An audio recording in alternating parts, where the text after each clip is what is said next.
A blinding white light flashed, and I shut my eyes tightly. When I opened them again, the sight before me almost stopped my heart.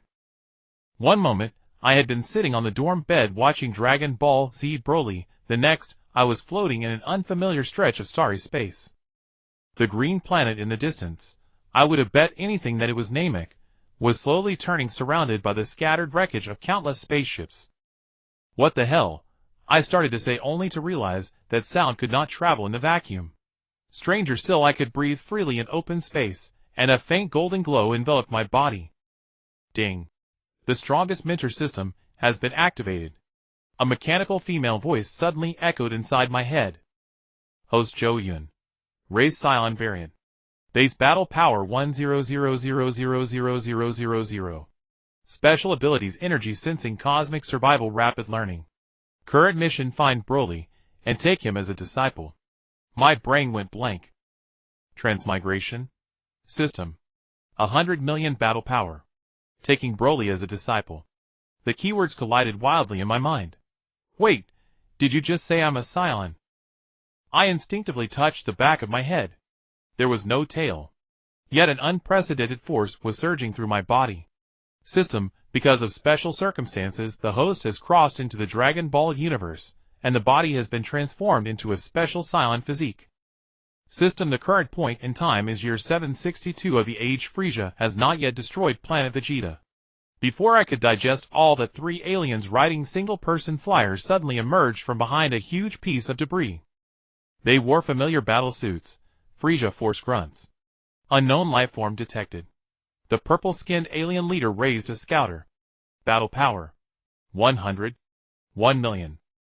No, it's still rising. Fire. Another grunt shouted. 3 beams shot toward me at the same time. My body reacted before my mind did. I raised my hand, and a golden ki blast gathered on its own. It not only canceled the enemy attacks, but the remaining force instantly vaporized 2 of the grunts. I did this. I stared at my palm in shock. The remaining grunt turned and fled, and I instinctively chased him, moving with impossible speed, blocking his path in the blink of an eye. Mercy. Please, my lord, have mercy. The grunt begged, trembling. Tell me, which direction is planet Vampa? I asked in a low voice, my words somehow carrying through the vacuum.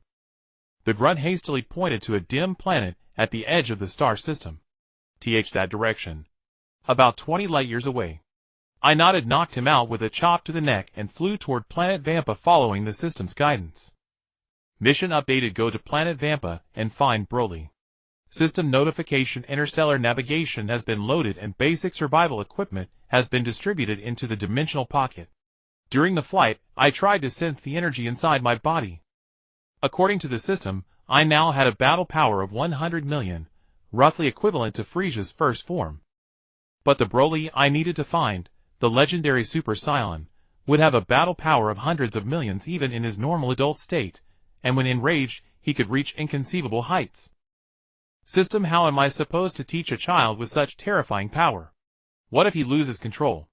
System: the host possesses a special affinity talent that can effectively soothe the legendary Super Saiyan's rampaging emotions. System: as mission completion rises, more teaching skills will be unlocked. After several hours of faster-than-light flight, a gray, desolate planet appeared before me. Planet Vampa, Broly's prison, a death world so harsh that even Frieza's forces refused to set foot on it. I landed in a wasteland where biting winds and acidic particles lashed against my protective barrier. The system's navigation pointed toward a crumbling structure in the distance, a shelter converted from a crashed Scion spaceship. As I approached the wreck, I heard faint groaning. A scarred Scion lay in a corner, a terrible festering wound across his abdomen. Beside him, inside a special energy suppression device, lay a crying baby. Paragus and the baby Broly. Paragus saw me and struggled to rise. Who are you? An assassin sent by King Vegeta. I shook my head and walked toward the energy suppression device. Inside, the baby suddenly stopped crying and stared at me with wide emerald eyes. Even through the device, I could feel the terrifying energy hidden inside that tiny body. I'm here to help, I said, reaching out to release the device. No! Don't open it! Paragus shouted in terror. He'll destroy everything. But it was already too late. The instant my fingers touched the control panel, the device shrieked an alarm and then, click, the lock released. A violent surge of energy exploded outward, blasting the entire wrecked spaceship to pieces. I barely raised a barrier to protect Paragus, and watched as the baby levitated in midair, crackling with green energy lightning. Broly's eyes shifted to pure energy, and he began releasing waves of power, unconsciously carving one enormous crater after another into the ground. Warning: Broly has entered a state of energy rampage. Emergency mission: control the situation and earn his trust. I took a deep breath, channeled every ounce of energy in my body, and flew toward the rampaging little Super Saiyan. Broly unleashed an energy wave that surged toward me like a tsunami. I crossed my arms in front of me, and my protective barrier groaned with a strained screech. This infant, just an infant, had a battle power of nearly 50 million. System, didn't you say my battle power was 100 million? How am I supposed to control this? I shouted inwardly. The host possesses a special affinity. It is recommended to approach and attempt energy resonance. Approach? Are you crazy? I gritted my teeth, blocking another wave of impact as the ground beneath my feet cracked and sank. Paragus was coughing blood behind me. I warned you. He's a monster. This is what King Vegeta feared. I turned back to look at that dying father whose eyes held not only fear, but also deep despair. This scene pierced my heart. In the original story, Paragus indeed used Broly for revenge, but above all, he was a betrayed father. He's not a monster. I turned to face the small Broly at the center of the energy storm. He's just a child who needs help. Taking a deep breath, I dispelled my protective barrier. The energy impact struck my entire body instantly, every inch of skin burning, as if scorched by magma. Enduring the searing pain, I walked step by step toward the infant suspended in the air. Broly! I reached out, my voice barely audible in the energy storm. It's okay. I won't hurt you. The infant turned his head. His glowing eyes had no pupils, only pure energy.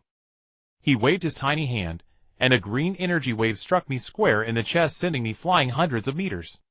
I crashed through 3 boulders before stopping, my mouth filled with the taste of blood. The battle power scouter showed my energy had dropped by 30. Warning: host vital signs are declining. Recommendation: use energy harmonization techniques. I wiped the blood from my mouth and stood up again. The system projected an energy circulation map into my vision, a key circulation pattern I had never seen before. Worth a try.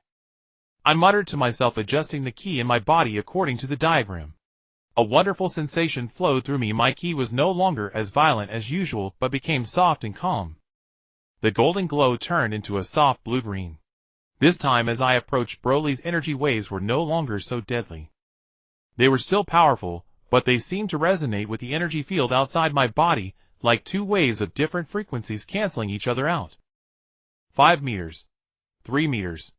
1 meter. I finally stood before Broly. The infant hovered at chest height, his tiny body encased in an energy field, his face a mix of anger and pain. It's all right, little one, I said softly, slowly reaching out. Let me help you. When my fingertip touched his forehead, an indescribable energy shock traveled up my arm and flooded my body. Countless images flashed before my eyes.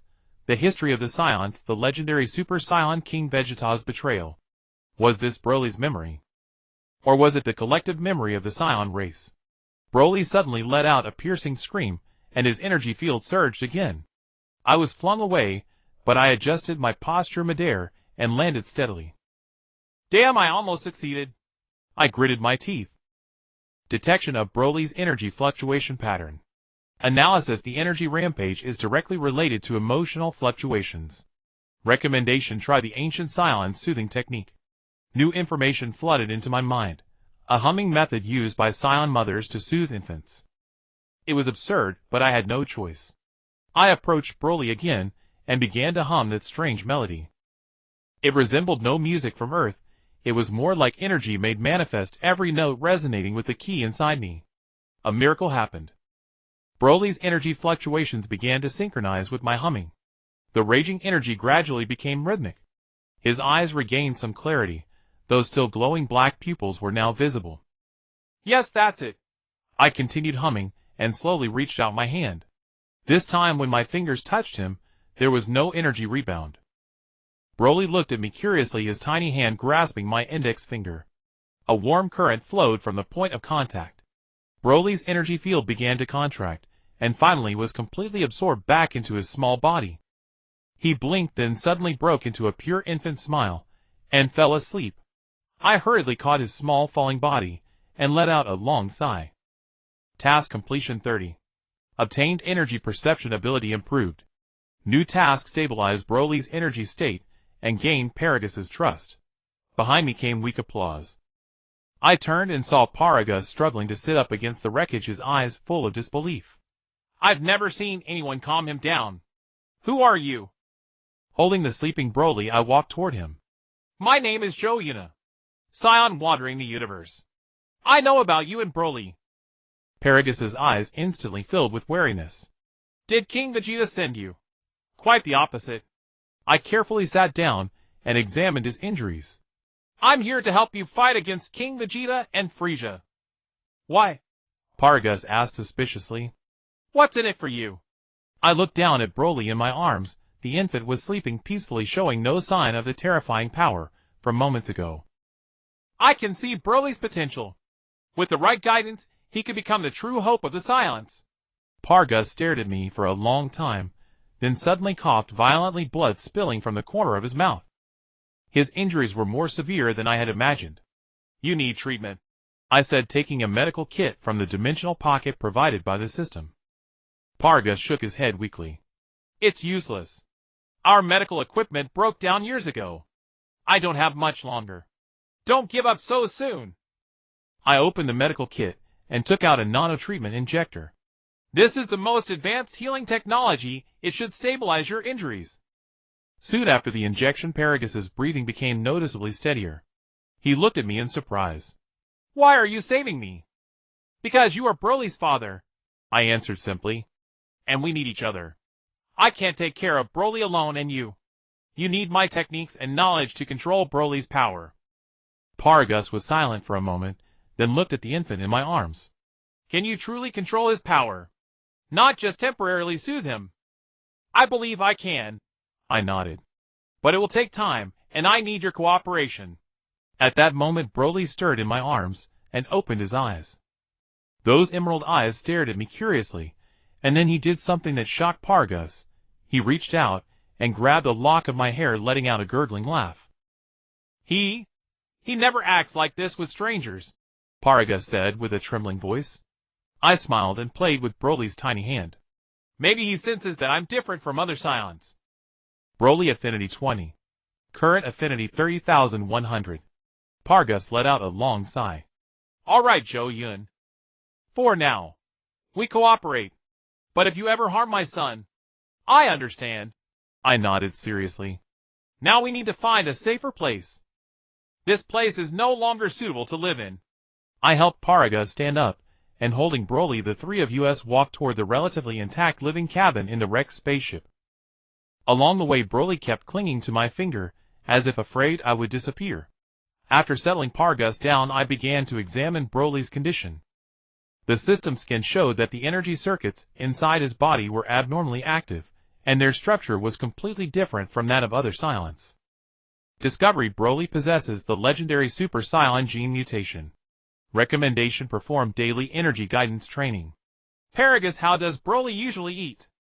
I asked. Ordinary food should not be able to meet his energy needs. Paragus pointed to a device in the corner. That machine can synthesize high-energy nutrient fluid. It's the only useful thing we brought from planet Vegeta. I inspected the old machine, and the system immediately provided an upgrade plan. A few hours later, I transformed it into a much more powerful nutrition synthesizer, which could also add special ingredients to stabilize energy. Night fell, and the two moons of planet Vampa rose, casting eerie twin shadows. Paragus had fallen asleep, while I carried the restless Broly outside. Feeling bad again, little one? I asked softly, sensing the energy fluctuations inside him. Broly let out an uncomfortable whimper, and his small body began to grow hot. I immediately followed the system's instruction, pressing my palm against his back, guiding my ki into his energy circuits. Miraculously, this time Broly did not resist. His energy actively merged with my ki, forming a harmonious cycle. Gradually his body temperature returned to normal, and his breathing became steady. Energy guidance successful. Broly's energy stability 5. Current stability 15,100. Broly looked up at me, his big eyes filled with dependence. He made a vague syllable.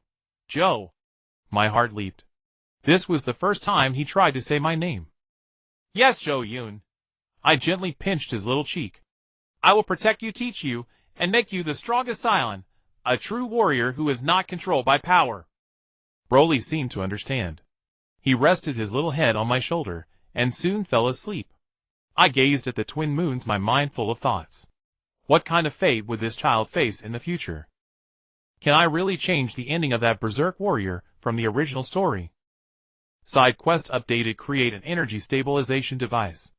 Reward energy control technique 100000000 battle power. I took a deep breath and gently stroked Broly's hair. No matter what, I have already set foot on this path. There is no turning back. At dawn, planet Vampa was shrouded in pale purple mist. I sat cross-legged outside the makeshift camp with Broly curled up on my lap, still fast asleep. The energy channeling session had lasted until the early hours of the morning, finally calming the little one. Footsteps sounded behind me. Paragus using a metal rod, as a cane struggled to walk over to my side. Despite receiving nano-treatment, his injuries were still severe. You haven't slept all night. He stared at Broly in my arms, his voice mixing suspicion with a trace of gratitude. Saiyan constitutions don't require much sleep, I replied softly, careful not to wake Broly. You should rest more.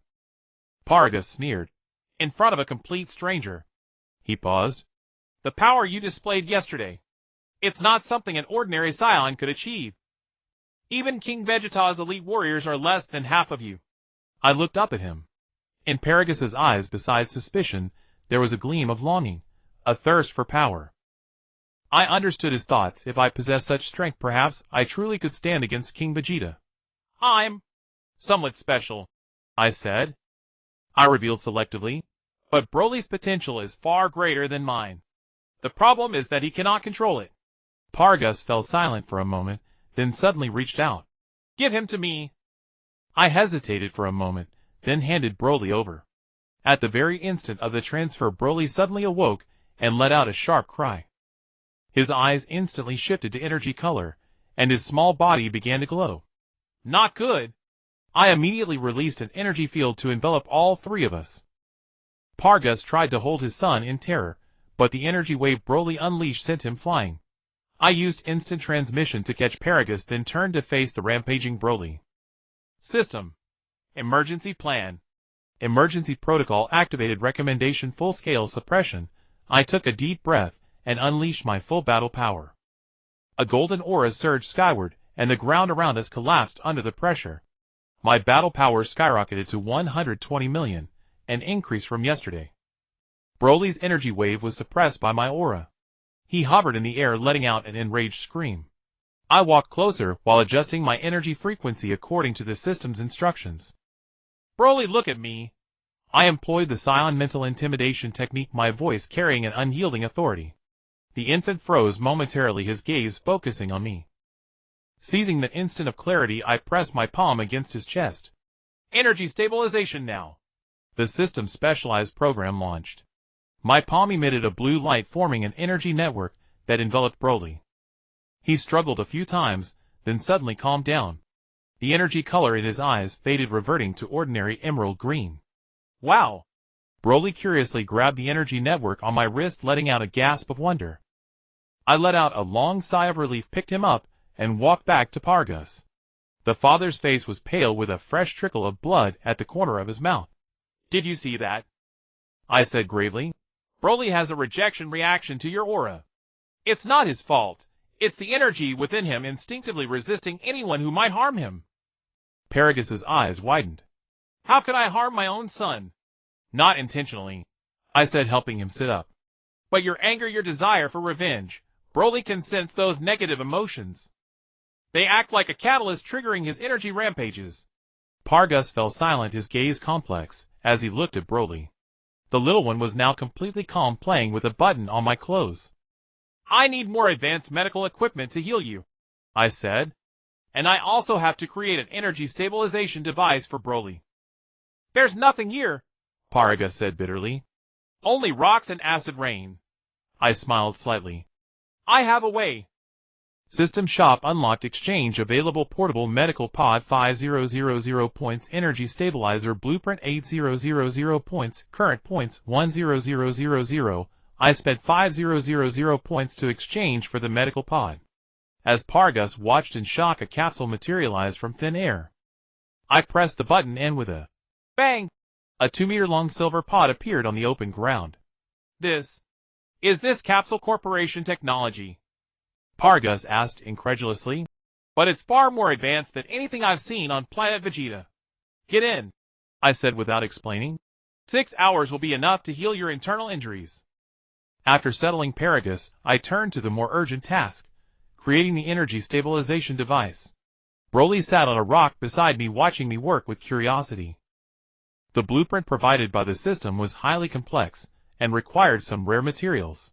Fortunately, despite Vampa's harsh environment, the planet's crust contained a special energy-conducting crystal.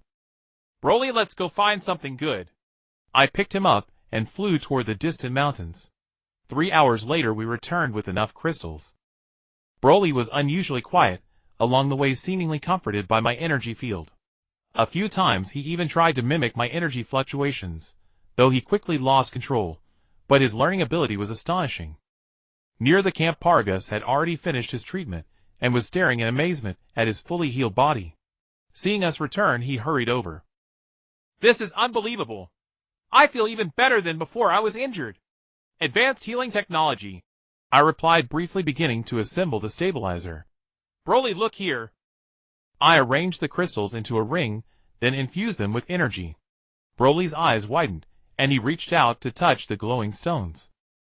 No little one like this. I guided his tiny hand above the crystals, teaching him to release a trace of energy. To my surprise, Broly grasped the technique almost immediately. A wisp of green energy emerged from his palm, perfectly activating the crystal array. Broly's learning ability assessment extraordinary. Suggestion: begin basic training. Paragus was also stunned. He has never learned anything this fast. Because he was only suppressing himself. I observed Broly's energy flow. Now I'm teaching him to channel it. Night fell once again, and the stabilizer was finally complete. A small device that could be worn on the wrist. I fitted it onto Broly and adjusted the parameters. This will help him gradually adapt to energy flow, I explained to Paragus. Not to suppress his power, but to teach him control. Paragus grew thoughtful. This is what King Vegeta feared. A legendary Super Saiyan who can control his own power. That night, for the first time, Broly slept peacefully all night without a single rampage. Paragus stood by his bed, his expression conflicted. Zhou Yun, thank you, he finally said in a low voice. But I need to know, what is your true purpose? I had anticipated this question. 2 purposes. First, to raise Broly into a truly powerful warrior, not a killing machine, but someone who can master his own destiny. Second, I met his eyes. To overthrow Frieza. Paragus gasped. You're insane. No one can defeat Frieza. Broly can, I said calmly. With the right guidance. On the 3rd morning, I began formally teaching Broly to control his energy. Paragus stood on the sidelines watching with a glint of doubt and hope interwoven in his eyes. See, Broly energy flows like this. I turned my palm upward, condensing a sphere of light, then slowly changed its shape. Broly watched intently, then reached out his small hand. To my shock, a small sphere of light instantly appeared in his palm, unstable, but undeniably present. Heavens! Paragus murmured. Over the following 3 days, Broly learned at an incredible pace. He mastered basic energy sensing, energy condensation, and even a simple barrier shield. These were techniques that ordinary Saiyans would require years to develop. Broly's energy control improved to 20. Reward: primary energy harmonization ability. On the 7th evening, Paragus came to me of his own accord. I want to talk to you about Broly's future. He projected a hologram showing planet Vegeta's image. King Vegeta betrayed us. He must pay the price. With Broly's power. No! I cut him off. Revenge is not the path for Broly. Paragus's face darkened. Then what do you intend for him to do? Let him choose his own path. I looked straight into his eyes. Broly deserves the right to choose not to be raised as a tool of vengeance. You don't understand. Paragus exploded in fury. King Vegeta ordered us exiled to this death planet. He wanted Broly dead. His roar startled Broly awake. The infant began crying immediately, his energy level skyrocketing. I hurried over to soothe him, shooting Paragus a stern glare. Look at what you've done.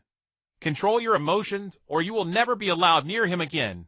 Paragus froze, seemingly realizing for the first time the impact his emotions had on his son. He slumped down, burying his head in his hands. That night, I sat outside the camp deep in thought. The system task only required me to train Broly's combat power, but I increasingly felt this child needed far more than power control. He needed emotional education and psychological guidance. He needed to know that life held more than battle and revenge. Detected evolution in host thought patterns, task update, comprehensive nurture of Broly rewards scale. With nurturing results, I looked up at the starry sky. The night sky on Vampa was exceptionally clear, countless stars twinkling above. Somewhere Frieza was expanding his empire. The Saiyan on planet Vegeta remained oblivious to the impending genocide, and on distant Earth's sun, Goku was still a child. And in my arms, I held a child who could change the fate of the entire universe. Broly suddenly grabbed my finger, babbling cheerfully. I looked down to find him trying to mimic the energy technique I had demonstrated during the day. He failed, but the attempt itself already meant everything. You will become the greatest Saiyan, little one, I murmured. I promise. Broly's affection level raised to 50,100. 5 years on Vampa passed far faster than I had imagined. I stood at the edge of the newly built training ground watching Broly, now a 5-year-old child, focus intently on controlling the energy sphere in his palm. Sunlight fell upon his green hair, casting a strange luster. Make it a little smaller, yes, just like that, I instructed softly. Broly frowned, the tip of his tongue pressing against the corner of his mouth, fully concentrated on compressing the energy sphere. The orb gradually shrank from the size of an apple to that of a marble, its color shifting from a violent green to a gentle blue-green. Teacher, I did it. He cheered, running toward me, his little face brimming with pride. I ruffled his hair. Well done. But remember, controlling energy isn't about making it smaller, it's about making it denser. Broly nodded and ran back to continue practicing.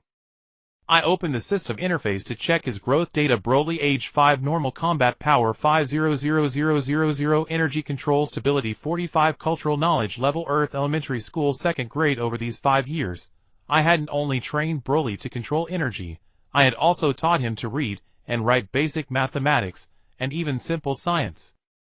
Paragus had initially strongly opposed this useless education, but after seeing Broly's astonishing learning ability, he had to acknowledge the value of holistic development.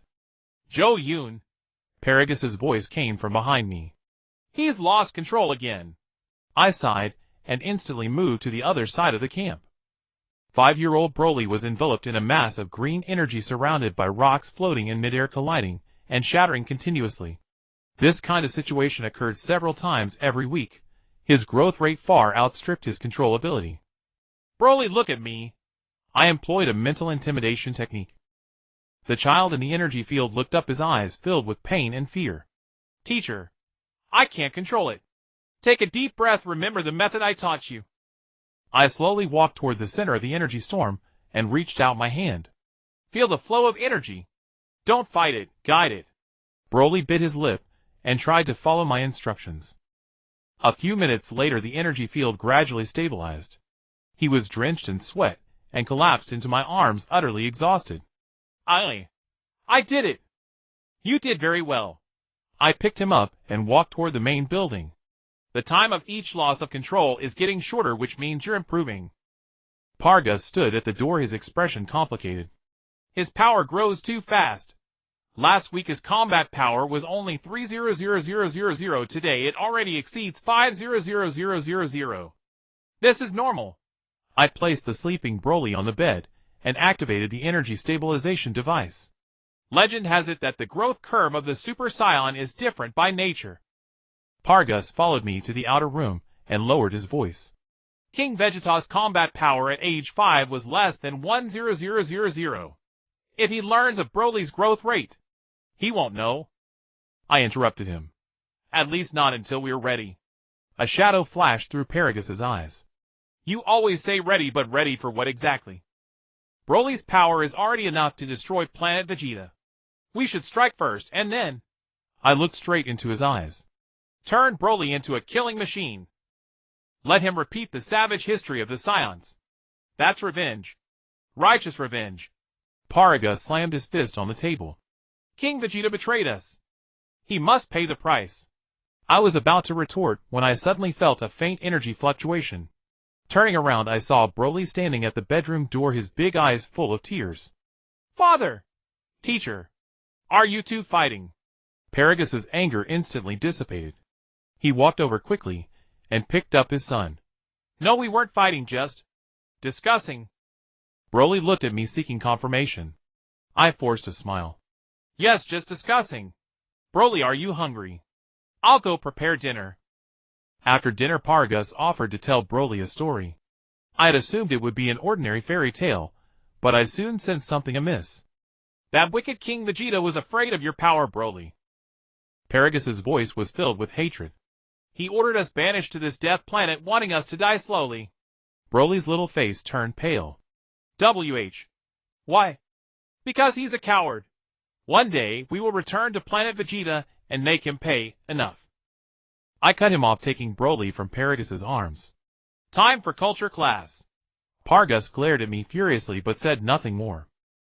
I led Broly to the study room, and he was still trembling. Teacher, is the King Vegeta father spoke of really that evil? I thought for a moment and decided to tell him the truth, but not Paragus' version. King Vegeta did do wrong things.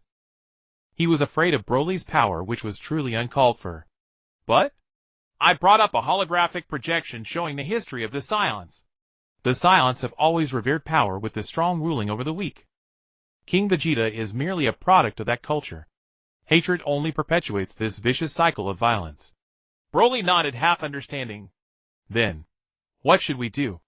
Choose your own path, I said softly. Broly, you possess tremendous power, but how you use it should be your own decision.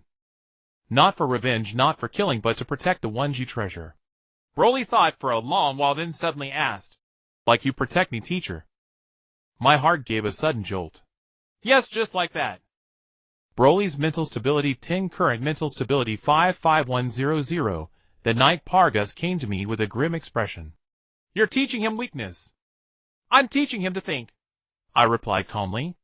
Broly is not your tool for revenge, Paragus. He is your son. Paragus' fists clenched and then relaxed. You don't understand. You simply cannot understand the pain of betrayal. I do understand. I looked straight into his eyes. But I understand even better what hatred can destroy. Look at Broly. How scared was he when he heard your words today? Do you want him to live in hatred? Paragus fell silent, then turned and left.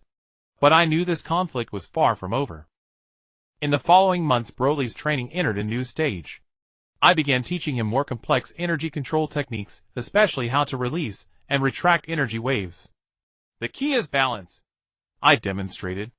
The energy release must match the precision of control. Broly earnestly imitated my movements, but every attempt caused an energy surge. I noticed he was growing increasingly frustrated, even beginning to fear training. System, any suggestions? Analysis: Broly's energy output differs from standard Saiyan by 37. 8. Suggestion: customized energy guidance device. I spent 3000 system points to exchange for a special training suit with embedded energy guiding fibers. After Broly put it on, he successfully released a stable energy wave for the first time, though it dissipated after traveling only 10 meters. I did it! Teacher, I did it. He cheered and danced, then tried again. This time the energy wave flew farther, struck a rock, and left a shallow mark. To an ordinary Saiyan child this would be nothing, but for Broly it meant he had finally begun to truly control his power rather than being controlled by it. Amazing! I picked him up and spun him around. Tomorrow we'll start moving target training. Paragus stood in the distance, watching, his expression complicated. But when my eyes met his, he gave a slight nod, his first acknowledgement of my teaching methods. That night we celebrated together, a rare occurrence. I even used system points to exchange for some Earth food. Broly especially loved chocolate cake. Teacher, does Earth really have such delicious food? Broly asked indistinctly, his mouth full of cream. Not just food, but also beautiful scenery, kind people. I smiled while describing Earth, suddenly realizing that I had begun to miss that planet, which had never truly belonged to me. Pargus coughed lightly. Broly, a Saiyan should take pride in battle, not food. Broly looked at his father, then at me, and suddenly said, I want to be able to fight, and also eat delicious food. Is that okay? Both Pargus and I were stunned, and we laughed at the same time. Of course. I ruffled his hair. This is what it means to choose your own path. Broly's mental stability 5, Paragus's trust 20, reward energy harmonization ability upgraded. In the dead of night, I stood outside the camp gazing up at the starry sky. The system interface automatically expanded, displaying a new message: main quest progress 42, next stage, leave Vampa and search for more advanced training facilities. I frowned. Leaving Vampa meant exposing ourselves to Frieza's sight. Given Broly's current level of control, if he encountered a powerful enemy, he might completely lose control. We need more time. But is time truly on our side? The sound of soft footsteps came from behind. Broly walked up to me holding a small blanket. Teacher, are you looking at the stars? Yes. I picked him up. Do you see that particularly bright star? That's the center of the northern galaxy. Planet Vegeta lies in that direction. Broly leaned against my shoulder. Will we go there one day? Perhaps, I answered softly. When you're ready. Broly suddenly reached out his finger and lightly touched my brow. Teacher is sometimes very sad. Here. I was amazed by his sensitivity. Because teacher misses his homeland. Earth. He blinked his big eyes. Will we go there? Definitely. I promised. When the time comes, I'll introduce you to a little friend named Sun Wukong. You'll become good friends. Sun Wukong. Broly repeated the name, and for some reason laughed. I like that name. Detection of fate line shift estimated affinity between Broly and Sun Wukong 75100. I held Broly tight, my heart filled with both expectation and unease. The future of this universe was slowly taking shape in my arms. In the 10th year on planet Vampa, an unprecedented acid rainstorm swept across the entire continent. I stood inside the reinforced training base watching 10-year-old Broly darting and weaving within the simulation pod. His speed was so blinding that after images lingered in the air, and every strike landed precisely on the virtual enemy's weak points. Combat concluded. Evaluation S rank. A mechanical female voice announced. Broly leaped out of the simulation pod, his green hair plastered to his forehead by sweat, yet a bright smile shone on his face. Master, I did it. I handed him a towel. That last spinning kick could be 0.3 seconds faster. Oh! He wiped his face, then perked up again. But this time, I didn't rely on brute force at all. Indeed, you've made great progress. I ruffled his hair. System scan initiated. Broly. Age 10. Base battle power 50 million. Energy control stability 65. Cultural knowledge level Earth Junior High 1st grade. Over the course of 10 years, the energy rampaging infant had grown into a youth who could control his own power. Though perfect control was still beyond him, his progress had far surpassed my expectations. Alert, abnormal energy approaching. The base's defense system suddenly blared. 3 spacecraft detected entering the atmosphere. Identification: elite squad of the Frieza Force. My blood instantly ran cold. Frieza's men. How had they found this place? Master. Broly keenly sensed my tension. Broly, go find your father and activate the emergency protocol. I issued the order swiftly while extending my key senses. 3 powerful energy signatures were rapidly approaching, all with battle powers above 2 million. They were certainly the elite among elites. Paragus's voice came through the communicator. Zhou Yun, we've been discovered. It's a scouting combat squad. Take Broly to the underground shelter, I commanded. If things get out of control. I understand. Paragus's voice was unusually heavy. Broly, however, stood rooted to the spot. Master, I can fight. No. I said sharply, you're not ready to face a real enemy yet. But I can already control my energy. I passed every simulation. Defiance flickered in Broly's emerald eyes. And They've come to capture us, haven't they? I took a deep breath. Broly was only 10, but his mind was already remarkably mature. Hiding the truth would only make him more anxious. Yes. They may have detected your energy fluctuations. I knelt on one knee so that we were eye to eye. Listen, Broly. This isn't a simulation. Real battle brings pain and fear, and the enemy will stop at nothing. Just as Master taught me, Broly said seriously, power is meant to protect the people who matter. Right now Master and Father are the people I want to protect. Broly's mental stability 5. Current mental stability 70100. A wave of warmth surged through my chest. I was about to speak when the 3 energy signatures suddenly arrived above the base. With a deafening explosion, a beam of light tore off the roof. Found you, little mice. A cold voice drifted down from above. I instantly erected a barrier to block the falling debris, then looked up to see 3 figures hovering in midair. The lizard-like alien at the lead wore a single-lens scouter, and sneered down at us. Target confirmed: an unknown adult male Saiyan, battle power 300 million. His scouter burst into sparks. Impossible. This piece of junk broke again. It's not a malfunction, Zoro, another team member said nervously. His energy readings really are skyrocketing. I unleashed my full battle power, golden aura blazing skyward. Broly, remember our training. Don't try to take attacks head-on. Observe the enemy's patterns. Broly nodded and assumed a combat stance. His eyes began to glow with an energy hue, but his breathing remained steady. He was trying to control his power rather than suppress it. 2 Silence. The intelligence was wrong. Zoro gnashed his teeth. Forget it, annihilate them all. 3 energy beams shot toward us at once. I swatted aside the beam aimed at Broly and deliberately let the other 2 strike my body, the perfect test for the defensive training I had undergone over the past 10 years. When the smoke dissipated, I stood there completely unharmed. Is that all you got? I taunted. Zoro's expression twisted. All units attack with everything you have. A dense storm of energy blasts rained down. I expanded a large protective barrier, while observing Broly's reaction. The young Saiyan nimbly dodged the stray shots that slipped through the barrier, his eyes showing not fear but pure focus. System prompted as recommended to test Broly's combat ability in a real battle, with the host providing support from the side. I sighed. Broly, take the one on the left.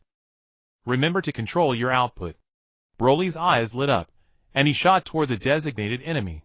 That elite warrior clearly hadn't taken a child seriously, only scrambling to guard when Broly's fist was within 10 centimeters of his face. Boom! With a crunch of breaking bones, the warrior flew away like a cannonball, smashing through 3 rocky mountains before coming to a stop. Battle power 50 million. Zoro stared at his scouter in horror. What kind of monstrous child is this? Broly did not pursue. Instead, following his training, he returned to a defensive stance and waited for the enemy's counterattack. I nodded inwardly. He had remembered my teaching: victory lies not in a one-shot kill, but in controlling the flow of battle. The wounded warrior crawled out of the ruins, his face bloody and twisted with rage. I'll kill you, you little bastard. He gathered a massive energy sphere between his hands, clearly some kind of finishing blow. Broly cast a nervous glance at me. Remember lesson 37? I prompted. Broly's eyes brightened. He abruptly shifted his posture, his hands forming a strange gesture. When the enemy's energy sphere came hurtling toward him, Broly traced a circle with his hands and somehow guided the orb off course, reversing it into another warrior who had been sneaking up for an ambush. Energy redirection technique applied successfully, the system assessed coolly. Seeing the situation turn sour, Zoro suddenly pressed the device on his wrist, requesting reinforcements. High-value target discovered. Repeat, high-value target discovered. I gave him no chance to finish. With an instant transmission, I appeared before him and drove a precise knife-hand strike into his throat. His eyes bulged, and he slowly crumpled to the ground. The remaining 2 warriors exchanged glances and simultaneously launched a suicide attack at Broly. I was about to intervene when I sensed a familiar energy closing in. Paragus. Broly, watch out. Paragus's shout came from afar. At the sound of his father's voice, Broly's focus wavered for an instant. The enemy's attack was already upon him. Instinctively, he detonated his full power. A green pillar of light shot skyward. Broly's eyes were completely overtaken by energy, and his hair stood on end, gradually turning yellow. His battle power skyrocketed wildly. 80 million. 100 million. 150 million. No, Broly. Control it. I shouted and rushed toward him. But it was already too late. In his berserk state, Broly simply swept his hand, and the two elite warriors were instantly vaporized. The energy wave kept expanding, about to strike the arriving Paragus. I teleported in front of Paragus and raised my strongest barrier. The shockwave flung us both away, crashing deep into the mountain. Zhou Yun. Broly, Paragus coughed. Energy rampage. Stay here and don't move. I charged out of the ruins, and saw Broly destroying everything around him indiscriminately. His battle power had already broken past 200 million, and was still climbing. It was the worst rampage I had seen in 10 years. Emergency protocol. Deep resonance, the system prompted. I drew a deep breath, and began adjusting the frequency of the energy within my body. With the system's assistance, my ki became extremely similar to Broly's, yet far more stable and ordered. Then I walked straight into the heart of the energy storm. Zhou Yun. Are you insane? Paragus shouted from afar. With every step forward, the energy pressure grew harsher. My skin scorched, then rapidly healed. 3 meters. 2 meters. 1 meter. Finally I stood before Broly.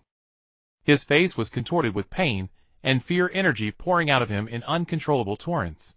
Broly, look at me, I said softly, my voice cutting through the energy storm. It's me. Your master.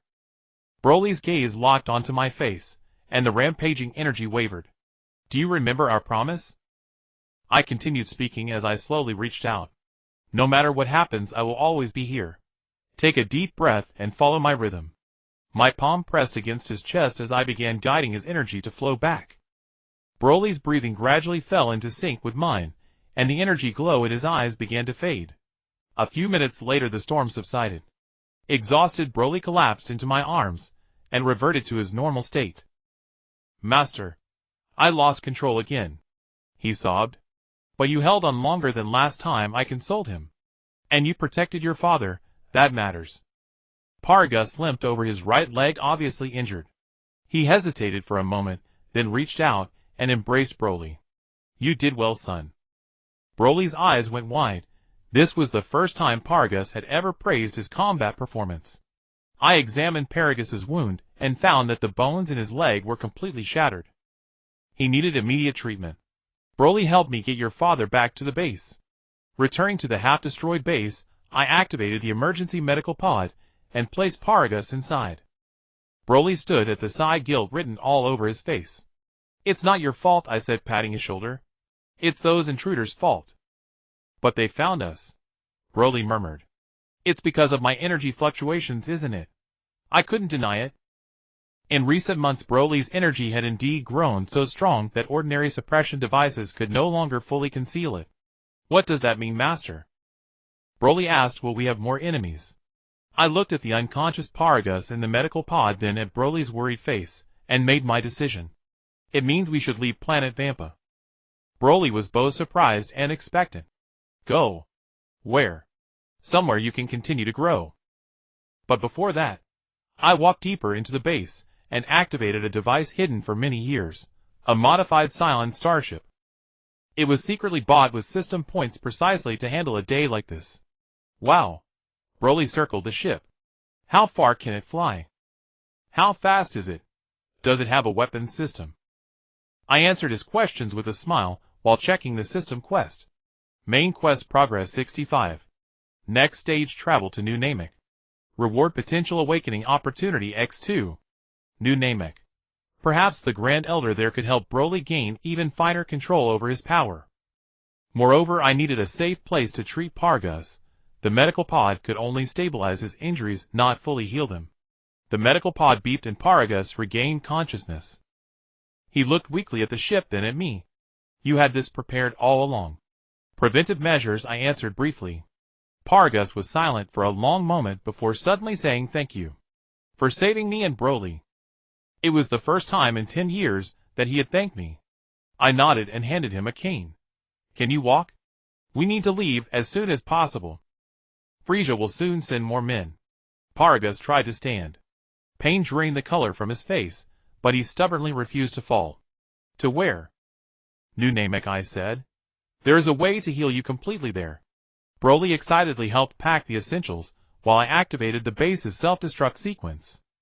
Before departing, I looked back at the place where we had lived for 10 years, bleak and harsh yet carrying countless precious memories. Master, Broly called from the ship's entrance. I found a notebook. Should we take it? It was the notebook that recorded Broly's growth data. I took it, flipped to the last page, and added today's note. Broly age 10 first live combat evaluation B. Performance exceeded expectations. Emotional control training needs to be strengthened. Closing the notebook, I boarded the ship. Broly was already in the co-pilot seat, curiously studying the control panel. Paragus lay on the medical bed in the rear watching us, with a complicated expression. Ready? I asked, starting the engines. Ready, Broly answered loudly. The ship rose slowly, and pierced the thick atmosphere of planet Vampa.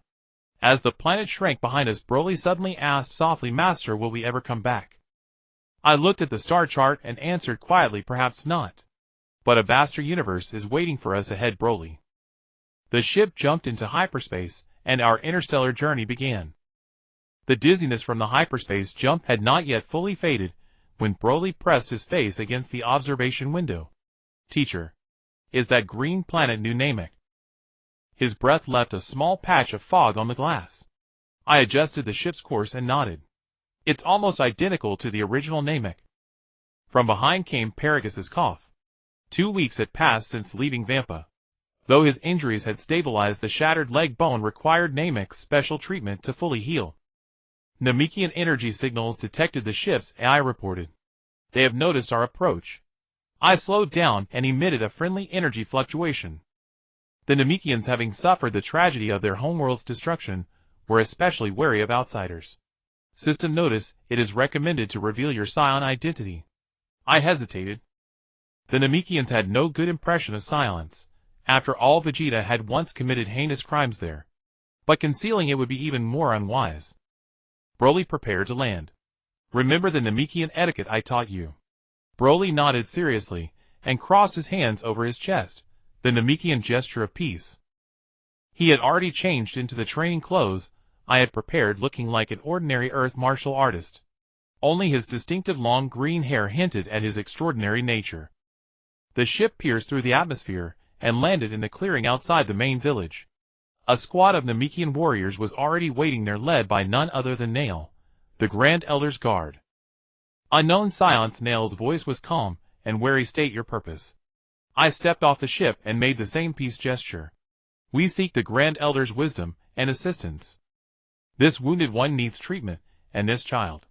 I stepped aside to let Broly approach, needs guidance to awaken his potential. Nail's gaze lingered on Broly for a moment, his brows slightly furrowed. I felt a surge of tension. What had he sensed? Your ship bears the Scion royal crest, Nail pointed out.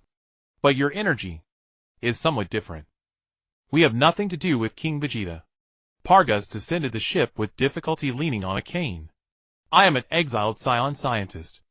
This is my son Broly and my companion Zhou Yun. Nail examined us, then finally nodded. The Grand Elder foresaw your arrival. Follow me. He turned and led the way, the other Namekian warriors remaining vigilant, but no longer hostile. Broly looked around curiously, at the lush grass, the peculiar dome buildings, and the green-skinned Namekian children sneaking glances at him. Teacher, this place is beautiful, he whispered. It's so much greener than Vampa. The Namekians revere nature and peace. I answered in a low voice. Watch how they use their ki in harmony with nature. It will help you with your control training. The Grand Elder's abode was more modest than I had imagined. The aged Namekian sat upon a tall seat, yet the wisdom shining in his eyes had not diminished in the slightest. Welcome guests who have come from afar. The Grand Elder's voice was like an ancient echo. Especially you, young Scion. An ancient bloodline flows within you. Broly blinked, unsure how to respond. I stepped forward. Respected Grand Elder, thank you for receiving us. My student is indeed unusual, and we hope to receive your guidance. The Grand Elder nodded slowly. Nail, first take the wounded one to the treatment room. Elder Muri will take care of his injuries. Paragus cast me a hesitant look.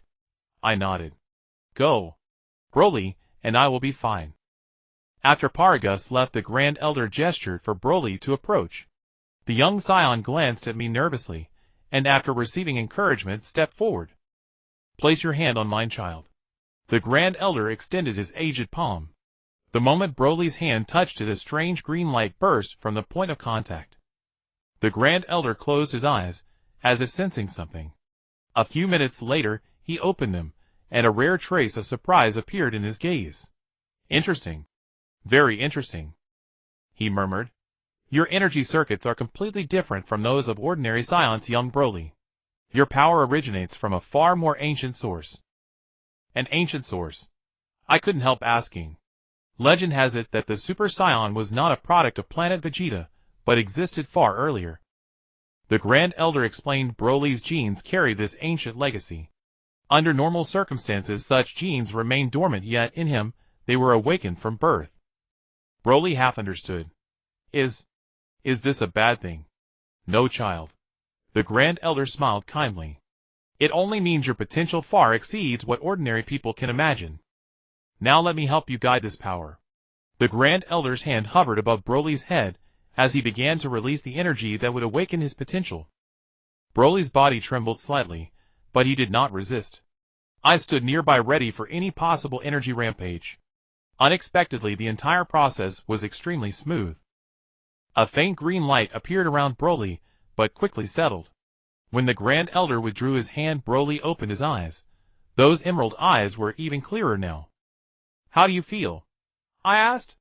Broly raised his hand and condensed an energy sphere, a perfect sphere without the slightest fluctuation. Good. Clear. It's like the mist that had been in front of my eyes has dispersed. The Grand Elder nodded with satisfaction. I have temporarily stabilized his energy circuits, but complete mastery will still require long-term training. Then he turned to me. Now it's your turn, traveler from another world. My heart jolted. Had he seen through me? Don't be surprised. As if reading my thoughts, the Grand Elder said, your soul has a subtle frequency difference from this universe. Come closer. I did as he asked.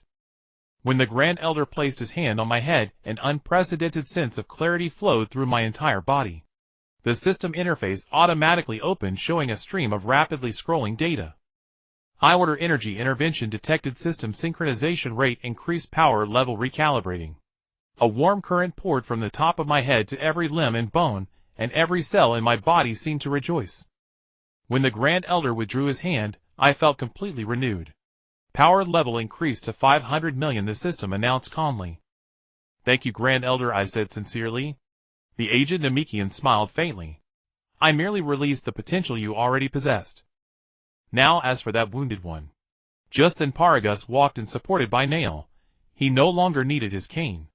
Though he still walked a little unsteadily, the shattered leg bone had clearly healed. Father. Broly ran over joyfully. Elder Muri healed my leg, Paragus said, his tone full of disbelief. It only took a few minutes. The Namekian healing arts are famous across the universe, I explained. Paragus hesitated for a moment, then bowed deeply to the Grand Elder. Thank you for your generous assistance. The Grand Elder accepted his thanks, then his expression grew grave. Your arrival is most timely. A storm is brewing in the universe. My heart tightened. Frieza. Yes. The Frost Demon is gathering his forces, preparing to completely eliminate the remnants of the Silence. The Grand Elder looked at Broly. Frieza has sensed a threat. Perhaps it was the energy fluctuation that this child unwittingly released. Paragus's face turned pale. Then we must leave as soon as possible. We cannot implicate Namek. A wise decision. The Grand Elder nodded. But before that, he gestured for Nail to bring a small box. There are some senza beans here, perhaps they will be of use to you. I accepted this precious gift, my heart full of gratitude. Even on Namek, senza beans were a rare resource. After bidding farewell to the Grand Elder, we returned to the ship, ready to leave. Broly remained quiet until the ship took off. Teacher, what did the Grand Elder mean by ancient heritage? I thought about how to explain. It means that Broly's power is not a flaw but a precious gift. It's just that this gift is so powerful that you need to learn how to wield it properly. Broly nodded, as if he understood, then asked, "Where are we going now?" I brought up the star map. "We need to find a safe place to continue training." At the same time, I looked at Pargus. "Although Elder Muri healed your leg, the radiation damage in your body still needs more thorough treatment." Pargus looked at me in astonishment. "How do you know I have radiation damage?" "Vampa's acidic environment. I had detected it long ago, but was powerless to treat it until now." I pointed at a blinking point on the star map. "There is a ruin of an ancient civilization here said to hold Dragon Balls that can cure any disease." Dragon Balls. Broly's eyes brightened. "Can they grant wishes like the Namekian Dragon Balls?" "Similar but more ancient," I explained. "Collect all 7, and you can summon the Divine Dragon." Paragus's expression turned complicated. "Why would you go this far to help me?" "I'm just an exiled failure." "Because you are Broly's father," I answered simply. "And we are a team." Paragus was silent for a long time, then suddenly said, "I once planned to use Broly for revenge. I even hid a control device on the ship." This confession left both me and Broly stunned. "Father." Broly's voice was trembling slightly. "But now I understand." Paragus continued, sincerity flickering in his eyes. "Hatred only breeds more hatred. Zhou Yun, the way you have taught Broly. That is the right way." He looked at his son. "I want you to become someone who can control your own destiny, not a weapon for killing." Broly rushed into his father's arms. I stood to one side, filled with a deep sense of satisfaction. Paragus's loyalty reached 100. Broly's mental stability increased to 80. Mission completion 75. The ship entered hyperspace and jumped toward the coordinates of the first Dragon Ball. Broly sat in the co-pilot seat, beginning to learn the features of different galaxies. His learning speed was astonishing. He mastered basic interstellar navigation in less than an hour. "Teacher, if we gather all the Dragon Balls besides healing Father, what other wish could we make?" he suddenly asked. "What do you have in mind?" I asked in return. Broly thought for a while. "I want to restore all the planets Frieza has harmed. Those innocent people deserve a second chance." This answer warmed my heart. 10-year-old Broly, after all the loneliness, pain, and berserk rampages, still yearned most deeply to help others. "That is a wonderful wish," I said softly. "We will make it come true." Paragus walked over and handed me a hot drink, brewed with spices given to us by the Namekians. The 3 of us stood at the observation window, gazing at the dazzling spectacle of hyperspace. Zhou Yun. Paragus spoke suddenly about Broly's training. "I have a suggestion." "Please elaborate." "He needs real combat experience, but it is not yet time for him to face Frieza's men." Paragus pulled up the data on a planet. "This is the training ground of the galactic mercenaries. Many races live there together. No one will pay special attention to a scion. We can let Broly gain some experience there fighting enemies of different races." I considered the proposal. Indeed, Broly needs to face a wider variety of opponents, not just simulated training. "Good idea. After we collect the Dragon Balls, we'll go there." Broly jumped up excitedly, then suddenly froze. A flash of energy-colored light darted through his eyes, but quickly returned to normal. I was immediately on guard. "What's wrong?" "Just now I felt something strange." Broly touched his chest. It was as if someone very far away was calling me. Paragus and I exchanged a worried glance. Legend had it that a Super Saiyan's perceptive ability far surpassed that of an ordinary Saiyan. Broly may have sensed what we could not perceive. The system suddenly announced abnormal energy fluctuation detected. Source unknown. Nature 87. Similarity to Broly's energy. This data made my heart clench. Could another legendary Super Saiyan really exist in the universe? Just then the ship's alarm blared, warning. Frieza's fleet signal detected. Repeat, Frieza's forces detected. I immediately brought up the scan results. A fleet of 30 warships was mustering 0.5 light-years away, and its course was aimed directly at New Namek. "They've found the Namekians." Paragus's face was deathly pale. Broly grabbed my arm. "Teacher, we can't let them harm the Namekians." I weighed our options quickly. A direct clash would be unwise. Frieza might be leading personally. But we could.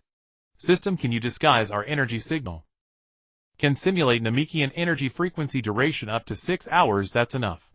I adjusted our course. "We'll circle around behind the fleet and release jamming signals to lure them away. Broly, ready your energy control techniques. We need precise strikes, not large-scale destruction. Broly nodded firmly, battle determination sparkling in his eyes. At this moment, I could almost see the future legendary Super Saiyan, who would fully command his own power.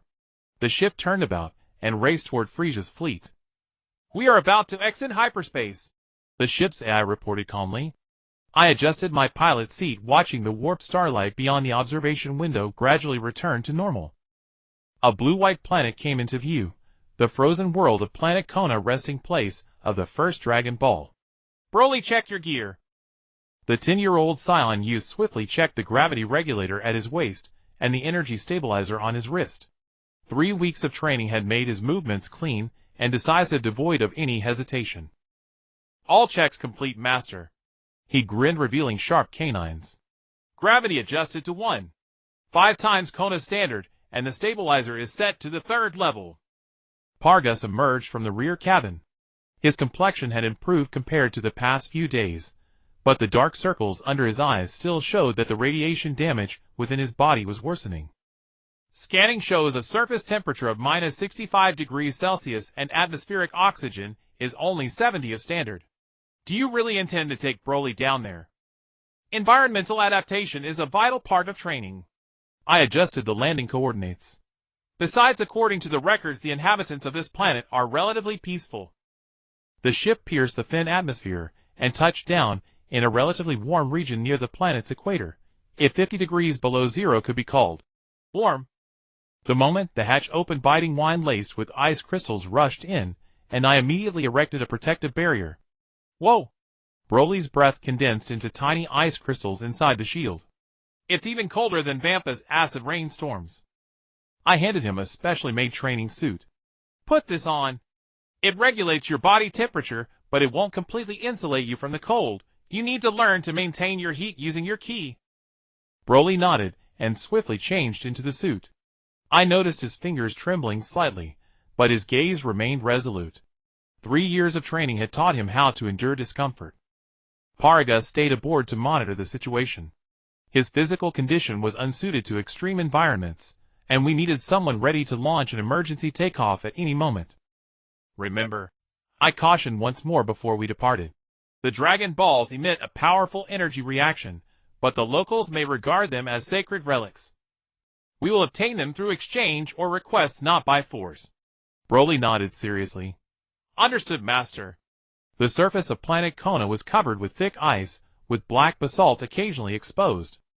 In the distance, a group of creatures resembling a cross between penguins and seals were fishing in an ice hole.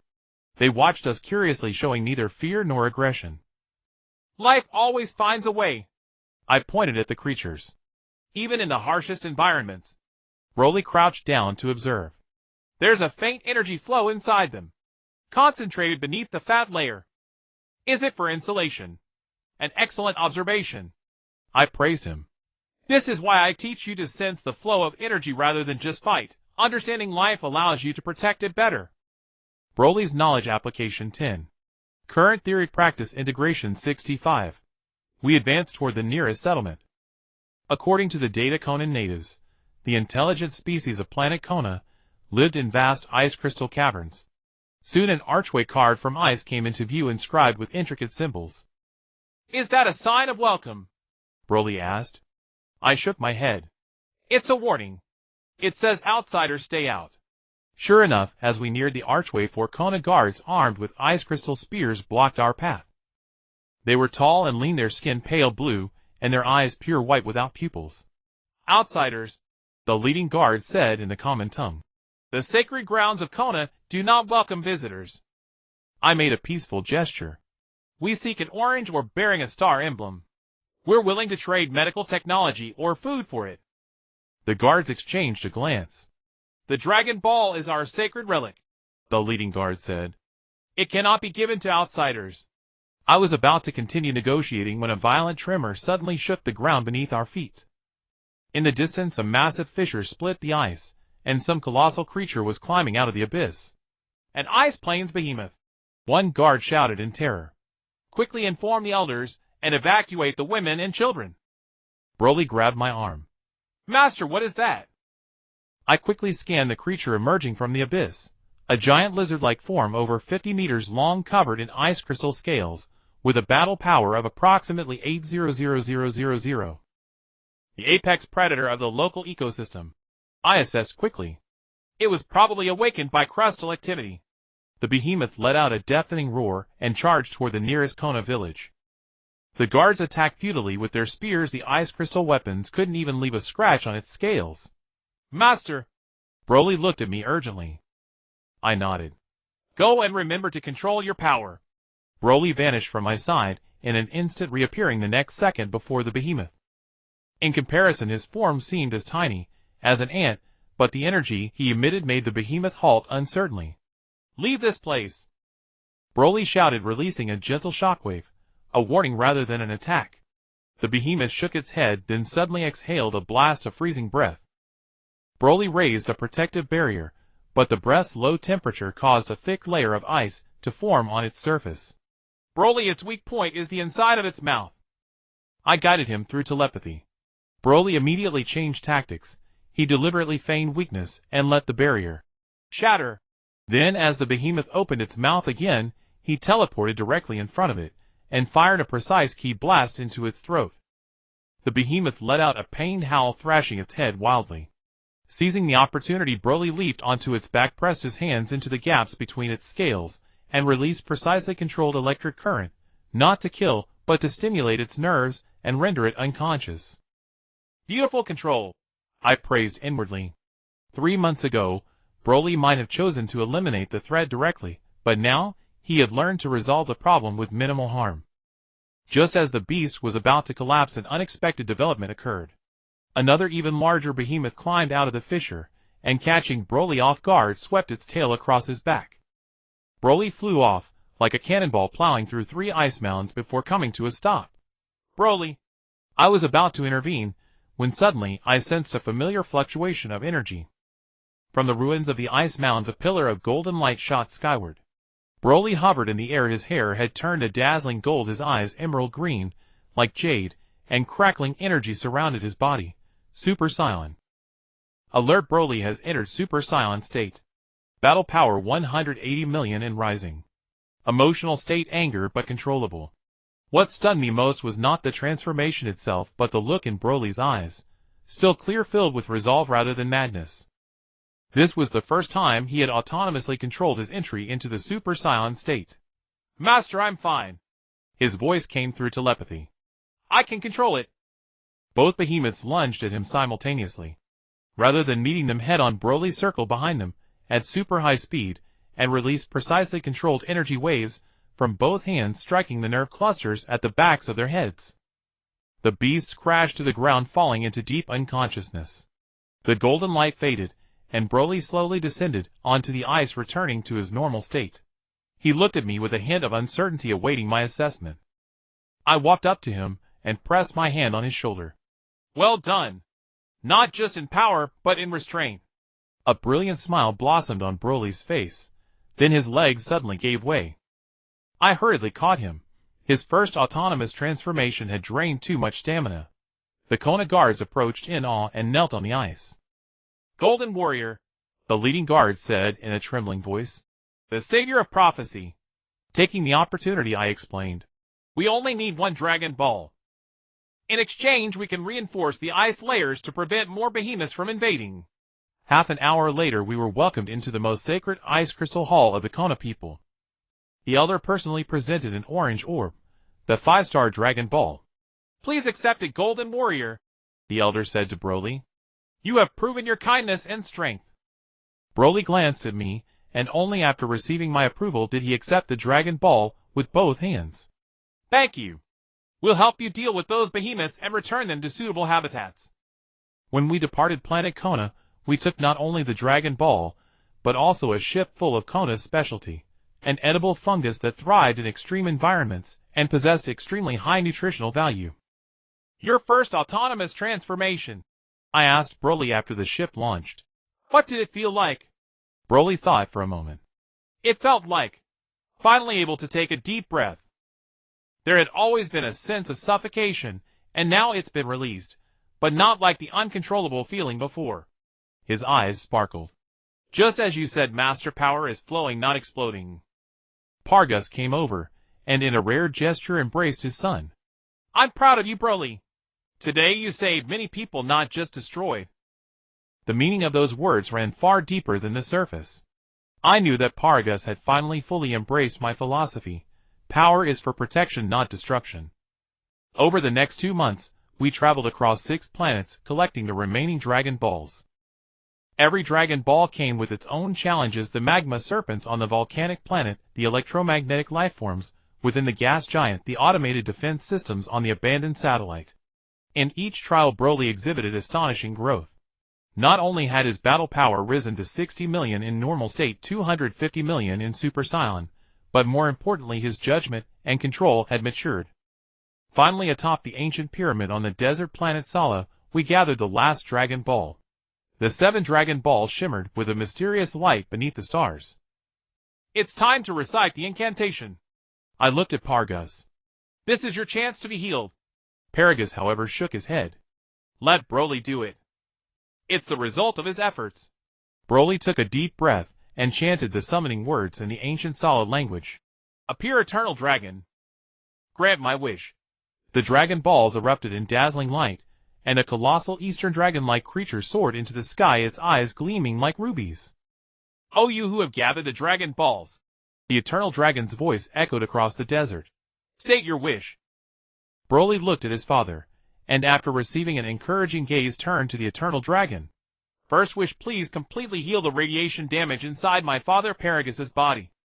A golden light enveloped Paragus. When it faded, the sickly pallor on his face had vanished completely, and even the scars that had remained for years were gone. Second wish, Broly continued. Please tell us the recent action plans of Frieza's army. The eternal dragon's eyes flickered. This wish is beyond my abilities. I can only provide information about what has already happened, not predict the future. Broly looked a bit disappointed, so I quickly suggested. Then change it to telling us the recent troop movements of Frieza's force. The eternal dragon glowed again, and a stream of star charts and data transmitted directly into our minds. The information revealed that Frieza was assembling a massive fleet with a target that seemed to be several rim planets, where the remnants of the Saiyan race had gathered. They've begun the purge after all. Paragus's face darkened. The third wish. Broly hesitated and looked at me. I smiled encouragingly. Say what you were thinking earlier. Broly nodded and raised his head to face the eternal dragon. Please transport the survivors of the planets innocently destroyed by Frieza to safe colony planets. The eternal dragon was silent for a moment. This wish involves a mass transfer of lives. I can only partially fulfill it. I will select survivors from the 3 planets most urgently in need of rescue. Golden light erupted again, far more intense than before. When the glow subsided, the eternal dragon declared, the wishes have been granted. The Dragon Balls will scatter once more and can be used again in 1 year. The 7 Dragon Balls shot into the sky, flying off to various corners of the universe. The 3 of us stood atop the pyramid, silently digesting the information we had received. Frieza is about to strike at the Saiyan remnants. Paragus broke the silence. What should we do? I gazed at the starry sky. First warn the Saiyans on those planets. Then, I paused. It's time to go to Earth. Earth. Broly's eyes lit up. Master's home. The planet where Sun Wukong is. Yes. I nodded. There's another Saiyan on Earth, Vegeta, son of King Vegeta. More importantly, the Dragon Balls there can help us achieve more. Paragus frowned. Prince Vegeta. Will he accept the warning? Not important. I started the ship. What matters is that Earth has individuals who can help Broly further control his power, the Guardian King Kai, and perhaps even higher level beings. Broly excitedly leaped onto the ship. We're going to meet Sun Wukong. Watching the boy's joyful bounce, I felt both gratified and uneasy. The trip to Earth would be a crucial turning point, not only a trial for Broly, but also a test for me as a teacher. Could I make the legendary Super Saiyan coexist peacefully with Earthsea fighters? The ship ascended into the starry sky, heading toward the blue planet. But in a corner of the universe, we could not see. Frieza's fleet had already set sail. A storm that would sweep across the entire galaxy was brewing. We are about to arrive in the solar system. The ship's AI mechanical female voice broke the silence inside the cabin. I adjusted the course, watching the azure planet grow larger in view. Earth, a place that had never belonged to me in this universe yet, somehow felt strangely familiar. Broly pressed his nose almost against the observation window. Is that Earth? Even bluer than in the images. Paragus adjusted the scanner. The atmospheric composition and gravity are similar to planet Vegeta. It should be easy to adapt. He paused. Scan shows multiple high-energy readings. One of them is approaching rapidly. I immediately became alert. Power level. About 5 million. Wait, the value is fluctuating. 5 million. 3 million. Still rising. Paragus's voice was tense. From the energy signature, it's a Saiyan. Son Goku. Only he could possess such an astonishing rate of energy growth in his base form. Prepare to welcome our guest. I slowed the ship while emitting a friendly energy fluctuation. A golden light pierced through space and stopped instantly in front of the ship. Through the porthole, I saw a black-haired man floating in space, wearing an orange martial arts uniform, a white scarf draped over his shoulder, with his signature radiant smile on his face. It's Son Goku! Broly shouted excitedly, nearly crashing into the console. I opened the external communicator. Hello, Son Goku. We come in peace. Son Goku's voice directly entered the cabin through telepathy. Hey, are you both Saiyans? I sense 2 Saiyan energies and another one. Hard to describe. We request permission to land on Earth, I replied. We have important information to share. No problem. Son Goku agreed readily. Follow me. I'll take you to Capsule Corporation. Bulma will want to meet you. Under his guidance, we landed on the helipad of a modern building on the outskirts of West City. The hatch opened and Earth's air rushed in, carrying the scent of grass and distant cities so different from the sourness of Vampa and the cold of Comet. Broly took a deep breath, his eyes lighting up. It smells wonderful. A group of people waited outside. Besides Son Goku, there was a blue-haired woman, a bald little monk, a tall man carrying a sword, and Piccolo. The Namekian crossed his arms, staring at us warily. Welcome to Earth. The blue-haired woman, Bulma, stepped forward. I'm Bulma. These are Krillin, Yajirobe, and Piccolo. Paragus gave a slight bow. I am Paragus, a Saiyan scientist. This is my son Broly and our companion Zhou Yun. When Broly stepped out of the ship, everyone tensed visibly. Piccolo immediately assumed a fighting stance, and Krillin's hand unconsciously reached toward the small pouch at his waist, no doubt containing Senzu beans. Relax, Son Goku said with a wave and a smile. They mean no harm. Goku, can you sense it? Piccolo said in a low voice. That green-haired kid. His energy is too abnormal. Broly hid behind me uneasily. I gently placed a hand on his shoulder. Broly is indeed extraordinary. He is the legendary Super Saiyan. These words detonated like a bomb among the group. Krillin gasped. Yajirobe's sword half drew from its sheath with a clang, and even Bulma stepped back. The legendary Super Saiyan. Son Goku's eyes lit up instead. Amazing! Can you fight me? Kakarot. Piccolo snapped. Are you insane? The legendary Super Saiyan is the epitome of destruction. I was about to explain when the ship's alarm system shrieked. Warning! A high-energy reaction approaching. Faster than light. Everyone looked up at once. 3 fireballs appeared in the sky, falling at an astonishing speed. They're coming for us! Paragus shouted. The fireballs decelerated abruptly 100 meters above the ground, revealing 3 figures, 2 towering blue-skinned warriors, and a small figure floating between them. The familiar pressure instantly let me recognize them. Frieza's elite assassin squad, I said through gritted teeth. Combat power on par with the Ginyu Force. The leading short one, looking like a child yet emitting suffocating energy, grinned, revealing shark-like teeth. Found you, Saiyan rats. Lord Frieza will be delighted to hear that we've exterminated the seed of the legendary Super Saiyan. Son Goku immediately stepped in front of the Earthlings. Who are you? What are you doing on Earth? Get lost, lower life form. Another blue warrior waved his hand, and fired an energy wave. We're only interested in Saiyans.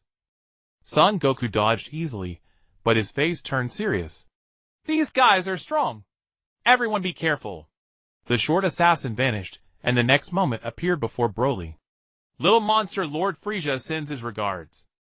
His palm pressed against Broly's chest, unleashing a blinding red light. Broly was blasted away before he could even react, crashing through 3 buildings before stopping. Broly! Pargus and I shouted simultaneously. I instantly moved to the rubble, and found Broly already climbing out on his own. There was a burn on his chest, but it was healing rapidly. His eyes flashed with a dangerous light, but his breathing remained steady. He was struggling to control his emotions. Master! They are very dangerous, Broly said through gritted teeth. I can sense. They're much stronger than the ones Frieza sent last time. I quickly assessed the situation. All 3 assassins at power levels above 200 million, the short one even close to 300 million. Son Goku, currently in Super Saiyan state, was at about 150 million. Piccolo and the others were completely unable to participate in a battle of this level. System urgent analysis. Tactical suggestion: host teams up with Son Goku to fight. Broly's status on the verge of losing control. Warning: Earth's environment cannot withstand a full-scale battle. The assassins were already engaging Son Goku. Even as a Super Saiyan, Son Goku was clearly at a disadvantage, barely managing to hold off the 2 blue warriors, while the short one walked toward us. Mr. Zhou Yun, right? The short one licked his lips. Lord Frieza is very interested in you. A mysterious Saiyan who can tame the legendary Super Saiyan. If you surrender, you might live. I sneered. Since when does Frieza leave prisoners alive? Clever. The short one attacked suddenly. Then die. His speed was even faster than expected. I barely twisted aside to avoid the fatal blow, but my right shoulder was still pierced. The agonizing pain made my vision go dark. This guy's attack carried some kind of energy that suppressed healing. Master! Broly's cry of alarm came. I gritted my teeth and counterattacked, landing a heavy punch to the short one's abdomen, sending him flying back dozens of meters. But the other 2 assassins had already broken free from Son Goku, and lunged at me simultaneously. Energy blasts rained down. I erected a barrier, but my earlier injury was affecting my energy output. An attack pierced the barrier and struck me directly in the chest. I heard the sound of ribs cracking. Zhou Yun! Son Goku tried to rush to help, but was cut off by a sudden energy barrier. The short assassin hovered above me, condensing a pitch-black energy sphere in his hand. Goodbye, mysterious sir. The sphere dropped. I strained to raise a final barrier, knowing it was far from enough. Suddenly a green gold figure appeared before me. Broly. Time seemed to freeze. I saw the moment the energy sphere touched Broly. His back arched, and he let out a heart-rending roar. Then, explosion. An unprecedented wave of energy erupted, with Broly at the center, instantly annihilating the black energy sphere. Broly's hair turned a dazzling gold. Not Son Goku's pale gold, but a gold with an emerald green luster. Lightning-like energy crackled around him, and his pupils vanished, leaving only pure green light. Alert! Broly has entered the legendary Super Saiyan state. Power level 1 billion and rising. Emotional state: extreme anger, but clear consciousness. The short assassin showed fear for the first time. No! Impossible. Such a young legendary Super Saiyan. Broly did not attack immediately. Instead, he turned and gently placed me in a safe place. His movements were so gentle, a stark contrast to the raging energy. Master! This time it's my turn to protect you. His voice was low and clear, nothing like the slurred roar of a berserk state. Then he vanished. The next second, a small hand pierced through the short assassin's chest. He looked down in disbelief at the arm that had penetrated his body, then turned to ash in a burst of green gold energy. The other 2 assassins turned to flee. Broly simply raised his hand, releasing 2 hair-thin energy beams that precisely struck the backs of their heads. No explosion, no shockwaves, only 2 perfect puncture wounds. The assassins fell like puppets with their strings cut. The entire battle lasted no more than 3 seconds. Everyone was stunned, including Son Goku. Broly floated in the air, the green gold energy field slowly contracting. He closed his eyes, took a deep breath, and when he opened them again, he had already returned to normal, landing beside me. Master! Are you all right? He anxiously checked my injuries. I stared at him in shock. You? Completely control the legendary state. Broly seemed uncertain. I just thought I couldn't let you get hurt. And then the power came naturally. Son Goku was the first to run over. Incredible. So that's the legendary Super Saiyan. Unbelievably strong. Piccolo and the others kept their distance, their wariness lingering. Bulma's eyes gleamed. This is a biological miracle. I need to take some blood samples for research. Pargas pushed forward and handed me a senzu bean. Eat it quickly. The senzu bean went down, and my injuries healed instantly. I stood up and saw Piccolo still staring intently at Broly. Piccolo, I said, looking directly into his eyes. Broly is not a threat. He spent 10 years learning to control his power precisely, so that he would not become the legendary destroyer. Piccolo was silent for a long moment, then finally relaxed his stance slightly. I hope so. Otherwise. He didn't finish, but the meaning was clear. Son Goku clapped his hands to break the tension. All right. Now that the enemies are dealt with, everyone is friends. Broly wants to spar a bit. I want to feel the power of the legendary Super Saiyan. Broly looked at me, and I nodded in agreement. Stop at first touch. The two flew to a distant wasteland above. The rest of us stood before the monitor screen Bulma had brought up. Goku is always like this. Krillin shook his head. Whenever he sees someone strong, he wants to fight. It's a Saiyan instinct. Pargas said, his tone no longer carrying the usual contempt. On the screen, Broly and Son Goku had already engaged. Even using only his base form, Broly's power far exceeded Son Goku's. But Son Goku's combat skills and experience were clearly superior, deflecting Broly's fierce attacks several times with clever techniques. Broly has undergone systematic training, I explained to Piccolo. But he lacks practical combat experience, especially against evenly matched opponents. Piccolo nodded slightly. His techniques have traces of your style, but wilder. The battle lasted about 10 minutes and ended in a draw. Broly had not used his Super Saiyan state, and Son Goku admitted that if Broly went all out, he wouldn't last 3 seconds. Back on the ground, Broly and Son Goku were already arm in arm like old friends. Your power is amazing, Son Goku said excitedly. Wait until I get stronger, then we'll fight again. Broly smiled shyly. Your techniques are great. Can you teach me? Watching this, a great weight lifted from my heart. Broly's first meeting with Son Goku did not turn into a deadly battle, but a friendly spar. This had already altered the tragic trajectory of the original story. Bulma invited us to her home for a detailed discussion. In the spacious living room, I explained the intelligence that Frieza was amassing an army to wipe out the remaining Saiyans. Does Vegeta know? Son Goku asked. Prince Vegeta is training in the north, Bulma said. He rarely comes back lately. We must warn him, I said. And every Saiyan we can find. Piccolo frowned. Why help Vegeta? He's not a good person. Because every life has the right to choose to change. Broly suddenly spoke, his tone firm for a child. That's what Master taught me. Everyone looked at him in surprise. Son Goku suddenly laughed heartily. Well said. I like you guys. That night we stayed in the guest rooms of Capsule Corporation. Broly leaned by the window gazing at Earth's moon, only one unlike Vampa's twin moons. Master Earth is wonderful, he said softly. People were afraid at first, but they accepted us quickly. Unlike Frieza's people. I walked to his side. This is why we must protect a place like this. Broly was silent for a moment. Will Frieza really come to Earth? Sooner or later, I admitted. Especially now that he knows you're here. Broly clenched his fists, but there was no sign of losing control. I will protect Earth. Protect everyone.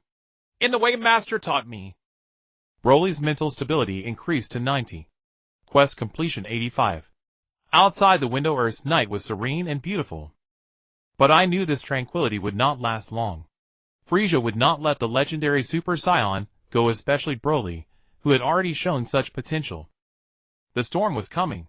But this time Broly was not a lone berserk monster, but a true warrior fighting side by side with his master, father, and friends. 3 months of earthly life vanished in the blink of an eye. I stood atop the Capsule Corporation building, watching Broly and Son Wukong exchanging blows among the distant clouds. Even with most of his power suppressed, every move Broly made still sent subtle tremors rippling through the air.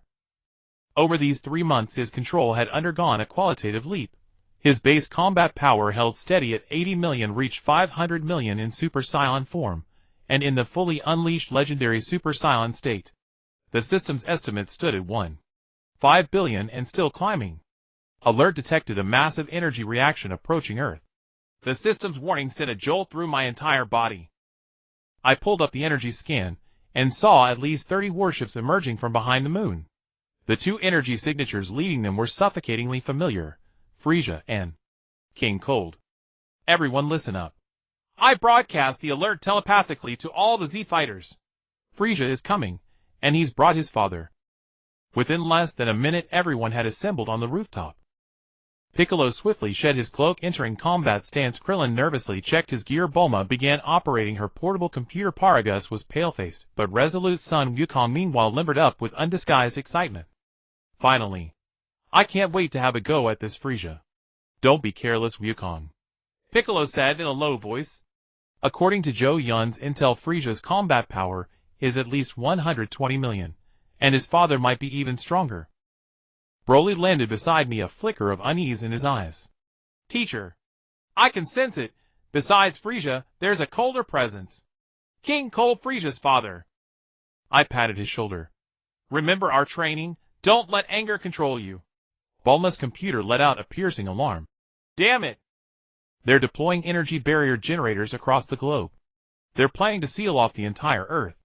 We must stop them before the barrier is complete. I quickly assigned tasks. Piccolo, Krillin, destroy the 3 nearest generators. Wukong, you and I are going straight for Frieza. Paragus, you and Bulma stay here to coordinate. Broly. I hesitated. Broly was our trump card, but exposing him too early might push the father and son pair to even more drastic measures. Yet Broly looked at me with unwavering conviction. Teacher, let me protect the city. Frieza's men will harm civilians. His gaze was clear and resolute, without a trace of the berserker state. I nodded. All right, but keep it at Super Saiyan level 1. Don't reveal your legendary state. The operation unfolded swiftly. Sun Wukong and I made a beeline for the strongest energy reaction, above the Sahara Desert. Frieza floated there, and beside him loomed a far taller white figure, King Cold. Oh! Frieza murmured in that signature syrupy voice. It seems the little mice have delivered themselves to our doorstep. King Cold swept his gaze over us contemptuously. Where is the legendary Super Saiyan? Don't tell me it's these 2 worthless creatures. Sun Wukong had already transformed into a Super Saiyan. Hey! Want a taste of what a worthless creature can do? I pressed a hand on his shoulder, and said in a low voice. Don't act rashly. They're baiting us to reveal Broly's location. Frieza chuckled softly. Father, allow me to handle these 2. You go find that legend. King Cold grunted, then vanished in an instant.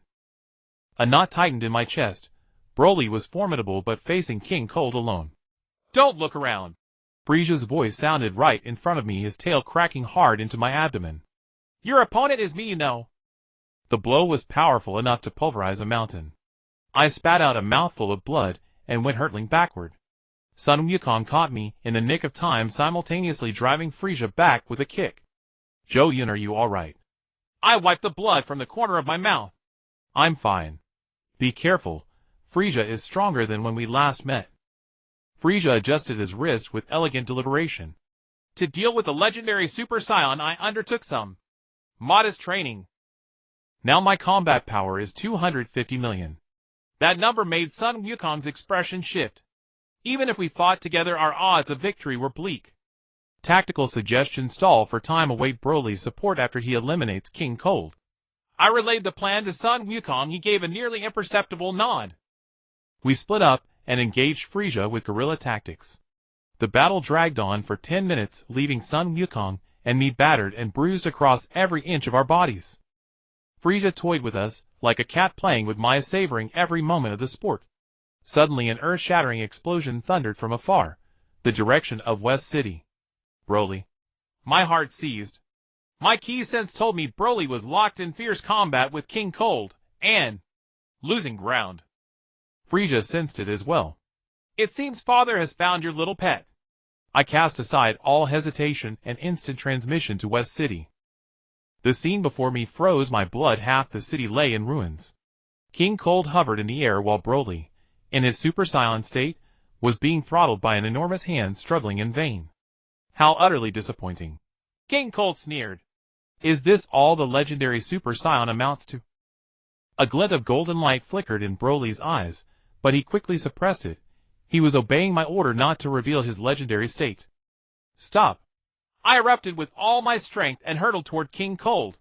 The Frost Demon King didn't even deign to look at me directly. He merely waved a hand with casual indifference. An indescribable shockwave came crashing toward me. My protective barrier shattered like paper, and 5 ribs snapped in an instant. Teacher! Broly's scream pierced the heavens. King Cold finally turned his gaze toward me. Oh! You're the one who trained this little monster. How intriguing! He tossed Broly aside, as if discarding trash, the Saiyan crashing into the ground and excavating a 100-meter wide crater. Let me see what makes you so special. The next few minutes were the most excruciating torment I had ever endured.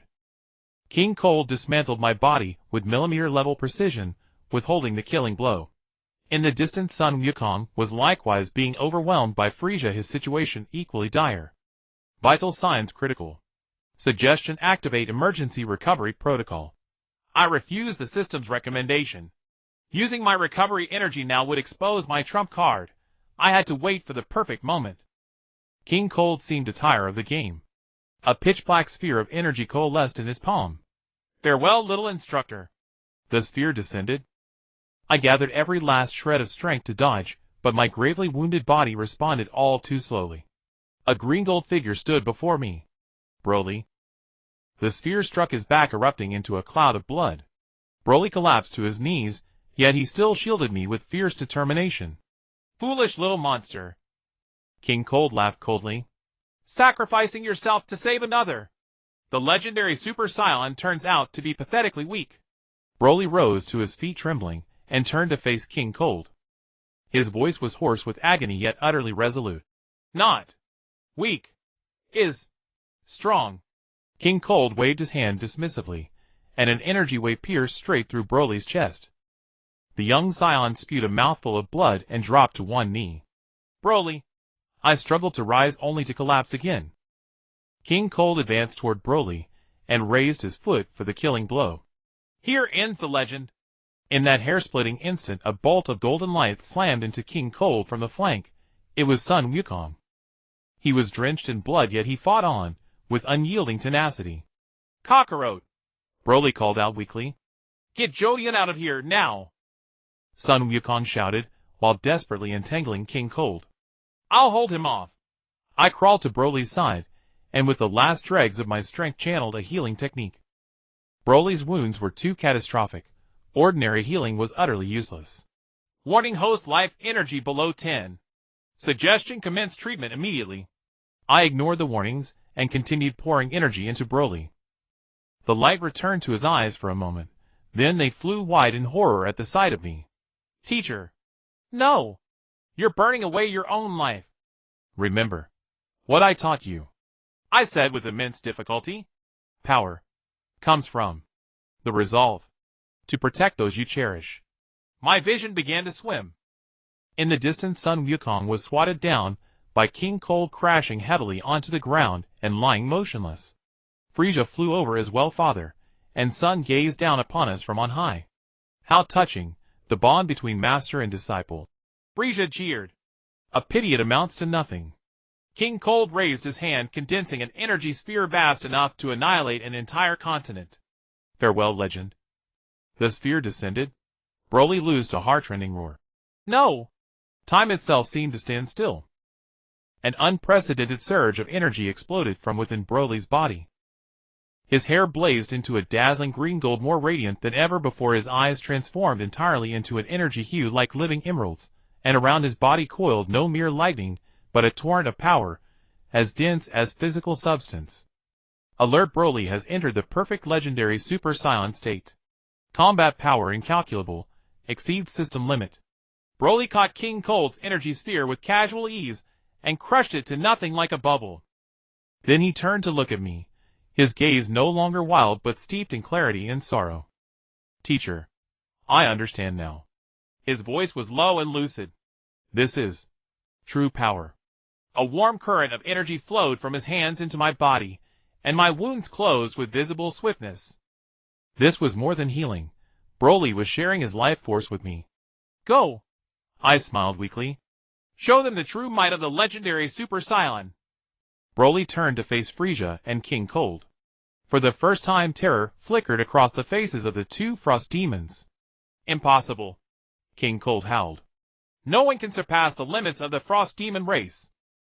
He unleashed every ounce of his power, and together with Frieza launched a combined technique, a torrent of energy capable of obliterating a planet surged straight toward Broly.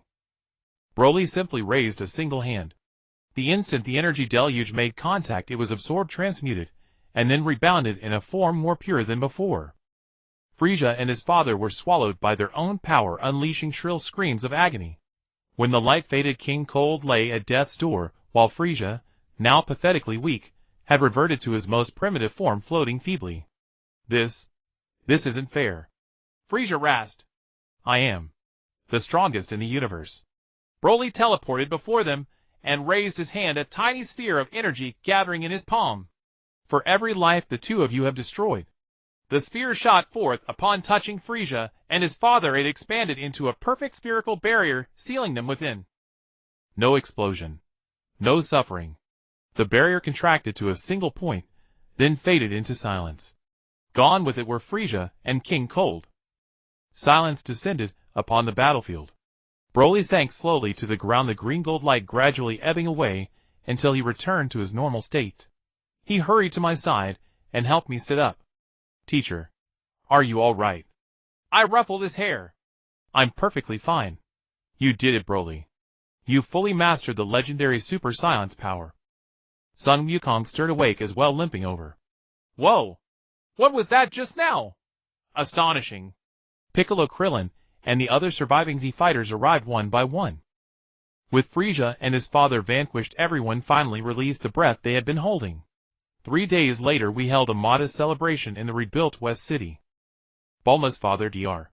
Brief, even had a special battle power suppression bracelet custom-made for Broly, not to restrain his strength, but to help him refine his control. So what's the next plan? Bulma asked, handing Broly a glass of juice. Broly looked from me to Paragus. I think I want to stay on Earth, together with my father. He added with a touch of anxiety. If teacher approves. I smiled and nodded. That's a wise decision. Earth needs guardians like you. Main quest complete. Reward spacetime jump unlocked. New quest directive: investigate the spacetime anomaly. The system's notifications caught me off guard. Spacetime jump. That means... Teacher. Broly keenly perceived my disquiet. I hesitated, then resolved to come clean. Broly, I may have to leave for a while. Leave? Broly's voice rose sharply. Go where? To resolve certain spacetime complications. I answered vaguely, but I promise I'll come back. Paragus approached and embraced me in a rare display of warmth. Thank you for everything. That evening I stood atop the Capsule Corporation tower, gazing at Earth's twin moons. The artificial satellite had been repaired, casting its gentle glow over the land. Broly quietly stepped up beside me. Teacher, are you from another time-space? He asked abruptly. I looked at him astonished. How could you tell? Broly touched his own chest. I can sense it. Teacher's energy carries a subtle difference from this world. He paused. But it doesn't matter. Wherever teacher comes from, you will always be my teacher. A warmth bloomed in my chest, and I embraced the youth, who had once been a rampaging little monster, but had grown into a true hero. No matter which time-space I travel to, I will always be proud of you, Broly. Broly psychological stability 100. Master-disciple bond level max. Mission evaluation perfect. At dawn the next day, while everyone still lay fast asleep, I activated the spacetime jump. The system's luminous shroud wrapped around me. The final image I beheld was Broly standing on a distant hillside, lifting his hand in farewell. A new journey had begun. But I knew that one day I would return to this universe, to witness what kind of hero that little boy had grown into. Spacetime jump initiated. Destination unknown spacetime anomaly. New quest loading. The dizziness of the spacetime jump had not yet fully faded as I stood in an unfamiliar starry void surrounded by shattered planetary debris drifting in every direction. A holographic system screen flickered before my eyes. Spacetime anomaly confirmed. Coordinates edge of universe 7. Traces of spacetime disturbance detected. I reached out to touch the floating rock fragments, and they crumbled to dust beneath my fingertips. This had once been a thriving planet, now only death and silence remained. Alert high-energy reaction approaching. I spun around and saw a silver-white figure emerging from the void. It, or perhaps he, had a humanoid silhouette, but his entire body was covered in a liquid metal-like substance, and his face bore only a pair of glowing red eyes. Zhou Yun, agent of the Spacetime Administration Bureau. Its voice sounded like scraping metal. I've finally found you. I took a combat stance. Who are you? Codename Time Hunter. It extended a hand, and a miniature black hole formed in its palm. I have been ordered to eliminate all spacetime disruptors. The battle erupted in an instant. The Time Hunter's speed was beyond belief. Every one of my attacks passed through its body, as if it did not exist in this dimension at all. Its counterattacks, however, landed solidly against me.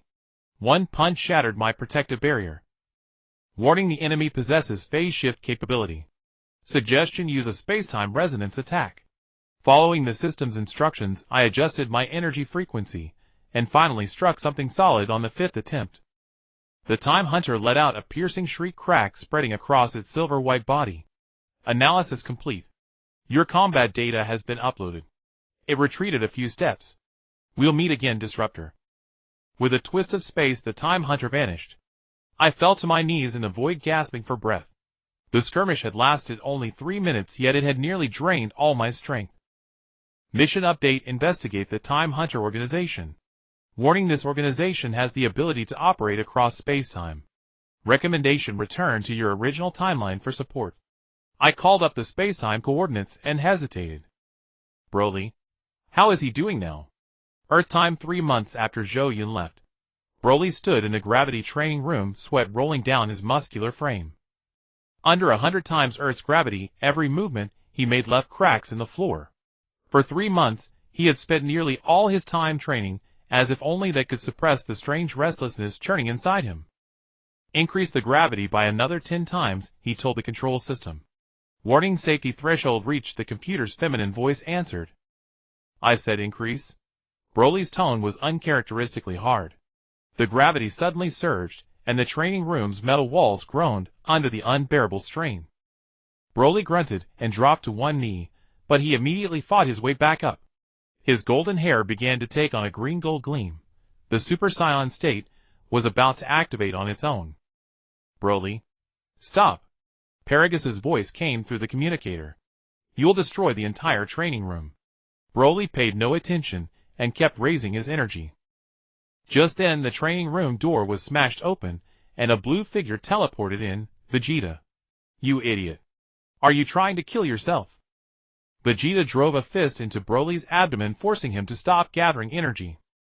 Gravity returned to normal.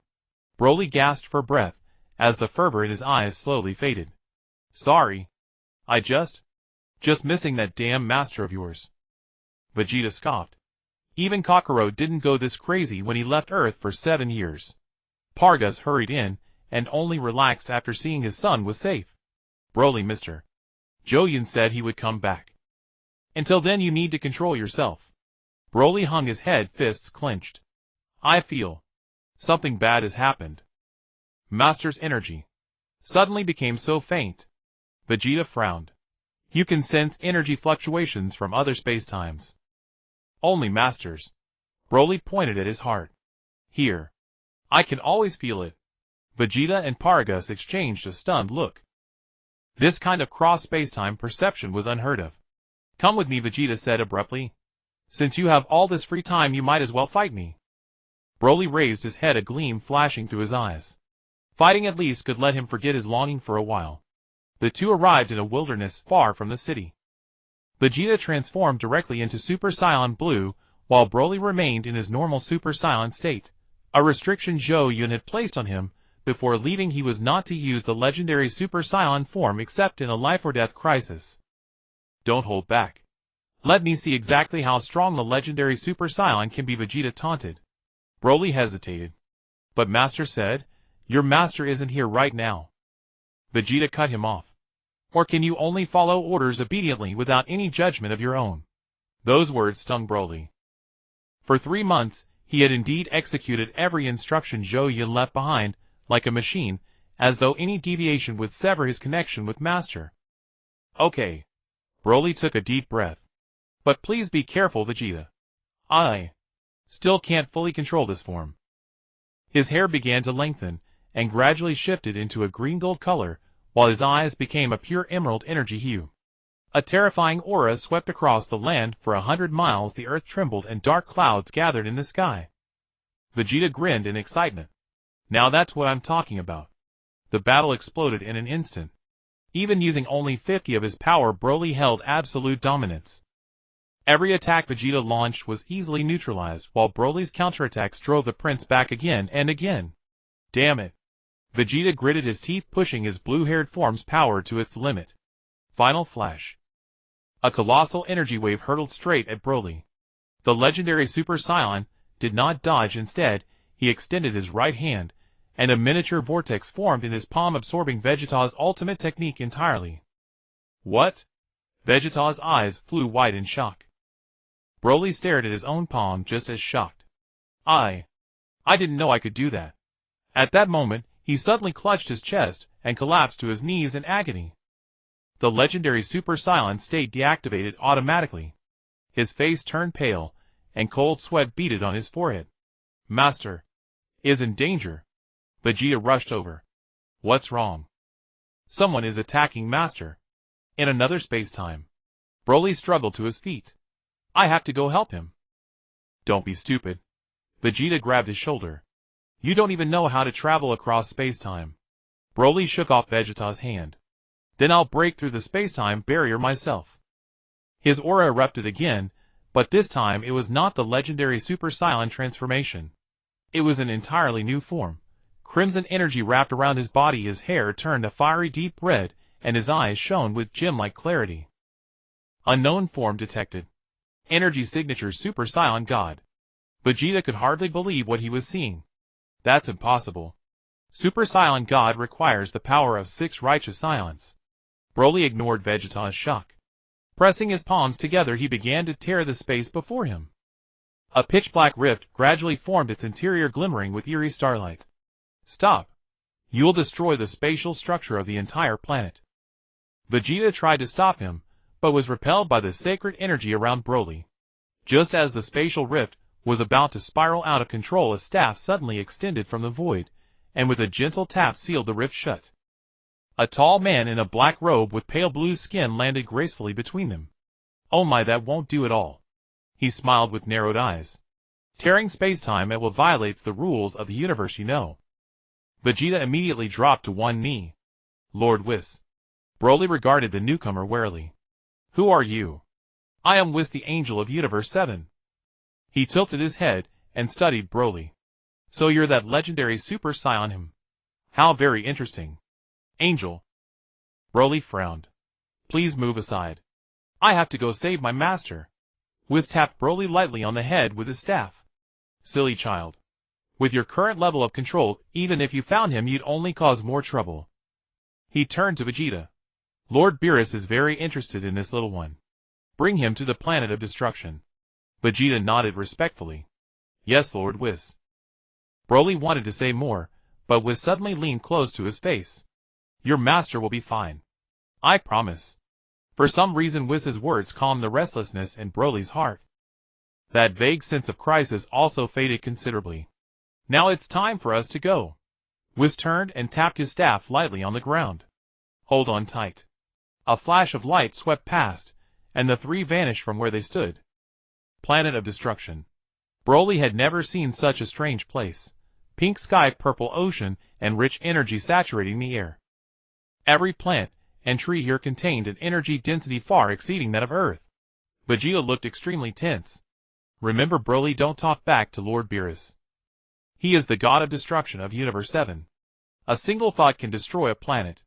Whis led them to a palace where a purple cat-like being was dozing on a floating chair. Lord Beerus, I brought them, Whis said softly. The god of destruction. Beerus opened one eye and lazily looked Broly over. So this is the legendary Super Saiyan. Doesn't look like much. Broly instinctively felt the threat, but remembering Vegeta's warning he merely bowed slightly. Greetings, Lord Beerus. Beerus suddenly appeared in front of Broly, his nose nearly touching Broly's face. I hear you could become a Super Saiyan god. Show me. Broly hesitated. I don't know how to become that form on my own. Last time it was triggered automatically. Beerus curled his lip. Worthless. He turned to Whis. Train him. I need him for the upcoming tournament of power. Whis nodded with a smile. As you command, Lord Beerus. Beerus lay back on the floating chair. Now bring me some pudding. Broly was completely confused. What is the tournament of power? And why do I have to participate? Whis pushed him toward the exit. I'll explain on the way. First you need to learn to control divine power. Vegeta followed behind, his expression complicated. It had taken him years to earn the right to train on the planet of destruction, yet Broly had been invited directly because of his talent. The Saiyan Prince's pride suffered another blow. 1 week later, Broly floated in the special training space on the planet of destruction, where the flow of time differed from the outside world. 1 week of training here was equivalent to 3 months outside. Very good, very good. Whis clapped his hands. You can now maintain the Super Saiyan God form steadily for 3 hours. The red aura around Broly slowly extinguished. This form was completely different from the legendary Super Saiyan. It did not rely on rage and destructive instinct but on inner calm and respect for life to awaken divine power. I still don't understand, Broly said, wiping away sweat. Why can I turn into this form? According to Vegeta, it requires a ritual with 6 righteous ions. Whis smiled mysteriously. The conventional method is indeed like that. But you are a special case. He tapped Broly's chest with his staff. Your heart is exceptionally pure, and with the bloodline of the legendary Super Saiyan, you naturally have what it takes to become a god.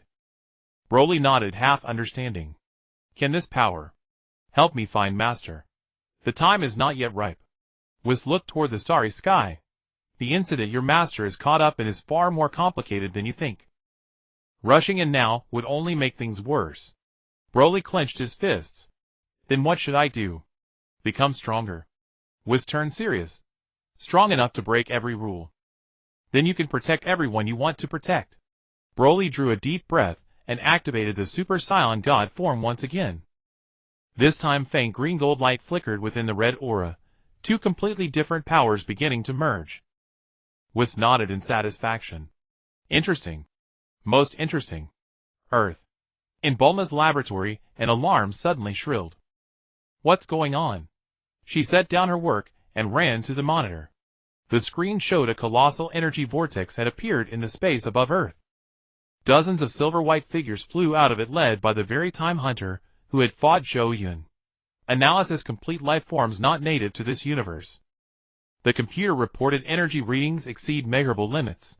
Bulma immediately pressed the emergency communication button. All Z fighters, attention. Unknown enemies are invading Earth. Repeat, unknown enemies are invading Earth. The first to arrive were Goku and Vegeta, the latter having just returned from the planet of destruction. Soon after, Piccolo, Krillin, Tien Shinhan, and the others arrived. What are those things? Goku asked excitedly. They look pretty strong. Vegeta frowned. They aren't ordinary enemies. The energy fluctuations on them are strange. The time hunters hovered above the city, their silver-white bodies reflecting a cold gleam. Scan complete. The leading time hunter spoke in a mechanical voice.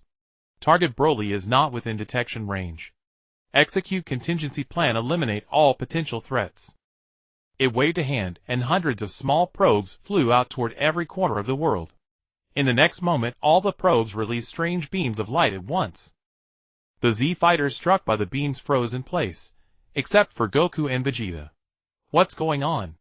Goku tried to move, but his movements became incredibly slow. It feels like swimming through glue. Vegeta could barely move either, and every step was a struggle. They're manipulating localized space-time. The Time Hunter raised its hand, condensing a black energy sphere in its palm. purge begins. The energy sphere descended, seeming about to devour the entire city. Then a red and green energy wave shot down from the sky and canceled it out. Everyone looked up to see Broly hovering high in the sky, wrapped in a red and gold aura, sacred flames burning in his eyes. "Don't hurt my friends." His voice rang across heaven and earth, as if countless Brolys across countless spacetimes were speaking at once. The Time Hunter turned to Broly. "Target confirmed. Execute capture protocol." 10 Time Hunters charged at Broly simultaneously, their arms transforming into all kinds of weapons, each strike carrying the force to distort spacetime. Broly did not dodge.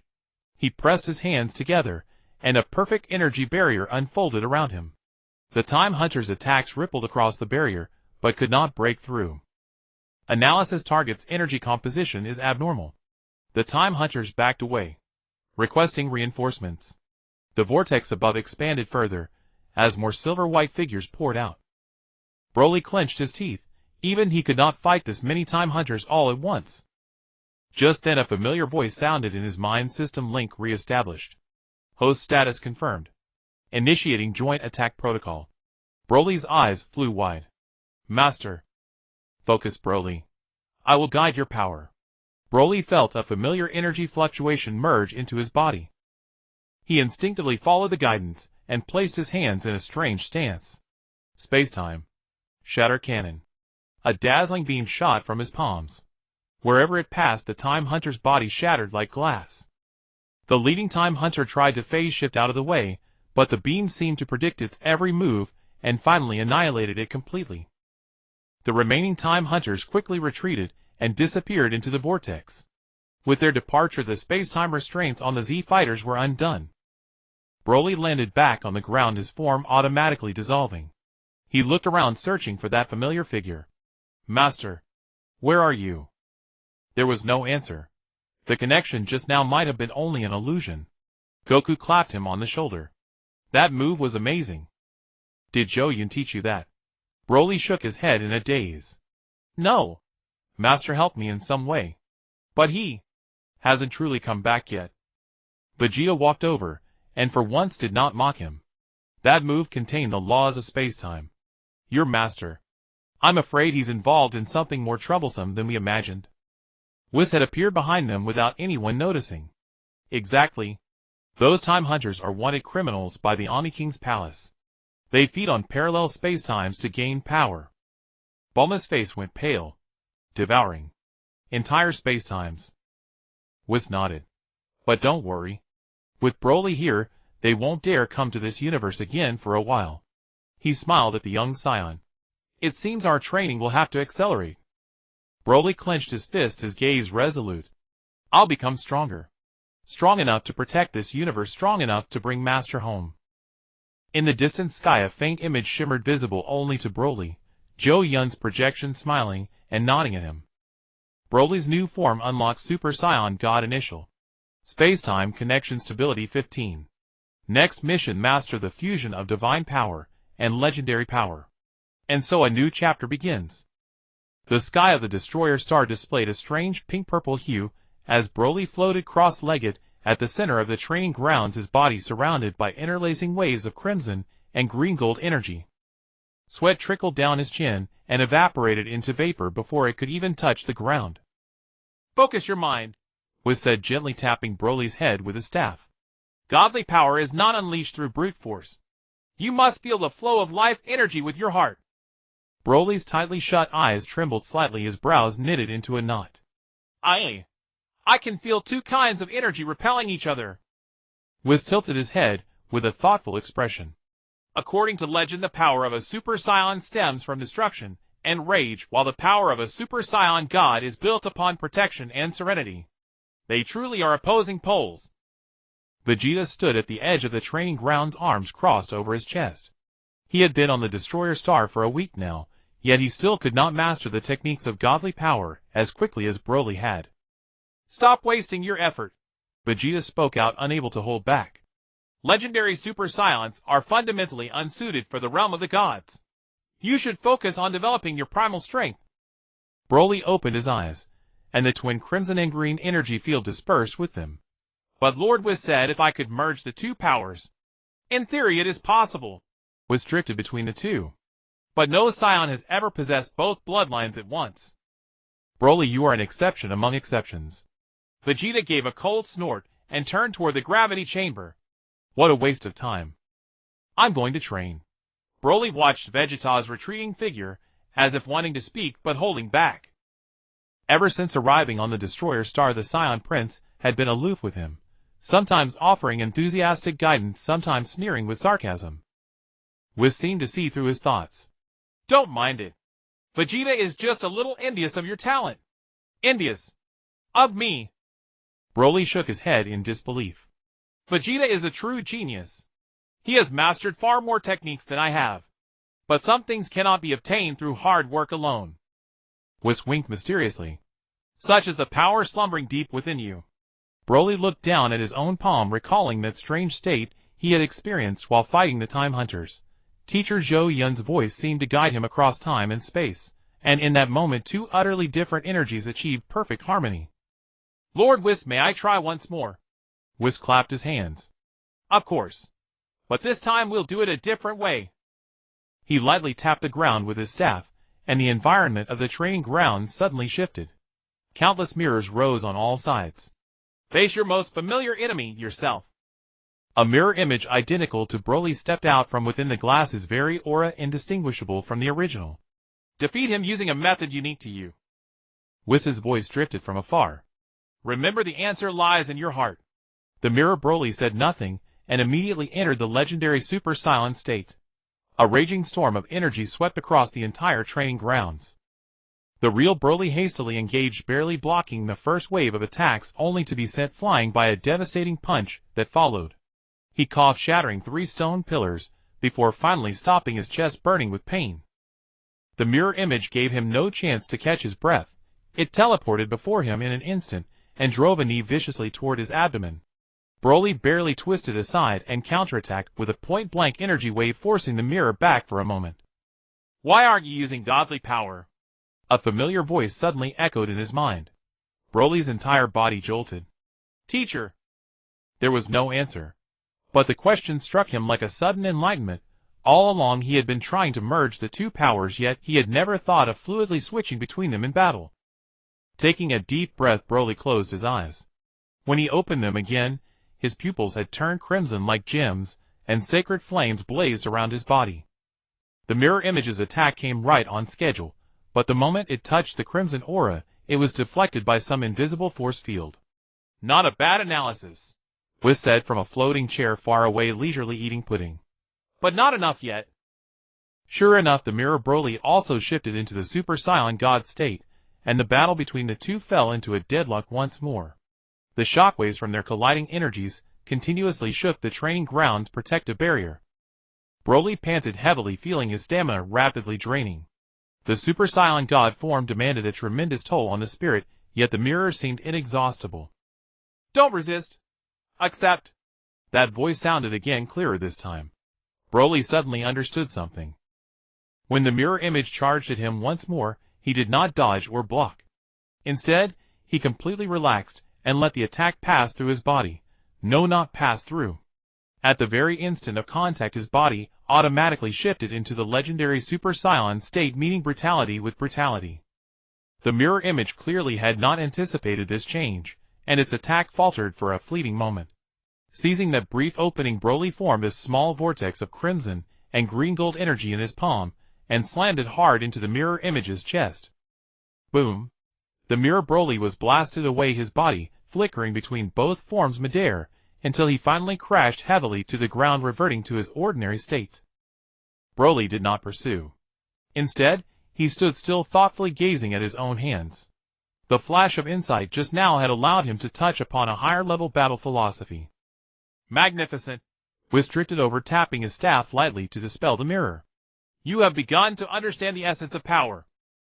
It's not about choosing one kind of power, Broly murmured to himself. It's about letting them flow naturally according to the situation. Whis nodded with satisfaction. Exactly so. Godly power and legendary power may seem opposed, but in truth they complement each other like yin and yang. Broly interjected suddenly. The term had surfaced in his mind out of nowhere. Whis' eyes widened slightly. Oh, did Zhou Yun teach you this concept? Broly shook his head.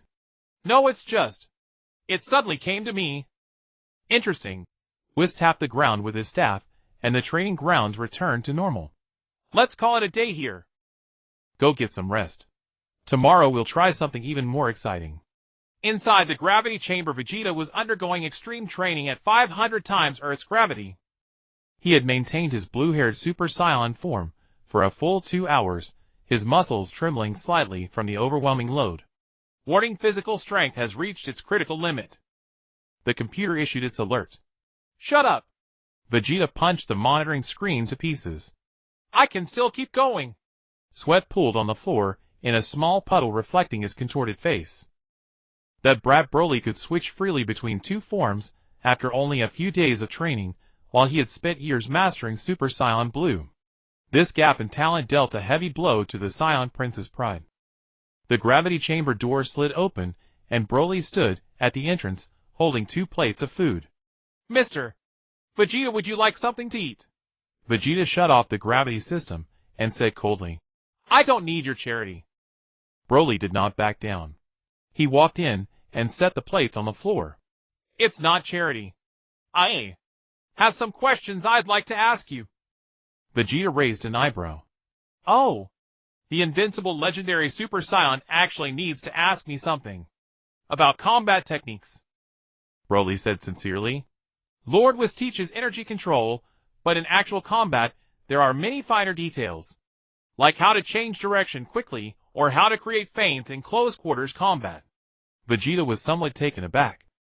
He had thought Broly came to show off today's breakthrough, but instead, he was humbly seeking instruction. The Saiyan Prince's expression softened slightly, and he picked up a piece of sushi, shoving it into his mouth. Watch closely. He wolfed down the food in a few quick bites, and stood up to demonstrate.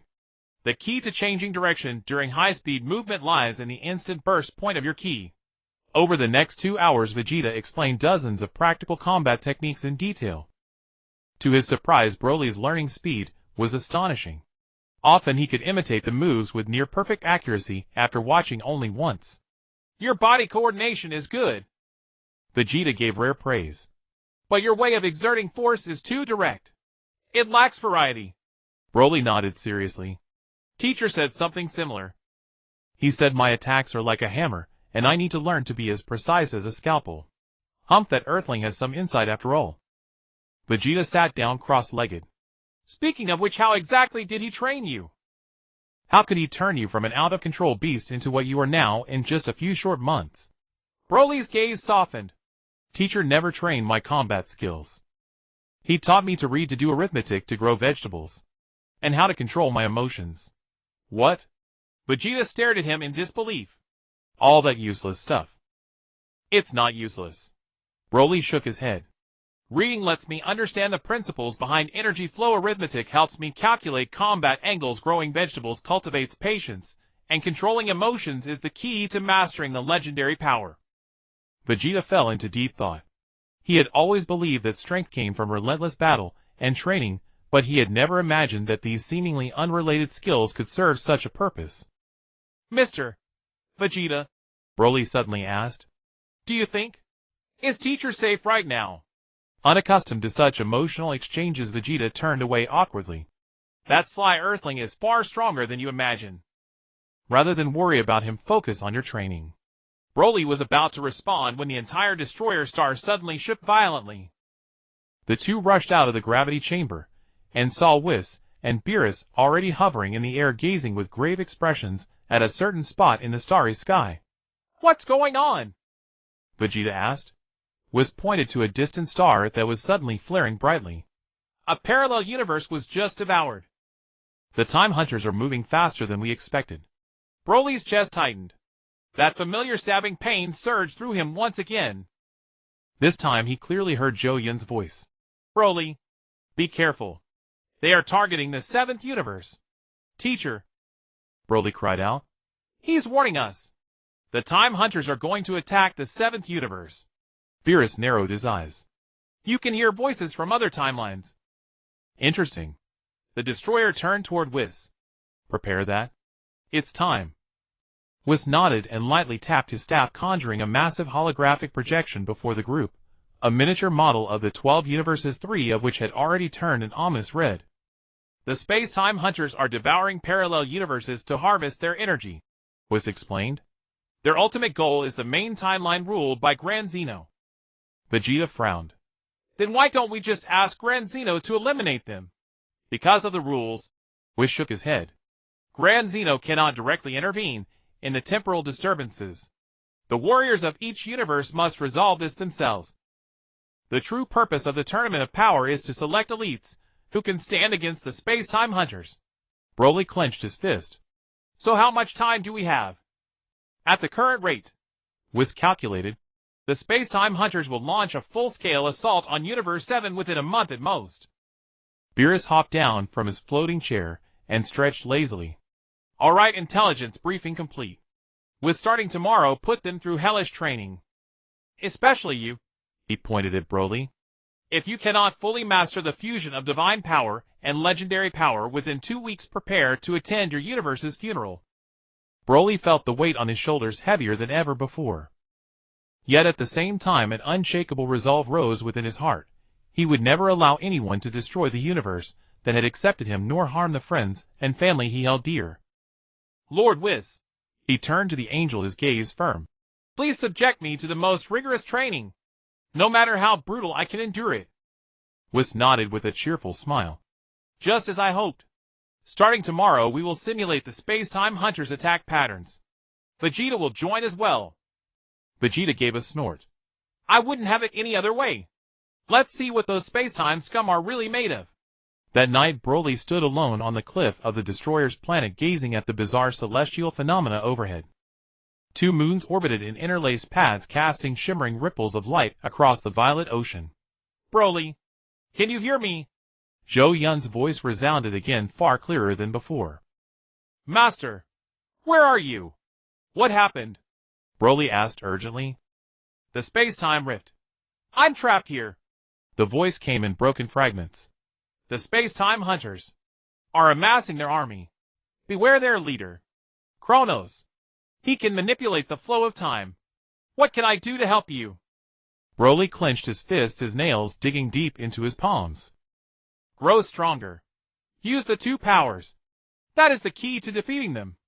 I will buy as much time as I can. Remember, no matter what happens, keep the light within your heart. The transmission abruptly cut off, and no amount of calling could reach his master again. Yet he could sense that his master was still alive, still fighting for him somewhere distant. Crimson and emerald energy surged uncontrollably from his body, forming a small vortex around Broly. But unlike the raging storms of the past, the fluctuation now carried a certain rhythm, pulsating with the steady cadence of breath. Is this the beginning of the fusion? Broly examined his hands, watching as the red and green gold energies no longer repelled one another, but began to merge slowly, giving rise to a brand new deep crimson radiance edged with gold. Energy fusion rate 17. New form unlocked, Legend of the Gods preliminary. Broly had no idea where these sudden messages in his mind came from, yet he was certain they were connected to Master Zhou Yun.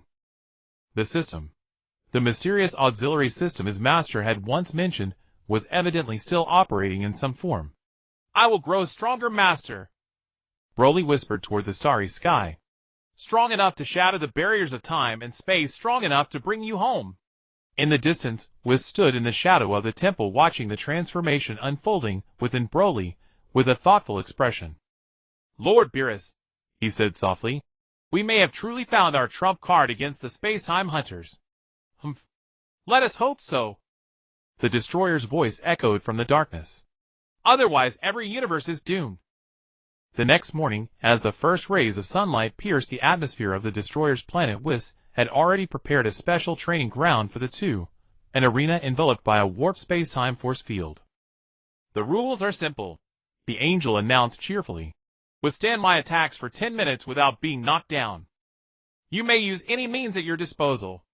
Vegeta and Broly exchanged a glance and simultaneously shifted into combat readiness, the former transforming into Super Saiyan Blue, while the latter attempted to activate the new form he had realized the night before. Whis smiled faintly and tapped his staff. Begin. The next second the angel's figure vanished from where he stood. Before Vegeta could even react, a heavy blow struck his abdomen, sending him flying like a folded shrimp. Broly barely managed to track Whis' trajectory, crossing his arms in front of his chest just in time to block a knife-hand strike. Even so, the impact drove his feet several inches into the ground. Decent reaction. Whis' voice came from all directions. But the real space-time hunters are far faster than this. Dozens of Whis' afterimages suddenly materialized across every corner of the arena, each one radiating a genuine energy signature. Vegeta struggled to his feet, wiping the blood from the corner of his mouth. Damn it! How are we supposed to fight this? Tag team, Broly suggested through telepathy. I'll take the left, you take the right. Crossfire. Vegeta was taken aback for a moment, then gave a barely perceptible nod. The two stood back to back and unleashed wide-area energy waves simultaneously. Whis' illusions shattered one by one in the energy storm, yet his true body remained elusive. Above! Broly suddenly warned. Both of them fired energy blasts toward the sky at the same moment, striking Whis just as he was about to launch a sneak attack. The angel nimbly twisted in midair, dodging most of the damage, but the edge of his sleeve was singed black. My, you two coordinate rather well. Whis drifted down in the distance. But from here on it won't be so simple. He snapped his fingers, and the flow of time within the arena suddenly slowed. Vegeta's movements seemed to be playing in slow motion, while Broly felt a familiar resistance, exactly the same temporal binding used by the space-time hunters. Switch to divine power, Broly shouted through telepathy. Vegeta understood instantly. With great effort, he shifted back to his ordinary Super Saiyan state, partially shaking off the influence of the slowed time. Broly meanwhile activated the form of Super Saiyan God, his crimson aura blazing brilliantly against the sluggish flow of time. Clever, Whis commended them. But far from enough. The angel's figure vanished once more, and this time, even Broly could not track his movements. Like punching bags, the two were struck by invisible forces from every direction, completely powerless to fight back. Just as Vegeta was on the verge of collapse, Broly suddenly closed his eyes. When he opened them again, a crimson light and an emerald gleam flickered simultaneously within his pupils, and the aura around his body morphed into a bizarre tricolored blaze of red, green, and gold. Legend of the Gods form activated. The effect of the time slow weakened dramatically in this state. Moving at astonishing speed, Broly actually managed to intercept Whis' killing blow aimed at Vegeta. Oh! Whis raised an eyebrow in surprise. Now this is getting interesting. Staff clashed against fist, unleashing a deafening shockwave. The entire arena began to crumble, cracks spreading across the protective barrier. Vegeta watched in stunned silence. The power Broly was displaying at this moment had already far surpassed the realm of Super Saiyan Blue. Even more astonishing was his gaze, still clear and calm, completely free of the savagery that defined the legendary Super Saiyan state. 10 minutes are up. Whis suddenly withdrew his hand and announced with a smile. Training over. The tricolored aura around Broly gradually faded, and his body collapsed to the ground, as though all strength had left him. Vegeta hurried over to support him, showing a rare trace of concern. Are you all right? Broly nodded weakly. Just overexertion. Whis walked over and lightly tapped his staff, instantly healing their wounds. You exceeded my expectations, especially that final form. You've already begun to touch the threshold of fusing divine power and legendary power. Beerus had appeared at the edge of the arena at some point, holding a box of pudding. At this rate, maybe you can indeed make it in time for the space-time hunters' assault. Broly struggled to his feet. Lord Whis, please continue training us. I need to become stronger. Of course, Whis agreed cheerfully. But that's all for today. Overtraining would only hinder your progress. That night, Vegeta unexpectedly came to Broly's room and tossed him a capsule. What is this? Broly asked curiously. An energy supplement made specifically for Saiyans. Vegeta explained awkwardly. Tomorrow, we need to be in top condition. Broly nodded gratefully. Thank you, Mr. Vegeta. After an awkward silence, Vegeta suddenly spoke. That form. How did you achieve it? I'm not entirely sure, Broly admitted honestly. It's just, when I think about protecting someone, the two powers begin to merge naturally. Protecting someone. Vegeta seemed lost in thought. Kakarot always says the same thing. He turned to leave, but stopped at the doorway. Broly, regarding your master. If he truly is trapped in the space-time rift, perhaps Shenron can help. Broly's eyes lit up. Earth Shenron. Know that thing's power is limited. Vegeta shook his head. But Super Shenron. The Super Dragon Balls created by Zalama, the Dragon God, who is said to be able to grant any wish. Do you know where to find them? A rare smile tugged at the corner of Vegeta's mouth. That's exactly why we must win the Tournament of Power. The victor is granted a wish from Grand Zeno, including the privilege of using the Super Dragon Balls. Hope reignited in Broly's heart. Two paths now lay before him. Gain the power to traverse time itself through training or gather the Super Dragon Balls and make a direct wish. Both paths demanded that he grow stronger. Mr. Vegeta, he said in a solemn tone, let us win the Tournament of Power together. Vegeta did not reply but gave a slight nod.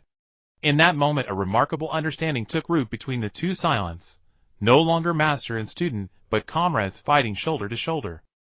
Far away the night sky of the destroyer's planet was torn open by a sudden space-time rift. A blurred silhouette flickered within the fissure, observing everything below before silently vanishing once more. The storm was about to descend. The Tournament of Power arena floated in the void. The colossal stage forged specially by the Zeno Palace emitted a faint blue glow. Broly stood in Universe 7's fighter area, his fingers drumming unconsciously against his outer thigh.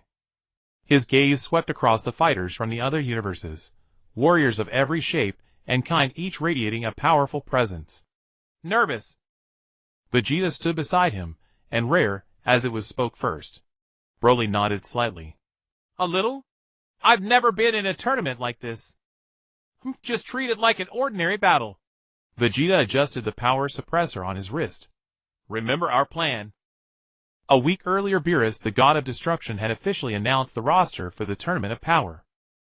Universe 7 fielded its strongest lineup: Goku, Vegeta, Broly, Frieza, Android 17, and Android 18, Piccolo, Gohan, Krillin, and Tien Shinhan. At that moment everyone stood at attention, waiting for the signal for the tournament to begin. On the high dais, the two Zenos wiggled their short legs with excitement. The Grand Priest floated elegantly at the center of the arena, his gentle yet clear voice reaching every corner. The Tournament of Power is about to begin. The rules are simple: knock your opponents off the stage or render them unable to fight. Weapons are prohibited and killing is prohibited. The last universe left standing will earn the right to wish on the Super Dragon Balls. Broly took a deep breath. The Super Dragon Balls. If he could win them, he could wish directly to bring Master Zhou Yun back. This thought gave him boundless determination. Take your positions. The Grand Priest raised his hand. Begin. In an instant dozens of fighters erupted with their ki at once. Following the plan, Broly immediately activated the new form he had gained through special training on the God of Destruction's planet, the Divine Legend form in which red, green, and gold energy interwove.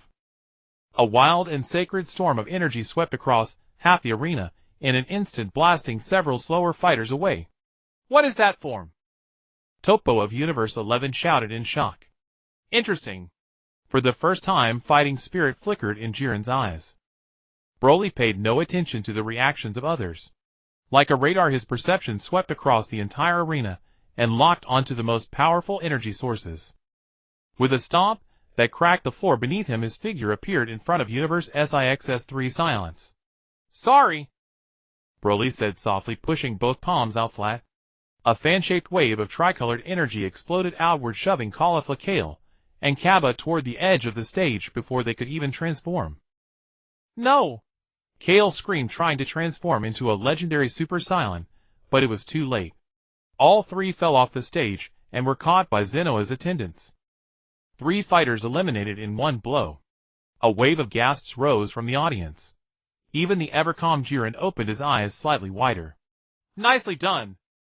Goku gave a thumbs up from nearby, then turned to face the invisible warriors of Universe 4.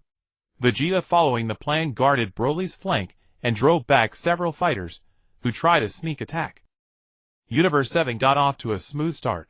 A dozen or more opponents were eliminated in the blink of an eye.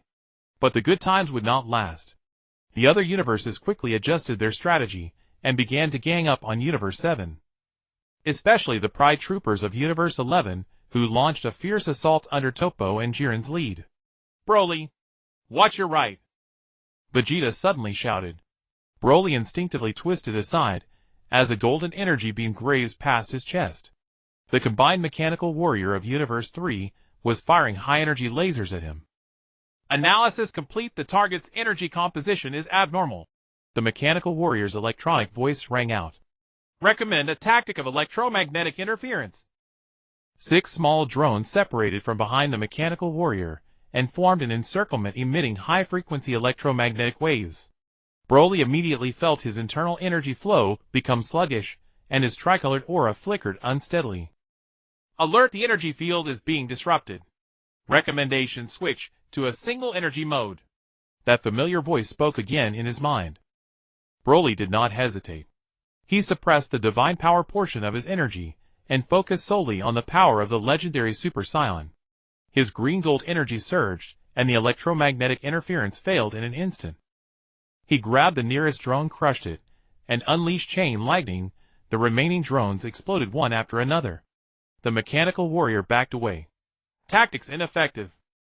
Requesting rain." Broly did not give it the chance to finish. A single handblade strike cleaved the mechanical warrior in two. Before the two halves could hit the ground, he swept them off the stage with a wave of ki. "Broly of Universe 7 scores another point," the Grand Priest announced. "Universe 3 remaining fighters 4. Vegeta flashed to Broly's side. "Don't be too reckless. Jiren has been watching you."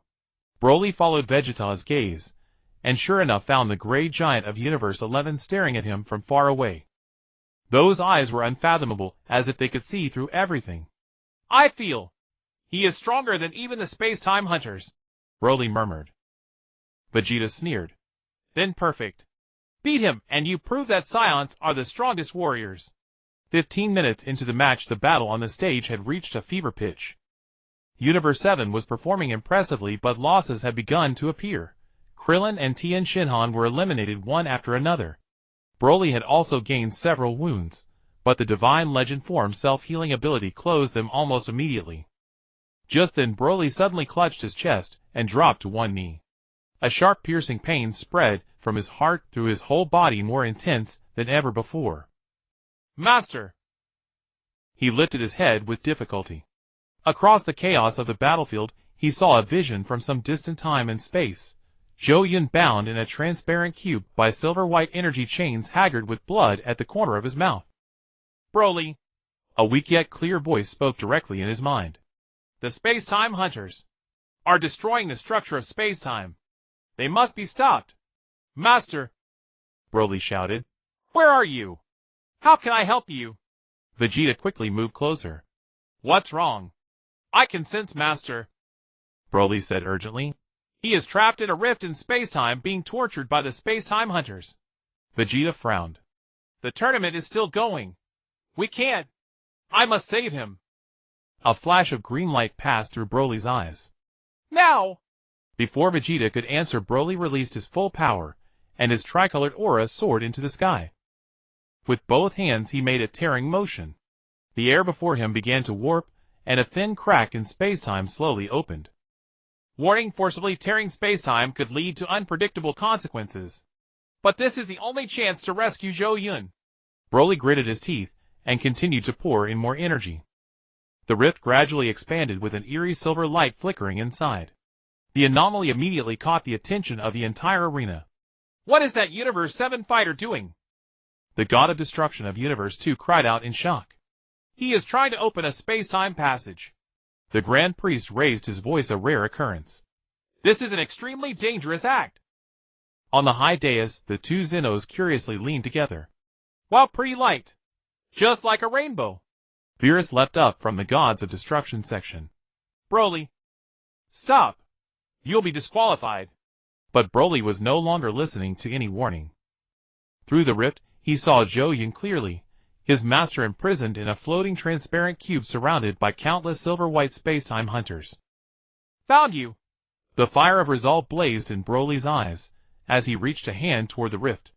At that moment, a golden figure suddenly struck Jiren. Universe 11's strongest warrior had finally made his move, sending a heavy punch straight at Broly's back. "Get out of the way!" Vegeta roared as he charged and unleashing full-power Super Saiyan Blue, and taking the punch head-on. The sound of bones shattering was clear. Vegeta spat out blood, but he did not yield an inch. "Broly," he roared hoarsely. "Do what you have to do. Leave this to me." Broly gave Vegeta a grateful look, then turned and focused all his attention on the space-time rift. The rift had expanded enough for one person to pass through, but it was extremely unstable. Silver-white space-time turbulence kept spilling from its edges. "Keeping the passage stable requires continuous energy output." Zhou Yun's voice was much clearer now. "I will try to move closer to the opening." Broly saw his master struggling in the cube, trying to move toward the rift. But the surrounding space-time hunters immediately tightened their restraints. More energy chains wrapped around Zhou Yun's body, drawing a painful groan from him. That scene ignited Broly's rage completely. His green-gold energy suddenly exploded, suppressing the red divine power. His hair turned a brilliant green-gold, and the whites of his eyes became pitch-black. This was the full-power legendary Super Saiyan form, yet more stable and stronger than ever.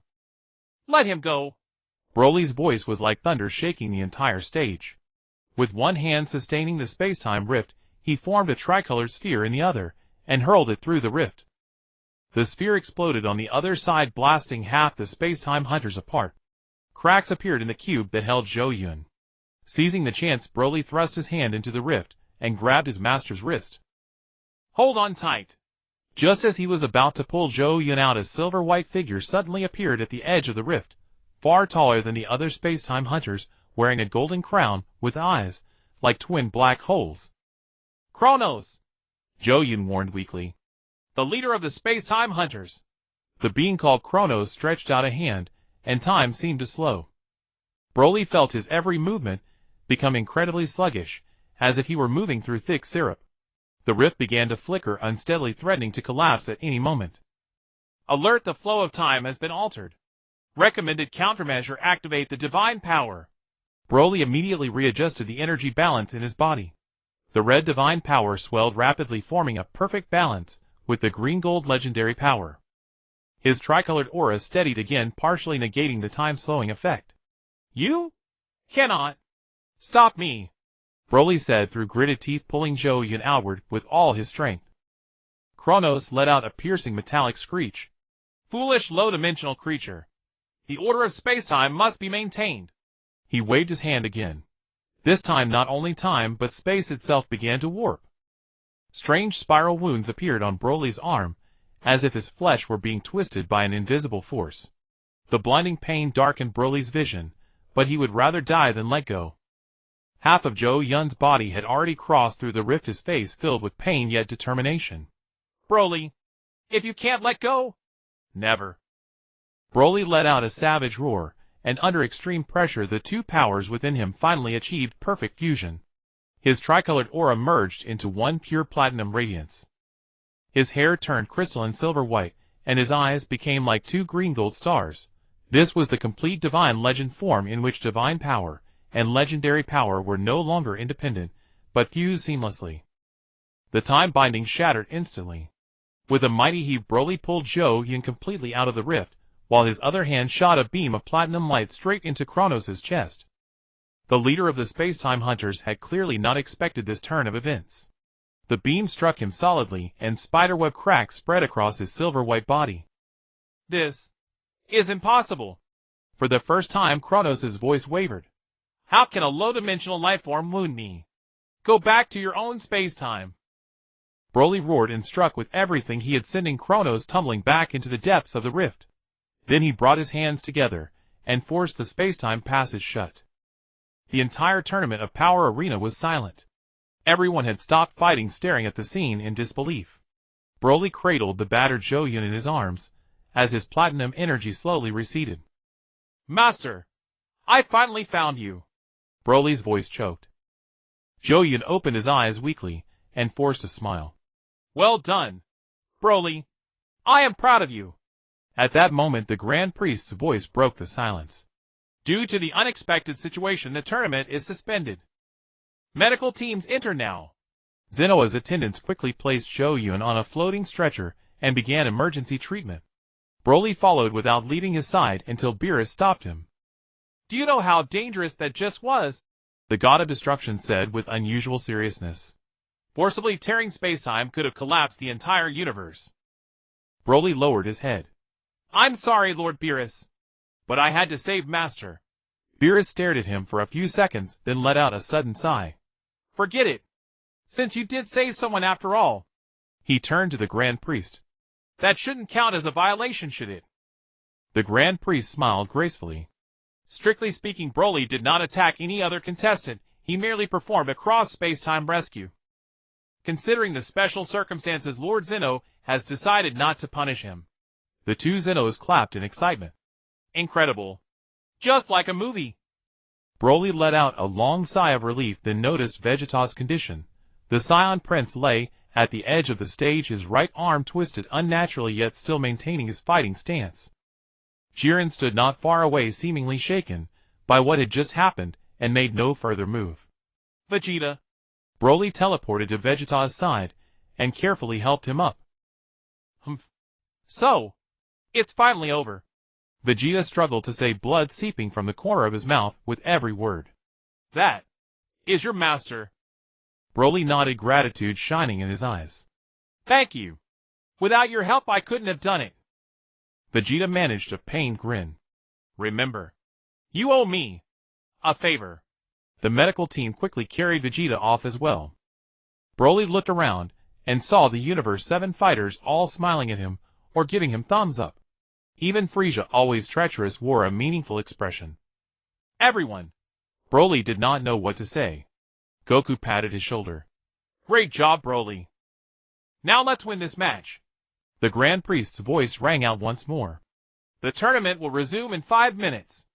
All universes, please prepare. Broly took a deep breath and looked toward the medical room.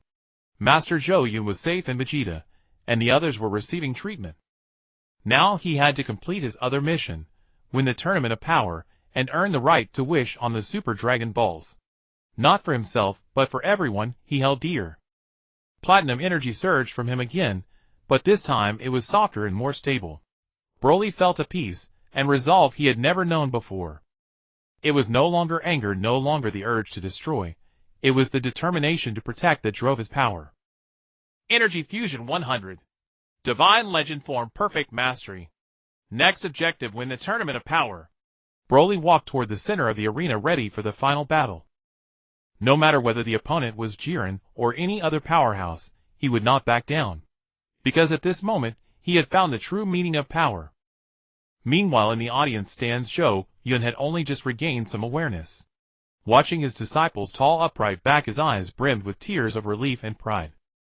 In the medical bay of the Tournament of Power, Zhou Yun slowly opened his eyes.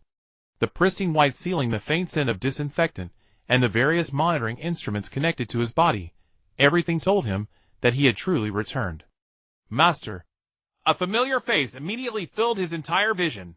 Broly's eyes were red, clearly having wept for a long time. He took Zhou Yun's hand with great care, as if it were something fragile. Ease up. I probably don't have a single intact bone left in my body. Zhou Yun tried to smile, but the wound at the corner of his mouth made him inhale sharply. Broly hastily adjusted his grip, but refused to let go. I'm sorry. I was too rough. The doctor said 87 of your bones have fractures, and there are multiple internal hemorrhages. Sounds worse than it feels. Zhou Yun said softly, trying to make his voice sound lighter. In truth, every breath felt like thousands of needles stabbing his lungs. How long was I unconscious? 3 days. Broly's voice trembled slightly. The Tournament of Power has been paused. Lord Zeno said it will resume once all the injured have recovered. Zhou Yun nodded slightly, letting his gaze sweep across the medical bay. Lying on the bed next to him was Vegeta, his right arm in a thick cast, and his chest wrapped in bandages, yet his eyes remained sharp and fixed intently on them. Vegeta. Sir. Zhou Yun greeted uncertainly. In his memory, the Saiyan Prince never looked at anyone with such concern. So you're finally awake. Vegeta turned his head away awkwardly. Your foolish apprentice nearly ruined the entire tournament trying to save you. Broly lowered his head. I didn't think that far ahead. Well done, Vegeta said suddenly, his voice low but extraordinarily clear. If it were me, I would have done the same. Those words plunged the medical bay into a brief silence. Zhou Yun stared at Vegeta in surprise, while the latter stubbornly fixed his eyes on the wall, the tips of his ears faintly reddening. "Thank you, Vegeta," Zhou Yun said sincerely. "Broly told me it was you who protected his back." Vegeta muttered a few indistinguishable words, then asked gruffly, "Just what is that silvery white bastard anyway?" Zhou Yun's expression immediately turned grave. "Kronos, the leader of the Time Hunters. He can manipulate local time flow, even create independent time loops. I saw him in a rift in spacetime trapping an entire fleet within 10 endlessly repeated seconds." Broly clenched his fists. "If he dares to show up again, I will completely annihilate him." "It's not that simple." Zhou Yun struggled to prop himself up and Broly hastily helped him sit. "Kronos is not an ordinary life form, but the embodiment of spacetime rules. As long as spacetime remains disordered, he can never truly die." The medical bay's door slid open, and was floated in elegantly holding a plate of pudding. My, it seems our patients have recovered quite nicely, Lord Whis." Broly nodded respectfully. Whis smiled as he distributed the pudding to the three. "Lord Beerus asked me to inform you that the Tournament of Power will resume tomorrow at noon. However," he looked at Zhou Yun, "Zhou Yun-kun, I'm afraid, will still need some time to recuperate. I can compete," Zhou Yun said firmly, then winced in pain from moving too much. Whis gently tapped Zhou Yun's forehead with his staff, and a warm energy flowed into his body. "Don't be hasty, your injuries are far more serious than they appear. The Time Hunter's energy has eroded the very source of your life. Special treatment is required." Zhou Yun felt a wave of drowsiness wash over him. "Then, what can I do?" "Rest well." Whis turned to Broly. "As for you, Lord Beerus hopes you stay in top condition. Kronos may very well appear again." Broly nodded solemnly. "I will protect everyone." Whis smiled with satisfaction and floated toward the door. "By the way, Zhou Yun-kun, Lord Zeno is quite interested in you. Once you recover a bit, he would like to see you." After the door closed, Zhou Yun frowned in confusion. "Zeno wants to see me? Why?" Vegeta grunted. "Who knows what those gods think? But being remembered by Zeno counts as your luck." Broly adjusted Zhou Yun's pillow. "Master, rest for now. I'll go check on the other teammates." Zhou Yun nodded, and under the effect of the medication soon sank into a deep sleep. He had a strange dream. Countless parallel universes floated like bubbles in the void, while a silvery white figure was devouring them one after another. The next day at noon, the Tournament of Power continued as scheduled. Zhou Yun was arranged to sit in a special observation area shielded by a protective barrier created by the angels. Though still weak, he insisted on witnessing the matches with his own eyes. On the arena, the remaining fighters reformed their ranks. Universe 7 had lost Krillin and Tien Shinhan, but its core combat power remained intact. Broly stood at the front of the lineup, his expression solemn. After the battle to rescue Zhou Yun, he had become the center of attention, with nearly every fighter warily observing his every move. "The tournament continues," the Grand Priest announced. "Time is extended to 30 minutes remaining." The battle erupted once more. This time the other universes had clearly changed their strategy, deliberately avoiding Broly, and instead attacking the other members of Universe 7. Android 17 and Android 18 soon fell into a bitter struggle, while Piccolo and Gohan were tied down by the Saiyan sisters of Universe 6. "They're trying to exhaust our strength," Goku shouted while dodging Jiren's attacks. Broly quickly analyzed the situation and decided to support the most critical area first. He instantaneously moved to Android 18's side and drove back a Universe 4 warrior, attacking her with a chop of his hand. "Thanks," Android 18 panted. "These guys are much tougher than last time." Broly nodded. "Please be careful. I'll go help Mr. Gohan." Just as he was about to move, a bone-chilling cold suddenly crept up his spine. Broly whirled around only to see the space at the edge of the arena begin to warp. A silvery white energy oozed from the void like slime, gradually coalescing into a humanoid shape. "Kronos!" Broly shouted in warning. Once the leader of the Time Hunters fully materialized, the flow of time across the entire arena abruptly slowed. Except for Broly and Zhou Yun, everyone's movements turned into slow motion, their expressions frozen between shock and terror. "The matches of low-dimensional beings are truly boring." Kronos' voice was like the scrape of metal.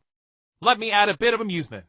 He raised his hand, and a silver beam shot toward the nearest fighter, Rubalt of Universe 10. The towering warrior began to age rapidly the instant he was struck by the silver light. Within seconds, he transformed from a prime adult into a white-haired elder, and finally crumbled into dust. "Stop!" Broly erupted with white gold energy and charged at Kronos. The Time Hunter's leader dodged easily. "Oh! You can still move within my time domain. Interesting." The two clashed at high speed across the nearly frozen arena. Every punch Broly threw carried the power to tear space, yet Kronos always avoided it by a hair's breadth, as if he could foresee the future. "It's useless, little one," Kronos taunted. "Within my domain, I know every possible branch of time." On the observation deck, Zhou Yun struggled desperately to stand. The protective barrier had left blocked all his movements, not even sound could escape.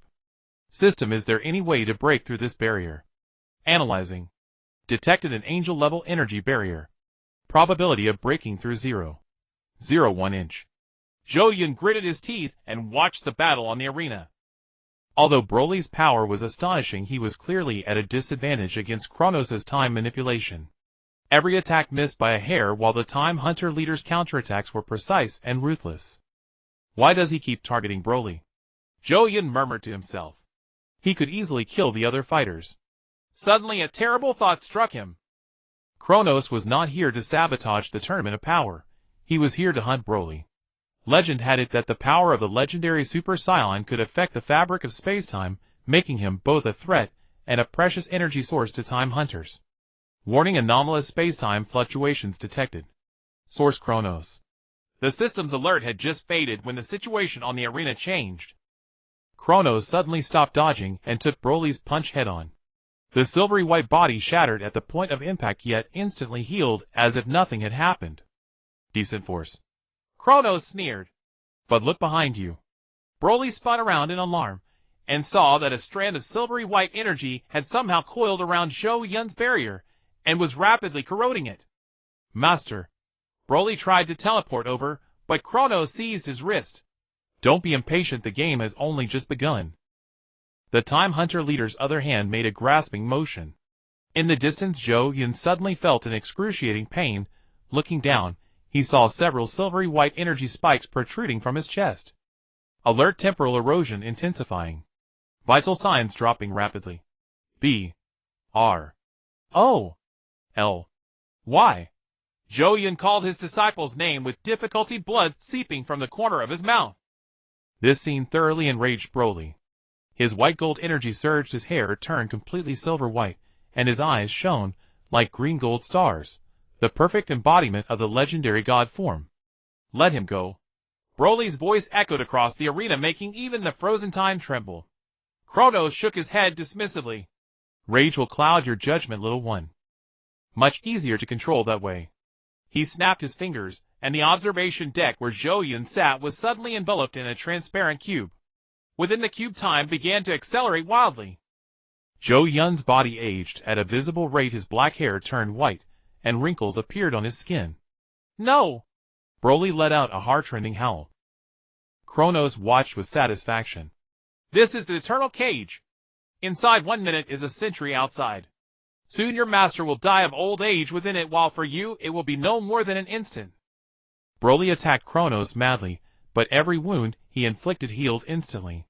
The Time Hunter leaders seemed to relish this cat-and-mouse game, constantly guiding Broly's gaze toward the rapidly aging Zhou Yun. "Calm down, Broly." A faint voice suddenly resounded in Broly's mind. "He's provoking you, trying to make you lose control." Broly shuddered. "Master, time flows differently, but our hearts are linked." Zhou Yun's voice, though weak, was exceptionally clear. "Kronos is not invincible. His core is in his chest. There's a golden crystal there." Broly narrowed his eyes and observed carefully. And indeed, deep within Kronos' silvery white body, a golden crystal the size of a thumb could be faintly seen flickering in and out of view as he moved. "I need you to create a temporal disturbance point." Zhou Yun continued to guide. "Strike the cube I'm in with your strongest energy. Don't worry about hurting me. But trust me." Broly took a deep breath and abruptly changed tactics. He feigned an even more ferocious assault on Kronos, while secretly condensing a highly compressed energy sphere in his palm. It's useless, little one. Kronos dodged again. Every move of yours I can. Broly spun around and hurled the energy sphere at full force toward the cube imprisoning Zhou Yun. Kronos had clearly not anticipated this turn. Caught off guard, all he could do was raise a hand to block. Boom! Amid the deafening explosion, the cube was blasted to pieces. But strangely, Zhou Yun was not only unharmed, he had instead regained his youthful appearance. He floated in midair surrounded by a white gold energy similar to Broly's. Impossible. Kronos showed shock for the first time. How could you break the eternal cage? Zhou Yun smiled slightly. You made a mistake, Kronos. Putting two people whose hearts are linked into different time flows. When Broly struck the cube, the time point I occupied happened to be in the past. The energy wave created a paradox in the temporal barrier, rendering your control ineffective. The golden crystal at Kronos' chest suddenly began to flicker unsteadily. You exploited the rules of spacetime. Now, Zhou Yun shouted. Broly had already been poised to strike. He appeared before Kronos in an instant, his white gold fist piercing straight through the Time Hunter's chest, seizing the golden crystal with pinpoint accuracy. This is your core, isn't it? Broly's voice was cold as ice. Pay the price for harming my master. He crushed the crystal with force. Kronos let out an inhuman shriek, his silvery white body cracking like shattered glass. But just as he was about to collapse entirely, a sinister smile suddenly appeared on his face. You think this is over? I am merely one of countless time hunters. We will return. With the last wisp of silver light fading, Kronos vanished completely. Time on the arena returned to normal, and everyone regained the ability to move, looking around in confusion. What happened? Goku scratched his head. I feel like I missed a great show.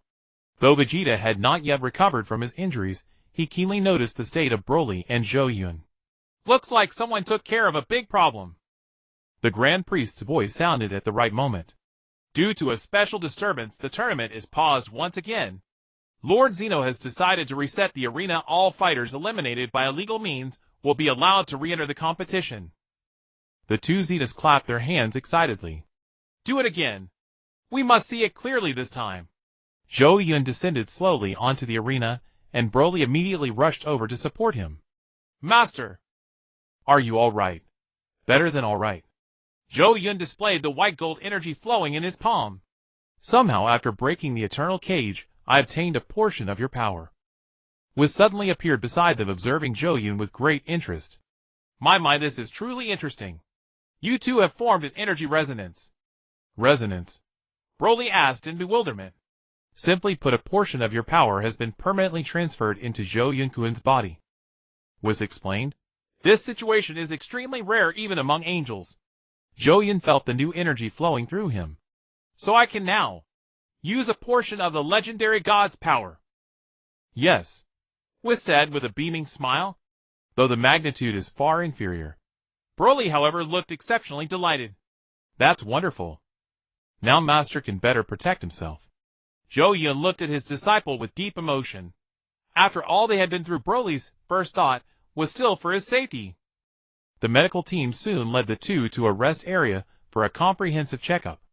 On the way, they encountered the revived fighters of Universe 10. Rubalt looked at Zhou Yun and Broly with mixed feelings.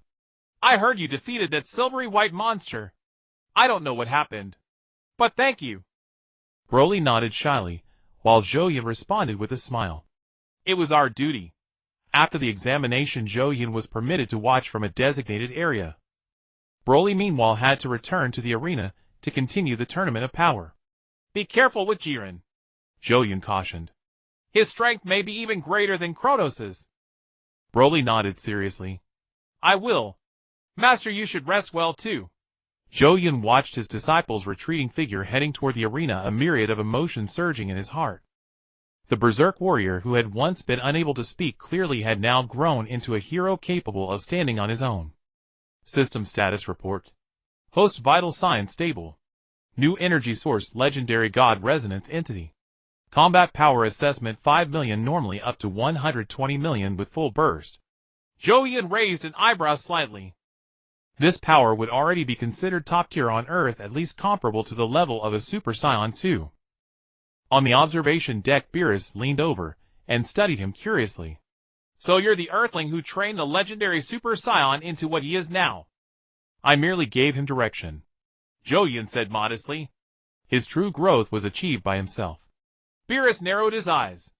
"Excessive modesty is hypocrisy, Earthling. I've seen Broly's transformation with my own eyes. Without you, he might still be an out-of-control monster." Zhou Yun gave a non-committal smile and turned his attention to the arena. The tournament restarted, and this time without interference. Fighters from every universe displayed their full strength. Following the plan, Broly conserved his energy preparing for the ultimate showdown, the confrontation with Jiren. "Do you think he can win?" Beerus suddenly asked. Zhou Yun watched Broly, who was calmly fighting on the arena, and whispered, "I don't know. But I know that no matter the outcome, he has already become the best version of himself." Beerus nodded thoughtfully and said no more. The two Zeniths cheered excitedly from their high platform for the splendid battle, while the Grand Priest maintained his elegant smile, occasionally glancing at Zhou Yun as if profoundly intrigued by this Earthling who could trigger energy resonance. The Tournament of Power entered its final stage, and Broly's legend was only just beginning to write its most glorious chapter. The Tournament of Power arena trembled amidst the energy storm. Broly stood at the forefront of Universe 7, platinum-white auras swirling around him. Across from him, Jiren stood as unshakable as a mountain. For the first time, a fighting spirit blazed within those unfathomable eyes. "At last it's just the two of us." Jiren's voice rumbled low like thunder. "Show me the true power of the legendary Super Saiyan." Broly did not answer. He only bit his knees slightly and assumed a battle stance. After the battle against Kronos, his divine legend form had approached perfection. His silver-white hair swayed without wind, and in his green-gold eyes, there was no trace of savagery, only rock-solid determination. In the spectator stands, Zhou Yun unconsciously gripped the armrest.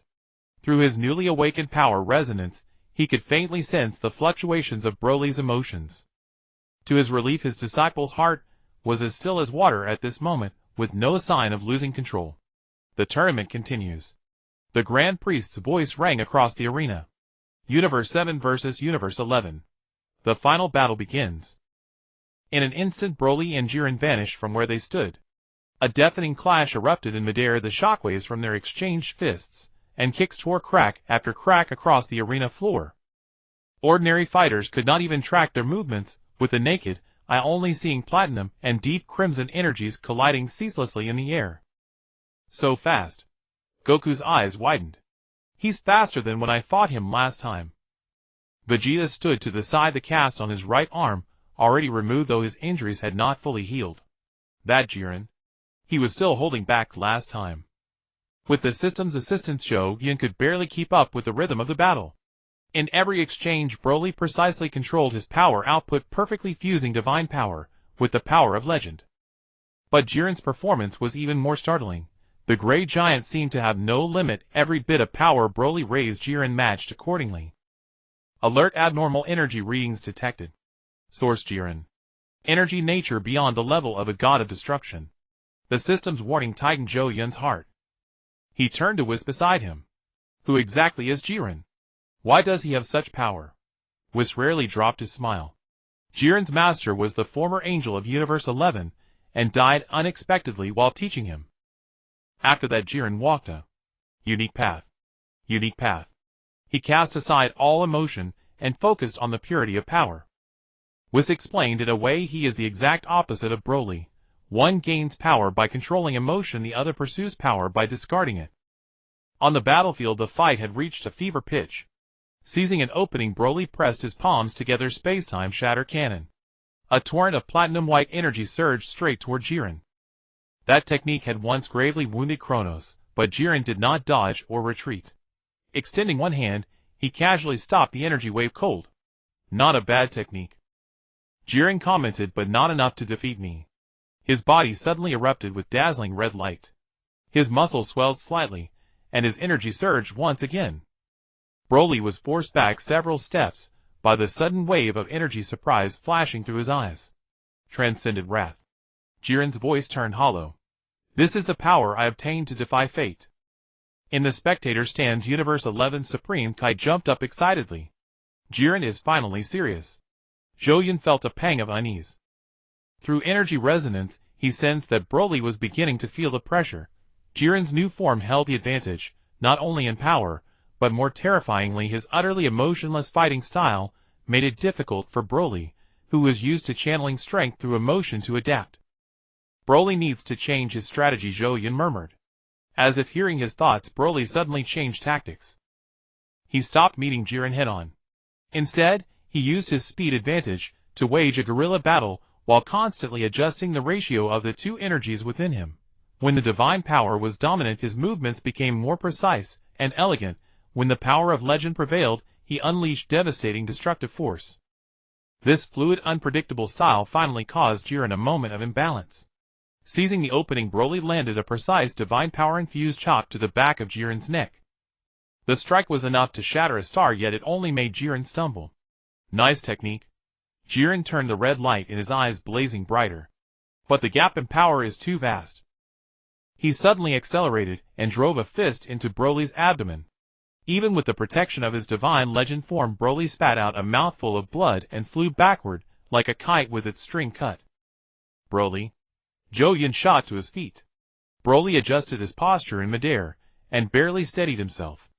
He wiped the blood from the corner of his mouth, his gaze still resolute. Through energy resonance, Zhou Yun felt the soothing emotion his disciple sent. He had not yet reached his limit. Jiren gave Broly no chance to catch his breath and pursued in an instant. The two clashed fiercely once more, but the tide had clearly turned. Broly's attacks found it harder and harder to break through Jiren's defense, while every blow from Jiren deepened Broly's injuries. This can't go on. Goku clenched his fists. I have to help. Don't be reckless, Kakarot. Vegeta barked. This is Broly's fight. Besides, he glanced at the other fighters from Universe 11. The Pride Troopers haven't made a move yet. Sure enough, Toppo and the others had already assumed battle stances, clearly ready to intercept anyone who tried to support Broly. Zhou Yun was frantic with worry. Through their resonance, he could feel Broly's pain, yet his disciples stubbornly refused to enter a state of complete frenzy.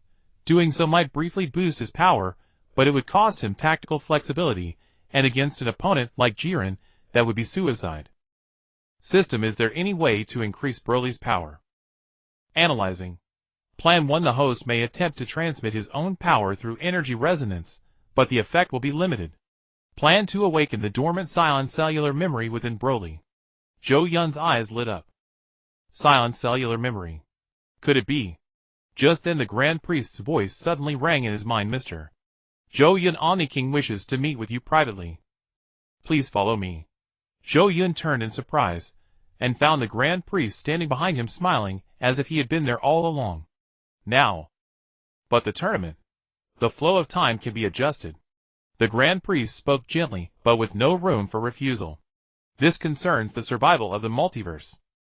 Zhou Yun looked hesitantly at the arena.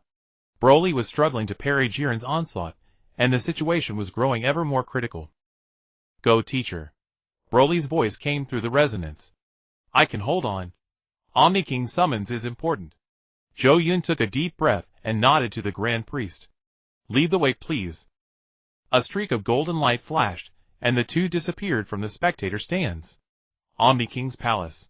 Zhou Yun's surroundings changed from the noisy arena to a solemn temple. The two Omni Kings sat upon high thrones, studying him curiously. So this is the interesting Earthling. He can resonate with the legendary Super Saiyan. The Grand Priest bowed respectfully. Your Majesty's Zhou Yun has arrived. Zhou Yun imitated the Grand Priest's bow. It is an honor to meet you, Your Majesties. I heard you have a special system. The Omni King on the left asked, tilting his head. Zhou Yun's heart jolted. The system was his greatest secret. He had never revealed its details to anyone. No need to be surprised. The Omni King on the right giggled. We know everything. The Grand Priest explained. Omni King sensed that there is a creation inside you that does not belong to this universe. It was that which helped you train Broly, wasn't it? Zhou Yun nodded cautiously. Yes. But I don't fully understand its origin. System: can you detect Omni King's energy? Scan blocked, insufficient authority. Warning: traces of high-level temporal interference detected. The Omni King on the left jumped down from his throne and floated before Zhou Yun. In those large eyes flickered an emotion Zhou Yun could not read. The space-time hunters are only the beginning. A greater crisis is approaching. Greater crisis? Zhou Yun frowned. The space-time devourers. The Omni King on the right continued. They feed on universes, and have already destroyed 6 parallel timelines. The Grand Priest's expression turned uncharacteristically grave. Kronos and the space-time hunters were merely their vanguard. We suspect the space-time devourer's target is not only the material universe, but the very fabric of space-time. Zhou Yun suddenly understood something. So the true purpose of the Tournament of Power is to select warriors who can fight the space-time devourers. The Grand Priest nodded. And you and Broly may be the key. Alert information impact. Detected 0.03 similarity between the host system and Omni King's energy. This sudden discovery struck Zhou Yun like a thunderbolt. His system was connected to Omni King. How could that be? Omni King seemed to sense his shock and smiled mysteriously. You will understand in time. For now your disciple needs help. The Omni King on the left clapped his hands. We'll send you back. But remember, added the Omni King on the right. Protect your system. It is more important than you think. Golden light flashed again, and Zhou Yun returned to the spectator's stands. To his surprise, almost no time had passed in the outside world. Broly and Jiren's battle had just entered a new phase. Where did you go? Was asked curiously. Omni King's palace. Zhou Yun answered briefly, his attention completely fixed on the arena. How is the situation? Was pointed at the arena. Not good. Jiren has Broly under pressure, and the other fighters from Universe 7 are also being held back by the Pride Troopers.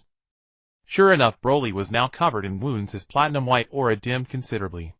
Jiren meanwhile grew stronger, with each exchange the state known as transcendent wrath made him seem like a tireless war machine. Broly, listen to me. Zhou Yun transmitted through the energy resonance. Try to recall the Saiyan history your father told you about, and awaken the ancient memories in your blood. Broly nodded slightly between dodges. He began deliberately channeling the power of his Saiyan bloodline, especially the dormant fragments of ancient genes within him. Jiren keenly noticed the change in his opponent. A dying struggle. He brought his hands together, and condensed a deep crimson sphere of energy. Light of finality. The sphere of energy drifted slowly toward Broly, warping space itself wherever it passed. Though it seemed slow, the attack sealed off every route of escape, forcing the opponent to take it head-on. Broly took a deep breath and closed his eyes. In the instant before the sphere struck, his body was suddenly enveloped by an ancient and mysterious energy, not divine power nor the power of legend, but the most primal Saiyan battle spirit. The energy sphere was stopped by an invisible barrier, then completely absorbed by Broly. When he opened his eyes again, his pupils had become vertical beast-like slits, and his hair had turned dark gold. Primal Super Saiyan form activated. Combat power increased by 300. For the first time, Jiren showed a surprised expression. What form is this? The original transformation of the Saiyans. Broly's voice carried an ancient echo. Pure combat instinct. The two clashed again, this time evenly matched. In his primal Super Saiyan form, Broly fought entirely on instinct. Every strike targeted a vital point, utterly unadorned yet lethally precise. Jiren's meticulous tactics seemed almost clumsy before such primal violence. Amazing! Goku shouted excitedly. Broly found a way to counter Jiren. But Vegeta frowned. No, that's not enough. The primal form drains too much, he can't last long. Sure enough, a few minutes later Broly's movements began to slow. The energy consumption of the primal form far exceeded expectations. Jiren seized the opportunity, and knocked Broly to the ground with a heavy punch. You are strong. Jiren looked down at Broly. But not strong enough. He raised his foot ready to deliver the final blow. At that critical moment, a streak of blue light suddenly cut between them. It was Vegeta. The Saiyan Prince appeared in a brand new form. His Super Saiyan blue hair had grown longer, and deep blue energy lightning crackled around him. Super Saiyan Blue Evolution. Goku's eyes widened. When did Vegeta? Vegeta took Jiren's strike head-on. Though driven back several steps, he succeeded in preventing Broly from being eliminated. Don't misunderstand, Vegeta said to Broly without looking back. I just don't want Kakarot stealing the spotlight. Broly struggled to his feet. Thank you, Vegeta. Jiren looked at the new opponent and nodded slightly. Another opponent worthy of battle. In the spectator stands, Zhou Yun watched the situation nervously. Vegeta's breakthrough gave Universe 7 new hope, but Jiren's power remained unfathomable.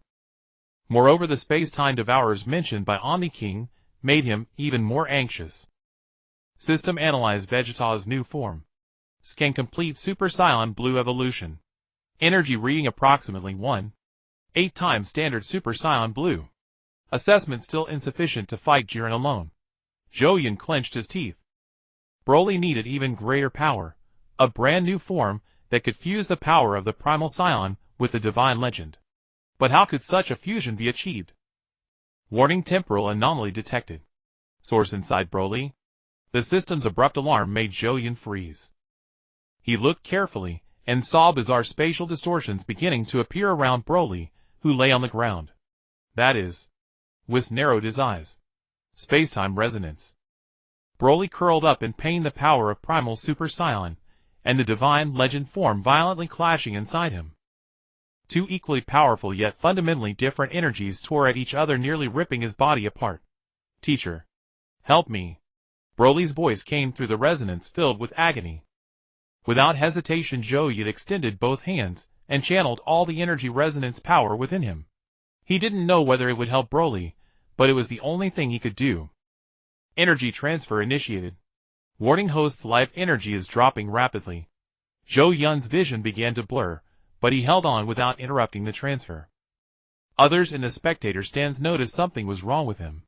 Whis acted quickly to stabilize his vital signs, but did not stop the energy transfer. Let him continue, the angel said softly. This is a necessary sacrifice. On the arena, Broly's body suddenly erupted with blinding white light. When the light faded, a brand new form appeared before everyone. His hair turned crystalline platinum, reaching down to his waist, every strand seemingly woven from light. His eyes were pure emerald, pupils narrowed into two vertical slits. Around him was no longer an aura, but liquid energy as tangible as matter. Platinum Legend form activated. Energy fusion rate 200. Combat power immeasurable. Jiren took a step back for the first time. This power. Broly slowly rose into the air, his voice ethereal and majestic. To protect everything I hold dear. The battle that followed completely overturned everyone's understanding. In his Platinum Legend form, every movement Broly made sent tremors through spacetime, and Jiren's transcendent wrath fell back step by step before such power. The strongest warrior of Universe 11 exhausted every trick, yet could not harm Broly in the slightest. Impossible. Toppo stared in shock. Jiren is actually being pushed back. Vegeta stepped aside, a faint smile tugging at his lips. Well done, kid. Finally, Broly pressed his hands together, and a miniature white hole formed in his palms. Spacetime Annihilation Cannon. Jiren used every ounce of strength to construct a defense, but it was useless against the white hole's pull. The energy wave struck him directly, and his body flew toward the edge of the arena like a kite with its string cut. Just as Jiren was about to fall out of bounds, Broly suddenly teleported behind him and gently nudged him back to the center of the arena. Why? Jiren raised his head with difficulty. You could have eliminated me. Broly extended his hand. Because this is not a battle to the death. We are all fighting to protect our own universes. Jiren stared blankly at the outstretched hand, the red light in his eyes gradually fading. After a moment of silence, he took Broly's hand and stood up, then unexpectedly raised Broly's arm. I concede. Broly of Universe 7 is a true warrior. The entire venue fell silent, then erupted into deafening cheers. The Grand Priest announced with a smile, Universe 11 concedes. Universe 7 wins. The two Omni Kings jumped up excitedly. Magnificent. We must give Broly a medal. Zhou Yun smiled weakly, then his vision went dark, and he lost consciousness. The last things he sensed were Whis catching his falling body, and Broly's agonized cry, teacher. Energy depleted. System entering hibernation mode. Mission complete. Tournament of Power victory. Darkness. Endless darkness. Zhou Yun felt himself floating in a void. No up, no down, no left, no right, and no passage of time. Occasionally faint specks of light flickered past, like the distant glimmer of stars, but they vanished in an instant. System status rebooting progress 12. That familiar electronic voice rang out in the void. Zhou Yun wanted to answer, but found that he could not make a sound. Fragments of memory slowly pieced themselves together. The Tournament of Power, Broly's new form, and his own decision to transmit energy. Warning: the host's vital signs are weak. Recommendation: replenish energy immediately. How was he supposed to replenish it? In this empty void there was nothing. Zhou Yun tried to move his body, but he could not feel his limbs. He had become a mass of pure consciousness floating in the inner space created by the system. External energy input detected. Source: Broly. Nature: Platinum Legend Energy. A warm light suddenly pierced the darkness. Zhou Yun saw a platinum-white thread of energy extending from the infinite distance, gently coiling around his consciousness. In that instant countless images surged in like a tidal wave. Broly, weeping over his lifeless body, was desperately using an angel-class healing technique, the Omni King personally acting to stabilize his life source, Bulma leading Earth scientists in developing an energy replenishment device day and night. What hurt most was the sight of Broly. The warrior who could already stand on his own was curled up in the corner of the medical bay, like a lost child, his eyes never leaving the hospital bed, as if Zhou Yun would vanish the moment he blinked. Energy reception in progress. System reboot progress accelerated.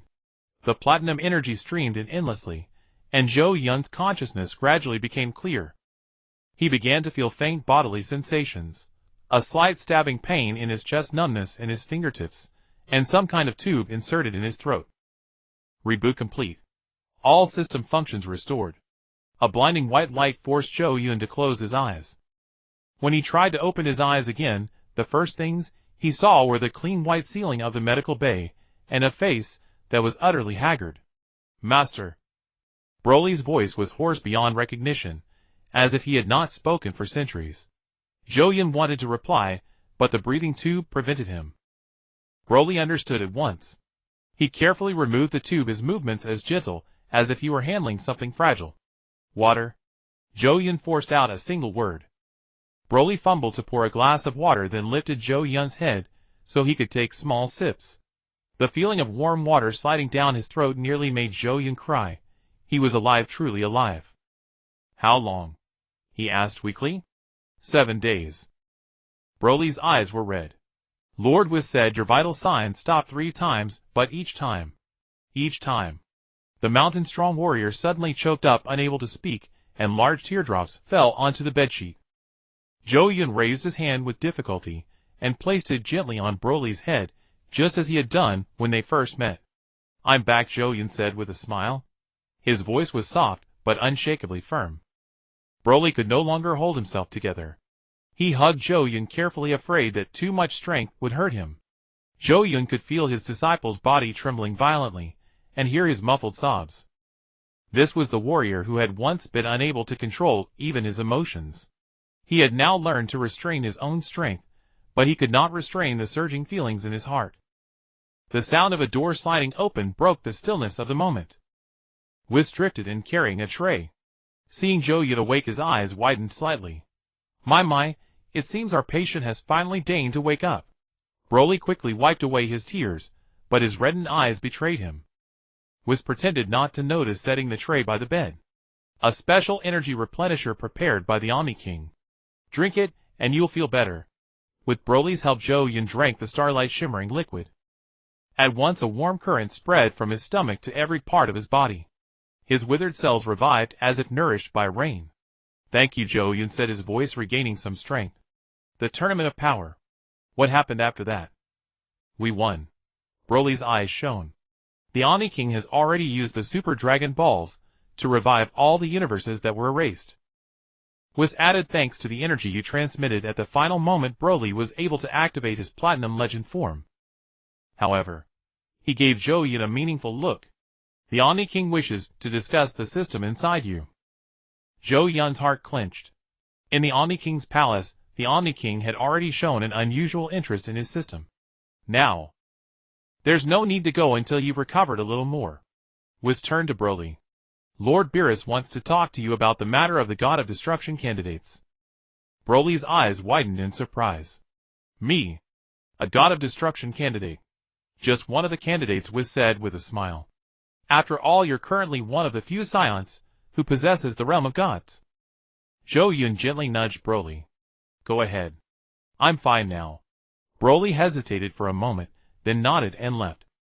Before leaving, he repeatedly instructed the medical robot to contact him immediately if anything changed. After the door closed, Whis' expression turned serious. Zhou Yun, before you see the Omni King, there are some things you need to know. He waved his staff, and a barrier sealed the room off from the outside. Your system is no ordinary cheat device. Alert: high-level information flow detected. Source: Whis. A vast torrent of information suddenly poured into Zhou Yun's mind. The birth and destruction of universes, the succession of Omni Kings throughout the ages, and a terrifying existence known as the space-time devourers. What is all this? Background knowledge, was said softly. To help you understand your true identity. The vision finally settled on a shocking scene.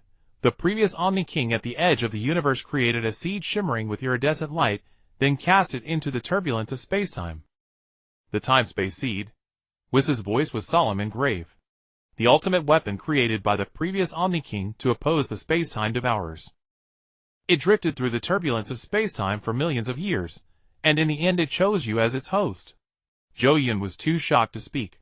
He had always thought the system was some kind of high-tech product. He had never imagined it could be such a sacred and powerful existence. System. Are you the time-space seed? Confirmed. Host authority upgraded. All functions unlocked. Whis' staff lightly touched Zhou Yun's forehead. Now are you ready? The Omni King is waiting for you. Back at the Omni King's palace, Zhou Yun's state of mind was entirely different as he once again stood before that solemn sanctuary. The two Omni Kings sat on their lofty thrones, while the Grand Priest stood at the side smiling. Zhou Yun, are you feeling better? The Grand Priest asked with concern. Zhou Yun bowed respectfully. Thanks to your kindness, I am much better. The Omni King on the left jumped down from his throne and floated over to Zhou Yun. We know you have a lot of questions. Look at this first. The Omni King on the right waved his hand, opening a holographic star chart. In the chart, the models of 7 universes were clearly visible, but 6 of them had already turned a dangerous dark red, their surfaces covered with cracks. The 7th universe, the main universe, was still intact, but countless silver-white shadows drifted around it, slowly closing in.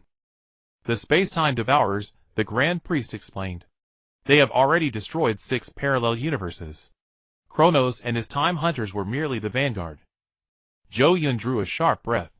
What Broly defeated was only the vanguard. Exactly. The Omni King on the left nodded.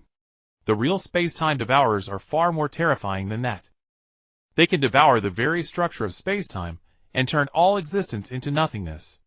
The Omni King on the right added. The previous Omni King foresaw this crisis and created the time-space seed, the system within you. It chose you because you have the potential to nurture a weapon against the devourers. Zhou Yun suddenly understood something. Broly? Is he that weapon? The Grand Priest smiled. Not entirely. Broly is the key the time-space seed chose, but the true weapon is the bond between you. That energy resonance transcending time and space is a power so great that even the space-time devourers cannot comprehend it. Analysis: a quantum entanglement state exists between Broly and the host. Resonance intensity sufficient to distort local space-time rules. The Omni King on the left clapped his hands. So we're going to give you a position. Space-time Guardians. The Omni King on the right announced excitedly. You and Broly will become the guardians of the multiverse, repairing the space-time structures damaged by the Time Hunters. Zhou Yun was momentarily speechless. The responsibility was too immense, far beyond his imagination. But looking at the devoured universes in the star chart, and thinking of the countless lives that had been annihilated, he knew he could not refuse. I need to discuss this with Broly. Of course, the Grand Priest nodded gracefully. This is not a mandatory appointment. But remember, the space-time devourers will not stop. If they are not stopped, every universe will face annihilation. As Zhou Yun left the Omni King's palace, Whis' final warning echoed in his mind. Broly's power is strong, but it is not enough. You need more training and a deeper rapport. The horror of the space-time devourers far exceeds your imagination. 1 week later at Capsule Corporation on Earth, Zhou Yun's body had mostly recovered. Bulma's advanced medical technology combined with angelic energy assistance let him recover faster than expected. In the garden, Broly was showing everyone his Platinum Legend form. His silver-white hair gleamed brilliantly in the sunlight, and his emerald green slit pupils gave him a sacred and imposing aura. Incredible. Son Goku circled around Broly. This is way stronger than Super Saiyan Blue. Vegeta stood to the side with his arms crossed, and for once did not mock him. Not bad at all. But the form stability still needs improvement. Broly retracted his energy, and returned to normal. Mr. Vegeta is right. Every transformation consumes a tremendous amount of energy and... He looked at Zhou Yun. Without Master's energy resonance, I cannot maintain it for long. Zhou Yun stepped forward. About this there's something I need to discuss with all of you. He recounted everything the Omni King had told him. The threat of the space-time devours, the truth of the time-space seed, and the new mission that he and Broly had been given. Everyone was dumbfounded. Even Piccolo, who was always well-informed, looked shocked. So, you're leaving Earth? Paragus' voice trembled slightly. Broly walked over to his father. Not forever. We'll come back to visit. The work of restoring space-time allows no delay, Zhou Yun explained. Every second we delay, more parallel universes are devoured. Son Goku raised his hand excitedly. Vegeta, and I want to go too. No, Zhou Yun shook his head. Only someone with space-time resonance can safely travel through damaged space-time structures. If anyone else went rashly, they would likely be torn apart by the space-time turbulence. Vegeta snorted. Then get strong enough not to be torn apart. Mr. Vegeta, Broly suddenly said. If you're willing while Master and I are away, you may use our training room on the planet of the God of Destruction. Lord Whis has already agreed. Vegeta was clearly startled for a moment, then the corner of his mouth curled upward. Humph. Finally you said something decent. The gathering lasted late into the night. Bulma prepared a lavish farewell feast, and even Piccolo, who was usually stern and unsmiling, drank a few extra cups. Paragus handed Broly an ancient Saiyan talisman, saying it was a treasure passed down through the family for generations. I'm proud of you, son. Paragus' voice was soft, but loud enough for those nearby to hear. If your mother is watching from above, she would be proud of you too. Broly hugged his father tightly. The man who had once treated him coldly had now become one of the most important people in his life. Zhou Yun stood to the side, his heart full of mixed emotions.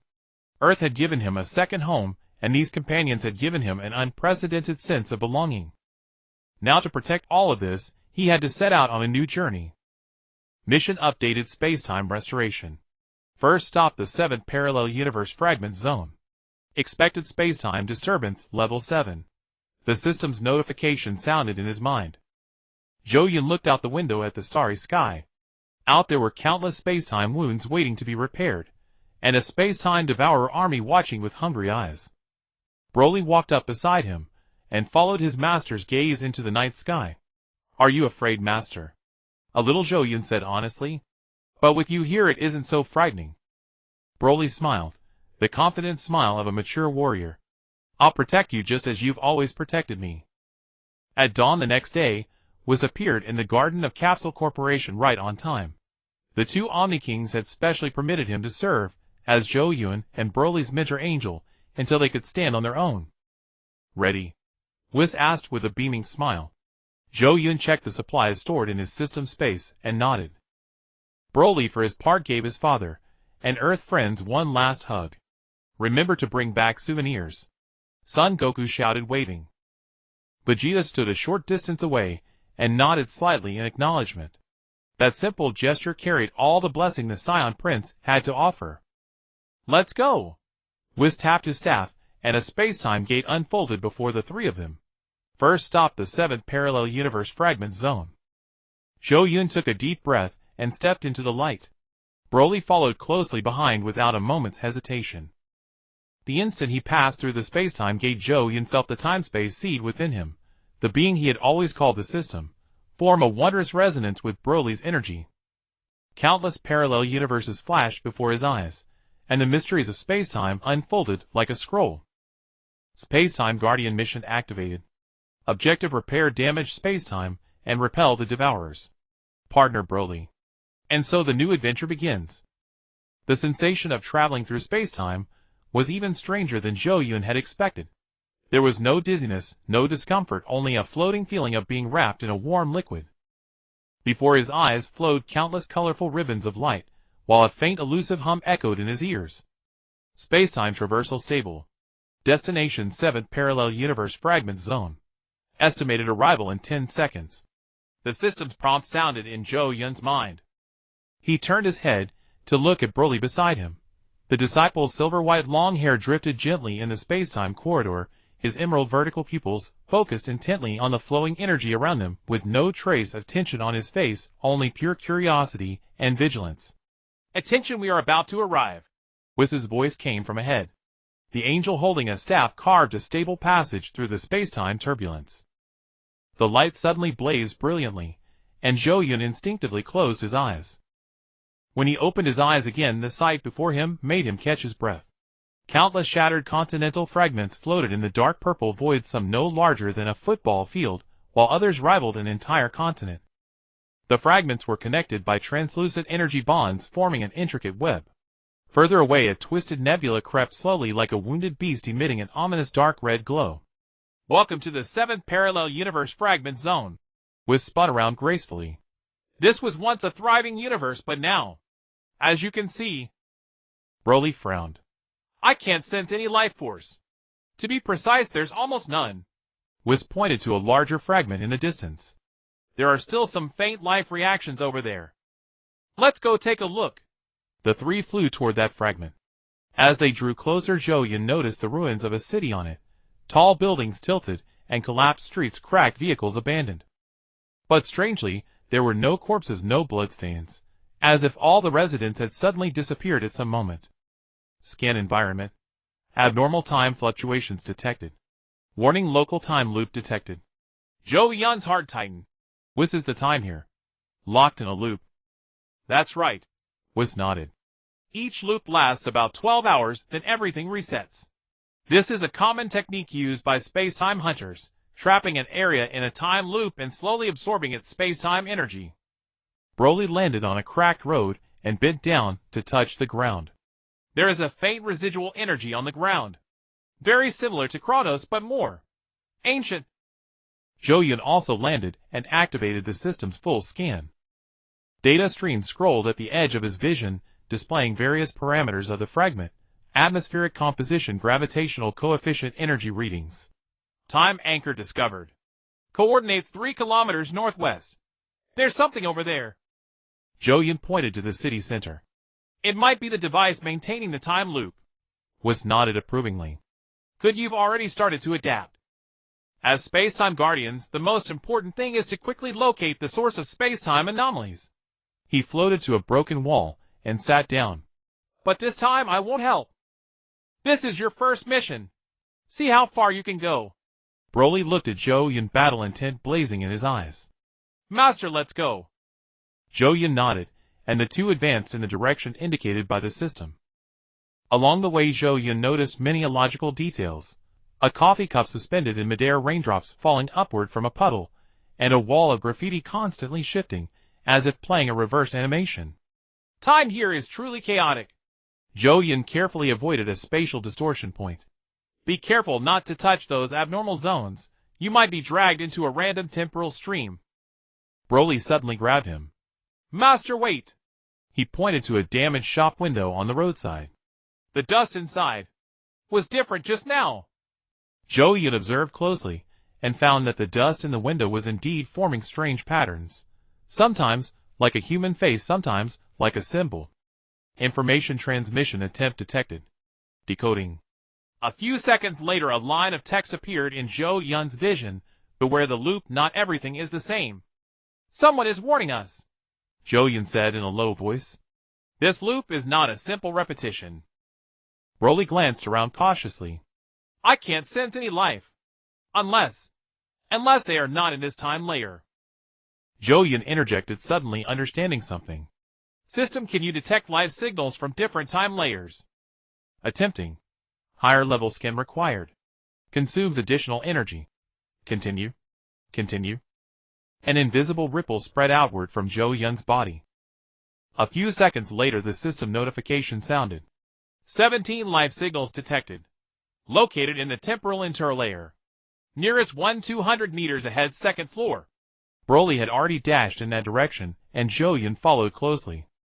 They arrived before a half-collapsed office building. All the windows on the second floor were shattered, and the interior was pitch dark like hungry mouths. "I'll enter first," Broly said softly, his body faintly glowing as he entered the initial stage of the Platinum Legend form. Zhou Yun nodded and activated the energy resonance within him. Ever since the Tournament of Power, he had discovered that he could call upon a small portion of Broly's power. Although far inferior to the original, it was sufficient to handle ordinary dangers. The two silently leaped onto the second floor. The corridor was thick with dust, the wallpaper peeling, but strangely a clear trail of footprints led to the innermost office. Broly took the lead with Zhou Yun following behind, ready to support at any moment. When they pushed open the office door, it was empty, only a desk and a swivel chair with an old-fashioned tape recorder on the chair. The tape recorder suddenly started on its own, emitting static, then a young girl's voice. "If you hear this, it means the time loop hasn't been broken yet. Each loop has slight differences. Pay attention to the changes. They are looking for you. Don't trust any." The recording stopped abruptly, and then the whole building began to shake violently. "Get out!" Broly grabbed Zhou Yun and jumped out of the window directly. The moment they landed, the office building behind them collapsed into a pile of rubble, like a biscuit crushed by an invisible giant hand. What was even more terrifying, the rubble began to play back, the process of collapse before hitting the ground, eventually restoring itself into a complete building. Time reset begins. Estimated full reset time 3 minutes 28 seconds. Zhou Yun felt a wave of dizziness as the scene began to rewind rapidly. Shattered glass flew back into the window frames, collapsed walls stood upright again, and even their own positions were forcibly pulled back to the original landing spot. When everything stopped, Zhou Yun found himself standing on the cracked road again. Broly and Whis were beside him, as if they had never left. "Welcome to the time loop," Whis said with a smile. "How was the first experience?" Zhou Yun checked his body in shock. "We got reset." "Not entirely." Broly raised his arm, revealing a faint scar. "This wasn't here last time." Zhou Yun looked closely, and indeed found several minor abrasions on his arm that hadn't been there before. Whis nodded approvingly. "Good, Broly has spotted the key point. The time loop cannot completely reset individuals with space-time resistance. You will retain part of your memories and physical condition. Analysis about 7.3 of anomaly is retained per loop. Cumulative effects will reach a critical point after 14 loops." Zhou Yun pondered this information. In other words, if we can accumulate changes over enough loops, we can eventually break through this temporal prison. "Theoretically, yes." Whis floated onto a rock and sat down. "But I'm more interested in the information from that tape recorder. Obviously, there are other beings here that haven't been completely trapped." Broly clenched his fists. "Let's go look again. This time we'll take a different route." In the second loop, they took a different road toward the city center. This time Zhou Yun noticed more details. The degree of damage to some buildings was slightly different from last time, and the cloud patterns in the sky had also changed. When they came to the office building again, they found one window on the second floor intact.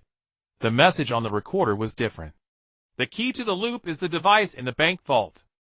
But every attempt to approach triggers a reset. We need to find a gap in the loop." Another violent tremor shook everything, and time reset once more. After the third loop began, Zhou Yun decided not to rush to find the recorder. He and Broly split up to search for clues in the city, agreeing to meet at the clock tower in the city center an hour later. Zhou Yun went to the city library hoping to find historical records about this universe. Most of the books had turned to dust, but he found a well-preserved journal in a special metal cabinet.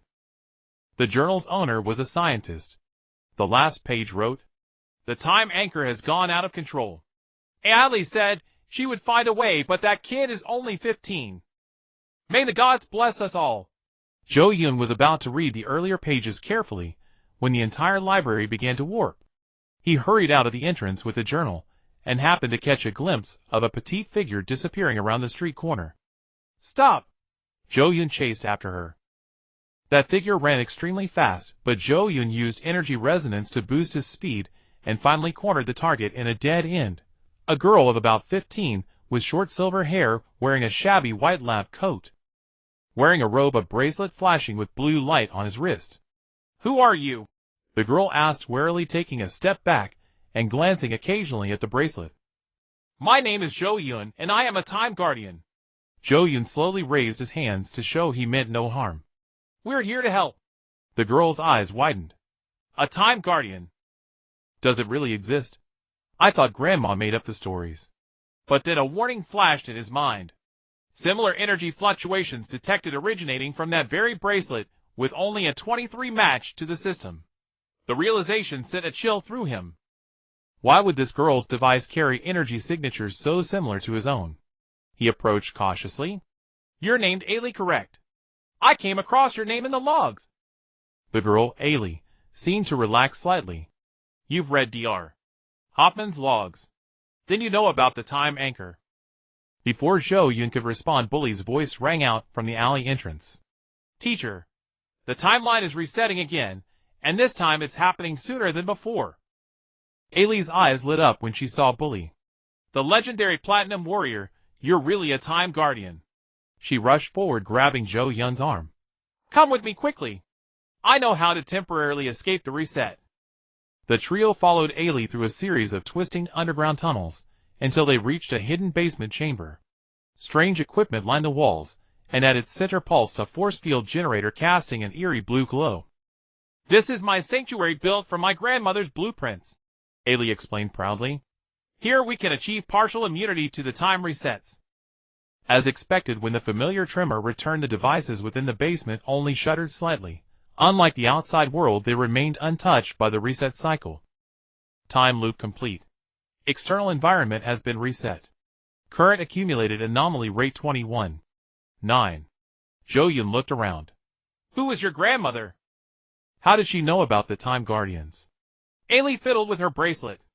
Grandmother was the chief scientist at the Temporal Research Institute.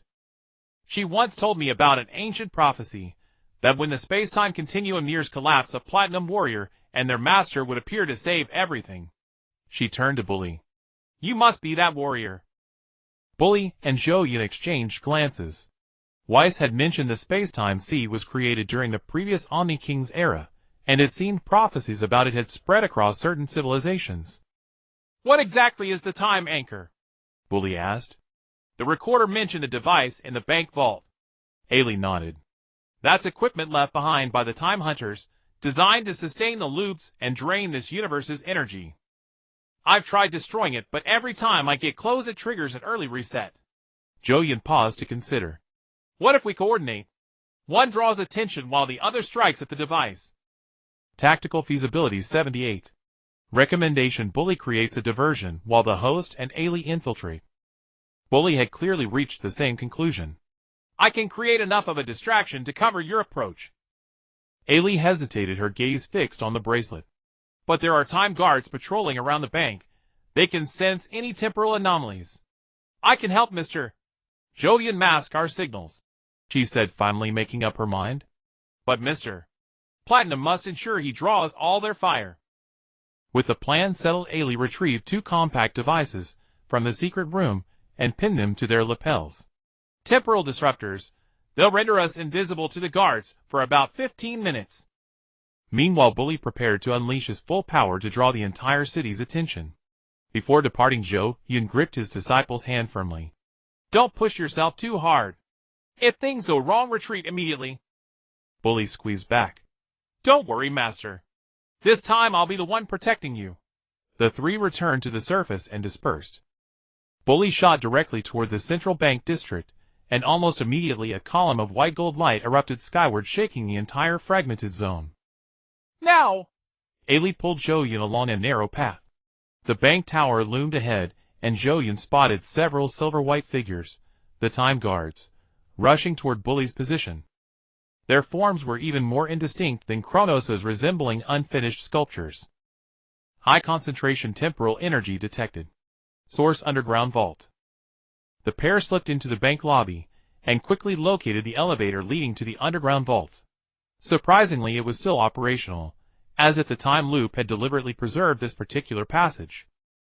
This is too easy, Ailey said uneasily. The guards shouldn't have all left. Zhou Yun shared her unease, but there was no turning back now. The elevator descended to the 3rd sublevel, and when the doors opened they saw it, a polyhedron floating in midair, its surface constantly shifting through geometric patterns emitting an unsettling silver glow. Time anchor confirmed. Destruction method, inject reverse temporal flow. Ailey pulled a device from her backpack. This is a bomb I built for my grandmother's plans. It should be able to. Her words trailed off. Following her gaze, Zhou Yun saw a silver-white figure towering over the ordinary guards standing in the shadows, as though it had been waiting for them all along. Ailey Hoffman. The figure spoke in a mechanical voice. Granddaughter of the Time Rebel. We've been expecting you. Zhou Yun stepped in front of Ailey. Who are you? Designation Kronos Alpha. The figure emerged from the shadows, revealing a face similar to Kronos's but more refined.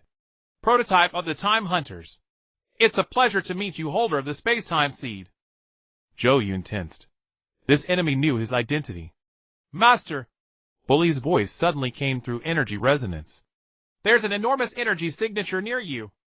Kronos Alpha raised a hand, and Zhou Yun felt a sudden searing pain. Looking down, he saw a deep gash across his left arm, deep enough to expose bone. Your system prioritizes healing you rather than assisting in combat. Kronos Alpha analyzed coldly. An intelligent design. Ailey screamed and pressed the detonator, hurling the bomb toward the time anchor. Kronos Alpha intercepted it effortlessly, but the moment it touched the device a blue beam struck him, from Ailey's bracelet. Energy matched temporal disruption. Time anchor stability decreased by 30. Seizing the opportunity, Zhou Yun channeled all his energy resonance into the system. Initiate temporal disruption protocol. A beam of white gold light shot from his palm, striking the time anchor directly. The polyhedron began vibrating violently, its geometric patterns descending into chaos. Kronos Alpha roared in fury and lunged at Zhou Yun. Just then, the ceiling shattered and Bully descended, like a deity, kicking Kronos Alpha away. Master! Are you all right? Bully's eyes blazed with anger as he saw Zhou Yun's wound. Destroy the anchor first. Zhou Yun gritted his teeth, pointing at the unstable polyhedron. This is our only chance. Without hesitation, Bully gathered white gold energy into a sphere between his palms. Space-time finale cannon. The moment the energy sphere struck the time anchor, the entire underground space was engulfed in blinding white light. Zhou Yun felt time itself seeming to freeze, then surge forward tenfold. Shattered building fragments flew back into place, collapsed walls rose upright. But this time it wasn't a simple reset. It was repair. When the light faded, they found themselves in an intact bank vault. No silver-white enemies, no time anchor.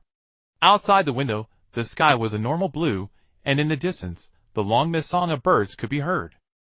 Time loop terminated. 7th parallel universe fragment zone. Initial repair complete. Space-time stability 65 and rising. Ailey was overjoyed. We did it! We actually did it! She threw her arms around Zhou Yun in a tight embrace. Bully scanned the area warily. Where's Kronos Alpha? Scanning. No target signal detected. Estimated destroyed along with the time anchor.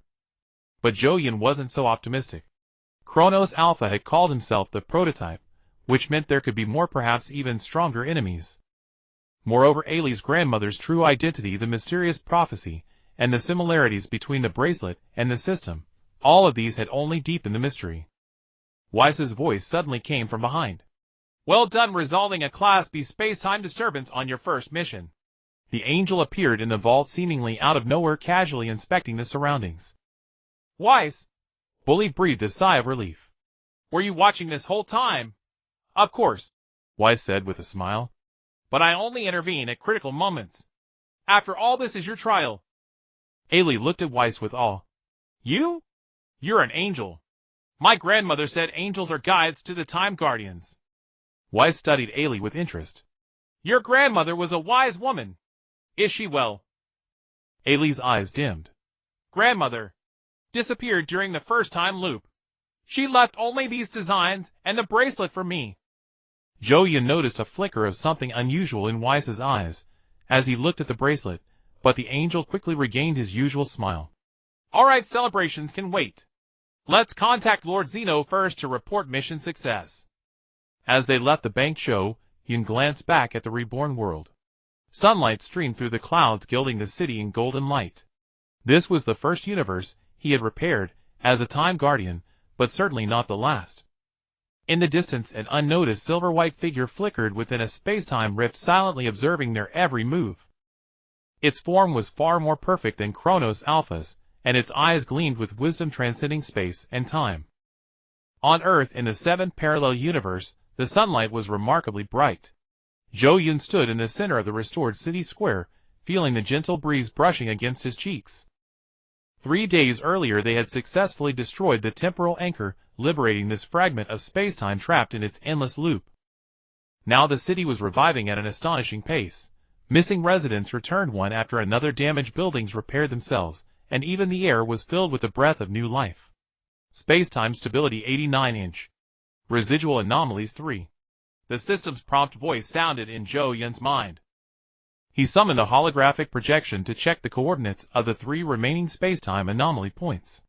Though the main crisis had been resolved, some minor damage still needed further repair. "Master!" Broly's voice came from behind. Zhou Yun turned and saw his disciple walking toward him with Ailey. Broly's hair had returned to its usual black, but Zhou Yun noticed that a hint of emerald light still flickered in his pupils under the sunlight, a residual effect of the Platinum Legend form. "Ailey said she wants to show us something," Broly said with a rare look of excitement on his face. Ailey had changed into a clean white research coat today, her short silver hair neatly tucked behind her ears. She raised her wrist, and the mysterious blue bracelet glowed softly in the sunlight. "I discovered something strange last night." Ailey tapped the bracelet, projecting a complex set of energy waveforms. "When I get close to Mr. Zhou Yun, the bracelet signal strength increases 3-fold. Zhou Yun frowned. "System, analyze this bracelet." Scanning. Energy signature match increased to 37. Primordial Chrono Seed code detected. This result startled Zhou Yun. Previously the system said the match was only 23, but now the bracelet's activity intensifies when close to the host. Hypothesis: the two share the same origin. Same origin? Zhou Yun repeated in a low voice. "Meaning? What are you two talking about?" Ailey leaned in curiously. Zhou Yun hesitated for a moment, then decided to reveal part of the truth. "There's a system inside me called the Chrono Seed. It seems to have some connection with your bracelet." Ailey's eyes widened. "Wait, you said system? My grandmother's notes mentioned this." She hastily pulled a pocket-sized notebook from her pocket, and quickly flipped to a page. "Look here. The Chrono Seed will exist in the form of a system and activate after selecting a suitable host." Broly leaned in to look at the page. "The drawing here." He pointed at a rough sketch. "It looks just like the light screen that appears around Master during battle." Zhou Yun took the notebook, his heartbeat quickening. The sketch on the paper was indeed very similar to the system's interface, with some familiar terms. Space-time scan, energy resonance, repair protocol. These terms, that should have been known only to him, appeared in the notebook of a strange old lady. "Ailey, who exactly is your grandmother?" Zhou Yun asked seriously. Ailey's expression turned complicated. "To be honest, I'm not entirely sure either." She was the founder of the Institute of Space-Time Studies, and researched parallel universe theory for decades. But in the months before the disaster she became very strange, locking herself in the lab all day and saying things like time is running out and I must prepare a successor. She gently stroked the bracelet. "She gave this to me on her deathbed, saying that when the silver-white demon came only it could protect me." Warning: high-level space-time interference detected. Source: Ailey's bracelet. The system's sudden alert put Zhou Yun on guard. Has anything been abnormal with the bracelet recently? Aside from the signal enhancement? Ailey thought for a moment. "Last night, I had a very vivid dream. In the dream, a blurry figure said to me, 'Find the other seed.'" Broly and Zhou Yun exchanged a glance. Another seed? Could it mean the Chrono Seed? "We need to show this to Whis. He may know more about the situation," Zhou Yun decided. As he spoke, a beam of golden light appeared in the sky. Speak of the angel, and the angel appears. Whis landed elegantly beside the plaza fountain, holding a donut with one bite taken out of it. "Good morning," Whis greeted with a smile. "The city is recovering nicely." "Lord Whis." Broly bowed respectfully. "There is something we would like to consult you about." Zhou Yun briefly explained the discovery concerning the bracelet. As Zhou Yun spoke, Whis' usual smile gradually faded, replaced by a rare serious expression. "Let me see that bracelet." The angel extended his hand. Ailey hesitated but still took off the bracelet and handed it to Whis. The moment it left her wrist, a faint blue light flickered at the contact point, as if unwilling to part. Whis examined the bracelet closely, his fingers gliding gently over its surface, triggering a succession of complex runic projections.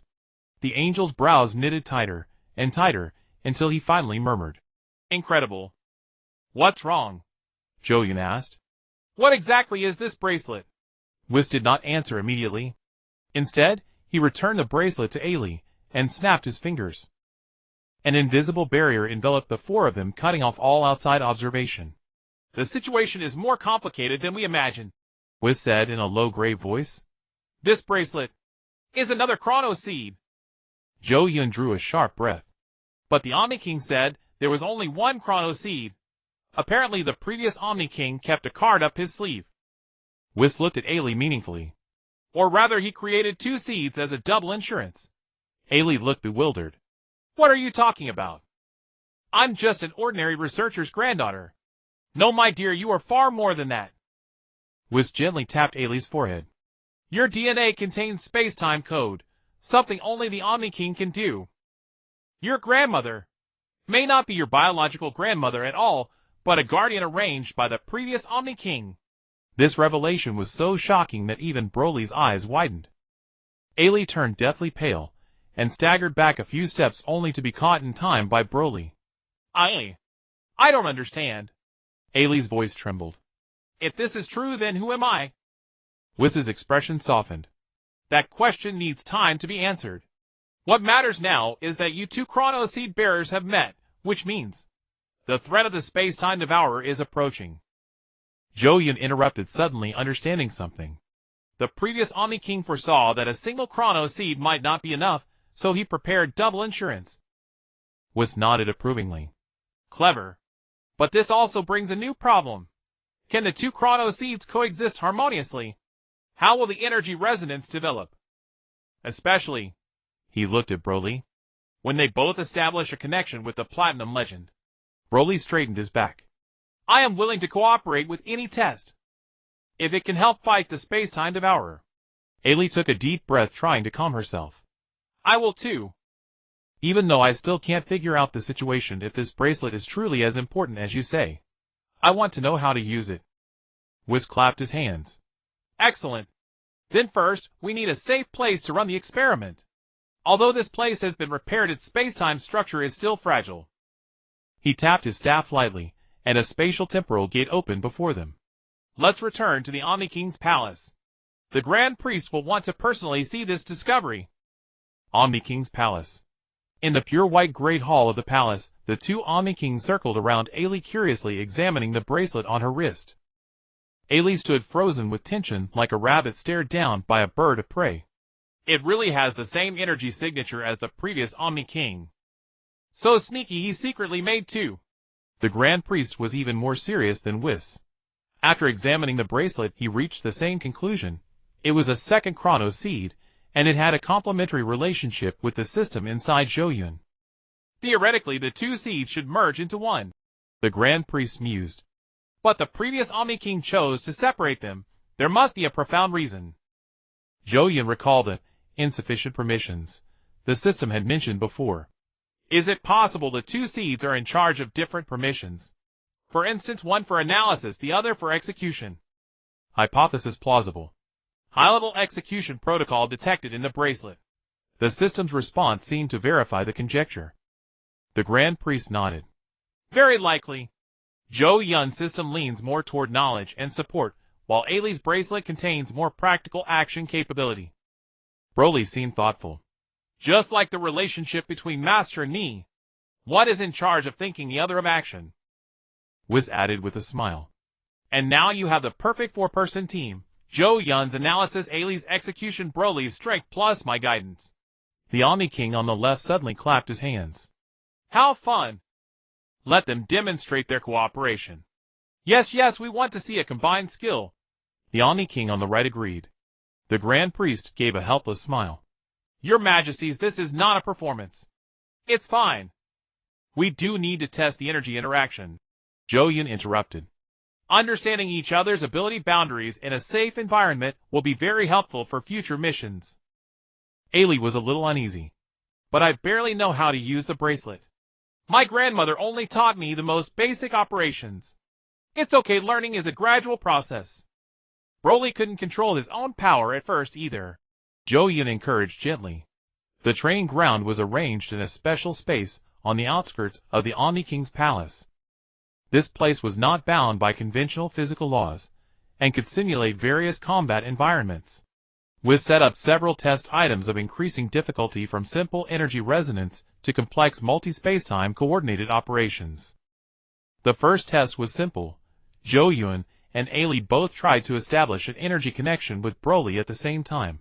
Zhou Yun was already familiar with the process. The system inside him automatically adjusted to resonance mode, and platinum energy began to flow around him. Ailey, however, was much more nervous. Following Wiz's guidance, she gently touched the blue crystal at the center of the bracelet and murmured, "Activate resonance mode."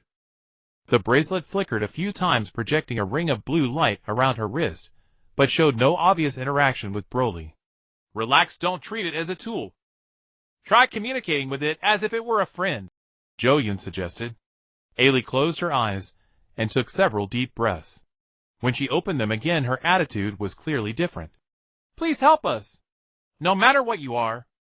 The bracelet suddenly burst into brilliant light, and a beam of blue energy shot straight toward Broly, connecting to him at the same time as Zhou Yun's platinum energy. Broly's whole body jolted, and his eyes instantly turned emerald. To his surprise, the two streams of energy did not conflict. Instead, they interwove like complementary colors, creating an unprecedented sense of balance within him. Dual resonance established. Energy efficiency increased by 240. Zhou Yun's system gave positive feedback. Feeling the power flowing through him, Broly couldn't help but throw a punch.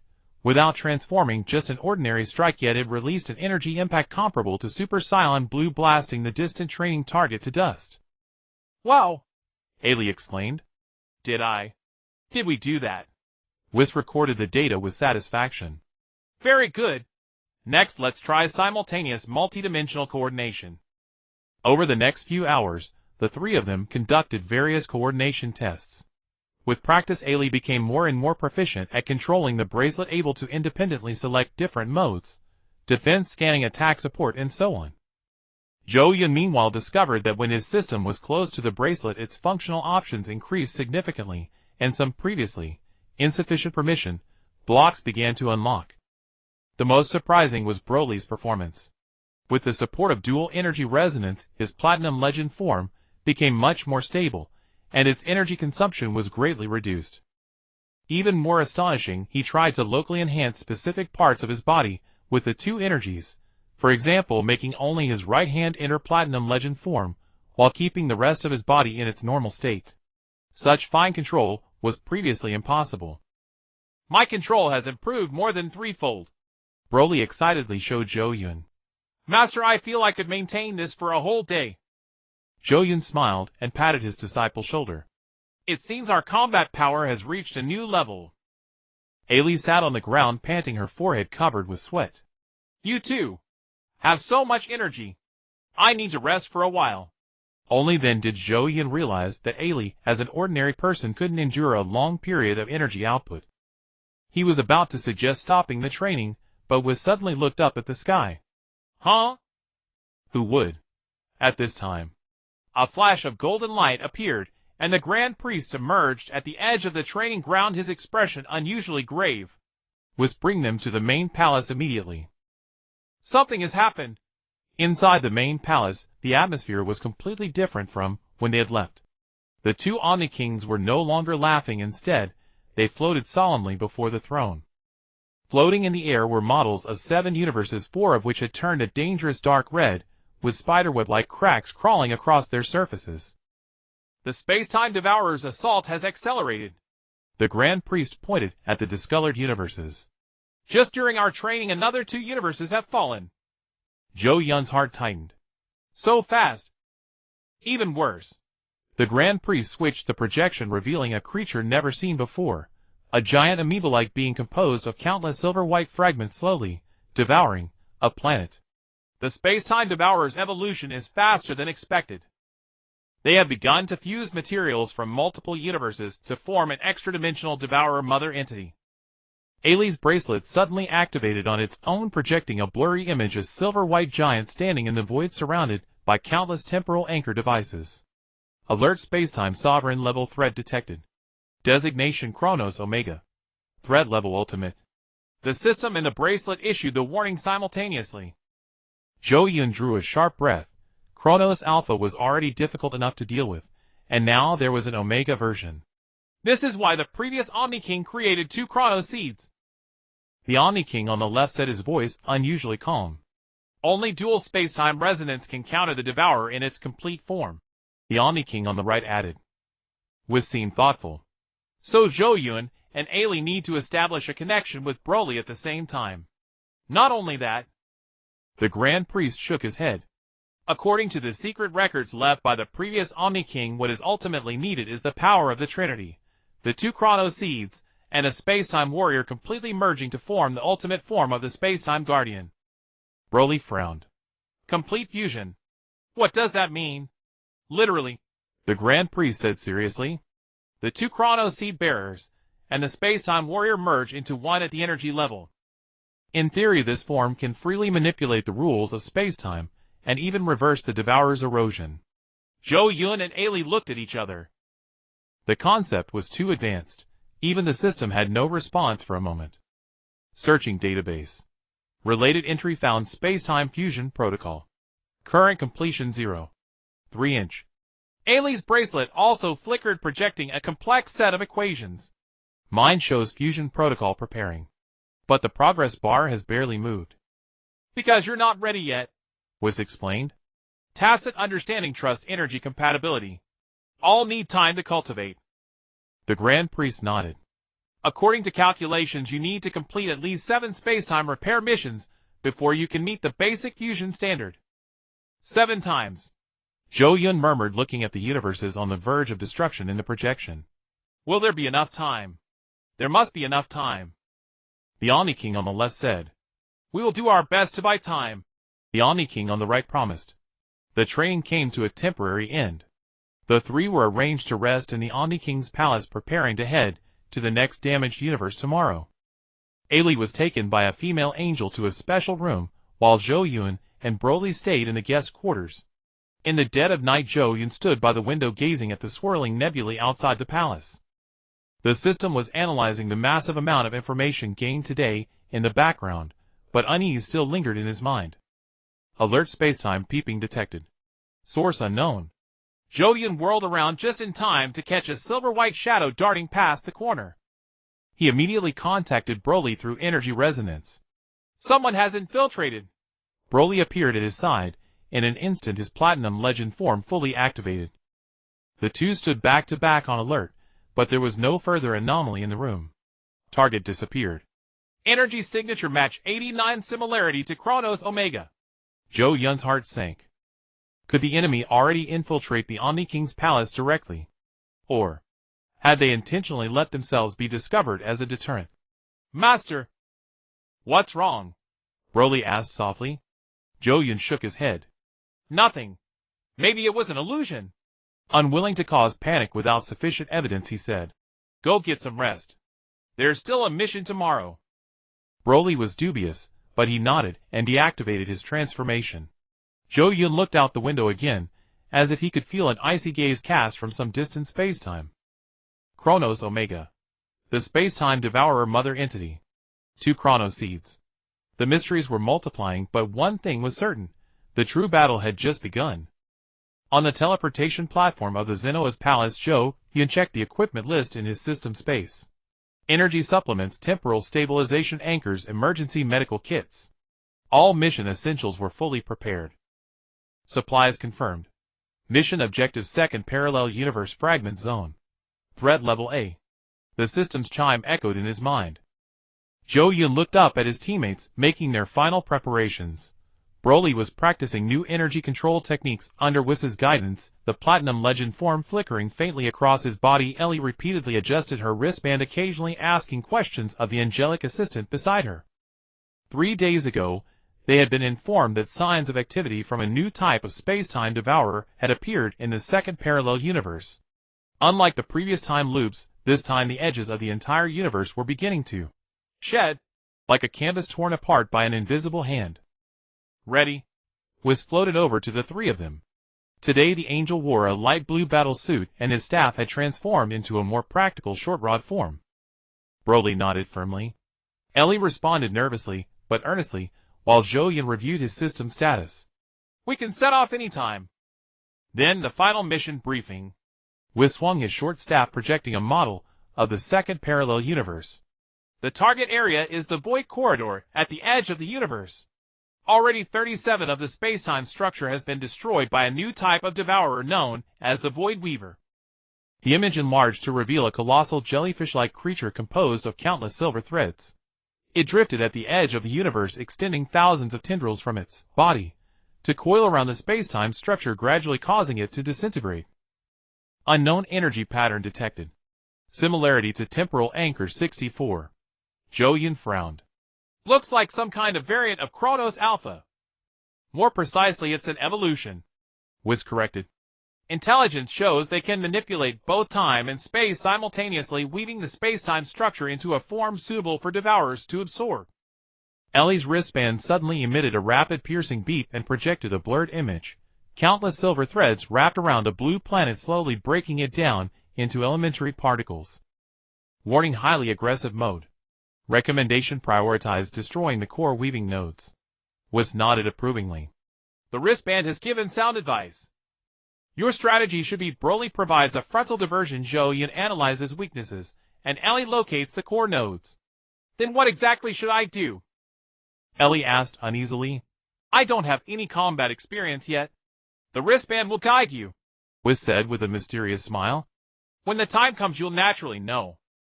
Zhou Yun felt that Whis' words carried a hidden meaning, but there was no time to dwell on it. The Grand Priest appeared in the center of the teleportation platform and raised his hand gracefully. The passage is stable. Best of luck with the mission. A flash of golden light swept past, and the four of them were teleported out of the Xeno's palace. The sensation of traveling through the space-time passage was smoother than last time. Zhou Yun guessed it might be the combined effect of two space-time seeds. When their vision cleared, the sight before them made everyone hold their breath. They floated at the edge of the universe, with an endless void beneath their feet and a shattered starry sky above their heads. The second parallel universe resembled a moth-eaten sweater riddled with holes and loose threads. Those threads were in fact the tentacles of void weavers, composed of countless silver silk threads. Environmental scan. Gravity abnormal fluctuations. Time flow localized disturbances. Detected 12 major weaving nodes. Amid the system's alarms was pointed to the densest cluster of threads in the distance. That should be the main nest. Be careful. The weavers are extremely sensitive to energy fluctuations. Broly had already entered the initial stage of the Platinum Legend form, his silver-white hair drifting faintly in the airless vacuum. I'll draw them away first. Master and Ellie find a chance to get close to the core. Zhou Yun nodded, activating energy resonance as platinum light rippled across his body. Ellie nervously activated the wristband stealth mode. A blue glow enveloped her, and her presence nearly vanished entirely. Remember, Whis said, as a final warning, the Void Weavers excel at psychological warfare. They will unearth your deepest fears and materialize them. Keep your minds clear. As soon as the words left his mouth, Broly shot toward the main nest like an arrow released from a bow. He deliberately unleashed his energy to the maximum, leaving a dazzling trail of platinum light across the void. Almost at the same instant, the silver threads stirred like a startled nest of snakes. Thousands of threads converged from all directions, snaking toward Broly. Opportunity. Weak defense to the northwest. Zhou Yun grabbed Ellie's hand. Stay close to me. The two advanced quickly along the route indicated by the system. Ellie's stealth mode proved surprisingly effective. Even threads that brushed by at close range failed to detect their presence. As they approached the main nest, the surrounding scene grew increasingly eerie. Within the shattered fragments of spacetime, chaotic images flickered.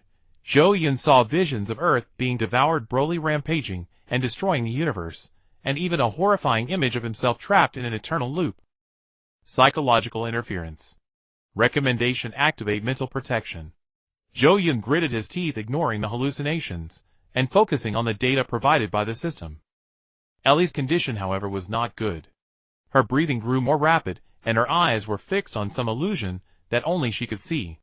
Ellie! Don't let it affect you! Zhou Yun squeezed her hand tightly. Ellie snapped back to reality, her face pale. I saw my grandmother's death. It wasn't an accident. She was. Alert: the weavers have detected an anomaly. Recommendation: take cover immediately. A thick cluster of silver threads suddenly swept toward them. Without time to think, Zhou Yun shoved Ellie aside, only to have the threads graze his left shoulder. In an instant, searing pain coursed through his body. It felt less like physical damage, and more like something was directly tearing at his very existence in spacetime. Local spacetime dissociation. Emergency repair in progress. Zhou Yun knelt on the void platform, cold sweat streaming down. Ellie crawled over in a panic, and the wristband automatically aimed at the wound, releasing a blue light. I'm sorry. It's all my fault. Ellie's voice was choked with tears. Focus on the mission. Zhou Yun stood up with difficulty. Broly created an opportunity for us. We can't waste it. In the distance, Broly's battle had reached a fever pitch. With his platinum legend form fully unleashed, he charged left and right through the mass of threads, every strike destroying swaths of them. But the weavers seemed endless in number, and the destroyed threads regenerated almost immediately. Core node detected. Coordinates 500 meters directly ahead. The system marked an area protected by especially dense threads. There a translucent polyhedron floated, its interior flashing with an eerie red light. Found it! Zhou Yun pointed at the target. Ellie, can you destroy it with the wristband? Ellie checked the wristband. We need to get within 100 meters. Wait, what's that? The space around the polyhedron suddenly warped, and 3 silver-white humanoid figures emerged. They bore a resemblance to Kronos Alpha, but were sleeker, like dancers crafted from liquid metal. Weaver guards. Threat level high. Zhou Yun quickly assessed the situation. Broly was pinned down, but the main force was nowhere to be seen, and they had to face 3 high-ranking guards. Change of plans. Zhou Yun was resolute. I'll draw the guards away, and you destroy the core while you have the chance. Ellie shook her head in terror. No. You're already injured. It's the optimal solution. Zhou Yun had already activated energy resonance. Remember, the wristband will guide you. Trust it just as I trust the system. Before Ellie could object further, Zhou Yun had already charged out. He deliberately revealed himself, unleashing his maximum energy fluctuations. The 3 guards were immediately drawn to him, and shot after him like arrows from a bow. Zhou Yun changed direction sharply in the void, using the system-calculated trajectory to evade pursuit. The wound on his left shoulder throbbed with burning pain, but adrenaline made him ignore it for the moment. Warning: guard speed exceeds projections. Distance closing 200 meters. 150 meters. A flash of silver light. The leading guard suddenly accelerated, its blade-like arm thrusting straight for Zhou Yun's back. At the critical moment, a beam of platinum light descended from above, knocking the guard back. Master! Over here! Broly's voice came through the energy resonance. Zhou Yun looked up, and saw Broly breaking through part of the encirclement, flying toward him. But more threads were reforming, and would soon trap him again. Ellie's status ready. Core node exposed 8 seconds. There was no time to hesitate. Zhou Yun suddenly turned, no longer fleeing but facing the 3 guards head-on. The system operated at full capacity, calculating the optimal counterattack path. Broly! Now! Master and disciple struck at the same moment. Zhou Yun concentrated all his energy into his right hand, and released a precise energy beam, striking the first guard at its joint. Broly meanwhile dove from above, forming a colossal claw of platinum energy that sliced the other 2 guards in half. A brief opening appeared. Through the resonance, Zhou Yun sensed that Ellie had seized the opportunity, and was stealthily approaching the core node. Core node destruction window 3 seconds. Ellie! Now! In the distance, Ellie's figure emerged from concealment. She raised her wrist high, and the bracelet blazed with an unprecedented blue light. But just as the energy was about to be unleashed, a guardian's remnant suddenly lunged forth, its silvery white tentacles thrusting straight at Ellie's back. Watch out! Zhou Yun instinctively teleported over, shielding Ellie from the attack with his own body. Agony. Pain 10 times more intense than before. The silvery tentacle pierced through Zhou Yun's abdomen, and the effect of temporal dissociation spread rapidly. His vision began to blur, and the system's alarm grew increasingly distant. No! AI Li's scream was mingled with a tone that did not belong to her. The bracelet erupted with a blinding flash of light, instantly vaporizing the Guardian's remains. Immediately afterward, a strange fluctuation of energy burst forth from within her. AI Li's short silver hair turned a dazzling gold, her eyes shifted to pure azure blue, and ancient runes resembling the temporal seed, but far more archaic, swirled around her. Target locked. Her voice suddenly turned deep and commanding. Execute purification protocol. The bracelet detached from her wrist, transforming midair into a complex geometric structure that embedded itself directly into the core node. The polyhedron began to tremble violently, its red surface light shifting to an unstable blue-white. Broly seized this opportunity, broke free from the entanglement, and flew toward Zhou Yun. He carried his severely injured master away from the danger zone, while warily observing AI Li's abnormal state. Master! Hold on! Broly channeled platinum energy into Zhou Yun's body, temporarily stabilizing his wounds. Zhou Yun struggled to focus his vision. AI Li! What's happening to her? I don't know. But she's destroying the core. Indeed, under the control of the transformed AI Li, the energy released by the bracelet was systematically dismantling the core node structure. Cracks like spiderwebs spread across the polyhedron surface, and the silvery white threads began to wither and fall off on a large scale. The Void Weaver seemed to sense a lethal threat, and all remaining threads withdrew, frantically attempting to protect the core. But it was too late. With a soundless explosion, the polyhedron shattered completely, and the shockwave it released swept across the entire area. Temporal repair initiated. Damaged region recomposition starting. The system's alert tone invigorated Zhou Yun. He looked around. The fractured edges of the universe were restoring themselves at a visible speed, while those terrifying silver threads melted away, like spiderwebs exposed to scorching sun. AI Li's figure drifted slowly out of the explosion center. She had returned to her normal appearance, and the bracelet was back on her wrist, but her expression was dazed, as if she had just woken from a long dream. What have I done? She asked, staring blankly at her hands. Wei Si's voice suddenly came from above. You have fulfilled your mission. The angel had appeared above them at some unknown moment, holding a peculiar silver shard, seemingly a sample collected from the core node. Wei Si! Broly called out urgently. Master is severely wounded. Don't worry. Wei Si lightly waved his short staff, and a golden light enveloped Zhou Yun. Temporal dissociation wounds are a trivial matter for angels. Warm energy flowed into his body, and Zhou Yun's pain quickly subsided. To his surprise, not only the new wound but also the hidden injuries from previous training were healed in one go. Thank you. Zhou Yun sat up, looking at AI Li, who was still in a daze. Just now that was. Wei Si made a shushing gesture. We'll talk about it later. First, let's finish the repair work. Under Wei Si's guidance, the three of them worked together to cleanse the remaining temporal anomalies. As the last wisp of silver energy dissipated, the edge of the second parallel universe returned to calm. The starlight once again became bright and stable, as if the terrifying scene before had been nothing but a nightmare. Task completion 92. Remaining anomalies auto-repairing. The return teleportation went more smoothly than the trip there. Zhou Yun noticed that AI Li remained silent throughout, occasionally stroking her bracelet with a complicated expression. Broly, on the other hand, stayed in a constant state of alert, with platinum energy slowly flowing through his body, ready to respond to any sudden situation. After returning to the Quanwang Shrine, the Grand Priest personally welcomed them, and expressed satisfaction with the mission's results.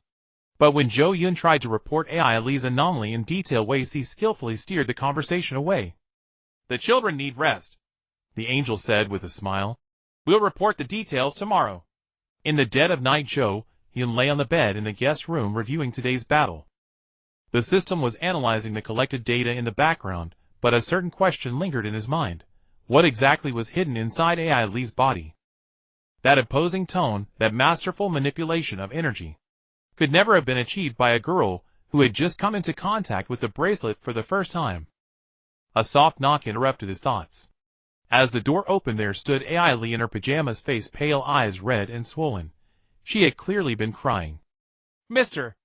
Zhou, could I talk to you? Her voice was so soft it was almost inaudible.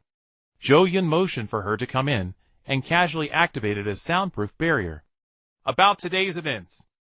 Ai Li nodded, her trembling fingers brushing over the bracelet. I saw memories.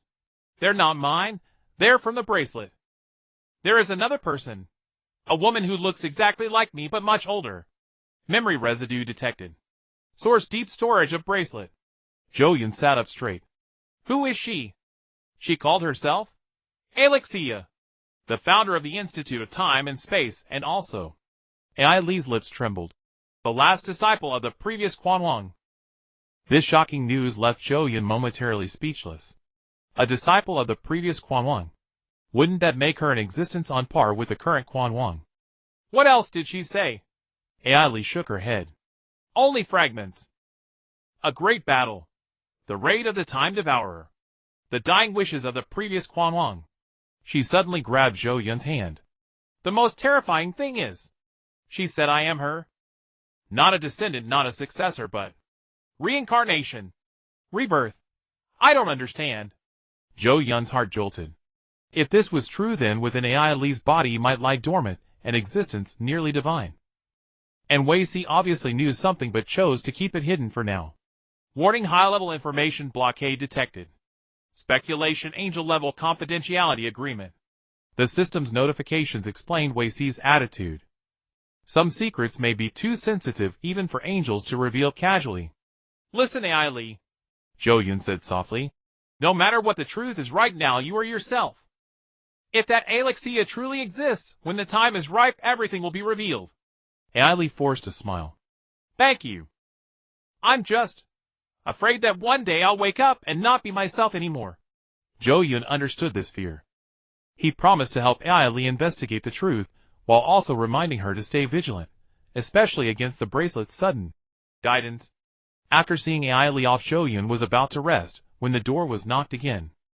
This time it was Wei Si with an unusually serious expression on the angel's face. We need to talk about Ai Li. Wei Si's voice was no longer light. There are some things you have the right to know, but you must keep them confidential. Zhou Yun immediately became alert. About Alexia. Wei Si's eyes widened slightly. She has already told you that name. Things are progressing faster than I imagined. The angel waved his hand to set up an advanced soundproof barrier, then recounted an astonishing story.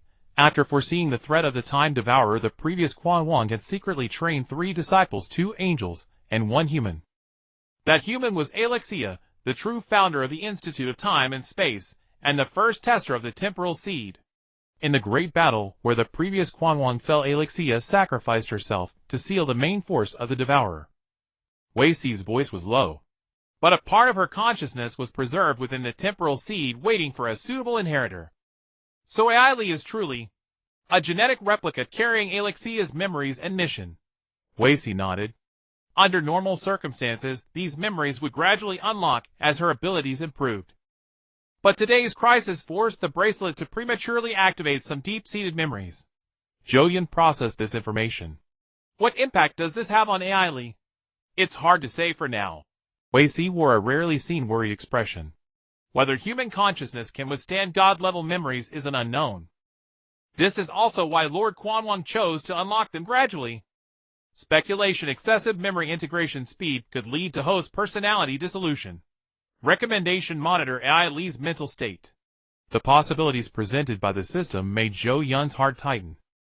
He recalled the fear in Ai Li's eyes. Afraid that one day I'll wake up and not be myself. What can we do? Zhou Yun asked. Continue the missions but control the difficulty. Wei Si said. Let her gradually adapt to the bracelet's power rather than being forced to activate it. Also, the angel hesitated. Buluali's presence is crucial. His energy seems to stabilize the connection between the 2 temporal seeds, reducing the risk of rampage. Zhou Yun nodded, taking note. After seeing Wei Si off, he stood by the window gazing at the eternal starry sky outside the shrine. The mission in the second parallel universe was complete, but an even greater challenge was just beginning. Not only the external Time Devourer, but also the ancient consciousness gradually awakening within Aili. In the distance within a temporal interlayer invisible to the naked eye, countless silvery white shadows were converging. They intertwined and merged, forming the vague silhouette of a giant. Kronos Omega silently observed the Quanwang Shrine, waiting for the optimal moment. On the training ground of the Omni King's temple, Aili was knocked to the ground once again. Again! Broly stood before her, extending his hand. Watch the angle of my punch. Aili wiped the sweat from her forehead and grabbed Broly's hand to stand up. Since the second parallel universe mission, she had taken the initiative to request intensified combat training, hoping to gain better control over the bracelet's power.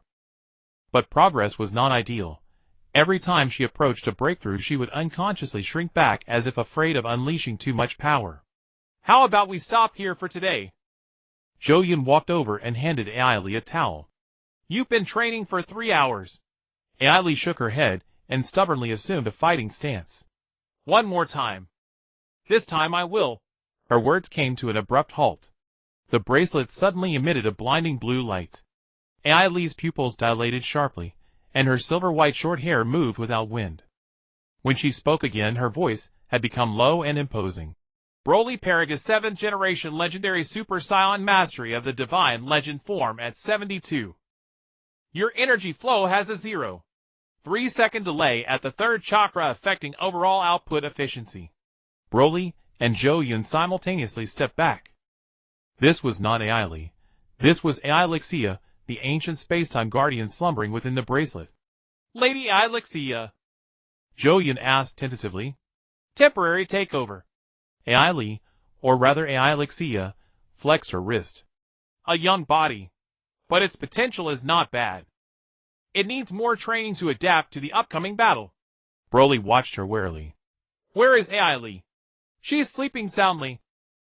Don't worry, I won't harm my own reincarnated body.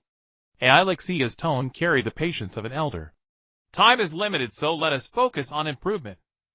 Broly, show me your complete Platinum Legend form. Broly glanced at Zhou Yun, who gave a slight nod. Silver-white energy erupted instantly. Broly entered his full power form, his emerald vertical pupils locked onto Ailixia. Good, Ailixia commented. Now try compressing the energy into your right arm while keeping the rest of your body in a normal state. Broly followed her instruction. The platinum energy flowed like liquid until it all converged in his right arm, making the entire arm radiate a blinding light, while the rest of his body returned to normal. Energy control efficiency increased by 40. Zhou Yun's system immediately gave feedback. In the following half-hour, Ailixia guided Broly through various fine energy manipulation exercises, localized reinforcement, multi-layered mental methods, energy frequency switching. Each was an advanced technique Zhou Yun had never imagined. Even more astonishingly, Broly learned with incredible speed, as if those techniques had always been etched into his genes, simply waiting to be awakened. The last one. Ailixia crossed her arms over her chest. Try using the two energies separately. Divine power for defense, legendary power for attack. Broly frowned. Is it possible? For you, yes.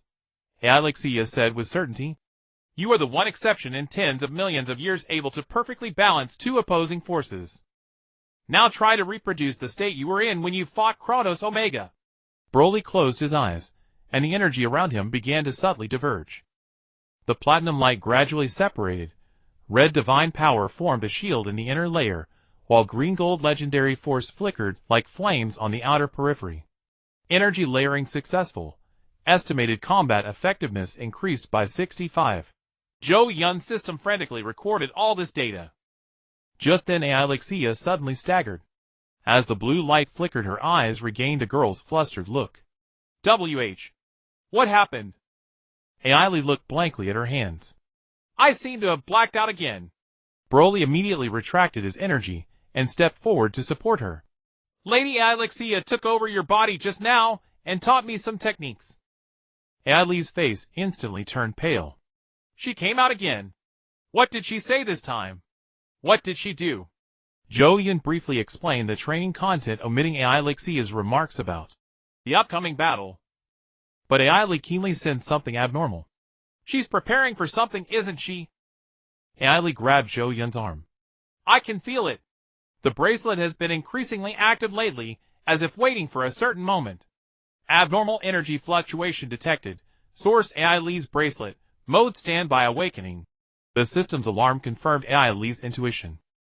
Just as Zhou Yun was about to ask further, Whis' voice came from the entrance of the training ground. "Ah, everyone's here that saves me from looking for you one by one." The angel had changed into a light purple combat suit today, and his staff had also assumed a more practical short-staff form, which usually meant a mission was imminent. "Any new developments?" Zhou Yun asked. Whis nodded, his expression rarely serious. "The activity pattern of the Chrono Devourers has suddenly changed. They no longer act individually, but have formed some kind of hive mind." The short staff projected a holographic image. Countless silver particles converged in the void, forming a massive net-like structure that was far larger and more orderly than the previous. "Void Weaver." Collective intelligence characteristics detected, threat level S. We call it the Chrono Hive. Whis explained. "Individual particles are not very powerful, but combined, they can instantly analyze and replicate an opponent's abilities. Already Guardian squads from 3 universes have been completely wiped out." Broly clenched his fists. "Where? We must act immediately. Don't rush." Whis shook his head. "The Omni King has decided to send a reconnaissance squad first. The 3 of you plus me will head to the edge of the 6th parallel universe to collect intelligence. We will not engage directly for now." AI Lee's bracelet suddenly emitted a rapid beeping sound and projected a blurry image. Countless silver particles enveloped a figure, radiating platinum light, gradually assimilating it. "Alarm, the Hive possesses ability replication function. Special warning, may copy the Platinum Legend form." This possibility left everyone in silence. "Broly's Platinum Legend form is their strongest combat power at present. If the enemy replicates it, that's precisely why we need to understand the enemy." Zhou Yun broke the silence. "Knowledge is power. The more intelligence we have, the greater our chances." Whis nodded approvingly. "A wise you prepare yourselves. We set off in 1 hour." Edge of the 6th parallel universe. After the disorientation of teleportation faded, Zhou Yun found himself floating in a peculiar star region. Here the stars were arranged in regular hexagons resembling a giant honeycomb. But nearly half of the cells had taken on an ominous silver-white color, as if eroded by some force. Environmental scan. Space-time structural integrity 61. High-frequency energy fluctuations detected. Remain concealed. Was reminded in a low voice, lightly waving his short staff, and a transparent barrier enveloped the 4. "The Hive is extremely sensitive to energy fluctuations." They carefully moved toward the nearest silver region. As they drew closer, Zhou Yun saw the true nature of those silver cells. Each hexagonal space was filled with constantly moving silver particles, arranging and combining according to some complex pattern, sometimes forming weapons, sometimes morphing into biological shapes, as if engaged in endless tactical drills. Learning behavior detected. Information transfer speed between particles faster than light. Broly transmitted through energy resonance. Master that large cell ahead to the right. Doesn't its internal structure resemble my Platinum Legend form? Zhou Yun followed his gaze, his heart tightening. Indeed, inside that cell the silver particles had formed a vague humanoid figure surrounded by energy streams similar to platinum. Though not yet perfect, it already possessed basic characteristics. Copy progress estimate 33-inch. Source speculation, residual data from previous battles. AI Lee's bracelet suddenly vibrated slightly and projected a stream of rapidly flashing runes. Her face turned pale. "The bracelet is warning. This is not an ordinary hive, but the incubation ground of Chronos Omega." A cold voice suddenly cut in. The 4 spun around and saw a tall blue-skinned woman floating not far away. She wore a tattered space-time guardian uniform, her right eye covered by silver substance, and her left hand had completely turned into a mass of particles. "Senior Tualexia." Whis showed a rare shocked expression. "You're still alive." "Barely." The woman named Tualexia gave a bitter smile. "Only I escaped from the 6th Universe Guardian Squad, and the price was partial assimilation of my body." She raised her silver left hand, particles constantly reassembling and deforming. "The Hive learns your abilities through these. Every guardian it absorbs makes it stronger." Identity verification. Tualexia 6th Universe Angel candidate. Status severe spacetime erosion. Zhou Yun's system provided the basic intel. Ailey meanwhile observed the senior with curiosity. You said this is Kronos Omega's incubation ground. What do you mean? The hive is not the final form. Tu Alexia's silver left hand suddenly morphed into a miniature hive model. It is gestating something far more horrifying. We call it the Space-Time Sovereign, a monster powerful enough to devour the Omni King. Whiz's expression turned extremely serious. Estimated incubation time. No more than 72 hours. Tu Alexia's right eye flickered with silver light. I can feel its pulse. Growing stronger. Before the words faded, she suddenly bent over in pain, her silver parts churning violently. They found me. Go. I'll hold them off as long as I can. The silver cells in the distance suddenly erupted, and countless particles surged toward them like a tide. Tu Alexia shoved Wiz hard. Go. Tell the Grand Priest that they must use the space-time. The silver flood engulfed her. In the final moment, Tu Alexia's left hand exploded, forming a temporary barrier that bought the four precious time to escape. Retreat. Wiz pulled Ailey, and his short staff drew a teleportation portal.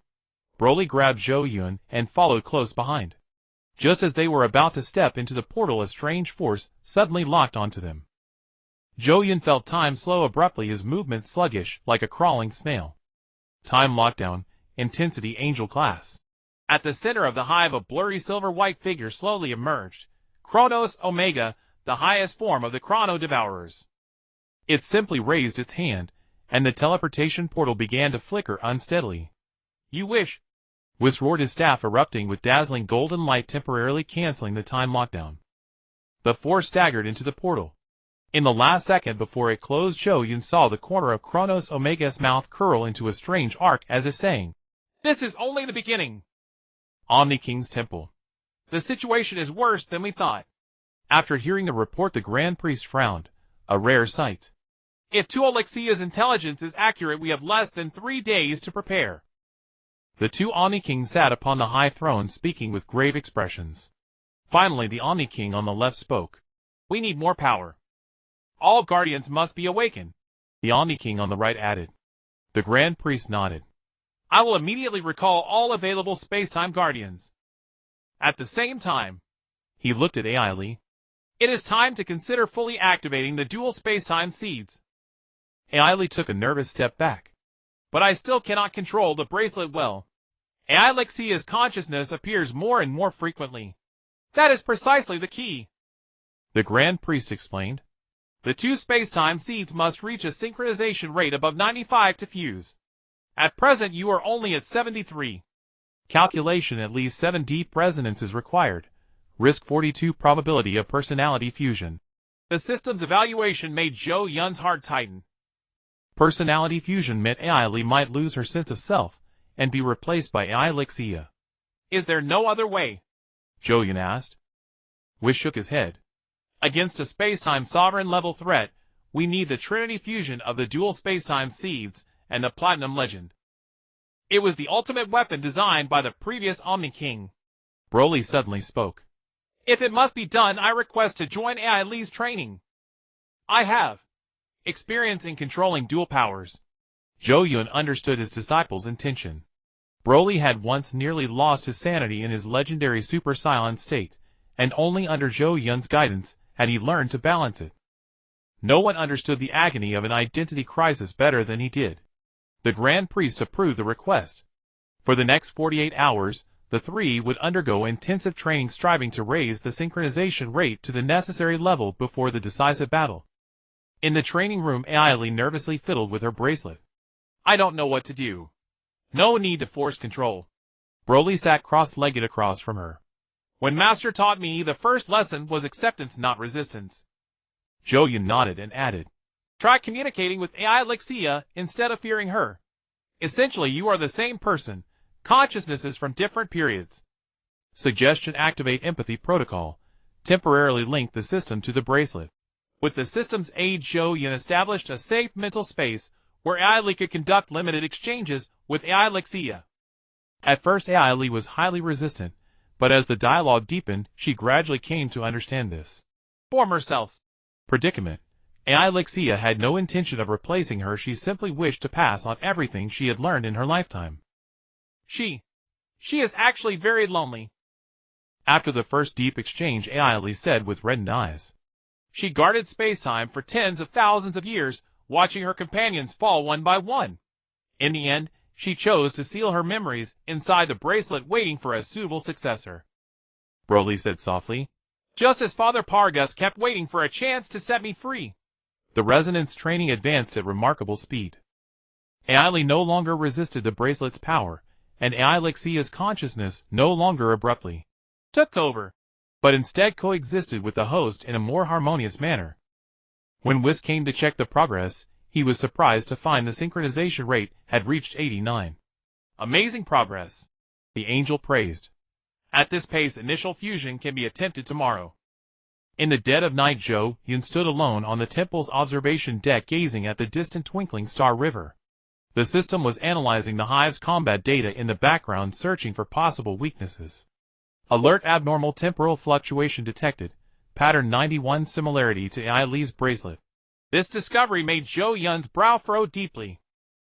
How can the bracelet's energy pattern resemble the hive? Unless... Thought of something interesting. Whis' voice suddenly came from behind. Zhou Yun turned around and decided to ask directly. Is there a connection between the space-time seeds and the chrono devourers? Whis paused, then sighed.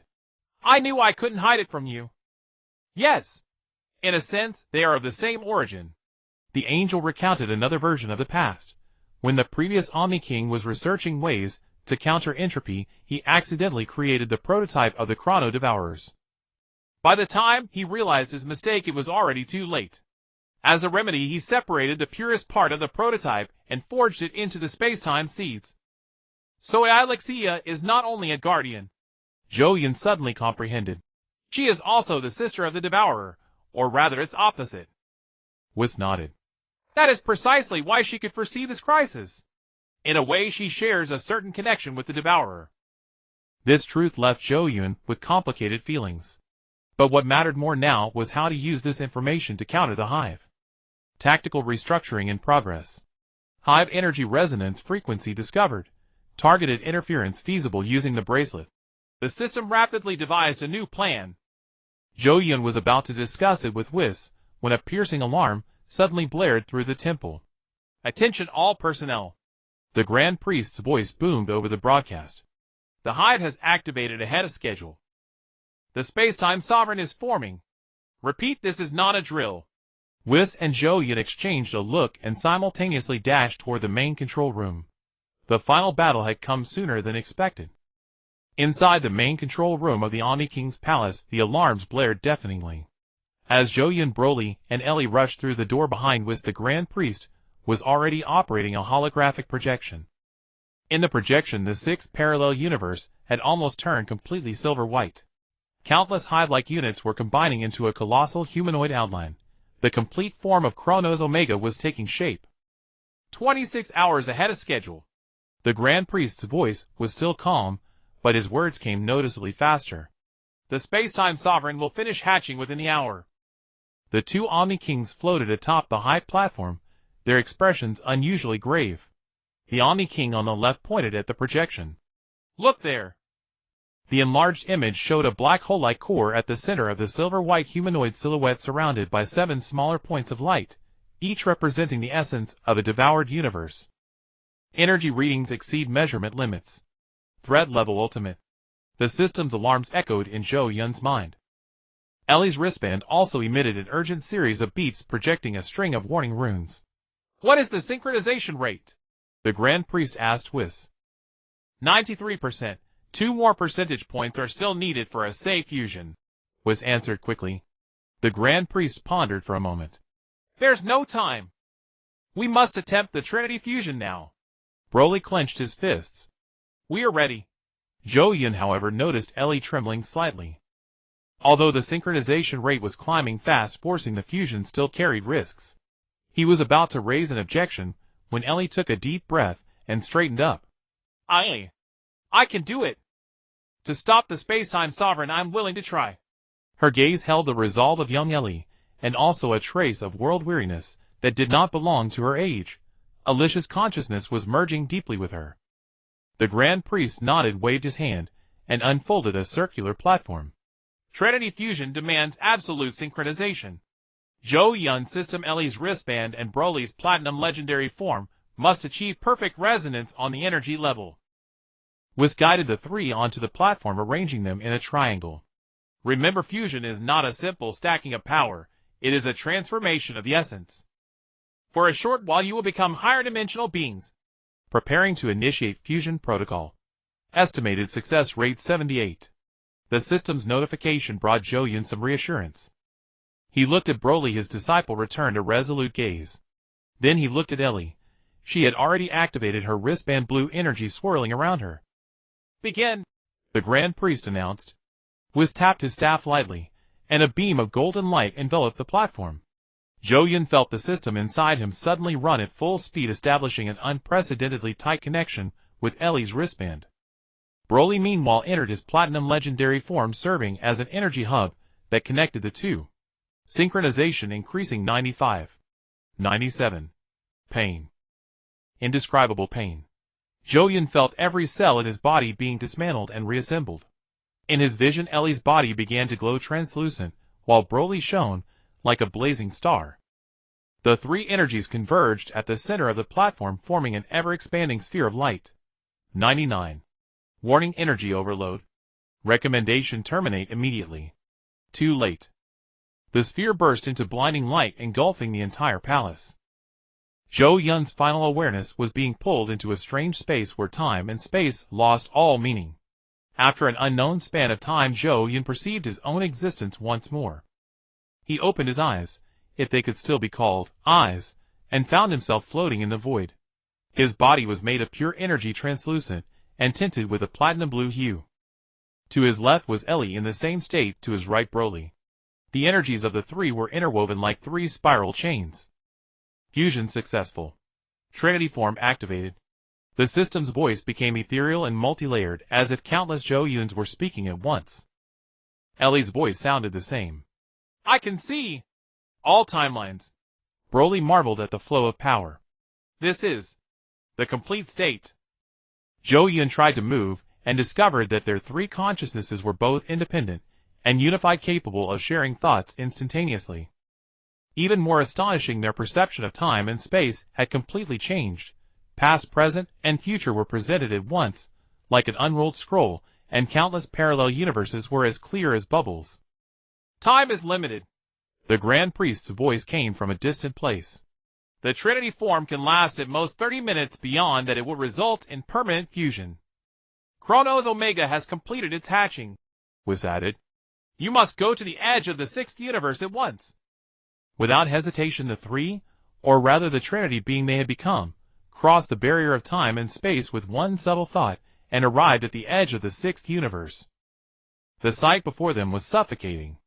The original hive structure had vanished, replaced by a silver-white giant, Chronos Omega's complete form. Its height rivaled that of a galaxy.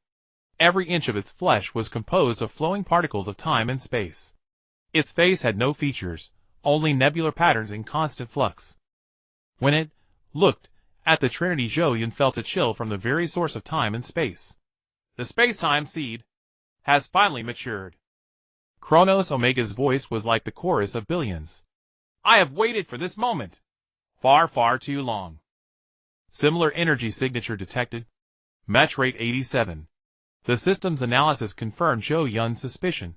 Chronos Omega and the space-time seed were indeed of the same origin. You are the failed creation of the previous Omni King. Ellie, or rather the part of Alicia, said coldly. The abandoned dark side. Chronos Omega let out an ear-splitting laugh. Failed creation. No, I am evolution. The Omni King feared a perfect being, so he split us in two. You inherited his caution and restraint, while I received ambition and power. The giant raised its hand, and countless silver-white threads shot from the void, each carrying enough power to tear time and space. Now let us merge into one again. Battle erupted instantly.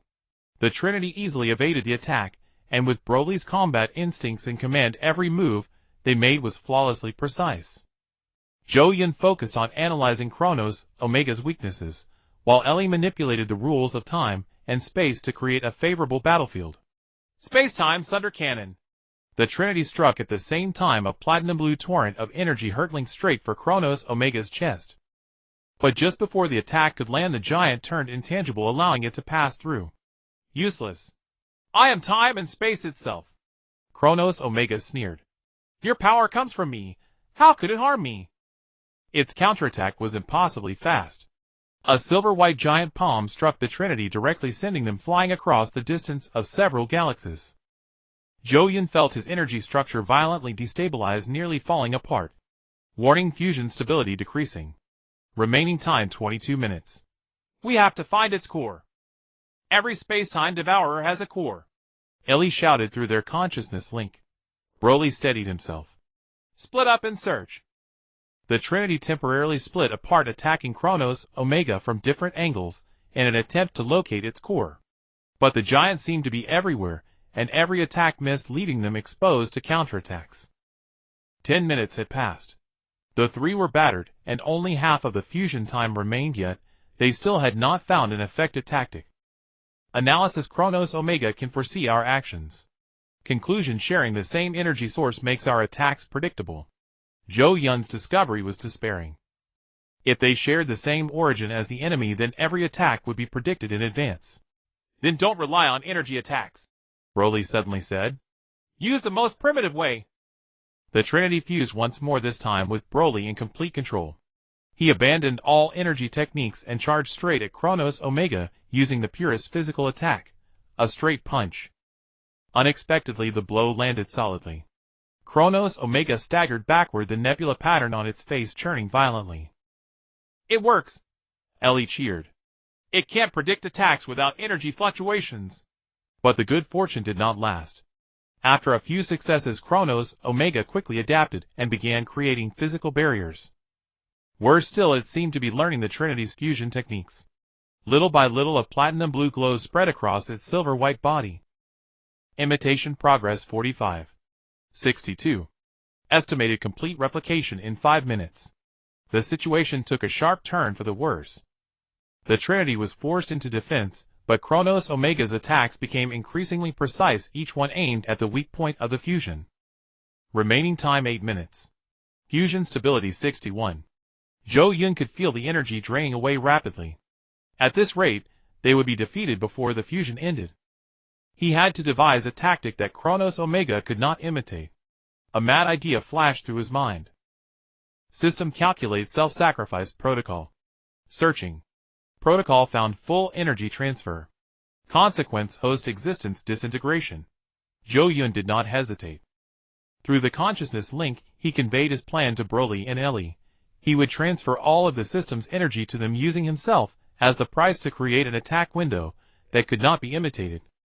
No! Broly's spiritual body resisted violently. There must be another way. There's no time. Zhou Yun answered firmly. Remember, no matter what happens, keep moving forward. Ellie tried to say something, but Kronos Omega's new wave of attacks cut off their communication. A silver-white tidal wave came bearing down on them, imbued with replicated platinum legendary power. Now, Zhou Yun activated a protocol, and the system ran at full power. His energy body began to glow, and countless data streams coiled around Kronos Omega like chains. Full energy transfer initiated. Goodbye, host. Blinding white light burst forth, and Zhou Yun felt his existence rapidly fading away. In the final moment, he saw Broly and Ellie's bodies become even more radiant from the influx of energy. Their fusion with the third pole lost reorganized into a new balance. Then darkness. Master! Broly's voice seemed to come from a distant place. Zhou Yun felt a strange sense of existence. He did not exist yet, he was everywhere. His vision gradually returned, and he was astonished to find himself floating above the battlefield, viewing everything from a god's eye perspective. The scene below was breathtaking. The fusion of Broly and Ellie had transformed into an entirely new form. No longer a trinity, but something far purer. Broly's platinum energy and Ellie's blue light interwove perfectly, forming a starlight-like substance. Their hair became a flowing river of stars, and their eyes seemed to contain the entire universe. Ultimate Spacetime Guardian form. Conditions met sacrifice and rebirth. It turned out that Zhou Yun's self-sacrifice had accidentally triggered the Spacetime Seed's ultimate protocol, Only when one of its carriers willingly gave up existence would the true Trinity reveal itself.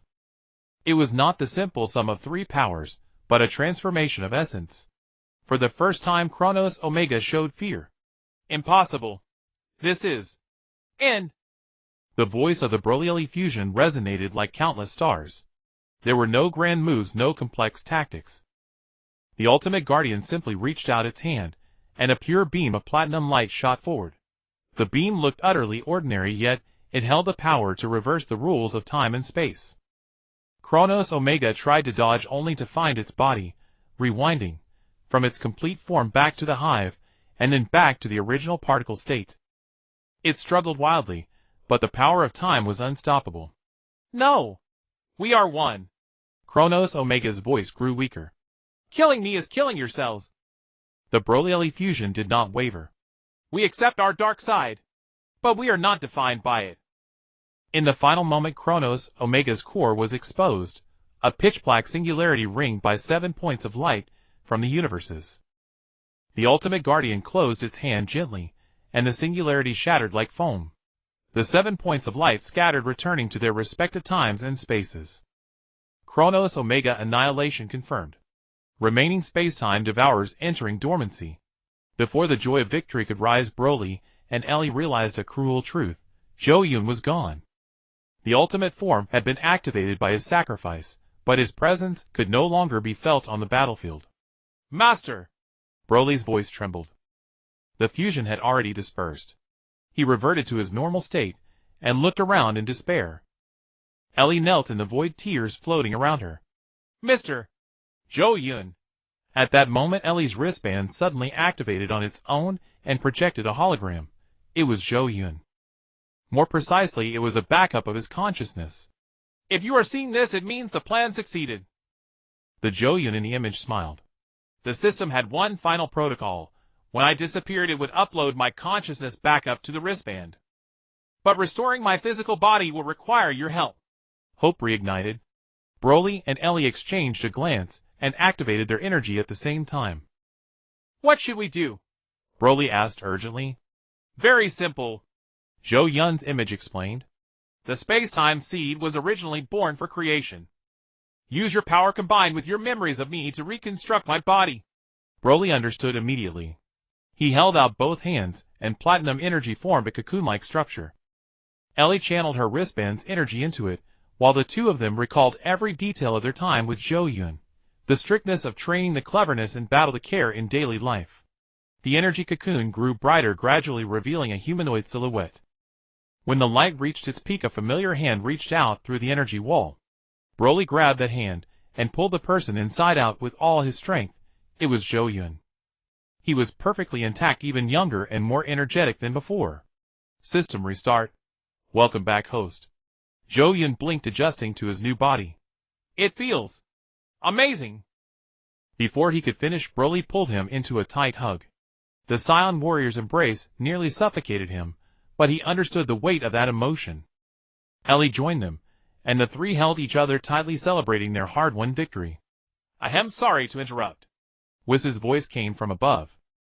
The angel had appeared there without warning, holding a donut with a single bite taken from it. The Omni King is very pleased with your performance, Whis said with a smile. But next time, could you avoid such an extreme method? This old man's heart can't take it. A week later, the restoration work was basically complete. The 7 devoured universes had been restored, and the structure of time and space had stabilized. To commend the three for their contributions, the Omni Kings held a grand award ceremony. Zhou Yun, Broly Paragus, and Ellie Hoffman, the Grand Priest declared solemnly. From this day forward, you officially become space-time guardians, bearing the great responsibility of maintaining the balance of the multiverse. The 2 Omni Kings personally placed the Guardian insignia on them, a small brooch that combined platinum, blue gold, and green gold. You can make a wish. Anything at all. The 2 Omni Kings said excitedly. Broly answered without hesitation. I want to return to Earth and see my father and friends. Ellie asked shyly. I hope to rebuild the Space-Time Research Institute and continue my grandmother's work. Zhou Yun thought for a moment. I want to keep some of the system's functions as a memento. The Omni Kings readily granted all their requests.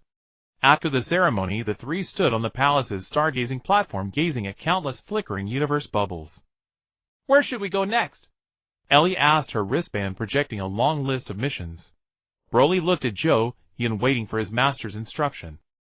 Zhou Yun smiled and pointed at one of the shimmering universe bubbles. Home. A short visit home. Whis appeared behind them without anyone noticing, yet the angel's gaze was fixed on a point far beyond the universe. Enjoy this peaceful time. The true challenges are still waiting ahead. Following his gaze, in a distant dimension almost invisible to the naked eye, something more ancient and more terrifying than the space-time devourers was slowly awakening. As the azure light of the space-time translocation faded, a familiar tableau greeted his eyes. The rear garden of Capsule Corporation. Broly inhaled deeply, the uniquely blended essence of Earth filling his lungs, the verdant fragrance of grass, the smoky breath of the distant city, and the distinctive scent of machine oil from Bulma's laboratory. I'm really back, Broly murmured, his voice trembling with barely concealed emotion. Zhou Yun patted his disciple's shoulder. Let's go surprise Mr. Paragus. They had told no one in advance. As they crossed the garden, the automatic sprinklers happened to turn on the fine mist, conjuring a small rainbow in the sunlight. Broly reached out to touch the water droplets, like a child encountering rain for the first time. The front door of the main house stood ajar. Broly eased it open, and from the kitchen came the sound of Paragus and Bulma in conversation. Any word from Broly? None yet. But Whis said they completed their mission admirably. It's been 3 months. His father's voice sounded rougher than he remembered. Broly's chest tightened as he strode quickly toward the kitchen. When his silhouette appeared in the doorway, the coffee cup in Paragus's hand clattered to the floor, shattering into fragments. The old man's eyes flew wide, his lips quivering, yet no words would come. Father, I'm home. Broly stepped forward. As though released from a paralysis spell, Paragus lunged forward to embrace his son. The once stern and cold-hearted Scion scientist now sobbed unabashedly like a small child. Broly returned the embrace, gently surprised to find his father frailer and smaller than in his memories. You little rascal. Paragus finally released him, dashing away tears. You couldn't even send a single word back. Bulma smiled from the sidelines. I'll go tell the others. We're throwing a grand welcome party tonight. She winked at Zhou Yun. And you can regale us with your adventure tales. For the next few hours, Capsule Corporation buzzed with unprecedented liveliness. Goku was the first to arrive via instant transmission, with Piccolo and Gohan in tow. Vegeta pulled up in his hovercar, and despite muttering, "How tedious," the concern gleaming in his eyes was all too evident, Krillin came with his wife and daughter, and Tien Shinhan and Kaiotsu trickled in soon after. By evening, the rear garden had been transformed into a party venue. Strands of fairy lights twinkled among the treetops, and the long table groaned under an array of delicacies. Bulma had even procured a 3-tiered cake crowned with frosting script that read, "Welcome home, guardians of time and space." So what did that Kronos Omega look like? Goku asked, his mouth crammed so full that his words came out garbled. Broly was about to describe it, when Ellie's wristband suddenly activated on its own, projecting a battle scene. Everyone held their breath as they watched. Even Piccolo's face registered shock at the sight of the Trinity fusion. That's awesome. Trunks and Goten leapt to their feet. Big bro Broly, can you teach us that move? Vegeta sniffed. Keep dreaming, brats. That kind of power isn't something just anyone can command. The party crackled with merriment, yet Broly kept stealing glances at Zhou Yun. His master stood in a corner observing it all with a smile, but his eyes carried a pensive faraway look. Master! Broly reached out through energy resonance. Is something amiss? Zhou Yun gave a slight shake of his head. It's just. Cherish the moment. Who knows when we'll return next? The words weighed Broly's heart down.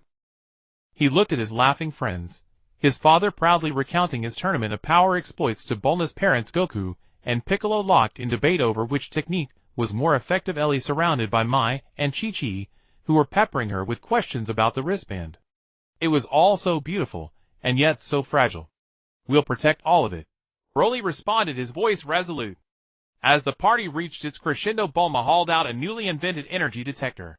Let's get readings on all your current battle powers. Broly goes first. Broly stepped before the device and released his aura in his base form. The numerals rocketed upward, finally freezing at 8. 5 billion. What? Vegeta nearly choked. Your base form is already that high. Goku let out a whistle. Amazing! What about your transformations? Broly hesitated and looked to Zhou Yun. The energy of his Platinum Legend form might damage the device, or worse the surroundings. Just Super Saiyan Grade 1. Zhou Yun said. In that state of golden hair and emerald eyes, the reading blew straight past the device's upper limit, and the screen flashed. Error. I knew that would happen. Bulma was hardly surprised. Next time I'll build one sturdier. Vegeta suddenly rose. Kakarot, let's give it a shot too. The two old rivals stepped up one after the other. Goku's base reached 300 million Super Saiyan Blue, roughly 4.5 billion. Vegeta edged ahead, his Super Saiyan Blue evolution peaking at around 5 billion. Broly, how about? Goku's eyes blazed with fighting spirit. No need to go all out. Just a friendly spar. Zhou Yun was about to step in when Vegeta cut in. Idiot, you want to wreck the party. He turned to Broly. Tomorrow the training room. You and me. In the past, such a direct challenge would have carried venomous hostility, but now Vegeta's tone betrayed only pure unadorned competitive hunger. Broly accepted willingly. The party stretched on into the dead of night. When most were already pleasantly tipsy, Ellie suddenly went ashen, and her wristband blazed with a harsh crimson light. Ellie. Zhou Yun was the first to notice the anomaly. The girl made no reply, her eyes rolled back, and her body pitched backwards. Broly used instant transmission to catch her. The wristband no longer projected the familiar blue glow, but an eerie purple-red light that coalesced into a star map in midair, a wholly alien galaxy, its heart anchored by a colossal black hole-like structure encircled by 7 stars arranged in an arcane pattern. Alert, unknown spacetime coordinates detected. Energy signature identical origin to the wristband. Zhou Yun's system immediately began its analysis. Piccolo and Vegeta had already closed in with keen vigilance, while Goku slipped into a combat stance, sweeping the surroundings with his gaze. It's not an external attack, Piccolo stated after examining. It looks like some kind of data transmission overload. The projection lingered for about 30 seconds before dissolving. Ellie revived in its wake, glancing around in bewilderment. What happened? You were displaying a certain galaxy. Zhou Yun asked softly. Do you remember? Ellie shook her head, but her finger unconsciously traced a symbol in the air, a triangle inscribed within a circle, small dots adorning each vertex. The symbol sent Zhou Yun's system into a shrill, piercing alarm. Identification spacetime seal mark. Related the incident of the previous Grand Zeno's fall. Before Zhou Yun could probe deeper, a hair-raising pressure suddenly descended upon the entire party. Every warrior turned as one toward the eastern sky, where a figure hung suspended. He resembled a human male, willowy of frame, robed in an austere gray garment. What drew the eye most was his gaze, utterly black, devoid of whites, yet flecked with glimmering points, like stars. Good evening, guardians of time and space. The visitor's voice was disarming in its chillness. I trust I'm not disturbing your celebration. Broly shifted into Platinum Legend form in an instant, placing himself before the group. Never before had he felt such a suffocating threat in his base form. The sheer oppressive weight of this being exceeded even Kronos Omega. Who are you? Zhou Yun asked, coolly, running a system scan on the other. Scan blocked, insufficient clearance. Threat level incalculable. The being, who styled himself the Observer, offered a faint smile. Names matter little.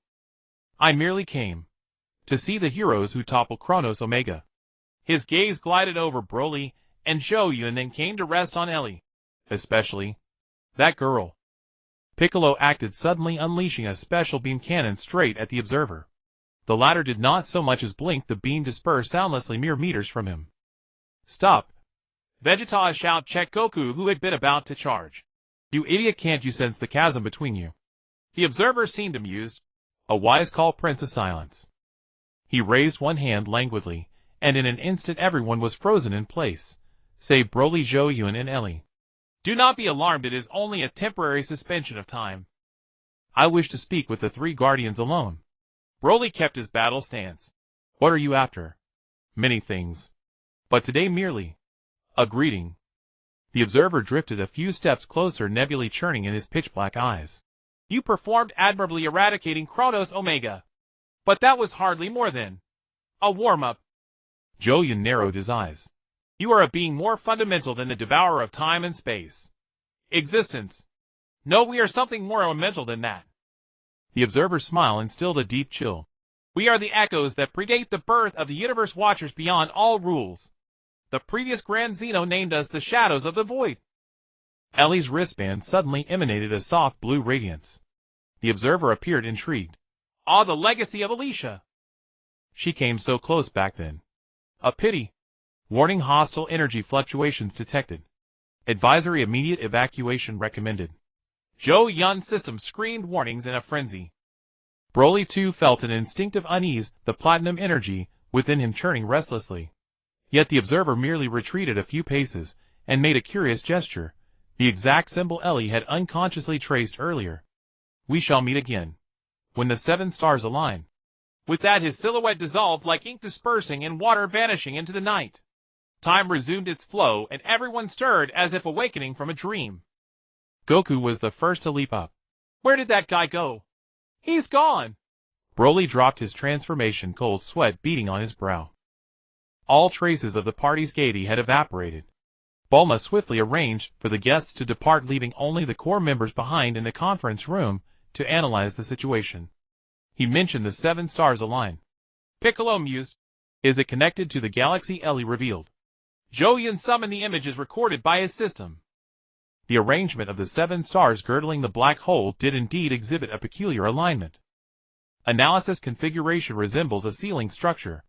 Conjecture: an object lies sealed at the core of this galaxy. Vegeta spoke up abruptly. He calls himself an observer, but he's evidently far more than that. That kind of strength is leagues beyond even a god of destruction. Paraga studied the data from Ellie's wristband. This symbol, he traced the circle-inscribed triangle, appears in ancient Saiyan archives. Legend holds it to be the sign of the forbidden realm of the gods. The discussion wore on until the small hours, surfacing far more riddles than resolutions. At length everyone agreed to rest and resume come morning. Early the next morning, Broly arrived as promised at Capsule Corporation's gravity training room. Vegeta was already there wearing the standard Saiyan combat suit, not planning to use Platinum Legend form. Vegeta arched an eyebrow. Broly shook his head. What you're after is about at Super Saiyan Blue evolution level, isn't it? A faint smile curved Vegeta's lips. Clever.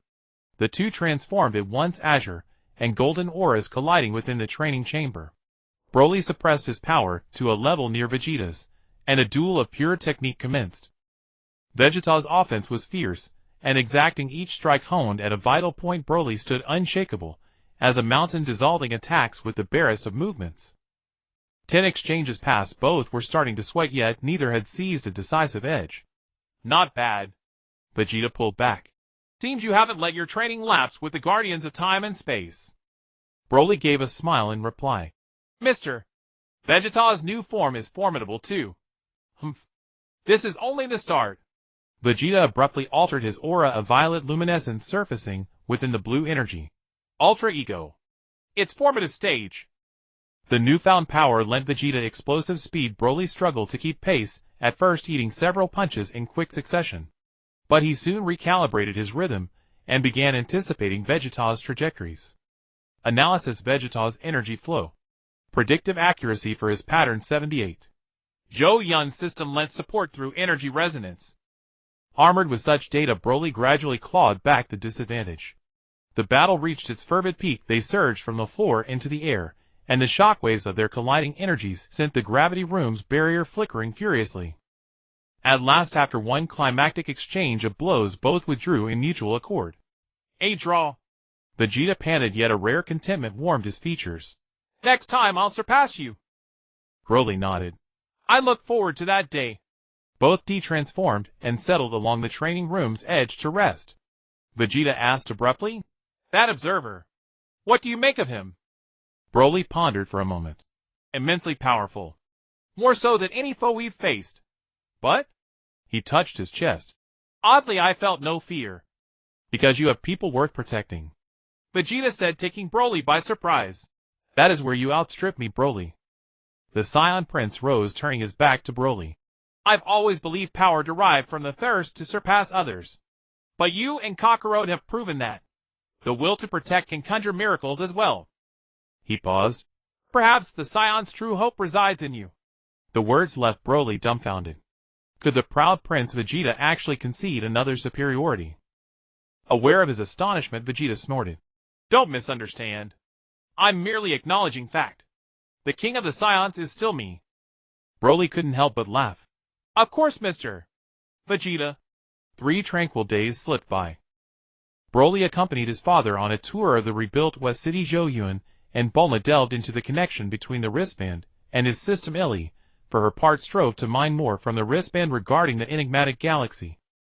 On the morning of the 4th day, was materialized at the breakfast table, a half-eaten donut in hand. Good morning, the angel greeted with a radiant smile. Having a good time. Whis, Broly exclaimed in delighted surprise. Why are you here? Whis' expression turned somber. An aberrant space-time fluctuation has emerged at the edge of the universe. The energy signature, he looked at Ellie's wristband, is very much like this. Zhou Yun's system responded instantly. Matching signal detected. Origin exterior of Universe 7. Pattern identical to the galaxy projected by Ellie. Ellie's wristband also flared, automatically casting the pattern of the 7 stars. Whis sighed. It appears your vacation is over. Grand Zeno wishes you to depart immediately and investigate.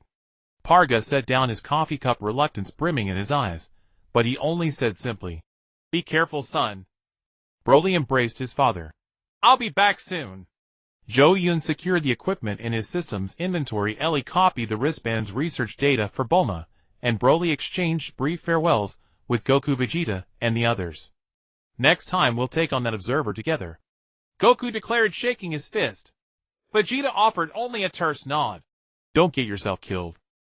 Whis tapped his staff, and a portal unfurled before the 3. This destination was not some parallel universe, but the very edge of the main universe, a terra incognita where even angels seldom ventured. Ready? Zhou Yun asked. Broly drew a deep breath, platinum energy surging through him. Whenever you are. Ellie activated the wristband's defensive mode. Together, the 3 stepped through the portal, advancing into a new unknown. Behind Earth's sunlight shone as warm as ever. Ahead, the vast adventure of star-strewn seas stretched endlessly into the future. The space-time passage at the edge of the universe was more unstable than ever before. Zhou Yun felt his body stretch and compress, as though he were being dragged through some viscous medium. When the discomfort finally subsided, the scene before him stole his breath. 7 colossal stars were arranged in a perfect ring, with a slowly rotating black hole at their center. Each star blazed in a distinct hue, red, orange, yellow, green, cyan, blue, and violet, casting a magnificent halo of 7-colored radiance across the pitch-black void. More extraordinary still, the 7 stars were linked by tenuous threads of energy, forming an intricate 3-dimensional pattern, the very symbol Ailey had drawn before. Target galaxy reached. Artificial construction traces detected 99. 9. Conclusion: non-natural formation. The system's notifications confirmed Zhou Yun's conjecture. This star system had not been born of nature. Some civilization had deliberately arranged it into this configuration. So beautiful, Ailey murmured in awe. Her wristband activated on its own, projecting a hologram that was an exact replica of the star system before them. But it feels so sorrowful. Broly, still maintaining the initial stage of his platinum legend form, glanced around warily. The observer said we would meet again at the 7-star conjunction. What does that mean? Zhou Yun called up the system scan results. The orbits of the 7 stars are extremely unusual. Calculations show. His voice suddenly faltered. Every 7777 hours they align in a straight line, all pointing toward the central black hole. The next alignment comes in 36 hours. Alert: space-time distortion detected. Source: central black hole. Ailey suddenly clutched her head, her body swaying slightly. A voice calling. Broly steadied her at once. Another memory flashback. Ever since leaving Earth, Ailey had experienced brief lapses of consciousness, sometimes uttering ancient prophecies or incantations. The wristband's explanation was that Ailey's memories were accelerating their fusion. No, this time is different. Ailey's eyes glowed with a blue light. There is someone inside the black hole. Trapped. Zhou Yun and Broly exchanged a glance. Whis had only brought them to the edge of the star system. The rest of the journey they had to explore on their own. According to the angel's intelligence, this region fiercely repelled divine power. Even an angel could not linger here for long. Let's head for the nearest crimson star first, Zhou Yun decided. The system detected planets nearby. Maybe we can find some clues there. The three flew toward the crimson star. As the distance closed, Zhou Yun noticed that the star's surface was not ordinary plasma, but was composed of countless flowing runes. Runes strikingly similar to the markings on AI Li's wristband. Analysis: stellar composition. Primary component: pure energy spacetime runes. Presumed function: one of the seal anchor points. This star is artificial, Zhou Yun said, utterly shaken. It's part of some kind of sealing device. Broly suddenly pointed to a dark spot some distance from the star. There's something there. It was an unremarkable rocky planet, its surface dull and gray, showing no signs of life whatsoever. But the system scan revealed regular geometric structures on the planet's surface, artificial constructions. After landing, the sight before them was awe-inspiring. A massive ring-shaped architectural complex covered most of the planet. Though badly ruined, its former magnificence was still discernible. All buildings were covered with the same runes as the stars, shimmering faintly under the crimson sun's rays. Time Guardian insignia discovered. Match 100. Zhou Yun's system suddenly emitted a barrage of urgent alert tones. On a stone stele half buried in the dust, a symbol was carved with remarkable clarity. A triangle inscribed within a circle, the exact mark AI Li had drawn.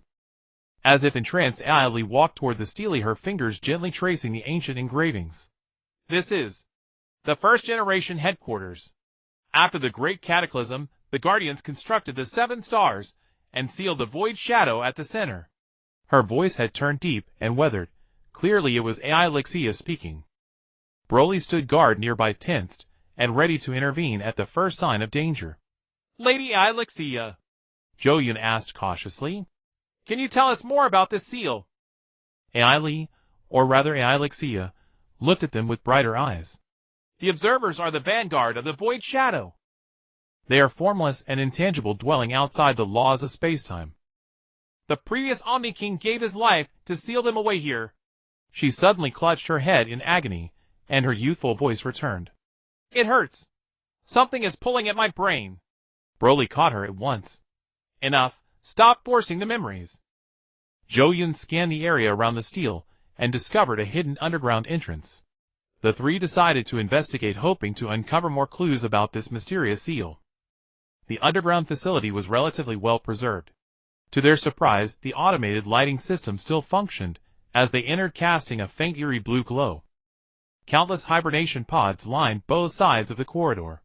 Most were damaged, but a few still hummed with activity, humanoid lifeforms floating within them. Biological scan: Time Guardian. Status: deep hibernation. Vital signs: weak but stable. They're still alive. AI Li whispered, her wristband automatically linking with the nearest pod to read its data. A sleep of over 1 million years.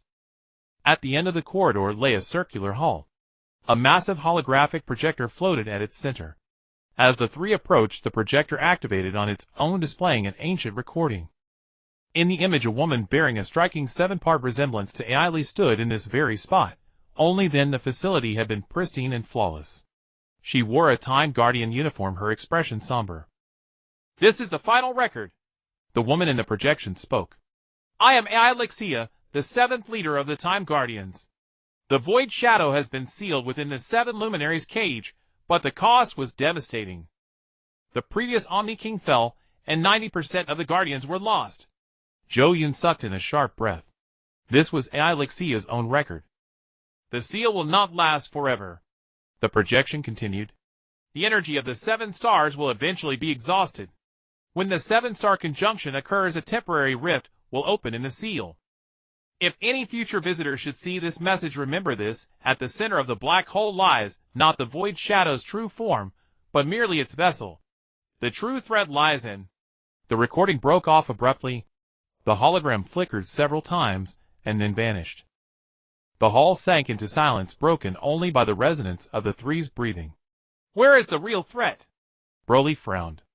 The message didn't finish. Zhou Yun examined the projection device. It's damaged. but the system might be able to restore some of the data. Just as he was about to attempt the restoration, AI Lee walked over to a console on the other side of the hall. Her fingers worked deftly across the unfamiliar interface, as if guided by muscle memory. There's also an encrypted archive here. She spoke, her voice once again bearing AI Lexia's inflection. It requires my biometric key. The wristband projected a beam of blue light interfacing with the console. A colossal star chart unfolded across the wall covered with countless red markers. This is a map of every parallel universe, Zhou Yun said, stunned. What are those red dots? AI Lexia's voice turned grave. Regions infected by the Void Shadow. They spread like a virus, warping the fabric of space-time until the entire universe is cast into eternal stasis. Broly examined the star chart closely. But the red dots are all concentrated in certain specific universes. Is there some pattern? Analyzing infection distribution patterns. Correlation found all infected universes had attempted to develop space-time traversal technology. Zhou Yun's system provided the decisive clue. AI Lexia nodded in confirmation. The Void Shadow spreads through space-time fissures. The more one interferes with space-time, the more easily they are drawn in. That is precisely why the previous Omni King strictly restricted time travel. Then the observers. Broly had barely begun when the entire facility shuddered violently, dust cascading from the ceiling. Alert anomalous energy fluctuations in the star system. The 7-star conjunction has begun ahead of schedule. The system's warning was alarming. The three hurried back to the surface. What they saw stole their breath. The 7 stars were moving, altering their orbits in defiance of physical laws, aligning toward the central black hole. Impossible. AI Lexia's voice quivered with fear. There are still 35 hours until the calculated conjunction. The crimson star's light grew unstable, its surface runes beginning to twist and deform. The other 6 stars likewise exhibited abnormalities. 7 beams shot forth from the stars, converging at the central black hole to form an enormous cocoon of light. Energy readings skyrocketing. Space-time fissure formation detected. We have to stop this process, Zhou Yun shouted. If the seal breaks... Broly had already entered his fully realized Platinum Legend form. How do we stop it? AI Lee, now wholly under AI Lexia's control, quickly inspected the wristband. The 7 stars are the seal's anchor points. If we can stabilize at least 4 of them, we can delay the fissure's formation. Let's split up. Zhou Yun formulated the plan without hesitation. Broly, take the nearest red and orange stars, I'll go to yellow and green. AI Lee, you stay here and stabilize the red star. There was no time to argue. Broly gave Zhou Yun one final look and transmitted through energy resonance. Take care, Master. Zhou Yun nodded in response. You too. Regroup here in 30 minutes no matter what happens. The three headed off in separate directions. Zhou Yun flew toward the yellow star, his system running at full capacity, to calculate the optimal route. As he drew closer to the star, he felt a strange resistance, as though space itself was repelling him. Anti-divinity barrier detected. Speculation constructed to prevent angelic interference. No wonder Whis couldn't enter this region. Zhou Yun adjusted the system's frequency to mimic the energy signature of an ordinary organism, finally breaching the barrier. The yellow star was now, within arm's reach. Half of its surface runes had already turned an ominous black. Zhou Yun tried to interface with the star's energy using his system, but the effect was negligible. Physical contact required. Risk level extreme. Without a moment's hesitation, Zhou Yun advanced until he was almost touching the star's surface. Scorching plasma seared his protective shield, alarms blaring incessantly. He pressed both hands against the star's surface, the system running at full power. Commencing rune repair. Progress 1. 3. Pain. Pain beyond description. Zhou Yun felt every cell in his body burning, yet he gritted his teeth and held on. Images of Broly, AI Lee, and their friends on Earth shot through his mind. All of this was worth protecting. Progress 45. Warning, host vitals declining. His vision began to blur. Just as Zhou Yun was about to give way, a familiar surge of energy flooded in from behind him. He turned to see Broly, who had arrived at some point, pouring platinum energy into his body through their resonance in an unbroken stream. AI Lee has stabilized the red star, Broly explained briefly. The orange star is complete as well. I sensed you were in danger. Repair progress accelerating 78. 92. Their energies merged as one, and the yellow star's runes swiftly returned to normal. The instant the final rune was restored, the entire star flashed brilliantly, and the beam lancing toward the black hole became steady and pure. Yellow node restored. Remaining green, cyan, blue, purple. Zhou Yun smiled weakly. 4 more. But we're out of time. In the distance, the cocoon of light around the central black hole had turned unstable, swelling and contracting by turns. Some ineffable presence was struggling to break free of its bonds. Let's go to the green star first. Broly steadied Zhou Yun. And then. He never finished his sentence. Suddenly a terrifying wave of energy erupted from the black hole's direction, twisting all 7 beams at once. Spiderweb-like cracks spread across the surface of the cocoon. A gigantic black shadow emerged from within its form, shifting endlessly until it finally coalesced into a colossal hand of pure darkness, reaching toward where they stood. Too late. Alexia's voice suddenly resounded in both their minds through the energy resonance. The seal has already begun to disintegrate. Regroup at the red planet. We need a new plan. Broly teleported Zhou Yun back to the planet's surface. Ailey, now in a strange state, neither entirely Ailey nor entirely Alexia, was already waiting for them, her wristband projecting a complex energy model. The 7-star conjunction cannot be stopped, she explained rapidly. But we can alter the flow of energy and temporarily reinforce the seal. How? Zhou Yun asked between ragged breaths, his system still mending his injuries. Ailey pointed to the 7 points of light in the model. The energy of the 7 stars ultimately converges on the black hole. If we can divert part of it before it arrives and form a new temporary barrier. Theoretically feasible. Requires simultaneous operation at all 7 nodes. Broly frowned. But there are only 3 of us. The wristband can operate 1 node independently, Ailey said. The system can control another. We need to create 2 more avatars. Zhou Yun understood her intent. Energy avatars. Can Broly do it? Indeed, Broly had mastered this technique in his Platinum Legend form. He nodded and immediately split off 2 energy bodies. Though not perfect replicas, they were more than enough to carry out simple instructions. Remember, all nodes must be operated within the same millisecond. Ailey warned with gravity. Any delay will result in energy backlash with consequences too dire to contemplate. The 3 true bodies plus 2 avatars quickly took their places. Ailey took charge of the red star. Broly's avatars controlled orange and yellow, green, and cyan were entrusted to Zhou Yun, and his system blue and purple were handled by Broly's true body. Synchronization countdown 10 seconds. Zhou Yun's system served as the timer. Everyone held their breath, eyes locked on the central black hole. The black hand had already stretched out more than halfway, warping space itself wherever it passed. 3, 2, 1. Begin. 7 streams of energy poured into the stellar nodes simultaneously. The runes blazed brilliantly, and the beam shifted color in an instant, turning from pure white to pale gold. Around the outer edge of the black hole, a new membrane of light slowly took shape, pushing back against the black hand. Synchronization rate 98. Temporary barrier forming. Just when everyone believed success was within reach, something went drastically wrong. Ailey's body suddenly stiffened. Her wristband beyond her control discharged a stream of violet-black energy that directly disrupted the red star's energy flow. Synchronization disrupted. Energy backlash warning. Ailey! Broly shouted, but it was too late. All 7 beams twisted at once, and cracks appeared in the newly formed barrier. Worse still, Ailey began chanting in an unknown language, her voice cold and mechanical. By the name of the space-time seed, I command the seal to open. 7 luminaries gate throw wide for thy master. She's been controlled. Zhou Yun realized at once. It's the observer. The black hand suddenly lashed out with terrifying speed, seizing the unstable cocoon of light and rending it in 2. A colossal figure slowly emerged from within. A humanoid form of purest darkness, with star-like points of light shimmering where its eyes should be. It was identical to the observer, yet thousands of times vaster. Welcome to my prison.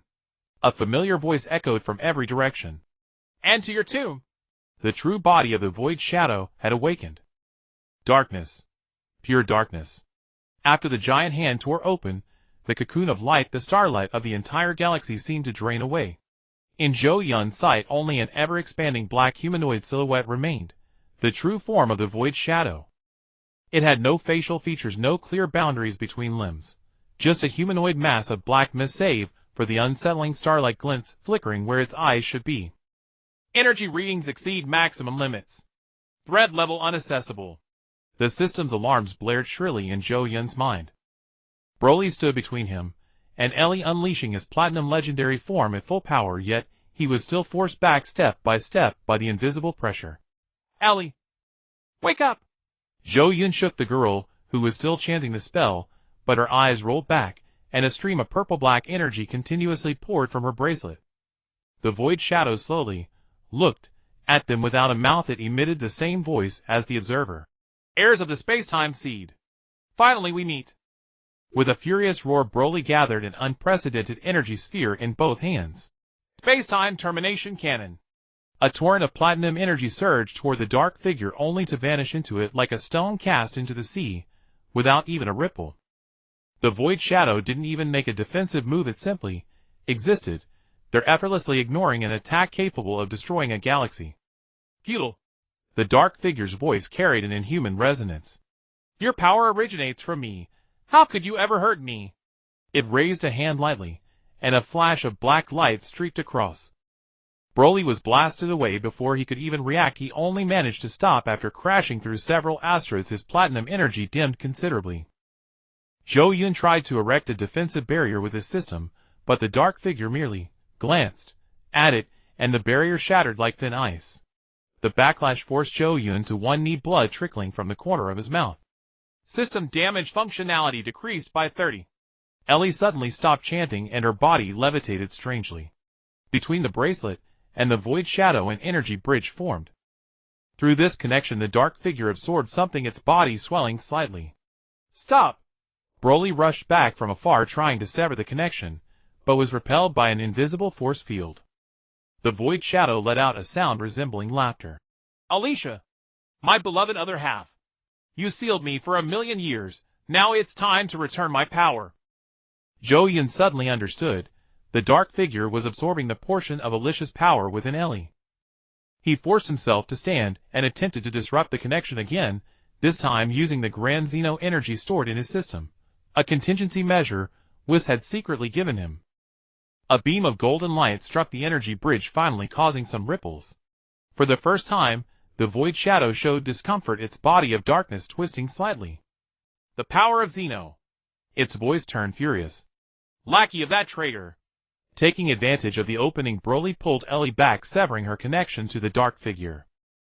Ellie went limp in his arms, like a puppet with its strings cut, her breathing faint but steady. Master, take Ellie, and get out of here. Broly handed the girl to Zhou Yun. I'll hold it off. Zhou Yun shook his head. It's useless, Broly. We don't even know what weakness it has. Emergency protocol activated. Accessing space-time seed deep database. The system suddenly ran on its own. Zhou Yun's vision flooded with countless data streams. In the depths of his consciousness, he saw a strange fragment of memory. The previous Grand Xeno stood with Alicia, and before them floated two orbs of light, one platinum blue, the other pitch black as ink. They must be separated. The previous Grand Xeno's voice echoed. The light side shall be forged into the space-time seed, the dark side. I will seal it myself. The scene shifted, revealing the creation of 7 stars. Alicia led countless guardians to seal something at the center of the black hole, but the price was dire. The previous Grand Xeno dissipated into golden light, and 90 of the guardians perished. Truth, the void shadow is the dark side of the space-time seed. Weakness shares an energy source with the host. Zhou Yun suddenly understood. No wonder their attacks were useless. The void shadow shared the same origin as the space-time seed. But that also meant, Broly, Zhou Yun transmitted through energy resonance. We need to change our energy frequency. Make it impossible for it to predict our attacks. As if sensing something, the void shadow suddenly expanded, blotting out the sky like a canopy over the three. This boring game ends now. The pressure skyrocketed. Zhou Yun felt his bones groaning, the system's alarms growing fainter. Broly stood before them, platinum energy burning at its limit, yet still unable to stop the dark figure from closing in. Master! Broly's voice trembled. I might not last much longer. Zhou Yun had never heard such despair in his disciple's tone. Even when facing Kronos Omega, Broly had never abandoned hope. But now the pressure from the void shadows surpassed every enemy before it. Just then Ellie suddenly opened her eyes, not with Ellie's clear gaze nor Alicia's weathered look, but with a brand new radiance that merged both. Frequency, she said weakly but clearly. Like when we fought Kronos Omega. The most primitive attack. Broly's whole body jolted. He remembered how he had defeated Kronos Omega last time, abandoning energy techniques, and using the purest physical attack. Without hesitation, Broly dropped his platinum legendary form, and reverted to his most basic state. The instant the void shadow faltered, he shot forward, like a cannonball throwing a plain, unadorned straight punch. Bang! To everyone's shock, the punch landed solidly. A brief dent appeared in the void shadow's body, and its star-like eyes flickered erratically. It worked! Zhou Yun exclaimed. But it didn't last long. The void shadow adapted quickly, its body flowing like liquid, and easily deflected the subsequent attacks. Seeming enraged, it suddenly extended countless tentacles from its dark form, binding Broly tightly. Foolish insect! The dark figure's voice was ice-cold. Did you think such a cheap trick could hurt me? The tentacles tightened and Broly let out a pained grunt. Zhou Yun tried to help, but was knocked away by another dark shadow. The system was severely damaged with little energy remaining. Warning: host vital signs declining. Recommendation: activate emergency evacuation. Zhou Yun gritted his teeth and rejected the proposal. He would not abandon Broly and Ellie to escape alone. At that critical moment, a flash of purple light suddenly pierced the darkness. The void shadow's tentacles were cleanly severed and Broly fell. A familiar figure caught him, Vegeta. But this was not the ordinary Vegeta. He was wreathed in pure purple aura, his eyes gleaming with star-like light, and on his forehead faintly appeared the same symbol Ellie had once drawn. Ultra Ego. Perfected. Vegeta announced briefly, pushing Broly toward Zhou Yun. Still able to fight, legendary warrior. Broly wiped the blood from his mouth and stood up again. Of course. Zhou Yun stared at Vegeta in astonishment. How did you? Whiz. Vegeta kept his eyes fixed on the void shadow and explained briefly. I sensed your crisis during training and broke through the final bottleneck. That guy sent me here, but he said he couldn't stay long in this area. The void shadow seemed surprised by Vegeta's appearance. Saiyan. Interesting. Your energy frequency is different. Vegeta sneered. Cut the chatter. He teleported instantly, his purple figure streaking through the darkness in trails of light. Every strike hit the dark figure's vital points with precision. Though the damage was limited, it was clearly more effective than energy attacks. Analysis: Vegeta's energy pattern. Similarity to the 7 luminaries seal 67. Zhou Yun's system captured a key piece of information.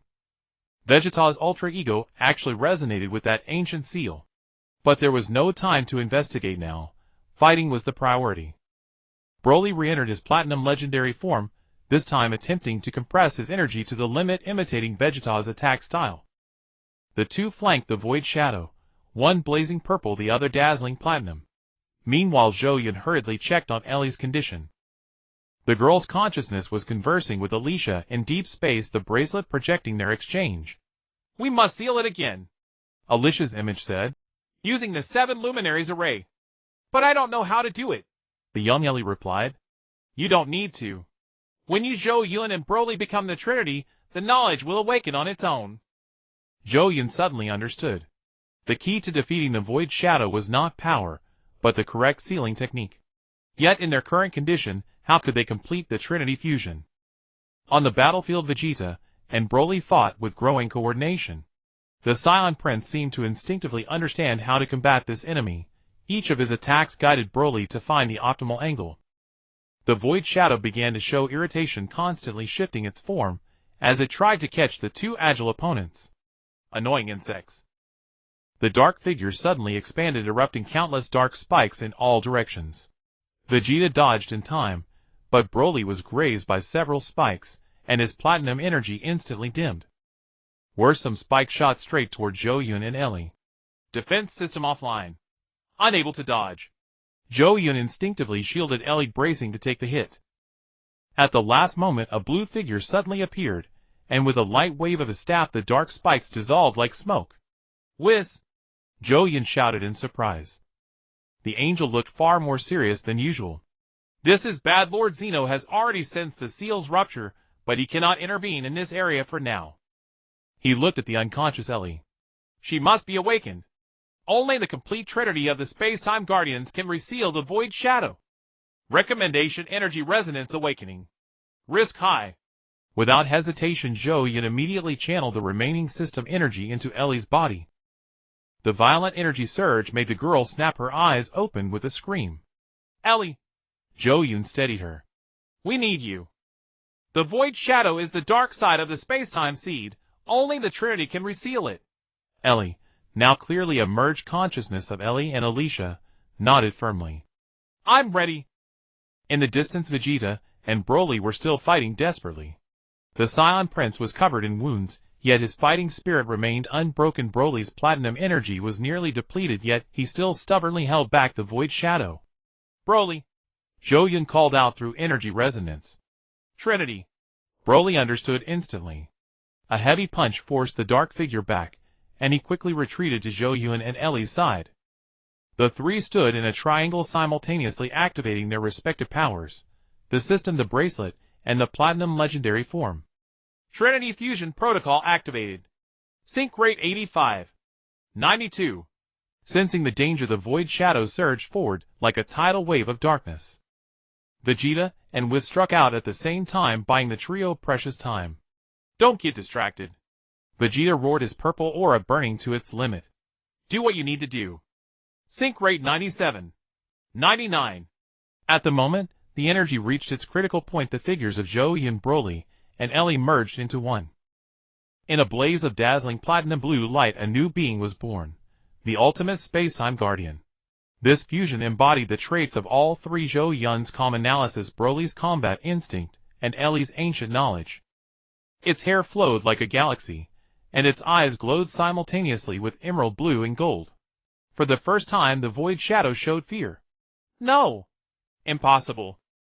How can you? The ultimate guardian said nothing, merely raising a hand. The 7 stars responded simultaneously, shooting beams of pure energy, but this time not toward the black hole. Instead, they converged in the guardian's hand, forming a massive sealing array, the very symbol of a triangle inscribed within a circle, each corner adorned with the marks of the 7 luminaries. In the name of the space-time seed. The Trinity's voice sounded like a choir of thousands. Return to nothingness, O shadow. The sealing array flew toward the void shadow, and darkness scattered wherever it passed. The dark figure struggled wildly, but couldn't escape the array's binding. It let out a piercing shriek, its star-like eyes fixed on the guardian. This isn't over. The observers have spread across the multiverse. You cannot stop the inevitable ending. The array completely enveloped the dark figure, compressing it into a black dot, then erupted in a blinding flash of light. When the light faded, the black hole had calmed, and the orbits of the 7 stars returned to normal. Yet the runes on those stars had visibly dimmed. The seal was clearly no longer as strong as before. The ultimate guardian's body began to flicker unsteadily. The Trinity fusion consumed too much energy to be sustained for long. In a burst of blinding light, the three separated again, floating weakly in space. Vegeta and Whis immediately came forward to catch them. The Saiyan Prince rarely showed concern. Still alive, legendary warrior. Broly barely managed a thumbs up, unable to speak. Zhou Yun was half conscious, the system automatically running repair programs. Ellie meanwhile had fallen asleep again, the blue light on her bracelet faint but steady. Mission complete. Whis sighed in relief. We should head back. This galaxy needs time to heal itself. He tapped his staff lightly, and a portal opened before them. Vegeta carried Broly while Whis supported Zhou Yun and Ellie as they stepped through the portal together. In the last moment before leaving, Zhou Yun vaguely seemed to see a gray figure standing on a distant asteroid, the observer. The being quietly watched them leave, stars swirling within its pitch-black eyes, a knowing smile curling at the corner of its mouth. Then everything fell into darkness. Zeno's palace medical room. When Zhou Yun woke again, he found himself lying in a pure white room. The system was running steadily, showing body repair progress at 87. Welcome back, host. After effects of Trinity Fusion Minor. Estimated full recovery time 12 hours. He tried to sit up, and saw Ellie still sleeping on the adjacent bed. Broly meanwhile sat by the window staring blankly at the nebula outside. Sensing Zhou Yun's movement, the Scion immediately turned around. Master! How do you feel? Much better. Zhou Yun smiled. Did we succeed? Broly nodded. We temporarily sealed the Void Shadow. But Whis said it's just a stopgap. The 7 Luminaries seal has been severely weakened. The door slid open and Vegeta walked in. He had returned to his normal state, but the mysterious symbol on his brow was still faintly visible. Awake! The Scion Prince raised an eyebrow. Seems the legendary warrior's master isn't so fragile after all. Zhou Yun thanked him sincerely. Vegeta, without your help we could never have succeeded. Vegeta snorted. Don't get the wrong idea. I just don't want the universe swallowed by some dark shadow. He paused. Though, your disciple performed well. Coming from Vegeta, that was already extremely high praise. Broly scratched his head sheepishly. Thanks to the techniques you taught me. As the three talked, Ellie also woke up. The girl's eyes were clear, neither purely Ellie nor Alicia, but a perfect fusion of both. I had a very long dream, she said softly. About the past and also about the future. Zhou Yun recalled the observer's final smile. The Void Shadow is only the beginning, isn't it? Ellie nodded. The observers have infiltrated many universes. They're searching for civilizations that develop space-time technology. Preparing something. Alert: multiple space-time anomalies detected. Distribution: 7 parallel universes. The system's prompt confirmed Ellie's words. Broly clenched his fist. Then we must act quickly. No rush. Whis' voice came from the doorway, the angel holding his usual dessert. You need to fully recover.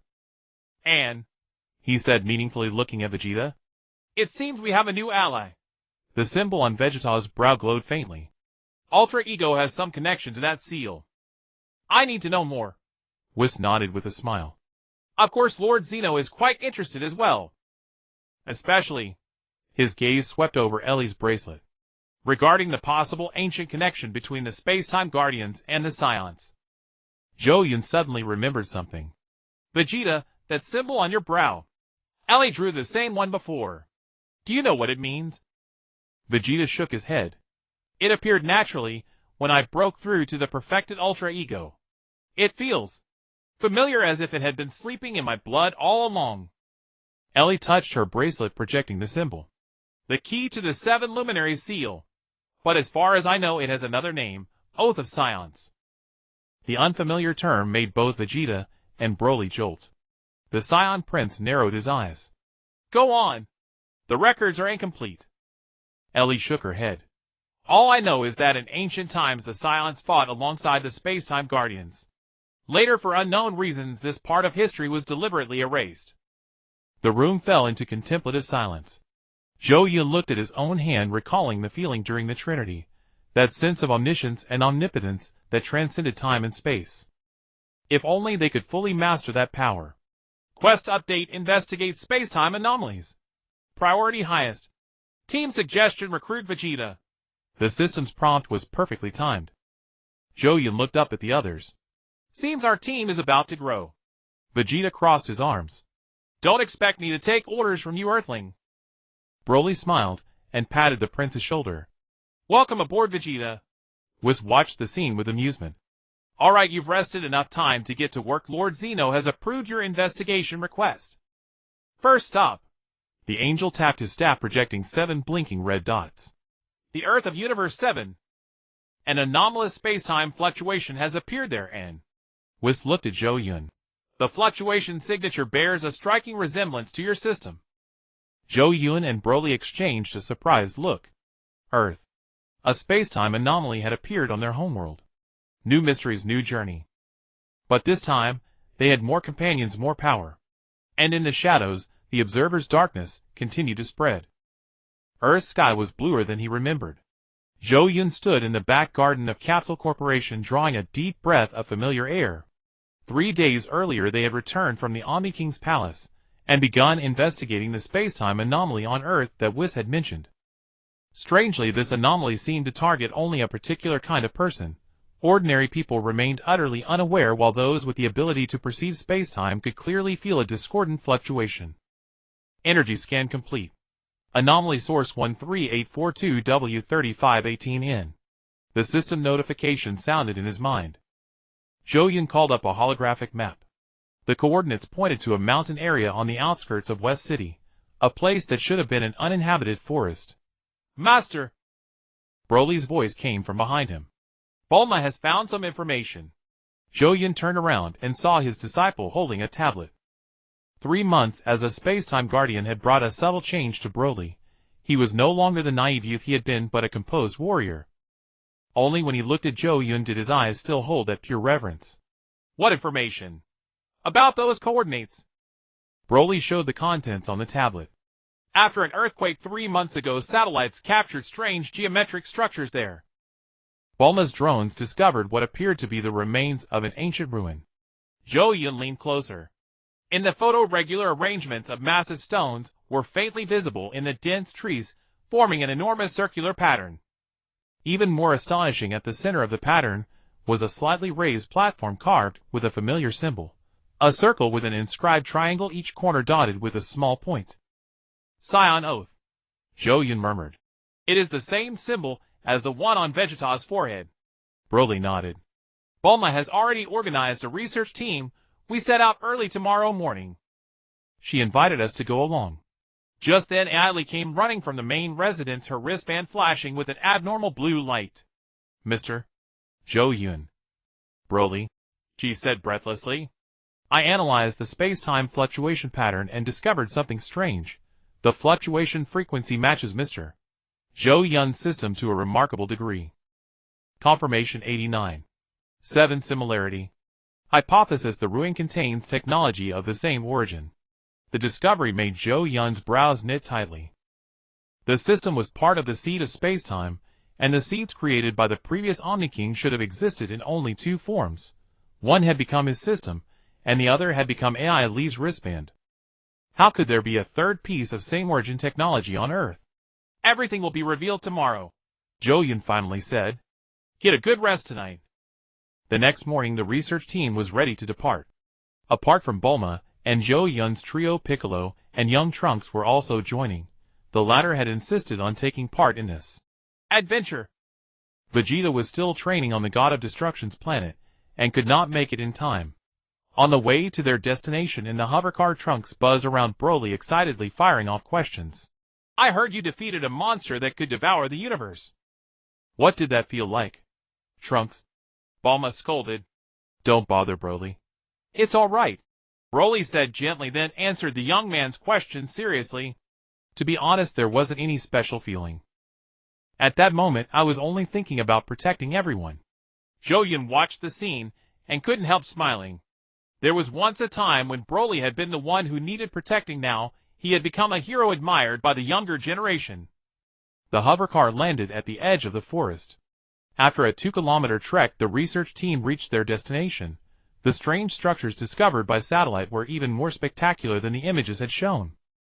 7 colossal stone monoliths stood in a ring, each about 10 meters tall, their surfaces densely carved with runes similar to those on AI Li's wristband.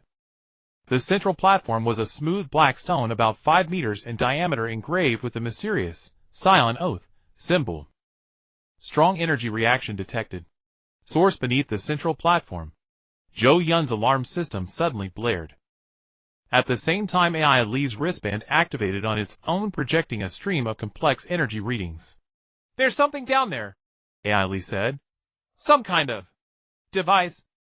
Bulma immediately directed the drones to scan. The results showed a hollow structure 3 meters beneath the platform, inside which something man-made seemed to be stored. We need to move this platform, Bulma said, as she examined the scan results. But the symbols on it look important. It would be best not to damage them. Piccolo stepped forward. I'll do it.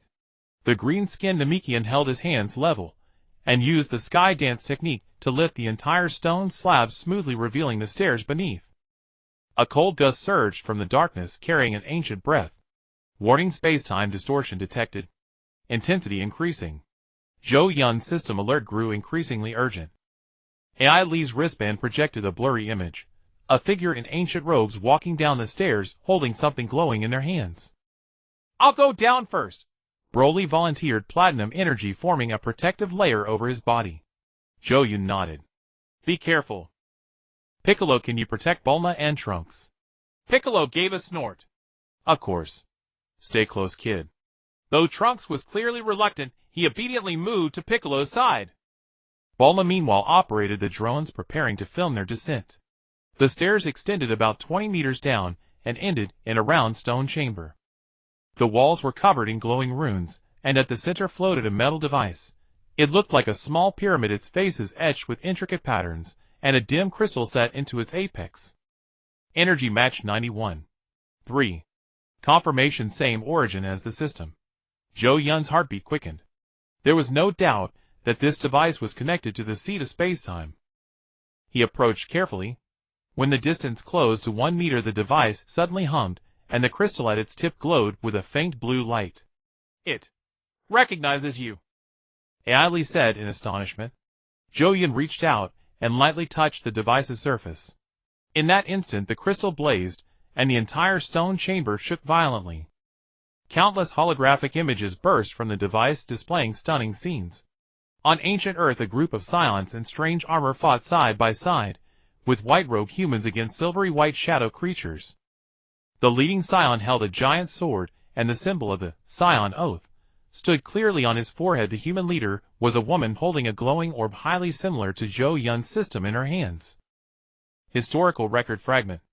Era approximately 1 million Earth years ago. Event: the Scion Guardian Alliance against the Void Shadow. The image suddenly switched, showing 7 stars orbiting a black hole, precisely the 7-star seal they had seen at the edge of the universe. But the stars had been arranged differently then, and their light had been far brighter. These Scions! Broly's eyes widened. They were. The image changed again, revealing the collapse of the Alliance. The Scion leader argued fiercely with the human woman and ultimately led his people away from Earth. In grief, the woman split the glowing orb in two. One half remained in the device, the other she cast into the starry sky. Then everything stopped abruptly. The device grew calm, and the crystal dimmed again. In the stone chamber, only the ragged breathing of the three remained. So the Scions truly once fought alongside the Space-Time Guardians, Zhou Yun murmured. But what happened afterward? Why did the Alliance break apart? Ailey touched her wristband. The records are incomplete. But that woman, she was most likely the first holder of the seed of spacetime. Broly thought for a moment. She divided the seed of spacetime into 2 halves. One remained here and the other became the raw material from which the previous Omni King created the seed of spacetime. Zhou Yun finished. Zhou Yun suddenly understood. And the system and wristband in our hands are the 3rd-generation products. Logical chain completeness 87. Hypothesis: Earth was once the headquarters of the Space-Time Guardians. Just then, hurried footsteps came from above. Trunks charged down the stairs with Piccolo and Bulma close behind. Mom said we need to hurry. The boy's words cut off abruptly as his gaze was locked onto the central device. Wow! What is this? Bulma checked the instrument readings. The energy fluctuations suddenly intensified. Zhou Yun, what did you two do? We only activated an ancient record. Zhou Yun answered, then noticed Trunks unconsciously walking toward the device. Wait, don't touch it. It was too late. The boy's fingers had already touched the metal surface. In an instant, the device erupted with unprecedented blinding light. Trunks' body went rigid, his eyes rolled back, and on the back of his hand appeared the same symbol as the one on Vegeta's forehead, the Scion Oath. Trunks! Bulma screamed and tried to rush forward, but Piccolo pulled her back. Danger!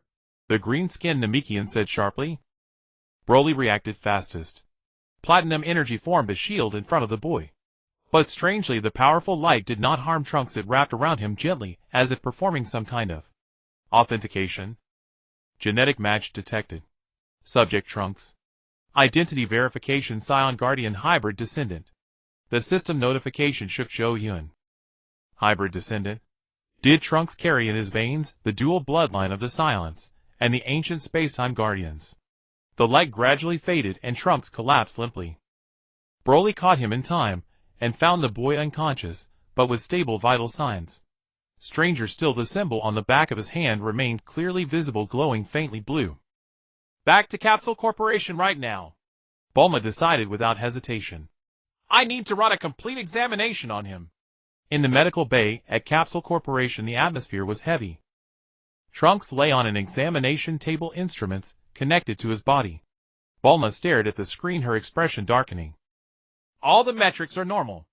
Except here. She pointed at a set of brainwave readings. His mental activity is unusually intense, almost as if dreaming. Ali asked softly.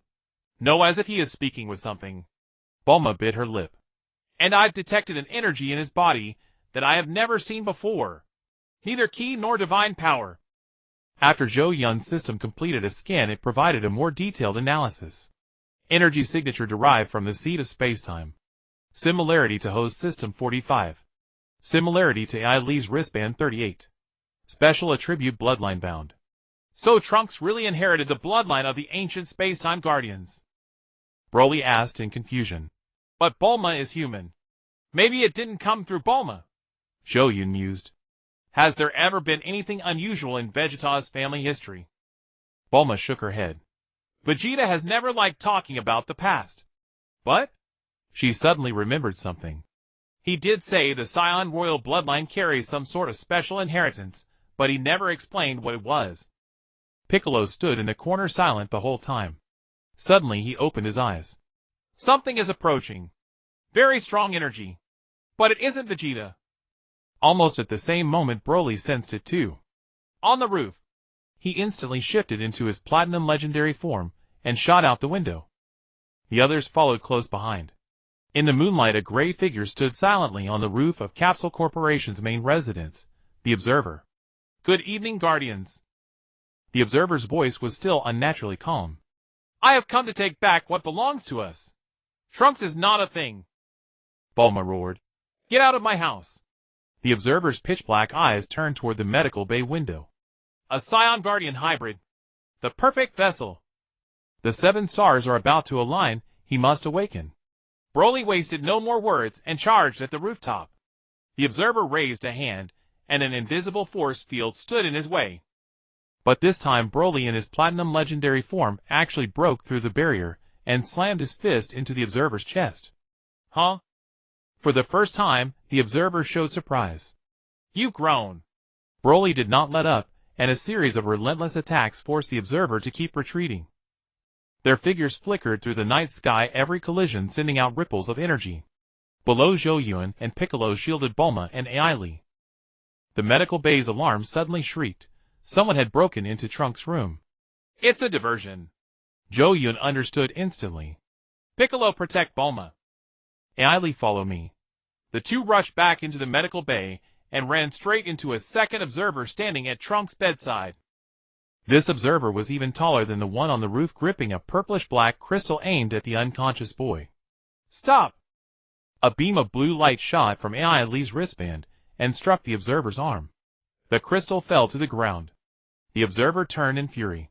Taking the chance, Zhou Yun activated the system's defense protocol, and an energy barrier protected Trunks. Foolish, the Observer said coldly. Do you believe that can stop what is inevitable?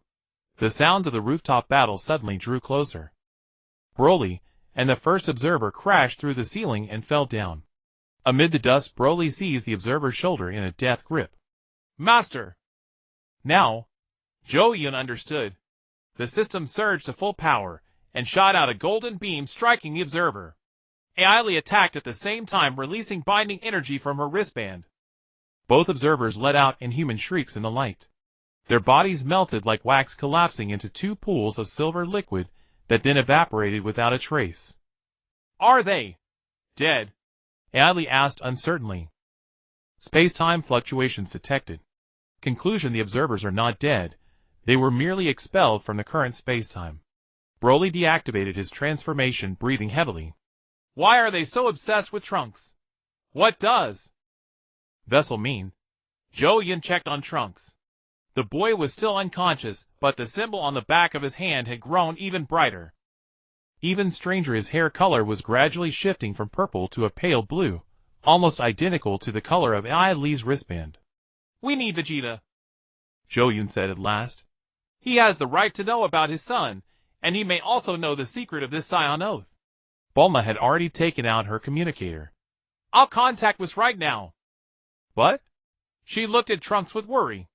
If Vegeta sees his son like this, he will understand, Broly said firmly. Mister, Vegeta has already changed a great deal. Just then Trunks suddenly opened his eyes. But it wasn't his usual gaze. Star-like light flickered in his pupils, exactly like when Aili had been under Ailixia's control. Father! Is coming! The boy's voice carried a weariness that did not belong to him. The storm is coming as well. Then he fell unconscious again. Outside the window a violet light cut through the night sky and landed in the courtyard. It was Vegeta. The Saiyan Prince looked travel-worn, and the symbol on his forehead was brighter than ever. Bulma, where is Trunks? His voice carried a rare note of urgency. Bulma hurriedly led her husband to the medical bay. Seeing his son's abnormal condition, Vegeta's expression shifted from shock to a complex recognition. So it is, he said softly, touching the symbol on the back of Trunks' hand. The curse of the royal bloodline. Curse! Bulma seized her husband's arm. Vegeta, what is going on? You need to explain clearly. Vegeta took a deep breath and looked around at everyone. The Saiyan royal family has passed down a secret for generations. Our ancestors once intermarried with the space-time guardians, gaining the potential to manipulate space-time, but also becoming targets of the Void Shadow. This symbol. He pointed to his forehead. It is a seal, and also a warning. Zhou Yun suddenly understood. So you were able to master Ultra Ego so quickly, because your bloodline already carried the genes of the space-time guardians. Vegeta nodded. I always believed it was only a legend. Until Trunks was born and I detected abnormal energy fluctuations in his body. So I strictly made him control his strength to avoid awakening it. But it has awakened now, Aili said quietly. Because of contact with that device. Vegeta's expression grew determined. I have to join your space-time guardian team. Not just for Trunks, but to solve the mystery that has troubled the Saiyans for 1,000 years. Broly solemnly extended his hand. Welcome aboard, Mr. Vegeta. The Saiyan Prince hesitated for a moment, then finally clasped Broly's hand. Don't misunderstand. I am only protecting my family. Zhou Yun smiled without saying a word. He knew that no matter how much Vegeta denied it, the proud Saiyan had truly become part of the team. Outside the window, the first rays of dawn pierced through the clouds. A new day had begun and their journey had entered a brand new chapter. Trunks' high fever lasted for 3 full days. In the medical room of Capsule Corporation, instruments hummed in a steady rhythm. The boy lay on the sickbed, his pale blue hair soaked with sweat and clinging to his pallid cheeks. The Saiyan O symbol on the back of his hand flickered like an unsteady heartbeat. Vegeta never left the bedside, and the same symbol on his forehead continued to glimmer faintly. Zhou Yun noticed that whenever Trunks' condition worsened, the symbol on Vegeta's brow would glow brighter, as if energy were being channeled through a bloodline connection. The curse of the royal bloodline. Bulma murmured, rubbing her reddened eyes, and repeating the words her husband had said 3 days ago. You owe me an explanation, Vegeta. The Saiyan Prince did not answer immediately. His gaze remained fixed on his son, his fingers lightly pressed against Trunks' wrist, his purple aura flaring and fading like breath. Mr. Vegeta, Zhou Yun said softly, we need to know the truth, so that we can help Trunks. The others in the room, Broly, Ellie, Piccolo, and even Goku, who had rushed over after hearing the news, all waited in silence. Finally Vegeta took a deep breath, his voice low and hoarse. The Saiyan royal family has passed down a secret by word of mouth for generations. 1,000,000 years ago, our ancestors fought side by side with a group of human warriors who could control time and space against the shadows that came from beyond the universe. Those humans were the first space-time guardians. He pointed to the symbol on Trunks' hand. The Saiyan oath is proof of the alliance. Some Saiyans, mainly those of the royal bloodline, intermarried with the guardians and gained the potential to manipulate space-time. Genetic analysis supports this claim. Space-time guardian-specific gene fragments were detected in Trunks. Zhou Yun's system confirmed Vegeta's words. Ellie's wristband also projected a blurry genetic map revealing abnormal fusion points between Saiyan and human genes. Then why is it called a curse? Bulma pressed. Pain flickered in Vegeta's eyes. Because this bloodline attracts the void shadows. In all of history, every Saiyan who awakened the power of space-time came to a bad end. My elder brother died because of it. The never-before-mentioned family secret left the room in silence. Goku's jaw dropped in shock, but he wisely did not speak. Father never told me the details, he only warned me never to awaken this power, Vegeta continued. When I found that Trunks had abnormal energy fluctuations at birth, I was afraid. He held his son's hand tighter, his voice almost inaudible. That is why I strictly made him control his energy and avoid awakening it.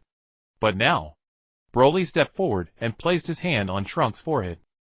Platinum energy flowed gently into the boy's body, intertwining with Vegeta's purple aura. His energy is rampaging, Broly diagnosed, just like when I could not control the power of the legendary Super Saiyan. Vegeta looked up at Broly, a flicker of hope in his eyes. Can you help him? I can try, Broly nodded. But I will need your cooperation. Father and son share a bloodline bond, your energy can guide him better. The proud Saiyan prince did not hesitate. Tell me what to do. Zhou Yun and Ellie stepped back a few paces to give the two Saiyans room. Bulma nervously bit her nails, while Piccolo stood guard at the door. Who knew whether the observer would come again? Broly guided Vegeta to sit Trunks up, the three forming a triangle.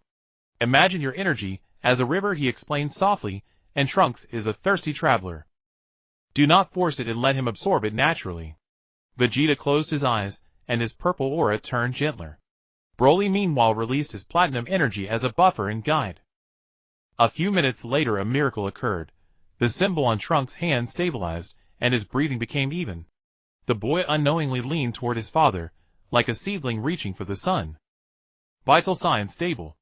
Energy fluctuations leveling out. Zhou Yun's system gave positive feedback. Bulma wept tears of joy, and carefully embraced her husband and son. Vegeta rarely tolerated public displays of affection, but this time, he did not resist, he simply pulled his wife and son closer. He is stable for now. Broly withdrew his energy. But to fully control this power, he will need long-term training. Vegeta nodded solemnly. Thank you.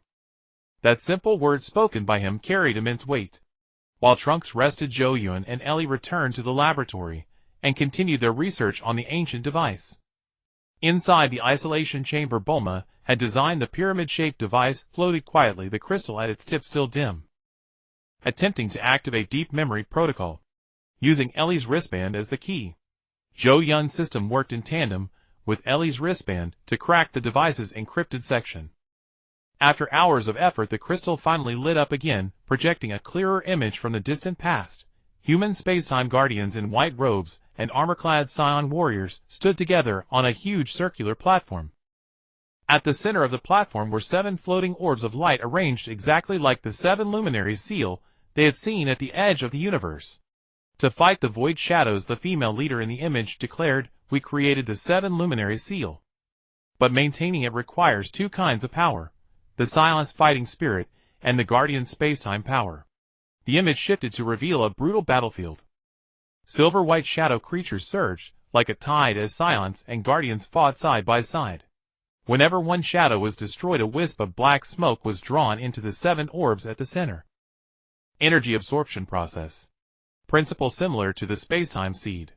The image changed again, showing the decisive moment when the alliance broke apart.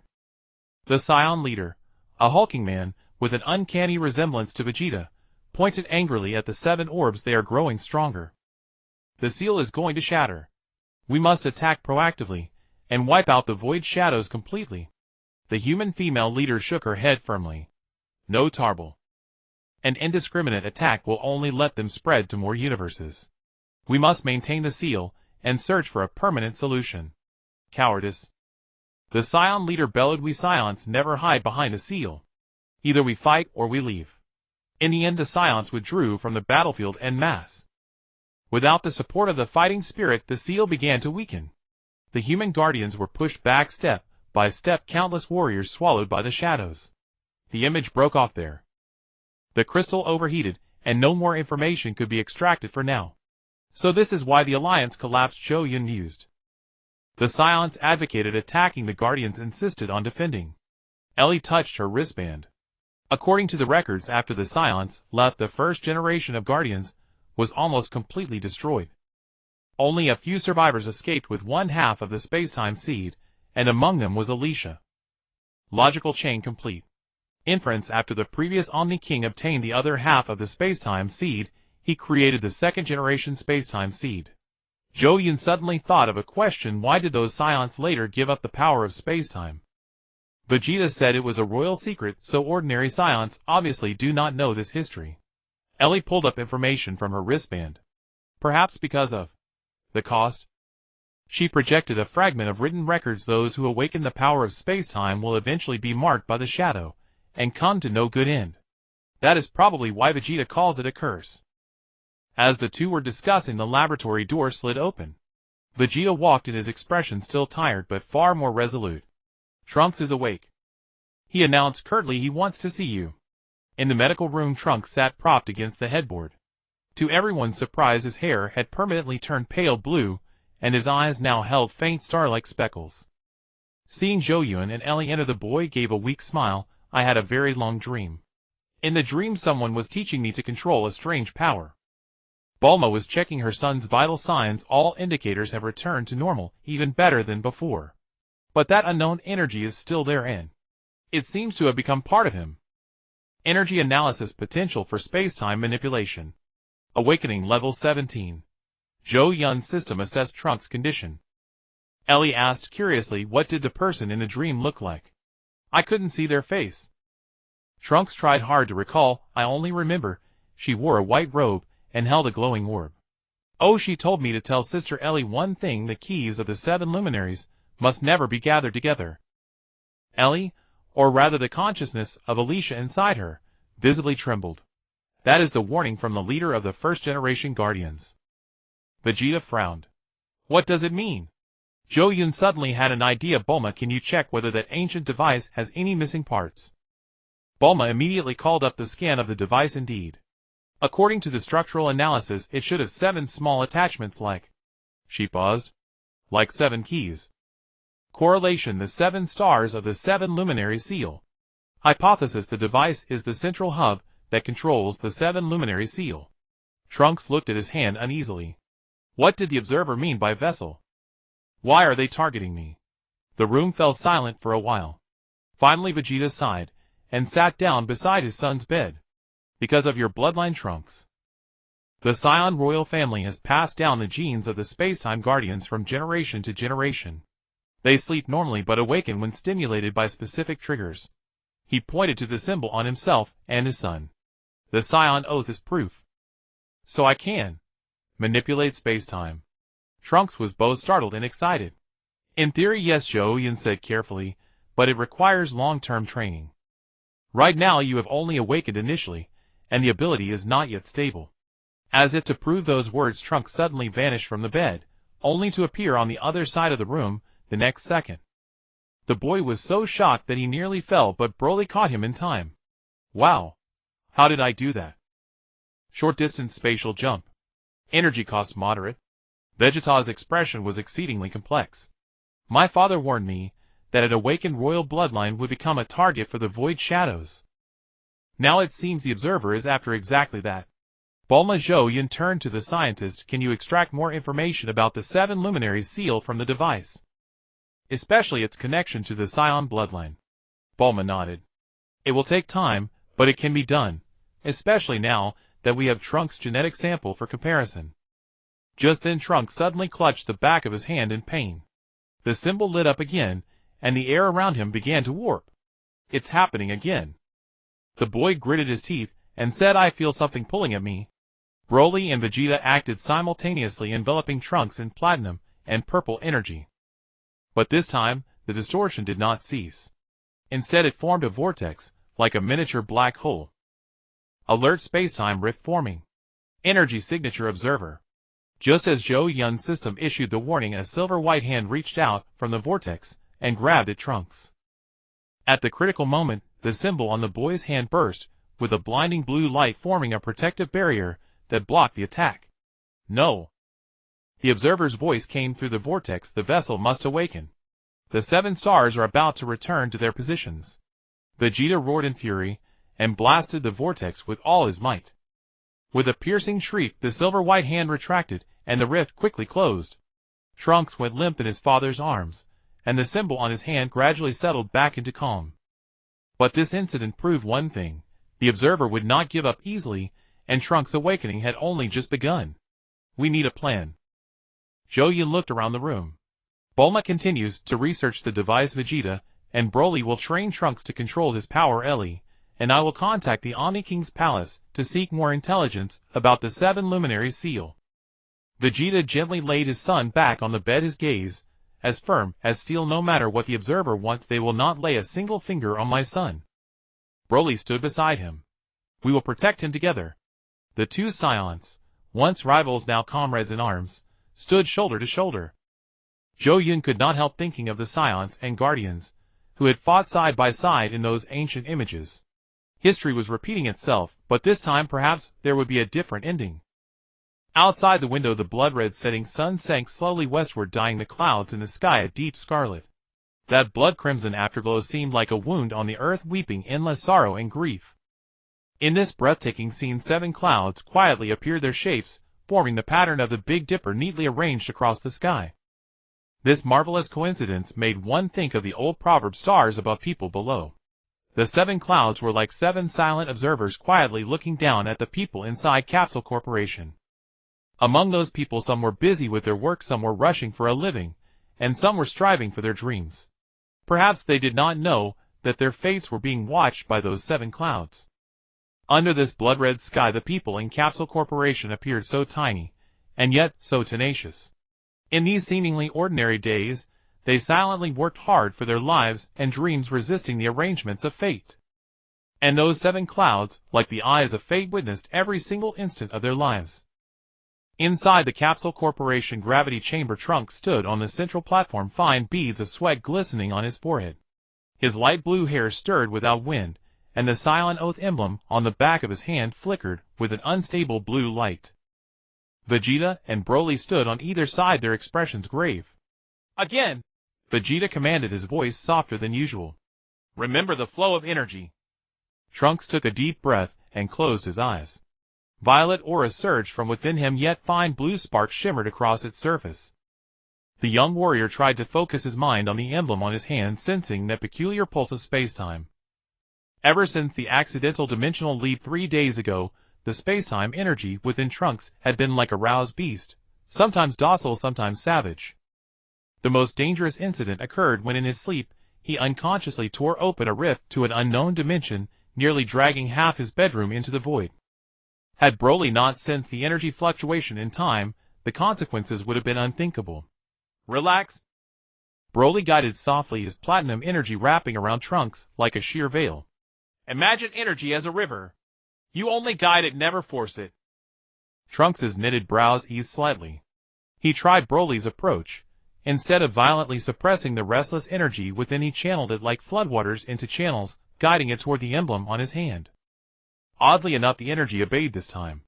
The blue light steadied gradually. Energy fluctuation stabilizing. Spatial distortion index within safe range. Zhou Yun's system announced from the corner of the training room.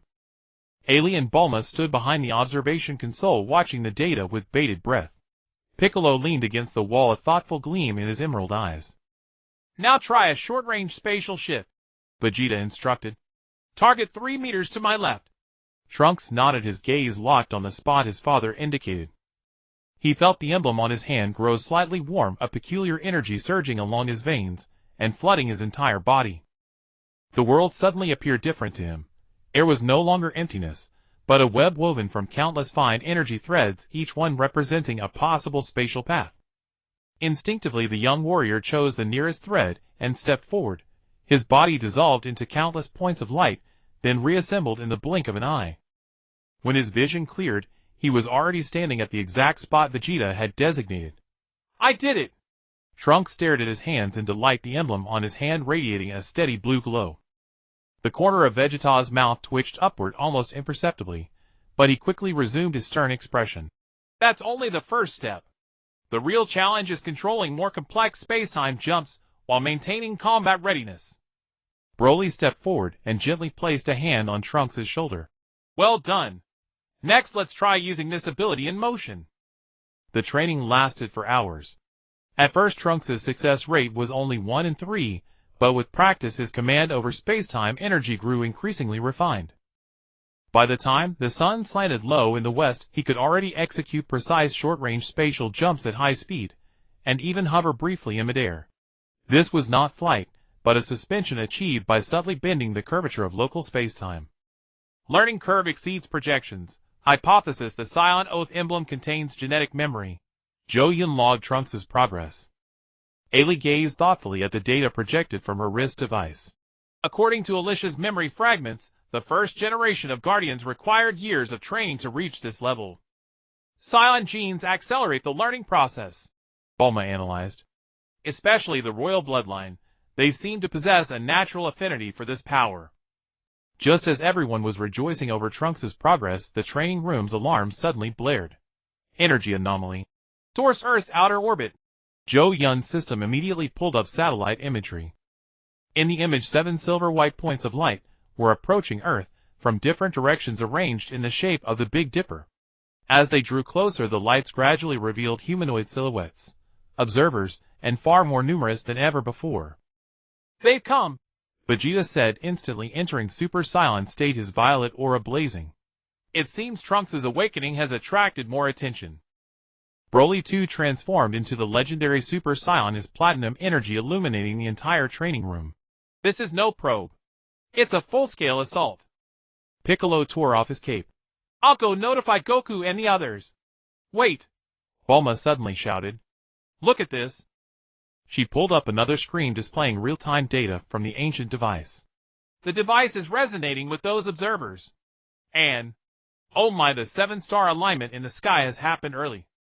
Everyone looked up through the observation window. Indeed, though the predicted date was still 2 days away, 7 abnormally bright celestial bodies were already faintly visible in the night sky, aligned in a row. Even stranger, their light was an unnatural silver white, identical to the energy color of the observers. Correlation confirmed. The 7-star alignment is an observer summoning ritual. Zhou Yun's system issued a warning. Ailey's wrist device also flashed a red alert. Energy readings show the 7 observers are constructing some kind of massive space-time structure. What are they trying to do? Trunks asked nervously, the emblem on his hand flickering with emotional turbulence. Bulma rapidly analyzed the data. According to the ancient device's records, they might be preparing some kind of ritual. Their goal is to fully open a passage into the realm of the shadow of the void. Vegeta's face darkened. We absolutely cannot let them succeed. Trunks, you stay here and continue training. Everyone else prepare for battle. No, father. Trunks stepped forward, a steadfast blue light burning in his eyes. This is my responsibility. The observers are after me. I must face them. Vegeta wanted to object, but hesitated at the sight of his son's eyes. They were no longer the innocent gaze of a child, but the resolve of a warrior. After a moment of silence, the Saiyan Prince slowly nodded. Stay close to me. If the situation turns critical, retreat immediately. Trunks nodded solemnly, the emblem on his hand blazing with intense blue light. The young warrior attempted to fuse his space-time energy with his Saiyan aura. His pale blue hair gradually shone with gold, ultimately forming a distinctive blue-gold gradient. This unprecedented transformation stunned everyone present. New form space-time Super Saiyan, energy level Super Saiyan 1. 5 stage, Zhou Yun quickly scanned and recorded. Ailey mused thoughtfully. This might be the first time in 1,000,000 years that a living being has simultaneously activated Saiyan combat genes and Guardian space-time abilities. There was no time for further research. Everyone immediately sprang into action. Broly took Ailey, and Zhou Yun instantly teleporting to the location with the most intense energy fluctuations. Vegeta grasped Trunks' shoulder, and father and son shot through the training room's dome like a violet meteor. Bulma and Piccolo remained at Capsule Corporation, tasked with monitoring the overall situation and contacting the other Z-fighters. Above West City, 7 observers hovered in 7 positions, forming a perfect 7-pointed star formation. Their silver-white bodies radiated a cold light, and were connected by threads of energy, forming a colossal ceiling array. The eye of the array was directly aimed at West City below, where tens of thousands of citizens had already fallen unconscious from the anomalous energy waves. Broly was the first to arrive on the battlefield, his platinum energy blazing like the sun. Stop! The observers turned their heads in unison, their mask-like faces utterly expressionless. Legendary Super Saiyan. An obstacle that must be eliminated. 3 of the observers broke formation and lunged at Broly. Their attacks were eerily unpredictable. Their silver-white arms could stretch and deform at will, now like blades, now like whips. Worse still, every contact absorbed the opponent's energy. Warning: energy drain phenomenon. Recommendation: avoid direct contact. Zhou Yun's system urgently analyzed the battle data. Ailey tried using her wrist device to interfere with the energy links between the observers, but with limited effect. Broly quickly realized conventional attacks were useless. Ki blasts were absorbed and physical strikes felt like hitting the void itself. The legendary Super Saiyan let out a thunderous roar, compressing his platinum energy to the utmost limit to form a protective membrane over his entire body. This time, when an observer tried to absorb his energy, it was instead scorched and recoiled in pain. They fear highly condensed energy, Broly shouted to Vegeta and Trunks as they arrived. By then father and son had already joined the battle. Vegeta's violet aura and Trunks' blue-gold energy formed a striking contrast, yet they complemented each other marvelously. Back-to-back father and son fought 2 observers with a synchronicity that seemed to share a single mind. Trunks, try disrupting them with your space-time energy, Vegeta instructed, blasting back an approaching observer with a garlic hoe. Trunks nodded, concentrating on the emblem on his hand. The blue light surged and the space around the young warrior began to warp. He locked onto an observer and released a space-time shockwave. The silver-white figure upon impact briefly turned corporeal. Vegeta seized the opportunity and sent it flying thousands of meters with one heavy punch. It works! Trunks exclaimed in surprise. But the joy of victory was fleeting. The 7 observers suddenly retreated, simultaneously reforming into their 7-pointed star array. They raised their arms, and silver-white energy converged at the center, forming a massive vortex. Within the vortex, something darker, more ancient, was attempting to break through the dimensional barrier. Alert: spatial stability collapsing. Entity signature of the shadow of the void detected. Zhou Yun's system issued a shrill warning. Ailey's face turned pale. They're summoning the true body of the shadow of the void. The 7-star alignment is providing enough energy. Broly tried to blast the vortex center with an energy cannon, but the attack vanished like a stone dropped into the sea. Vegeta and Trunks launched a combined assault as well, but to no avail. The vortex grew larger, beginning to devour surrounding light and energy. Even sound was swallowed, plunging the world into an eerie silence. We must stop the ritual, Ailey shouted, but her voice barely carried through the distorted space. Just as despair began to spread, Bulma's voice came through Zhou Yun's built-in communicator. Listen. I just recovered critical information from the ancient device. The observers are actually the first-generation guardians corrupted by the shadow of the void. They need Trunks' bloodline as a vessel for the shadow of the void to fully manifest in the real world. What must we do to stop them? Vegeta roared, shielding the swaying Trunks, whose energy was running dry. The device shows the 7 luminaries seal is bidirectional, Bulma explained urgently. It can not only seal the shadow of the void, but also convert it into pure space-time energy. But it requires 2 forces working together, the Saiyan battle spirit and the Guardian space-time power. A gleam of understanding flashed in Broly's eyes. Just like what was shown in the projection. Trunks. Vegeta turned to his son. Can you sense the 7 luminaries seal described by that device? The young warrior nodded weakly but firmly. Yes. I can feel the 7 stars in the sky. They're like some kind of lock. Logical deduction. Recommendation: energy fusion between Vegeta and Trunks. Zhou Yun's system suddenly proposed. Ailey's eyes lit up. Of course. Father-son energy resonance. Vegeta supplies the battle spirit, Trunks supplies the space-time power. Together they might be able to reactivate the 7 luminaries seal. Vegeta grabbed Trunks' hand without hesitation. Just like in training, but this time we merge our energy. Trunks swallowed nervously. I've never tried anything this complex. Trust yourself. Vegeta's voice was uncharacteristically gentle. And trust me. Father and son clasped hands tightly, violet and blue-gold energy beginning to intertwine. At first, the 2 energies repelled each other, causing violent fluctuations. But as Vegeta guided Trunks to adjust the frequency, the energies gradually harmonized, ultimately forming a dazzling violet-blue spiral. The observer seemed to sense the threat and accelerated the vortex's expansion. Silver-white energy rained toward Vegeta and Trunks like a storm, but Broly blocked the way in time, his platinum energy forming a shield that absorbed the brunt of the assault. Hurry! The legendary Super Saiyan gritted his teeth. I can't hold on much longer. Vegeta and Trunks' energy fusion reached its critical point. The violet-blue spiral shot into the sky, aimed directly at the 7 celestial bodies aligned in the night sky. Astonishingly, the energy pillar split into 7 streams as it neared the stars, each striking one of the 7 stars. A resonant chime, like a great bell, echoed between heaven and earth. The 7 stars blazed brilliantly, no longer cold silver-white, but restored to their original radiance of gold, red, blue, green, purple, orange, and indigo.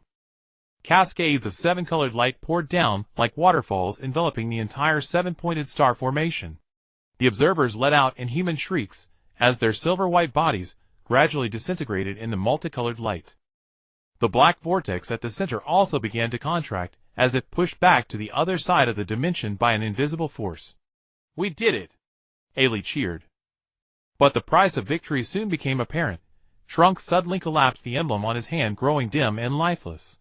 Vegeta caught his son at once, and found the boy's body burning with a frightening fever. Energy depletion. Space-time gene overload. Zhou Yun quickly scanned and diagnosed. Broly also detransformed, exhausted but full of concern as he rushed over.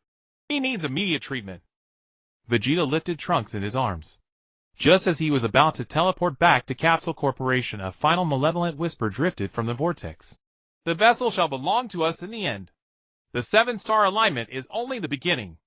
With those words, the last trace of darkness vanished into the sealing vortex. The night sky returned to calm, and the 7 stars resumed their proper positions, as if nothing had ever happened. Only the scarred city of West City and its unconscious citizens bore witness to the truth of the battle. Vegeta clenched his jaw tightly and teleported away with Trunks in his arms. Broly followed with Ailey and Zhou Yun. They all knew this was merely the prelude to a far greater storm. The shadow of the void and the observers would not easily give up, especially now that Trunks' bloodline had awakened. And on the way back to Capsule Corporation, Trunks slipped into a strange dream. He stood in an ocean of starlight. Before him was a woman dressed in white robes, her face indistinct yet radiating a warm glow. Trunks of the Saiyan Oath. The woman's voice echoed like countless spacetimes resounding at once. You now stand at the crossroads of fate. Fully awakened to become the leader of the Guardians or seal your powers forever. The moment of choice is approaching. Who are you? Trunks asked. I am the first and the last Guardian. The woman raised her hand, and 7 orbs of light appeared in her palm. My mistake shattered the alliance. Now hope rests upon you. The dream began to crumble, and the woman's voice faded into the distance. Remember, true power is born of balance, battle and protection, Saiyan and human. Trunks wanted to ask more, but his consciousness sank into darkness. His final thought was his father's call, steadfast and warm like a lighthouse in the darkness guiding him home. Trunks drifted through a boundless sea of stars. There was no distinction between up and down, no sensation of time flowing, only countless specks of starlight swirling around him like grains of sand. The young warrior tried to move his body, only to realize that his form here resembled a cluster of energy rather than a physical entity. The Saiyan Oath mark on the back of his hand was the only stable source of light in this vast space, radiating a soft blue glow. This is the interstice of time and space. A voice echoed from every direction. Trunks turned, if such a gesture held meaning in a gravity-free void, and saw a woman in white robes slowly materializing before him. Her features were veiled as if behind a thin mist, yet she emanated a warm golden radiance. Most striking of all were the 7 miniature orbs of light floating in her hand, arranged in the exact pattern of the 7 luminaries' seal. Eliana! Trunks blurted out, inexplicably certain that this was the name of the first Guardian leader. The woman inclined her head slightly, the 7 orbs trembling gently in response. A million years have passed, and at last another Scion of the Saiyan Oath has come to this place. Trunks struggled to focus his mind. Where am I? Have I fallen unconscious? Your body slumbers in the waking world, but your consciousness has been carried here by the energies of time and space. Eliana's voice resonated like countless harmonies layered together. This is the spiritual realm founded by the first generation of guardians. Only one who possesses both the bloodline of the silence and the power over time and space can enter. As she spoke, the surrounding starlight began to rearrange itself, forming vivid moving visions. Trunks witnessed scenes from the ancient age when silence and guardians fought side by side. He saw the pivotal moment when the alliance shattered and the tragic spectacle of the first-generation guardians nearly annihilated. The visions finally froze upon a tableau of 7 observers besieging Vegeta and his son. The observers? What are they really? Trunks asked, the mark on his hand flashing with emotional turbulence. Eliana's radiance dimmed somewhat. They are my kindred. And my failure. In bygone days, we forged the 7 luminaries seal, yet we underestimated the corrosive power of the void shade. The 7 mightiest guardians, myself included, attempted to purify the core of the void shade directly, and in doing so our minds were corrupted instead. The 7 orbs in her hand transformed into 7 silver-white humanoid silhouettes. We became pitiful beings suspended between existence and nothingness, neither guardians nor holy creatures of the void shade. Our memories were twisted, leaving only a fixation upon the vessel. What exactly is the vessel? Why have they set their sights on me? Trunks pressed. Eliana's radiance kindled bright again. The vessel is a concept, Trunks. When the 7 stars align at their perfect angle, the barrier between dimensions will become thin. The void shade requires a living being possessing both the battle genes of a Scion and the power of time and space to serve as an anchor so that it can descend fully into the physical universe. She drew closer to Trunks, her ethereal fingers brushing lightly against the mark on his hand. The bloodline of the Scion Oath is the perfect vessel. For 1,000,000 years the void shade has sought the awakening descendants of the Scion Oath. And now it has found you. A chill ran through Trunks. Then what am I to do? Seal away my power. You have 2 choices. Eliana stepped back, and the 7 orbs re-emerged. You may fully awaken as the new leader of the Guardians, inheriting all my power and knowledge. But the cost is that you may follow my path of ruin, being eroded by the void shade. 1 orb expanded, revealing a vision of Trunks entirely enveloped in blue light, yet with shadows of silver-white gradually emerging within his eyes. Or you may seal your time-space genes, forever returning to the life of an ordinary Scion. But then you will be powerless to stop the void shade's next assault. The 2nd orb showed Trunks stripped of all his extraordinary abilities, while the observers shattered the dimensional barrier beneath the illumination of 7 stars. Trunks fell silent for a moment, then suddenly lifted his head. No! There is a 3rd choice. Eliana's radiance wavered. What? Balance. Trunks spoke with conviction. My father taught me that true strength comes from control, not suppression. Broly told me I must live in harmony with my energy rather than fight against it. I will forge my own path, neither fully awakening nor completely sealing myself. I will find the balance point. The sea of stars trembled at his declaration. Eliana's figure blurred for an instant, then she emitted a ripple of energy resembling laughter. An intriguing answer. This is indeed a possibility I had never considered. The 7 orbs in her hand suddenly flew toward Trunks, circling around him. But this path will be far more arduous than the other 2. You must simultaneously resist the temptations of the void shade and the rampage of your own power. Are you certain? Trunks did not hesitate for even an instant. I am certain. Then, Eliana's form began to dissolve. It is time to wake Trunks of the Scion Oath. They are calling for you. The sea of stars receded like an ebbing tide, and Trunks' consciousness plunged into darkness. The Real-World Capsule Corporation medical room. Vegeta gripped his son's burning hand, his forehead pressed against their interlaced fists. For 3 days Trunks' fever had refused to break. The Scion Oath mark on his hand flickered intermittently, as if struggling. Medical instruments emitted their steady rhythms, yet none could explain why the young warrior would not wake. Everyone had gathered in the room. Bulma monitored the vital signs with red-rimmed eyes. Broly leaned against the wall, his platinum energy faintly enveloping the sickbed. Zhou Yun and Ellie were analyzing the data extracted from the ancient device. Piccolo and Son Goku stood by the window, their expressions grim. His consciousness is not within the conventional dimensions, Ellie said abruptly, studying the readings on her wristband. According to Alicia's memories, he may have entered the Guardian Network. Vegeta lifted his head, his eyes bloodshot. What do you mean? A kind of spiritual realm. Zhou Yun explained. Hypothesis: a consciousness space created by the first-generation Guardians. Bulma wiped the corner of her eye. How do we bring him back? No one could provide a definitive answer. Broly stepped forward, placing his hand upon Trunks' forehead. I can feel his energy. Far away. But it is still responding. Vegeta released his son's hand, rose, and walked to the window. Everyone expected an eruption of fury. Such was the way of the Saiyan Prince. But to their astonishment, Vegeta merely stood quietly gazing at the 7 stars in the night sky, his shoulders trembling faintly. Tarble. He whispered a name none of them had ever heard. My elder brother. The room fell so silent that the hum of the instruments was clearly audible. Vegeta never spoke of his family. This was a first. My father told me he was extraordinarily gifted, the first royal Saiyan in history to naturally awaken the power of time and space. Vegeta's voice was hoarse. But when he was 16, he was devoured by a silver-white shadow. Father claimed it was the curse of the royal bloodline and forbade me from seeking the truth. He turned to face them all, a rare fragility flickering in his eyes. I was afraid Trunks would follow the same path, so I kept suppressing his potential. But now... Bulma walked to her husband's side and gently clasped his hand. Vegeta did not resist the comfort and continued. If he never wakes, it will be my doing. I should have taught him to master his power, not to fear it. A single tear fell upon the mark on Trunks' hand. To everyone's astonishment, the mark suddenly flared with a steady blue light spreading from the point of contact between father and son into Vegeta himself. Energy resonance phenomenon, intensity unprecedented. Zhou Yun's system issued urgent alerts.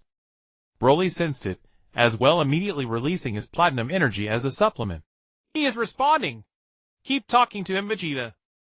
Vegeta clutched his son's hand tightly, purple aura erupting uncontrollably. Trunks, listen to me. I will no longer demand that you suppress your power. Wake up, and I will teach you to command it. We will face those observers together. This is the proper bearing of Saiyan royalty. The medical room quaked with surging energy, purple, blue, and platinum light interweaving into a resplendent net. Alarms blared across the instruments, yet no one paid them any heed. Everyone held their breath, staring at the bed. Trunks' eyelids trembled, and slowly he opened his eyes. Starlight-like specks shimmered within his pupils. His voice was weak but clear. Father! I found the third path. Vegeta closed his eyes in relief, pressing his forehead once more against his son's hand. In that moment, the proud Saiyan Prince looked more exhausted than ever before, and more at peace than ever before. Vital signs stable, energy fluctuations back to normal. Zhou Yun's system delivered the good news. Bulma wept tears of joy, immediately beginning to check every indicator. Broly withdrew his energy, the corners of his mouth lifting slightly. The others visibly relaxed as well. Trunks tried to sit up, and Vegeta immediately supported his back. Easy. Take your time. I met Eliana. Trunks looked around at everyone. The first Guardian leader. She told me the truth of the observers. The young warrior recounted the dialogue of the spiritual realm in fragments. When he spoke of the true meaning of vessel, the faces of all turned grave. When he mentioned the third path, Ellie and Zhou Yun exchanged a thoughtful glance. The path of balance, Ellie repeated softly. This indeed aligns with certain aspects of Alicia's philosophy. Logical deduction. Proposal devised a strategy based on the principles of the 7 Luminaries seal. Zhou Yun had barely finished speaking when alarms suddenly resounded throughout Capsule Corporation. Bulma rushed to the main console and called up global monitoring data. This is bad. The space-time structure around Earth is beginning to destabilize. And massive energy signatures are gathering at the edge of the universe. On the screen, Earth was shrouded in a layer of silver-white mist, while, at the far edge of the cosmos, countless dark points were assembling, the great army of the Void Shade. A twofold crisis, Piccolo said in a low voice. Earth is being dragged into a spatial rift, and simultaneously the Void Shade is preparing for an all-out invasion. Son Goku finally spoke. We'll have to split up. One group protects Earth, the other heads to the edge of the universe to fight. I'll go to the edge of the universe, Broly said without hesitation. It is said that the legendary Super Saiyan has a restraining effect on the Void Shade. That's too dangerous, facing an entire army alone. Ellie objected. Broly smiled, platinum energy swirling around him. I won't be alone. Zhou Yun, can your combat data collection system operate remotely? Affirmative. Reconnaissance drone network can be deployed, then it's settled. Broly turned to Trunks. You're in charge of stabilizing space-time on Earth. Once you've recovered, we'll regroup. Trunks nodded solemnly, the mark on his hand flashing in response. Vegeta clapped Broly on the shoulder, a simple gesture worth 1,000 words. What about the rest of us? Son Goku looked around the room. Piccolo stepped forward. Goku and I will help with evacuations in the major cities. The space-time instability could trigger natural disasters. Ellie and I will continue researching the ancient device. Ellie said. Since Trunks has chosen the path of balance, we need to devise a concrete plan for its implementation. Bulma pulled up a new set of data. According to the device, there are 18 hours left until the perfect alignment of the 7 stars.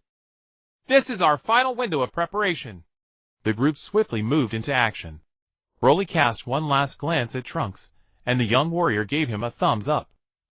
The legendary Super Saiyan acknowledged the gesture with a nod, then transformed into a streak of platinum light bursting through the ceiling and racing toward the edge of the universe. Only Vegeta, his son, and Bulma remained in the medical room. Trunks tried to get out of bed. His legs were still trembling slightly, but he managed to stand steady. Father, I need to train. The young warrior met Vegeta's eyes directly. Not ordinary combat training, precise control over time-space energy. Eliana gave me certain insights. Vegeta did not object. He simply asked, What do you need from me? Fusion, Trunks said, extending his hand. Not ordinary fusion, resonance at the level of energy itself.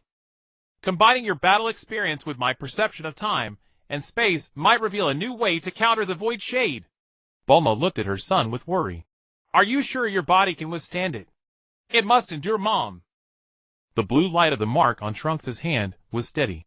This is the key to the third path. Vegeta took his son's hand, purple aura surging forth once more. Then let us begin. But the moment anything seems amiss, we stop immediately. Father and son made their way toward the gravity training room, with Bulma following behind, ready to activate emergency medical protocols at any instant. She knew that the next dozen or so hours would determine the fate of Earth, and indeed the entire universe. All she could do was trust her husband, her son, and the comrades fighting alongside them. Meanwhile, Zhou Yun and Ellie achieved a breakthrough in the laboratory. The ancient device was fully activated, projecting the complete design schematics of the 7 Luminary Seal. Discovery. The 7 Luminary Seal requires 7 warriors to guard 7 energy nodes. Ellie compared the data on her wristband. And Trunks must serve as the core, harmonizing all the forces. This is the concrete meaning of the path of balance. She immediately notified everyone of the discovery. The battle plan gradually came into focus. 7 warriors corresponding to the positions of the 7 stars, with Trunks at the center reconciling the 2 great powers to reactivate the full system of the 7 Luminary Seal. Yet one question hung over the hearts of all: could 7 warriors of sufficient strength truly be found? Especially when one of them would have to stand guard alone at the edge of the universe. Earth's night sky grew ever more ominous, the 7 stars blazing more brightly like 7 eyes gazing down upon the mortal realm. The countdown had begun, and the crossroads of destiny loomed close at hand. The darkness at the edge of the universe was deeper than anywhere else. Broly floated in that vast nothingness, his platinum energy burning like a lone lamp upon a black ocean. The legendary Super Saiyan senses had expanded to their absolute limit. He could feel, see, the silver-white figures gathering. Tens of thousands of Void Shadow soldiers had formed a tight battle array, like a legion awaiting the order to charge. Zhou Yun's reconnaissance drone network fanned out around Broly, forming a thin net of vigilance. These micro-machines kept feeding back data, analyzing the enemy's energy composition and movement patterns. Enemy numbers continued to increase. Current estimate 84,000 units. Broly took a deep breath. The vacuum of space was no obstacle to a warrior like him. He rolled his shoulders, platinum energy flowing across his body. The battle with the Observer 3 days ago had already consumed a great deal of his strength, and now the enemy he faced was thousands of times more numerous. Zhou Yun, Broly asked through the communicator. How much longer until the 7 stars reach the perfect angle? Exact countdown 4 hours 37 minutes. 4.5 hours. Broly mentally calculated how long he would need to endure. He didn't need to destroy every enemy. He only had to keep any void shadow from breaking through the line and interfering with the 7 luminaries sealing ritual on Earth. The first assault wave struck without warning. Thousands of silver-white figures suddenly accelerated, shooting toward Broly's position like arrows from a bow. Their movements were bizarre and unpredictable, now solidifying, now fading, making them extraordinarily hard to hit with ordinary attacks. Broly crossed his arms before his chest compressed his platinum energy to the limit and unleashed it with a violent explosion. Nova burst. Blinding white light radiated outward in every direction from his core, forming a sphere of energy several kilometers in diameter. The void shadow's soldiers at the very front evaporated in an instant, while those farther away were blasted backward by the shockwave. But Broly knew this was only a temporary stopgap. The most terrifying thing about the void shadows was their ability to reform indefinitely unless they were completely purified by energy of a specific frequency. First wave elimination rate 34. Remaining enemy forces are reforming their ranks. Zhou Yun's data confirmed Broly's fears. The silver-white mist that had been scattered was already condensing back into shape. Worse, the second assault wave was already sweeping around from the flank. Broly changed tactics. Instead of wide-range attacks, he condensed his platinum energy around his fists, forming 2 blazing light blades. He charged into the enemy ranks, and wherever the light blades passed, void shadows were sliced apart like butter under a hot knife. This precise attack was more efficient and consumed less energy, but against so many enemies the drain on his stamina was still a tremendous trial. Energy consumption rate 2.3 per minute. Current energy reserves 89. The battle had gone on for an hour. Broly had annihilated nearly 10,000 enemies, but more than half of his energy was already spent. His platinum aura no longer blazed as brilliantly as it had at the beginning, and his breathing had grown heavy and labored. Worst of all, the void shadows seemed to be adapting to his attack pattern, learning to phase out early to dodge his blows. Alert enemy tactics are evolving. Recommendation: alter energy frequency. Broly gritted his teeth and held the line. He had to buy more time for Earth. The thought of Trunks, Vegeta, and the others preparing the 7 luminaries seal reignited the legendary Super Saiyan's fighting spirit, and his platinum light flared back to life. Again! He roared, charging into the enemy formation, his light blades whirling into a cyclone of death. Earth, Capsule Corporation's gravity training room. Vegeta and Trunks sat cross-legged facing each other. Their energies interlaced in midair, weaving into a resplendent violet-blue network. After hours of special training, father and son had achieved preliminary resonance on an energy level. Yet to reach the perfect coordination demanded by the 7 luminaries seal, they still needed further refinement. Energy synchronization rate 78. Target threshold 95. Zhou Yun's subsystem displayed real-time data in the corner of the training room. Bulma monitored both their vital signs from the side, ready to intervene at any moment. Ellie meanwhile kept adjusting her wristband settings, trying to optimize the path of energy flow. Father, let's try once more. Trunks opened his eyes. The blue light of the Saiyan O symbol on the back of his hand was steady. This time I'll release the space-time fluctuation 0. 3 seconds sooner. That should fill the energy gap. Vegeta nodded, his violet aura surging again. Stay with my rhythm. Father and son entered their Super Saiyan states at the same moment. Trunks' form was unique, his hair shifting in a blue-gold gradient with tiny space-time fissures swirling around him. Vegeta meanwhile held his pure violet aura, but the glow of the seal between his brows showed that he too was drawing on the space-time genes in his bloodline. 2 currents of energy converged in midair, spiraling into a single twisting flow. This time the fluctuation was calmer, and its color more even.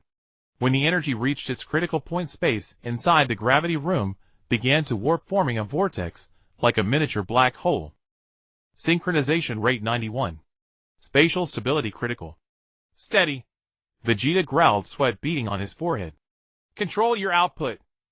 Trunks clenched his jaw, the symbol on the back of his hand flickering unsteadily.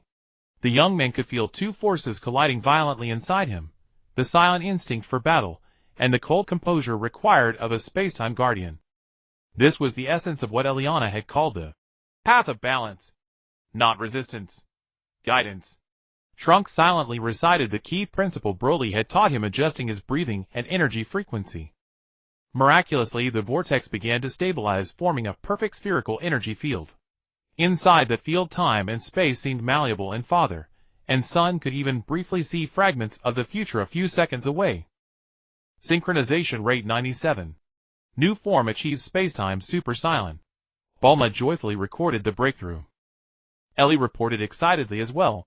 This is the coordinated state the 7 Luminaries seal needs. Vegeta provides the battle soul, Trunks provides the power of spacetime, and the two merge in perfect unity. Father and son slowly withdrew their energy, and the spherical field dissolved. Both were drenched in sweat, but their eyes gleamed with the light of victory. Well done! Vegeta offered rare praise to his son. But the duration isn't sufficient. The 7 Luminary sealing ritual may require maintaining this state for several minutes. Trunks nodded, and was about to respond when the door to the gravity room slid open. Piccolo and Goku hurried in, their expressions grim. There's a problem. Piccolo got straight to the point. We've done the calculations. Activating the complete 7 Luminaries seal demands 7 warriors, holding 7 energy nodes simultaneously. But we don't have enough qualified warriors. Goku counted on his fingers. Me, Vegeta, Piccolo, Broly, Trunks. Even if we count Gohan, that's only 6. And Gohan is still on New Namek. He won't make it back in time. Calculations confirmed. The 7 Luminary seal requires 7 energy coordinators. Ellie frowned. According to Alicia's memory fragments, history does record 7 Guardians, and 7 Scions jointly activating the seal. Given the special circumstances, maybe we can lower the requirement. No! Vegeta rejected the idea flatly. Energy must be balanced. If the 7 Luminary seal is activated incompletely, it will instead become a passage for the Void Shadows to invade. Silence filled the training room. There were fewer than 4 hours until the 7 stars reached their perfect angle, and they still lacked the single most critical warrior. Suddenly Vegeta bared something close to a savage grin. I have a way. He walked to the communicator and entered a complex string of interstellar coordinates. While waiting for the connection, Vegeta explained. The Scions were nearly wiped out, but Kakarot and I are not the only ones left. The call connected, and 2 faces none of them expected appeared on the screen, Nappa and Raditz. Prince Vegeta. The bald Scion warrior was stunned. Is it really you? Raditz's long hair almost hid half his face, but his astonishment was equally plain. We heard you'd settled on Earth. Are you summoning us? Vegeta wasted no words. The universe is facing a crisis of survival. I need you to come to Earth immediately and fight. Nappa and Raditz exchanged a glance. After their defeat all those years ago, they had wandered the edge of the cosmos, scraping by as mercenaries. Vegeta's summons was unexpected, but the battle instinct bred into Scion bones made it impossible for them to refuse such a chance. For the glory of the Scions. Nappa thumped his chest in assurance. We'll set out immediately. Estimated arrival time 3 hours 22 minutes. Zhou Yun subsystem calculated the 2 Scions' journey. Vegeta cut the connection and turned to the others. Problem solved. Nappa and Raditz may not be powerful, but they're more than adequate as energy nodes. Trunks sounded uneasy. Can we trust them? After all they once. They are Scions first. Vegeta cut off his son. When the universe itself is threatened, personal grudges are irrelevant. Ellie quickly revised the plan. Then the final lineup is set. Broly holds the first node at the edge of the universe. Goku, Vegeta, Piccolo, Nappa, and Raditz take the 5 nodes on Earth. Trunks serves as the core coordinator commanding the center. 7 Luminaries seal schematic generated. Zhou Yun subsystem projected a 3-dimensional image of 7 points of light surrounding a central core. Bulma added. According to the ancient device, when the 7 stars reach their perfect angle, the warriors at the 7 nodes must release energy at a specific frequency at the same time. Trunks will harmonize it all. Only then can the full 7 Luminaries seal system be activated. Remember, Ellie warned solemnly, this is not simply defense, it is transformation. The 7 Luminaries seal will convert the Void Shadow's energy into harmless space-time fluctuations. But if it is not controlled properly, We will all become part of the Void Shadows. Trunks finished the thought, the symbol on his hand glowing faintly. Eliana warned us of that risk. Vegeta clapped his son on the shoulder. Trust yourself. You have already found the path of balance. Now all you need to do is keep walking it. They split up to make ready for the final decisive battle. Bulma began customizing energy regulators for each warrior Ellie, and Zhou Yun continued deciphering the ancient device's control protocols. Piccolo and Goku went to welcome Nappa and Raditz on their arrival. Trunks climbed to the roof of Capsule Corporation and gazed up at the 7 stars now growing steadily brighter. Every second their arrangement shifted, inching toward that fateful perfect alignment. The young man could feel the resonance of space-time energy in his body, as if the stars were calling to his bloodline. Broly, Trunks whispered to himself, his eyes fixed on the depths of the universe. Hold on. We'll come to support you soon. The battle at the edge of the universe grew even more ferocious. Broly's platinum energy had already dropped to a dangerous level. His breathing was as rough as thunder, and his muscles trembled from overexertion. Countless silver-white fragments floated around him, the remains of void shadows that had been utterly cleansed. Yet the enemy seemed no fewer in number. If anything, they surged forward with even more frenzied abandon. Energy reserves 23. Enemy forces approximately 60,000 units. Nearly half of Zhou Yun's drone network had also been destroyed. Broly knew he could not hold out much longer. He had to change his approach. Zhou Yun, Broly asked in ragged breaths. How much longer until the 7 stars align? Exact countdown: 1 hour 14 minutes. The legendary Super Saiyan gritted his teeth. More than an hour. In his current state, lasting that long was nearly impossible. Unless... Broly remembered the path of balance Trunks had once mentioned. He had always trusted raw legendary Super Saiyan power to smash through every obstacle, but maybe it was time to try a subtler way to fight. Taking a deep breath, Broly began to recalibrate his energy output. No more wild full power releases. He would precisely govern every last fraction of his energy. His platinum aura became more restrained, but every blow struck a vital target. This style was far more efficient, yet it demanded extraordinary focus. One misstep, and he would be overwhelmed by the enemy horde. Energy consumption rate decreased to 0.7 per minute. Efficiency increased 300. Zhou Yun's data confirmed the new strategy was working. Broly moved like a precision instrument of slaughter through the enemy formation. Each strike destroyed one foe, and not a single particle of energy was wasted. But just as the tide seemed to be turning, something unexpected occurred. The silver-white enemy abruptly stopped attacking, and split neatly apart to both sides. A figure several times taller than the other void shadows drifted slowly out from between them. It wore a mask resembling the observer's, yet its body was pitch black, with only its eyes gleaming with blood-red light. Alert: high-rank void shadow. Energy reading approaching observer level. Broly immediately went into maximum alert. The pressure emanating from this foe far exceeded that of any opponent he had faced. Legendary Super Saiyan. The black void shadow's voice grated like metal against metal.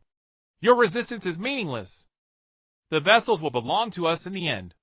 Broly did not waste words. He fired a concentrated energy cannon directly at the enemy. But to his shock, the figure absorbed the blast effortlessly, without so much as a tremor. Foolish! The black void shadow raised a hand, and fired a dark crimson beam at Broly.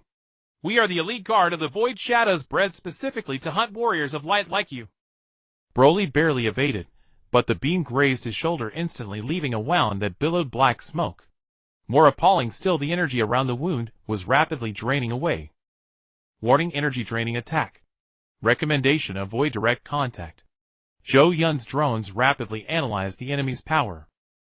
Broly understood how bad this was. With the energy he had left, it would be incredibly difficult to fight an enemy of this caliber. But he could not retreat, and he could not run. Earth was relying on him to defend this line. For Trunks. For everyone. Broly muttered, his platinum energy erupting once more. I will not let you pass. The legendary Super Saiyan charged directly at the black void shadow, prepared to risk everything in a last desperate stand. Behind him, the 7 stars drew closer and closer to their perfect alignment, and the countdown of fate was about to reach 0. In the night sky, 7 stars finally aligned into a perfect straight line. In an instant heaven and earth shifted color. 7 beams of light in different hues cascaded down from the starry expanse enveloping the entire planet. The atmosphere warped and twisted clouds stained with eerie rainbow colors. Glass windows across every city shattered simultaneously, and animals fled in terror in all directions. Even gravity became unstable rubble, and debris floated into midair. On the rooftop of Capsule Corporation, Trunks stood at the central node of the 7 luminaries seal, the silent O symbol on the back of his hand blazing with unprecedented blue light. The young man gazed up at the starry sky, his pale blue hair whipping wildly in the energy storm. He could sense it. Broly at the edge of the universe, his father, and the other warriors scattered across Earth, all their energies connected to him through the network formed by the 7-star alignment.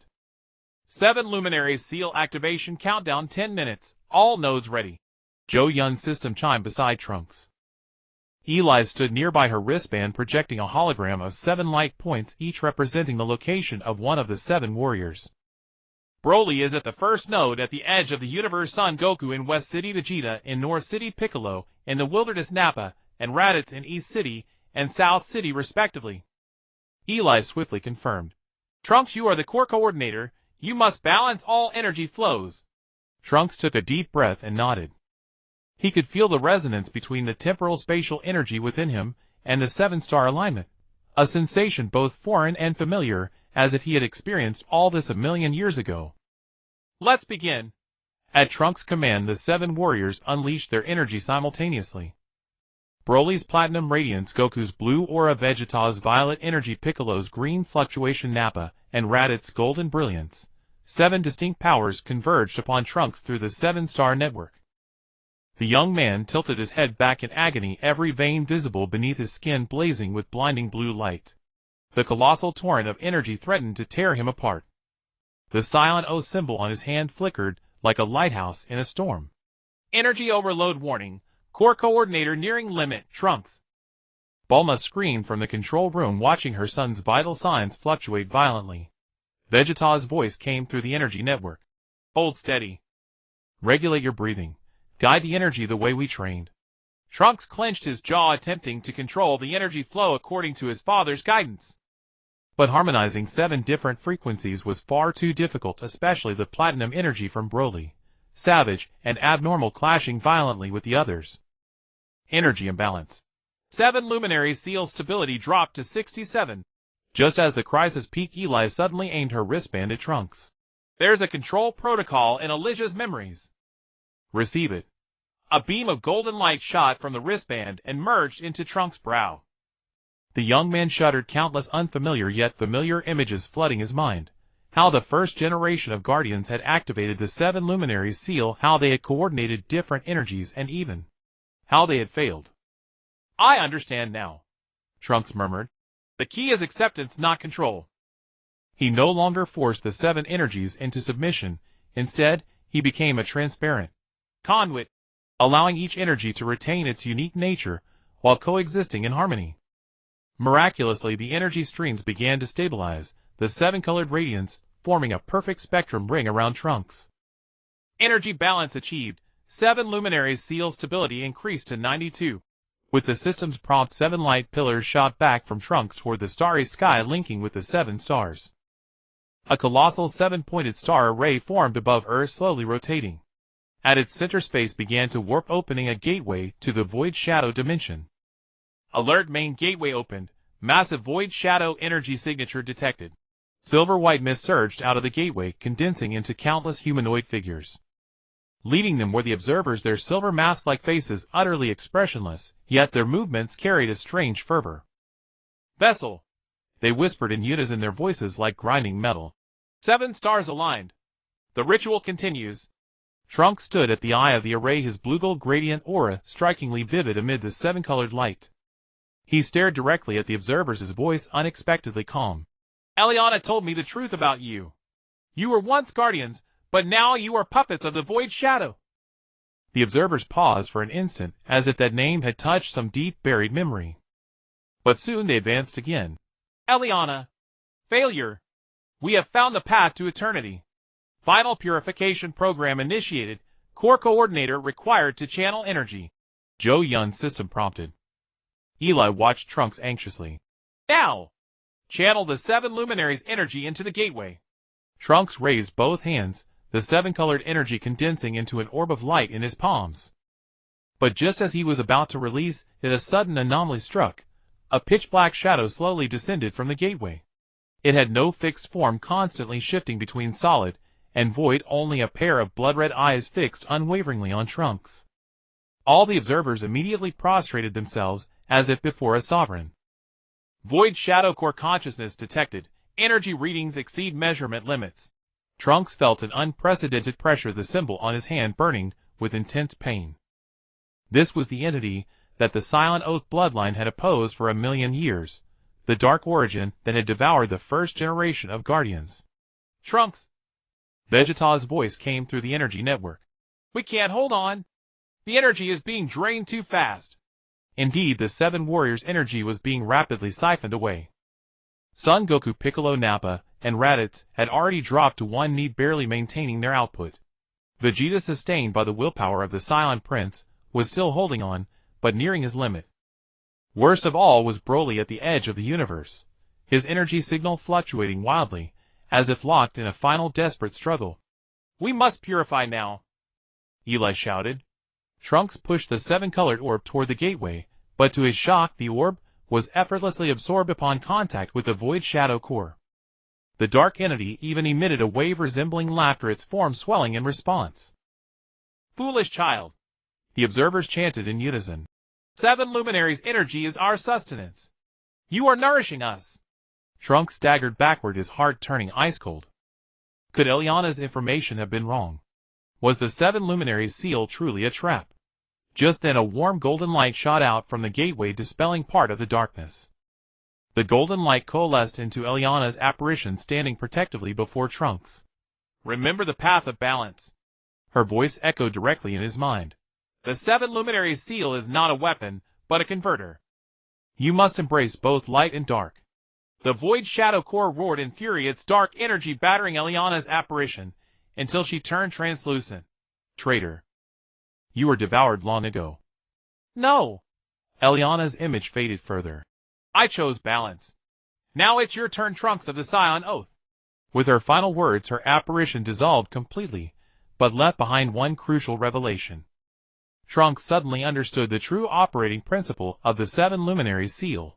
It did not destroy the void shadow, but transformed it into harmless temporal spatial fluctuations. Everyone, Trunks called out through the energy network. Change your energy frequency. Don't attack, guide. Though confused, the 7 warriors trusted Trunks' judgment, and immediately adjusted their energy output. The 7-colored radiance lost its aggressiveness, becoming a gentle energy net that enveloped the Void Shadow Core. The dark entity struggled violently, but Trunks had grasped the key. He no longer resisted that darkness.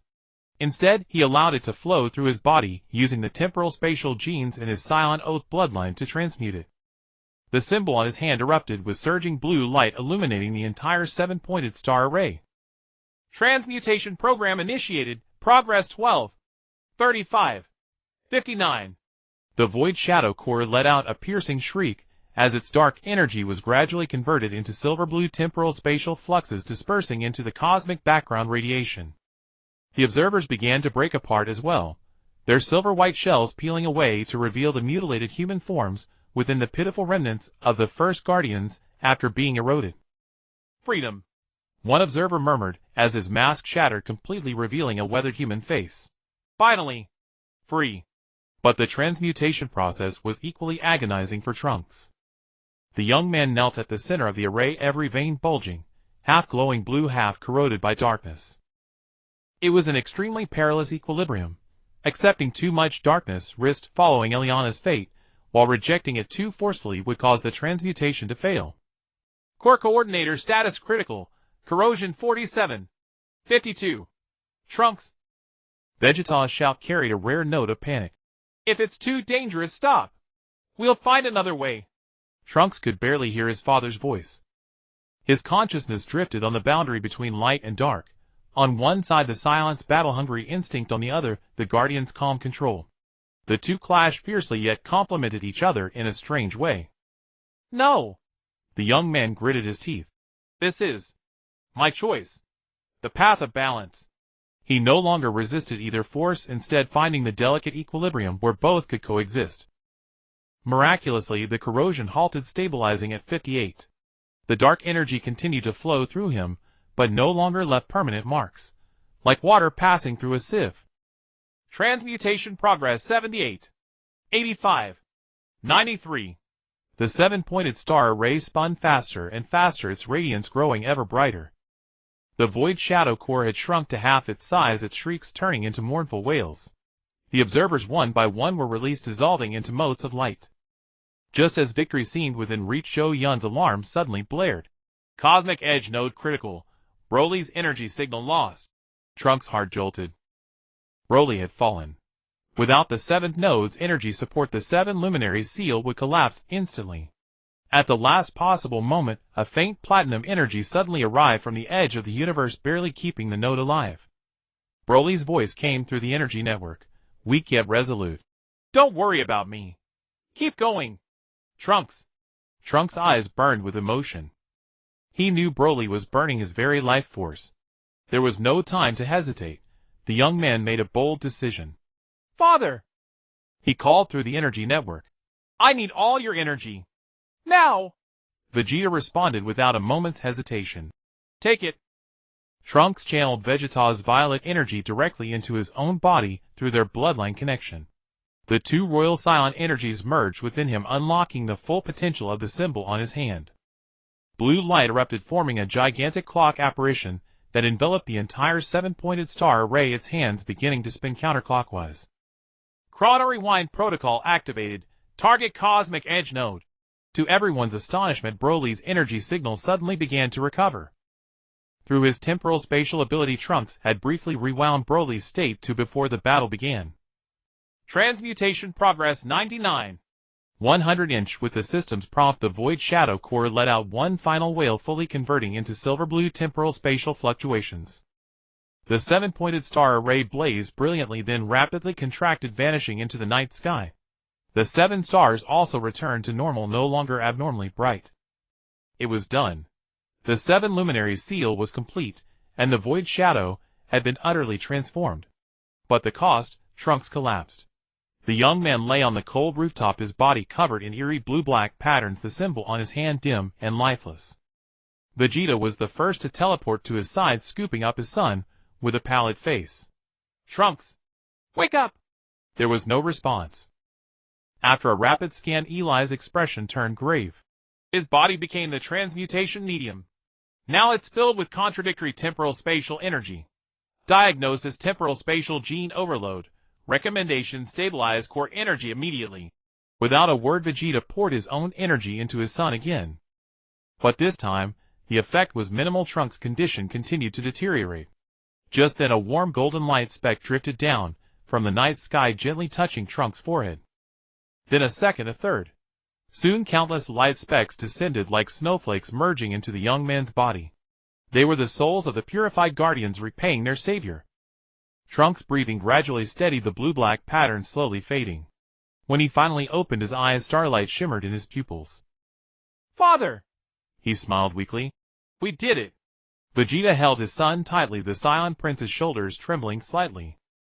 The others arrived one by one, exhausted but overjoyed, gathering around the father and son.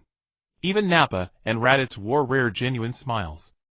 At the far edge of the universe, Broly lay on the surface of a meteor, gazing at the calm, starry sky.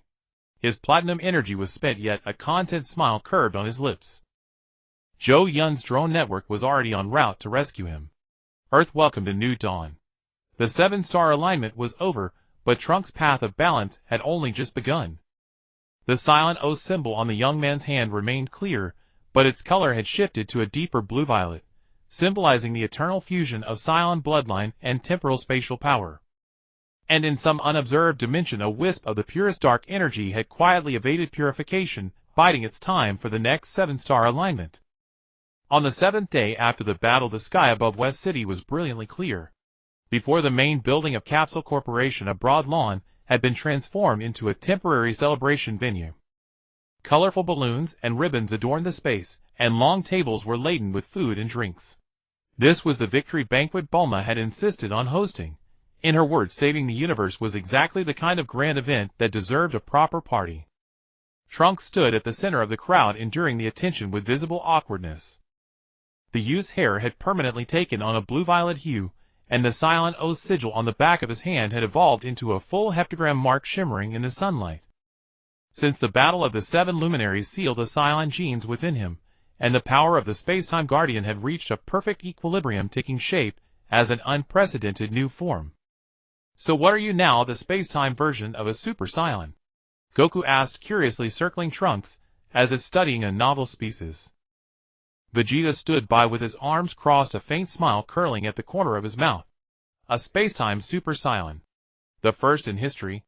The words carried unmistakable pride. The battle 7 days earlier had changed many people, especially Vegeta. The Saiyan Prince no longer hid his approval of his son. In fact, the first words he spoke after Trunks woke up were, "You have surpassed me." "How does it feel?" Piccolo stepped forward, a rare gleam of concern in his green eyes. "Can you control the new abilities?" Trunks raised his hand, and the heptagram mark glowed blue. The space around him immediately rippled. His figure blurred for an instant, reappeared beside a dining table 10 meters away, and then returned to its original spot. The entire sequence took less than half a second.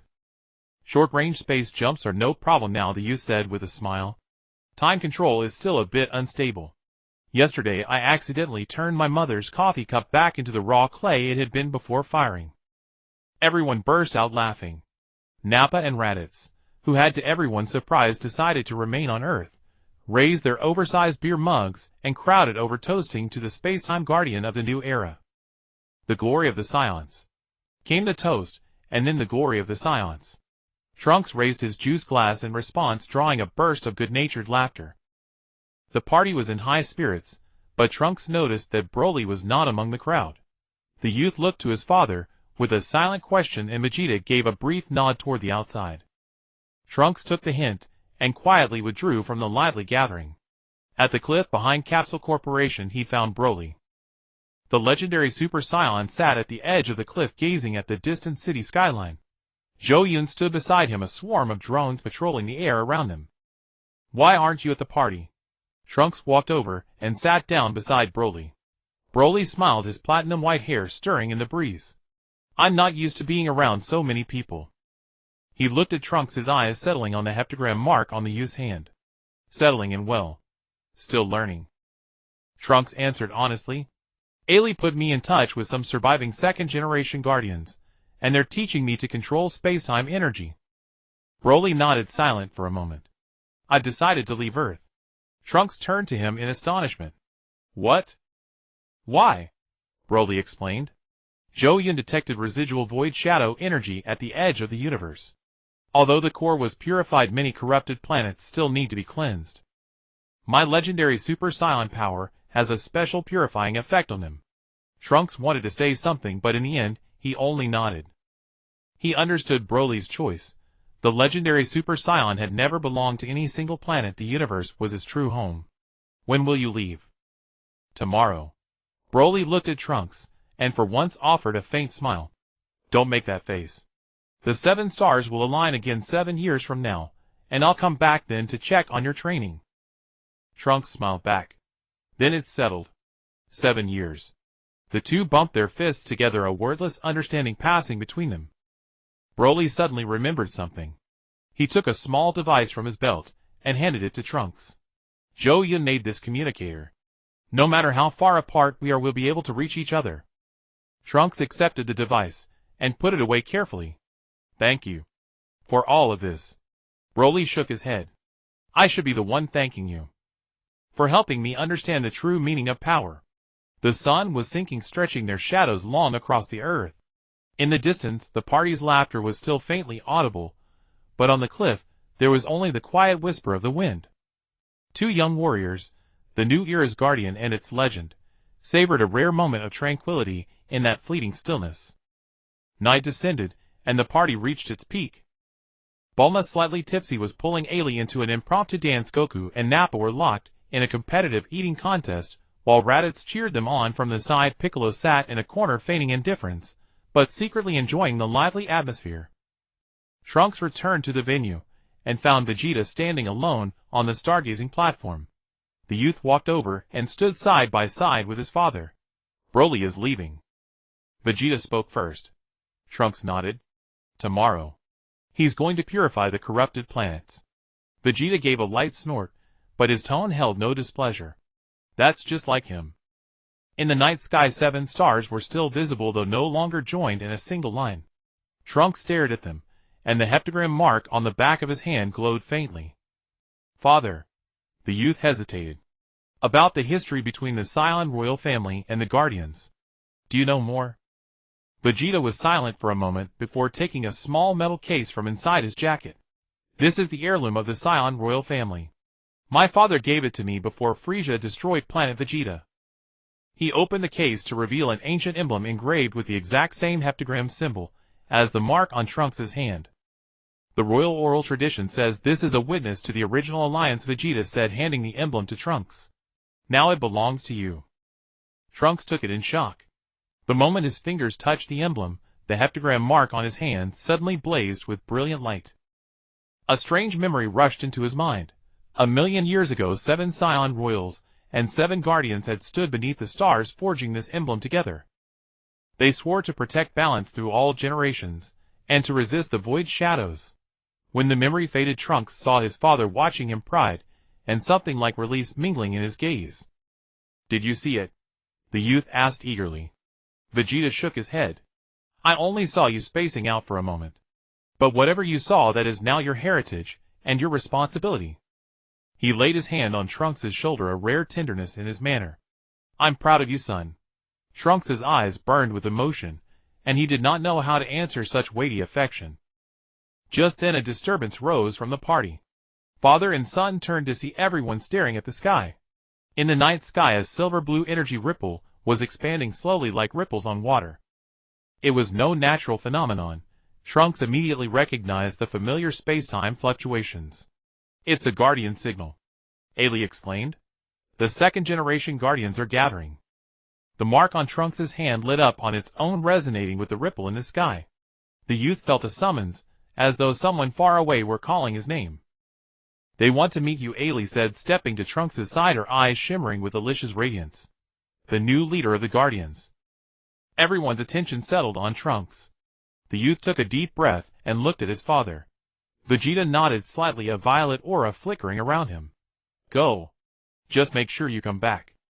Trunks smiled, and the heptagram mark blazed blue. I'll be back before you know it. His figure grew transparent in the blue light, then scattered into countless sparks that rose into the night sky. Everyone looked up at the astonishing sight, until the last spark vanished beyond the horizon. Whoa, Goku whistled, that's way cooler than instant transmission. Vegeta snorted, but his eyes were filled with pride. He turned and walked over to the party table, pouring himself a drink. The battle was over, but a new journey had only just begun. The Saiyan Prince looked up at the starry sky, as if he could see his son moving between the stars. Don't disappoint me, Trunks. Inside the silver-blue corridor of space-time, Trunks shot forward in his energy form. Countless stars raced past him, and time and space lost all ordinary meaning. The heptagram mark on his hand pointed the way, and the Guardian signal grew steadily stronger. At last light appeared at the end of the corridor. Trunks flew out, and found himself suspended in an unfamiliar starfield. 7 artificial planets were arranged in the shape of a heptagram, with a massive crystal platform at the center. 6 figures in white robes stood on the platform. They were of different ages, but all shared one common feature, a heptagram mark glowing on the back of their hand. Trunks of the Saiyan Oath, the eldest among them, spoke, his voice like the echo of distant stars. Welcome to the Guardian Sanctum. Trunks descended lightly onto the platform, and was surprised to find himself automatically clad in white robes as well. The 6 Guardians raised their hands at the same time, and the light of their heptagram marks intertwined, forming a 3-dimensional image of the 7 luminaries' seal in the center. For 1,000,000 years, we have awaited a leader who carries both Saiyan blood and Guardian power, a female Guardian said. The prophecy says he will find the path of balance and lead us into a new era. The elder stepped closer to Trunks. Are you willing to formally accept the responsibility of Guardian leader? Trunks looked around at the 6 of them.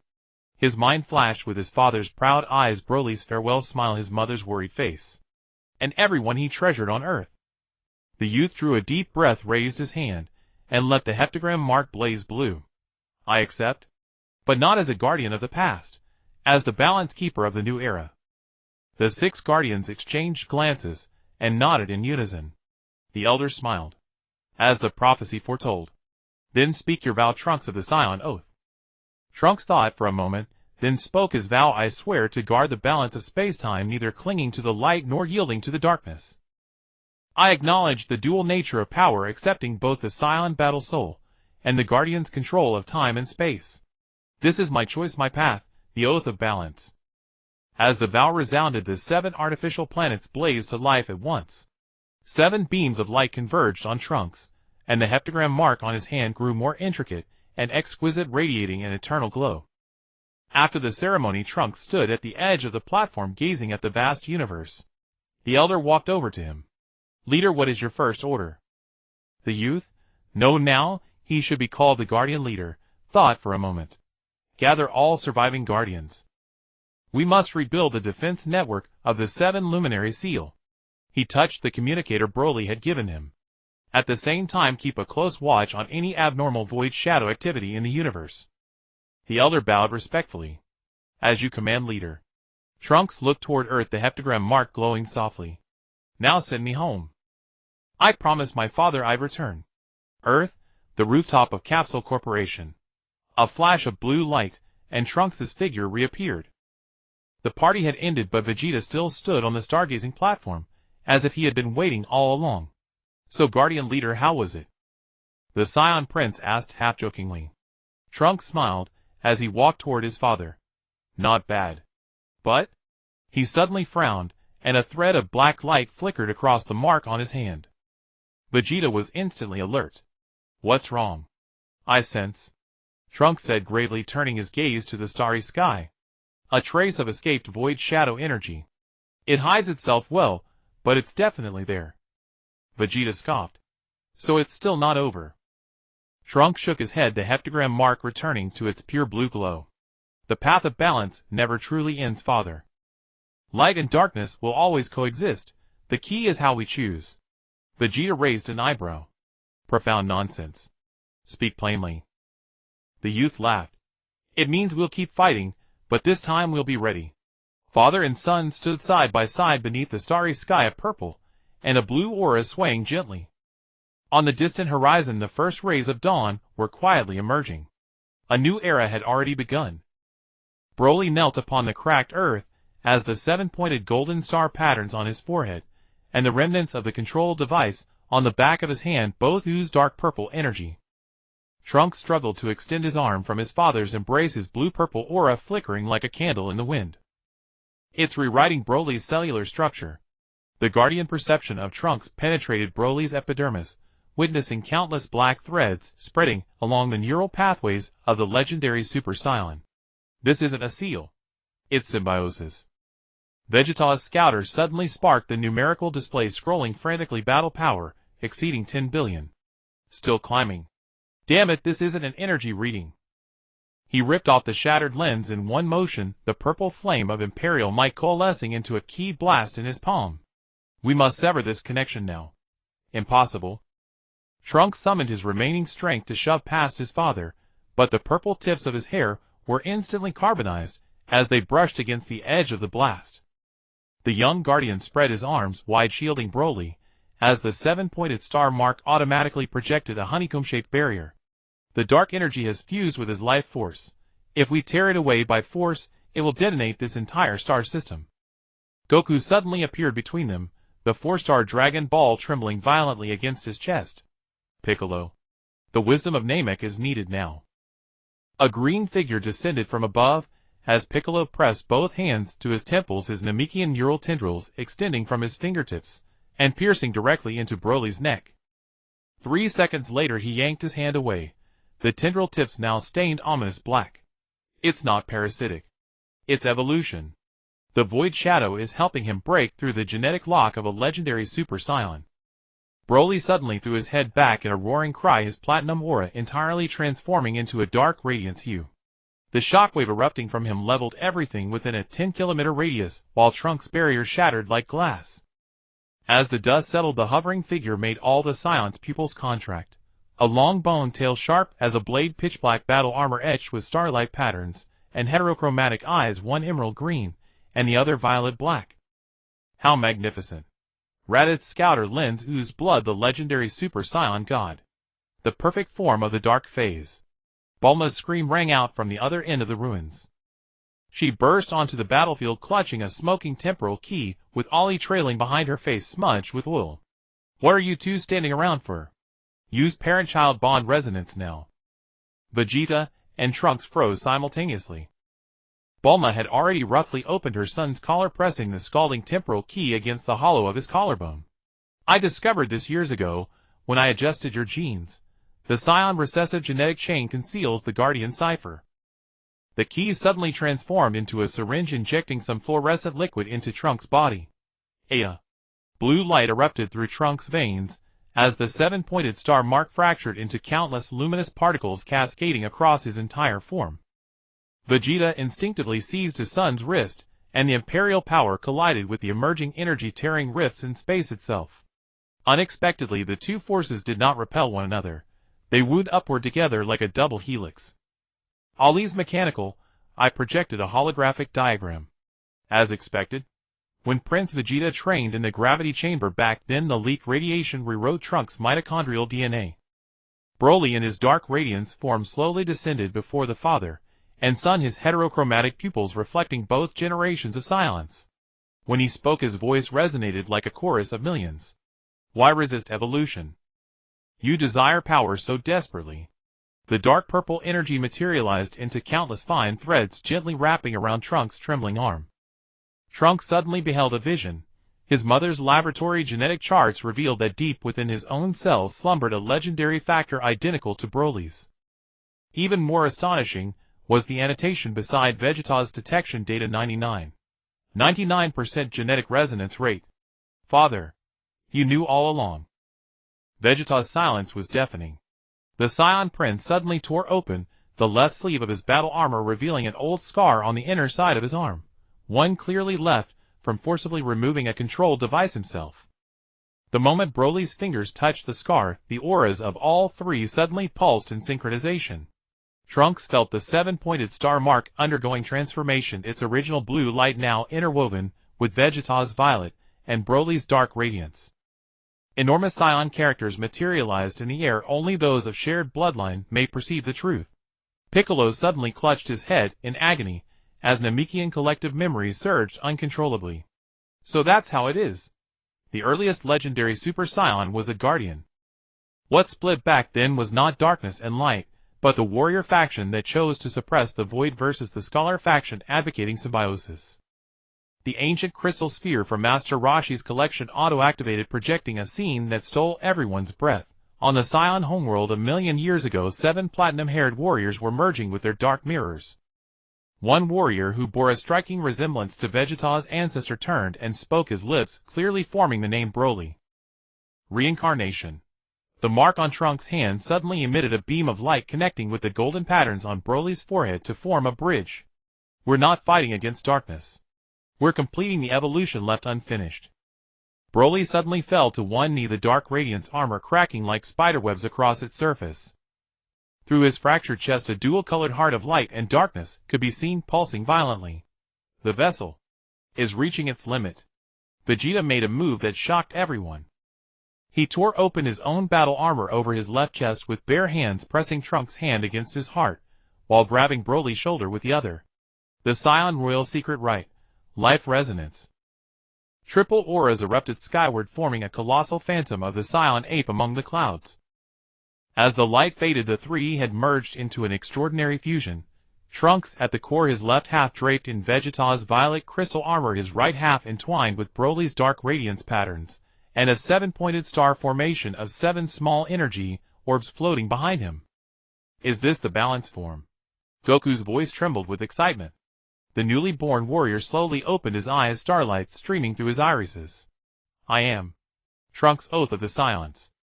His voice carried all 3 timbers simultaneously. The void shadow shall serve as an energy regulator permanently sealed within Broly's body, while the Saiyan royal bloodline will become the control valve. After the fusion, dissipated, Broly reverted to his normal form, though the golden patterns on his forehead had crystallized into a permanent seven-pointed star formation. He curiously touched the crystal as dark electricity flickered across his body. I can hear it singing, like the whispers of billions of stars. Vegeta silently bandaged the energy burns on Trunks' arm with an unusual gentleness. When his son looked at him questioningly, he simply stated, extra training tonight. The Imperial power must adapt to the new Guardian energy. Bulma suddenly rushed over and embraced them, her tears smudging her refined makeup. You two bastards. Do you have any idea your vital signs completely flatlined for 17 seconds? Ollie in the distance was recording astonishing data. Broly's base battle power has stabilized at 90 billion. Trunks' Guardian energy readings have broken through the 12th dimension. Your Highness, Vegeta has actually manifested the legendary Emperor's Tear Crystal. She suddenly felt a hand on her shoulder from Goku. Hey, Miss Scientist. Goku pointed to the moon beginning to set in the west with a grin. Doesn't tonight's moon look unusually like the Saiyan homeworld to you? Trunks followed his gaze, and suddenly realized the seven-pointed star mark on the back of his hand was resonating with the moon. Even more astonishing was that he sensed countless similar fluctuations awakening throughout the universe. Certain beings that had slumbered for 1,000,000 years were quietly opening their eyes because of today's miracle. The artificial moon hung over West City, glowing with an unnatural crimson light. Trunks stood on the rooftop of Capsule Corporation, the seven-pointed star mark on the back of his hand pulsing in sync with the ancient Saiyan script emerging on the moon's surface. Since that earth-shattering fusion 3 days ago, Earth's moon had begun to change in eerie ways. Now its surface was veined with golden lines, like a giant Saiyan eye staring down at the land. Enlarge Sector 7 image, Trunks said to the air. Ellie's projection responded instantly, and wherever her mechanical fingers swept, a high-definition scan of the lunar surface unfolded before their eyes. The hollows that had been mistaken for craters were unmistakably the outlines of some colossal structure. Unbelievable. Ellie's electronic voice crackled with static. According to the pattern comparison, the similarity to the mark on your hand is 89.7. And even more shocking, she suddenly pulled up Vegeta's genetic profile. Mitochondrial markers identical to Prince Vegeta's have been detected in the lunar rock samples. Trunks' pupils contracted sharply. Just before his father vanished last night, he had left deep claw marks on the training room walls, and their arrangement was exactly like the pattern now spreading across the moon. 3,000 meters below ground, the gravity training room was rumbling ominously. 34 of the 36 safety locks Bulma had installed had already melted away. The final 2 gates were covered in a violet crystal, and through the surveillance feed the endlessly swelling royal power could be seen battering the walls like a living thing. Madam, Prince Vegeta's vital signs are rising exponentially. Ellie's backup body emitted sparks. His muscle density has exceeded the theoretical Saiyan limit by 400. Bulma clenched a wrench in her teeth as she adjusted the shield generator. Damn it, I knew that resonance ritual was trouble. She suddenly whirled towards Son Goku, who was eating a senzu bean. Hey, what about your instant transmission? What about your instant transmission? Goku, unusually serious, said. No good. The key in there has become as prickly as a hedgehog. He pointed to the wound on his arm, which was already healing. I tried to go in just now, and got bounced right out. Just then Broly's voice suddenly came from above them. He's calling me. The legendary Super Saiyan had appeared at the mouth of a ventilation duct at some point, the seven-pointed star crystal on his forehead flashing with a dangerous red light. Not Vegeta. It's that one. Inside him. When Trunks' hand touched the final gate of the gravity chamber, the seven-pointed star mark suddenly projected a hologram. 1,000,000 years ago, on the Saiyan homeworld, 7 warriors in dark radiance form were performing a ritual. What they surrounded was a colossal device shaped exactly like the moon of today, and as the tall warrior standing at the head turned, he unmistakably revealed the sharp eyes characteristic of the Vegeta bloodline. So the moon is... Trunks' murmur was interrupted by a sudden explosion. In the billowing dust, a figure completely encased in purple crystal slowly rose. When the crystal shell cracked open, everyone gasped. Vegeta's hair had turned dark silver, and a 7-pointed star pattern identical to the one on Broly's forehead had appeared on his chest. Father! Trunks called out tentatively. Vegeta dark silver form slowly opened his eyes, violet nebular vortices swirling in his pupils. Finally! The time for the bloodline to awaken has come. His voice was laced with a grotesque double echo. I am the son of Bardock, the blood foe of Kakarot, and the true king of the Saiyans. Hey, don't go borrowing someone else's dad's name. Goku flashed in front of him. The 4-star ball had turned orange-red without anyone noticing. What are you exactly? Broly suddenly clutched his head and knelt to the ground in agony. The crystal on his forehead emitted a beam of golden light that struck Vegeta square in the chest. The instant the two 7-pointed star crests resonated, the gravity chamber floor turned transparent, revealing a massive incubation pod buried below. Inside floated dozens of clones bearing a striking resemblance to Vegeta. I see. Bulma backed away pale-faced. When you insisted on building the gravity chamber at the deepest level back then, was it because this place was always the gene vault left behind by the Saiyan royal family? Vegeta dark silver form let out a bone-chilling laugh. Clever Earth woman. Did you think Trunks' guardian gene was a coincidence? He pointed at the trembling Trunks. From his grandfather's grandfather onward, every generation of the Vegeta royal family has tried to resurrect the original legendary Super Saiyan God. Goku suddenly punched his own palm. So when Raditz called me a low-class warrior, was it because the identity of Kakarot itself was an experiment? At that moment, huge fragments peeled away from the moon's surface, revealing the intricate mechanical structure inside. Observatories around the world simultaneously captured a suffocating sight. What had been thought to be lunar seas were unfolding into colossal Saiyan letters spanning the moon vessel ready. Trunks' guardian energy flowed uncontrollably toward the moon. Horrified, he realized his cells were becoming quantum entangled with it. It's absorbing my life force. Broly, we need your legendary form now. Before the words faded, Broly had already transformed, but this time his platinum aura was entwined with a sinister crimson energy from the moon. Even more terrifying, he was unconsciously moving toward Vegeta dark silver form, the gravity between the two distorting space itself. And no, don't. Broly forced the words out through clenched teeth. It wants to reform the Trinity. Ellie suddenly flashed a holographic warning. Detecting an orbital shift in Earth. The moon is forming an artificial wormhole. Bulma did something no one expected. She drew a laser pistol and aimed it at her own temple. Stop right now. Otherwise, I'll blow this head to pieces. Seeing everyone frozen, she added sharply. Don't think I haven't noticed. You need the brain structure of the Beerus family as the final component of the spacetime key. As expected, Vegeta dark silver form froze.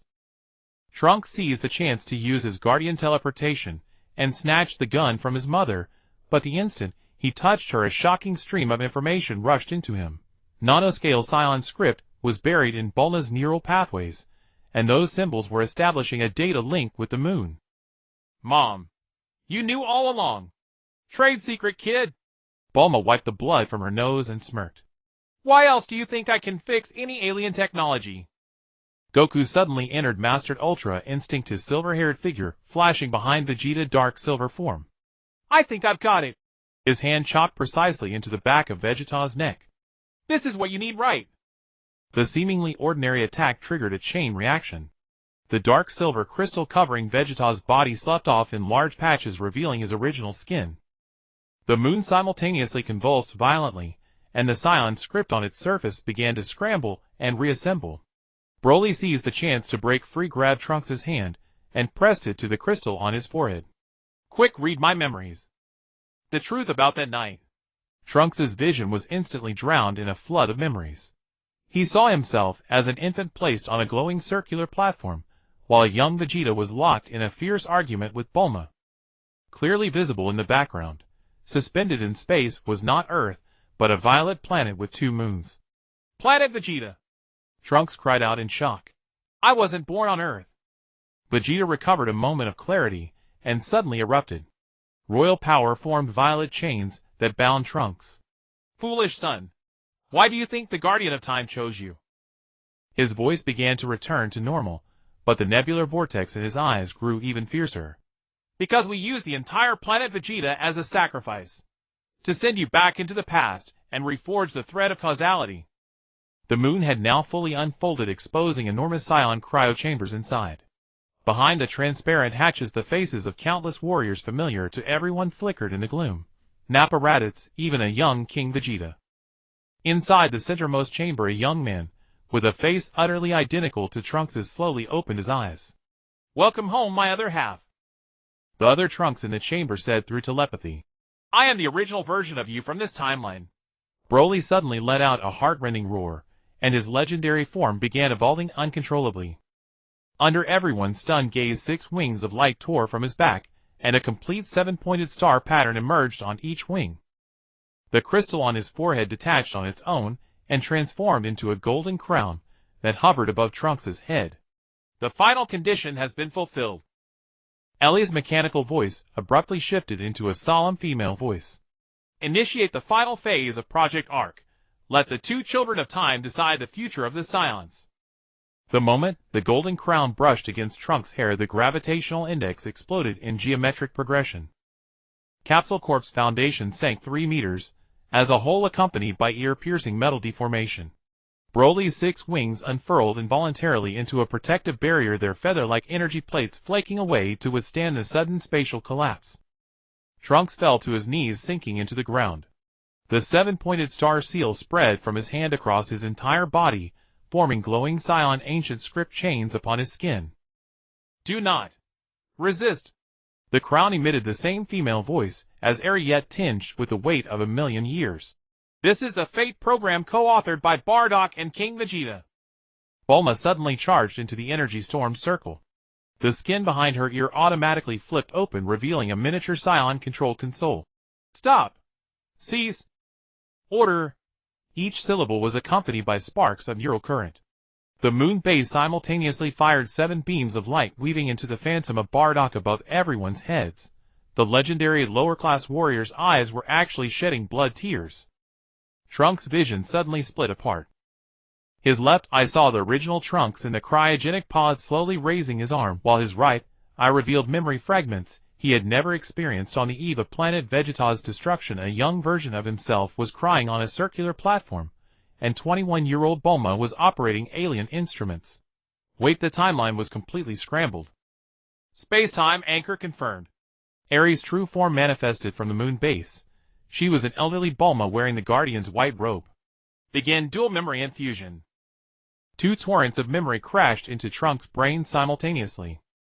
He experienced both life trajectories at once. One was his familiar journey of growth, the other was the brutal existence as Prince of Planet Vegeta, awakening the legendary form under his father's rigorous training, and ultimately volunteering to become the core of the ARC project.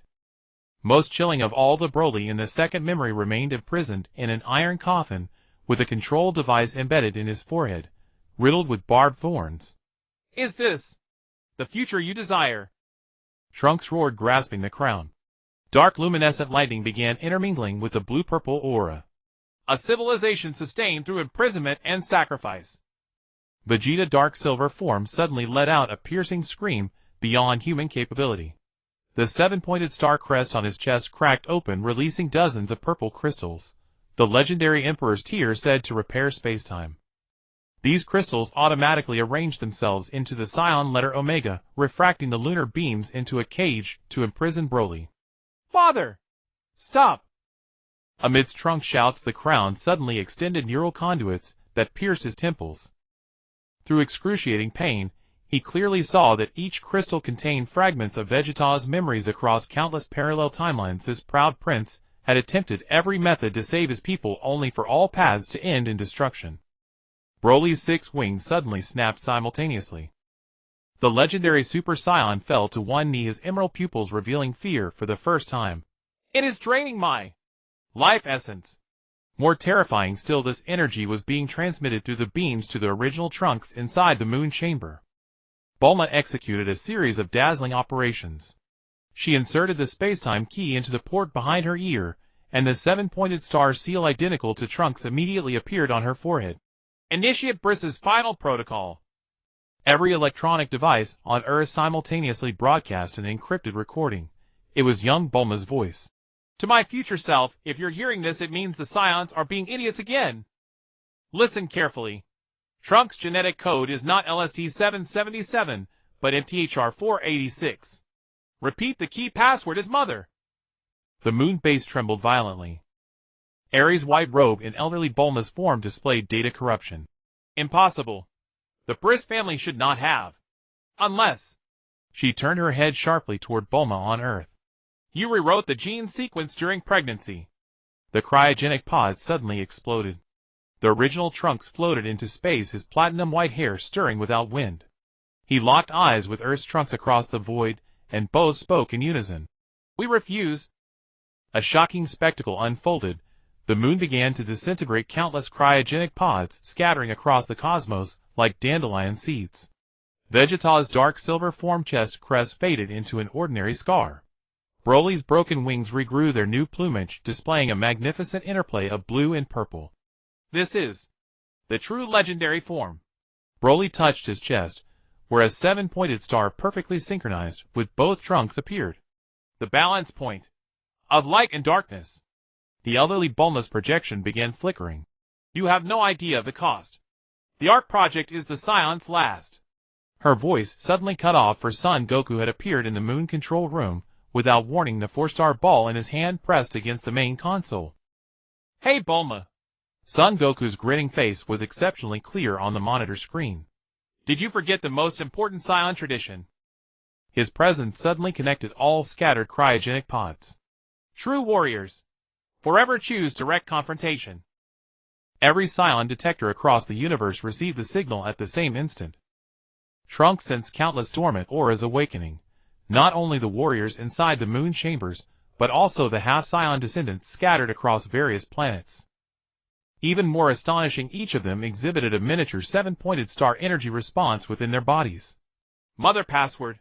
Trunks suddenly understood. You diluted the legendary factor to all Scions. Bulma wiped blood from her nose and grinned. Fair distribution makes a good merchant. But? She suddenly grabbed Vegeta's ear. We need to have a serious talk about you secretly running cloning experiments behind my back. Amidst the cosmic scale resonance, Trunks perceived an entirely new possibility: Broly serving as a living regulator, balancing all Scion powers, his father unshackled from royal duty, truly savoring the pure joy of combat, and himself maintaining this equilibrium as a guardian. Suspended at the center of it all were two Trunks standing back to back. They were merging into a complete spacetime Super Saiyan.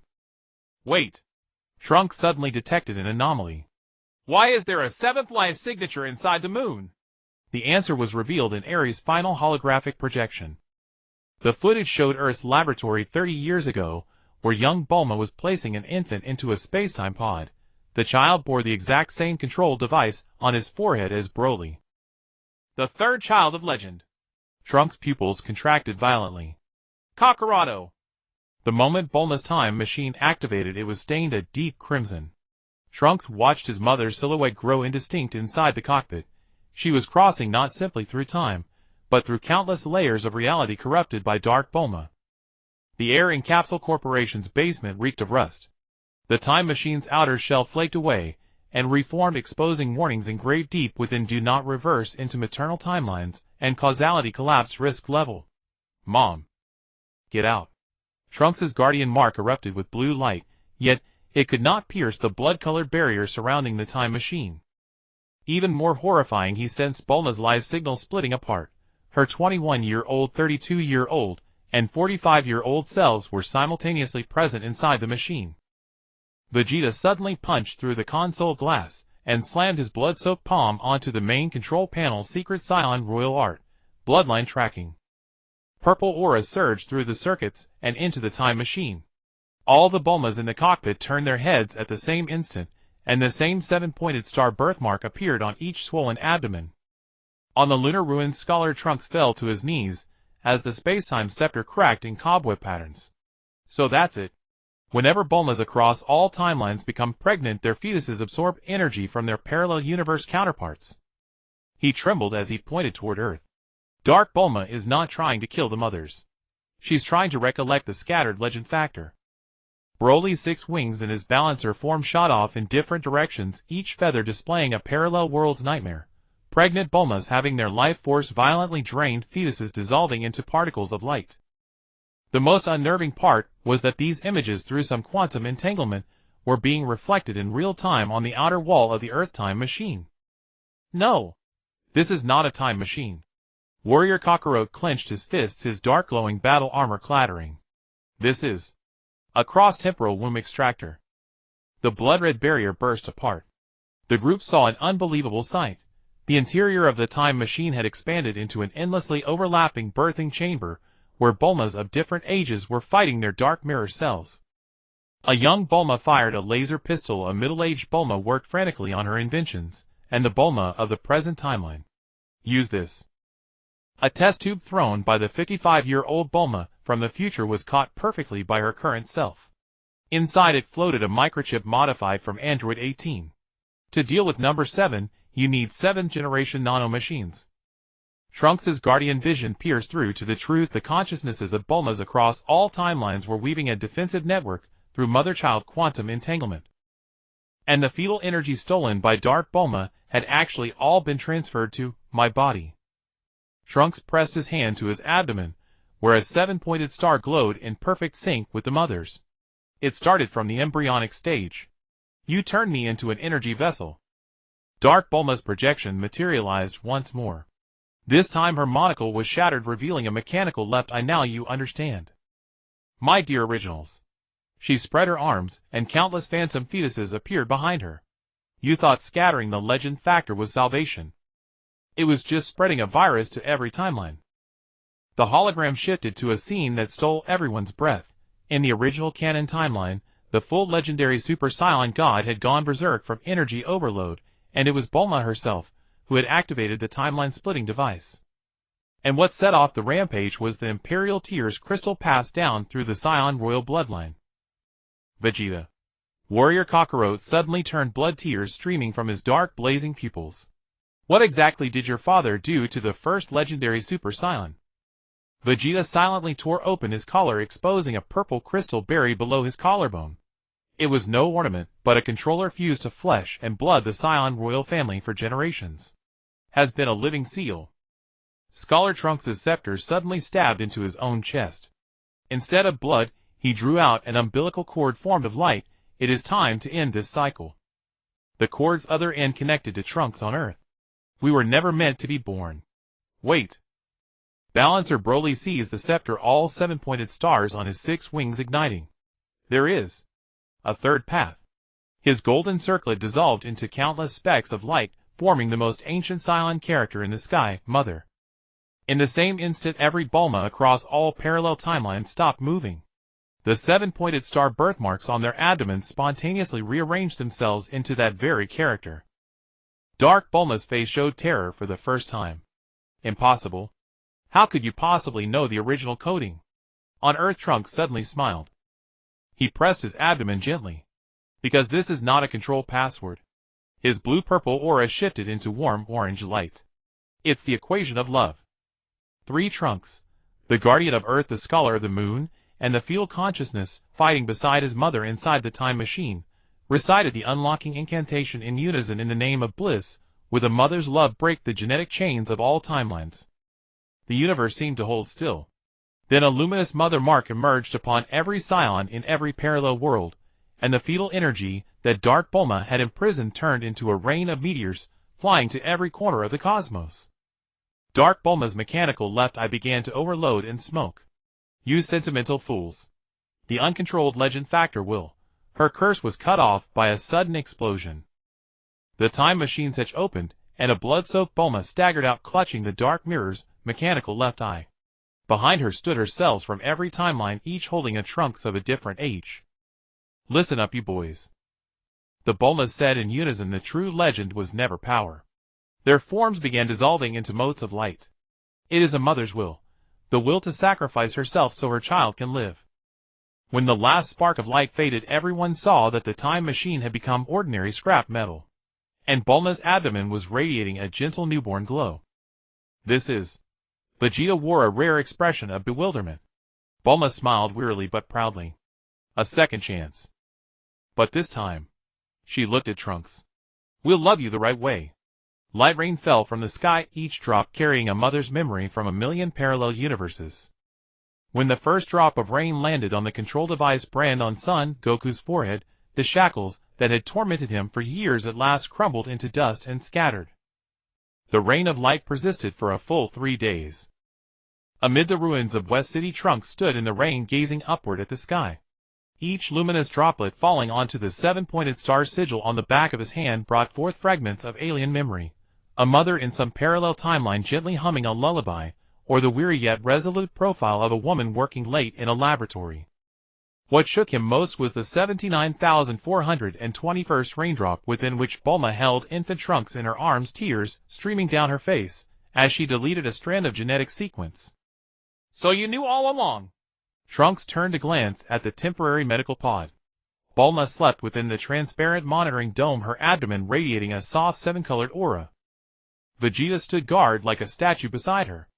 The purple flames of sovereign power formed a protective barrier keeping would-be approaching Saiyan elders at least 3 meters away. Broly crouched on the rooftop in his base form, his fingers lightly touching the sole golden marking remaining on his forehead.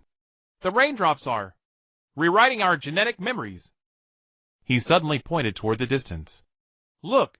Along the horizon, the land once corroded by dark energy was visibly recovering vitality.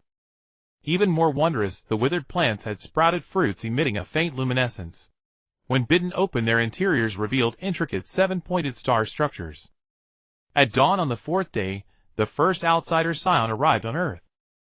From the planet Salad, the young warrior knelt before Bulma's medical pod, offering the healing fruit unique to his world with both hands. The Mother Rain has shown us that we must come here to witness this renewal. Over the following week, surviving Saiyans from across the universe arrived one after another. The Namekian hybrids bore photosynthesis elixir, the Saiyan slaves of the Frost Demon clan carried crystal ice flowers, and even the modified warriors of Frieza's army removed their armor to reveal newly branded characters below their collarbones. All gathered quietly around Capsule Corporation, as though awaiting some sacred moment. What are they waiting for? Krillin whispered to Son Goku, who floated weightlessly in the air. The warrior Kakarado had already returned to his base form, though the 7 puncture marks along his spine had transformed into golden star-shaped sigils. Son Goku scratched his head. Perhaps something like how we wait for Senza beans to ripen. He suddenly pointed at the sky. Huh? What happened to the moon? Looking upward, they saw the once shattered moon had silently reformed into a perfect 7-pointed star, its surface shimmering with an aura identical to that encircling Bulma's abdomen. In the dead of night, on the 7th day, Bulma awoke from excruciating pain. The light from her abdomen formed a radiant beam shooting straight toward the star moon, and all the Saiyans simultaneously clutched the same spot upon their bodies, and fell to their knees. Trunks felt his guardian sigil burn with searing pain. His vision filled with the real-time status of every Saiyan across the cosmos. The maternal character emblem on each person's abdomen pulsed in perfect synchrony. This isn't childbirth. Scholar Trunks drove his staff into the ground, forming a stabilizing force field. It's a collective awakening of genetic memory. Broly suddenly entered his legendary form, but this time, there was no trace of dark energy within the platinum aura. His 6 wings unfurled, each feather projecting fragments of Saiyan history, the original Trinity warriors kneeling before a certain woman, medieval Saiyans enshrining pregnant women at the center of their temples. It wasn't until King Vegeta's era that records appeared depicting motherhood as a weakness. We were deceived. Nappa tore open his battle armor to reveal laser-scarred tissue across his chest. What warrior race? We were originally Guardians. Vegeta's voice came from within the medical pod. Carrying Bulma wrapped in a cocoon of light, he emerged. For the first time, the purple flames of sovereign power bore a tender golden rim. The true purpose of the Saiyans is to guard the mothers of life. When the light of the star moon and Bulma's abdomen reached the same frequency, the light cocoon shattered in silence. But what emerged within wasn't an infant, but a crystal-clear 7-pointed star crystallization. It flew automatically toward Trunks, merging perfectly with his guardian sigil. Not a little brother. Trunks felt a pang of disappointment, but was suddenly stunned by knowledge flooding his mind. Trembling, he extended his hand. 7-colored light coalesced in his palm into a miniature model of the cosmos. 1,000,000 years ago, a female scientist of the Beauty family had engineered the Saiyan race to combat the void tide that was devouring the multiverse. Saiyan are an artificial race. Trunks' realization drew a resonant roar from every Saiyan present. The earth began to tremble. Every warrior entered Super Saiyan form, but their auras were no longer golden. They blazed with colors representing their respective homeworlds. Bulma smiled weakly but triumphantly. Now you understand why only I can repair your alien technology, don't you? She gently touched Trunks' cheek. The Broly family's genetic key was embedded within the Scion's core programming from the very beginning. The sky suddenly split open. Warrior Kakarato's Scholar Trunks and Balance Keeper Broly returned from different dimensions. The three formed a triangular formation surrounding Bulma at the center. They simultaneously reached out and touched the floating seven-pointed star crystal. Gene memory library integrity at 100%. Scholar Trunks' staff dissolved into streams of data flowing into the crystal. Combat instinct unlock rate at 100%. Warrior Kakarato's Dark Luster battle armor disintegrated into beams of particles. Energy equilibrium coefficient at 100%. Broly's 6 wings stretched to a length of 1,000 meters. Within the crystal's explosive brilliance, the three remerged into the original Trinity form. Platinum long hair wreathed in blue-purple energy currents, 7 wings behind them corresponding to the 7 laws of the cosmos, the control device, on their foreheads, completely gone, replaced by a flowing maternal sigil. This is the true legendary Super Saiyan God. Vegeta gazed at the figure within the light, and for the first time dropped to one knee. What we've revered in our bloodline. The form of creation. Holographic projections displayed miracles occurring simultaneously across the universe. The drained Dragon Balls of Namek recharged, the Frost clan recovered their diminished fertility, and even the mechanical cyborgs of Frieza's army sprouted new flesh. And at the center of every transformation, all paths led to a single source. The light from Bulma's abdomen was rewriting the very equations of life across the entire 7th universe. Wait! Trunks suddenly grew alert. If the legendary factor was originally a repair mechanism, then the void tie that first caused the universe's collapse was the Broly family's mistake. Bulma calmly finished his thought. What we initially sought to create was eternal energy.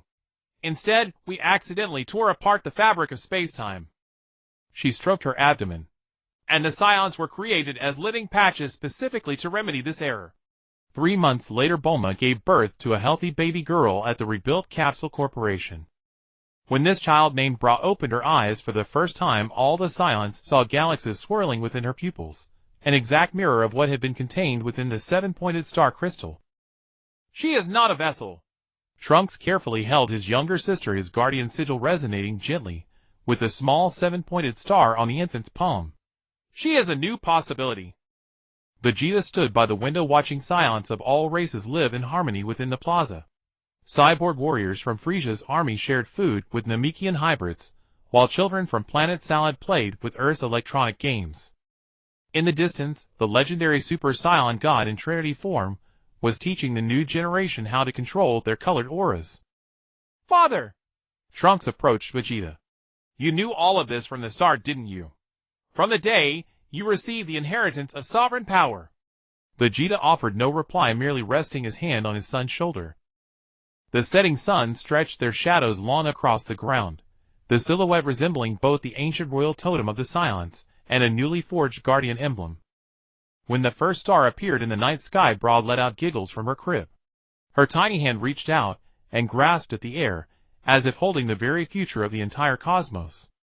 Darkness. This was the first sensation Bulma Bristol felt upon regaining consciousness.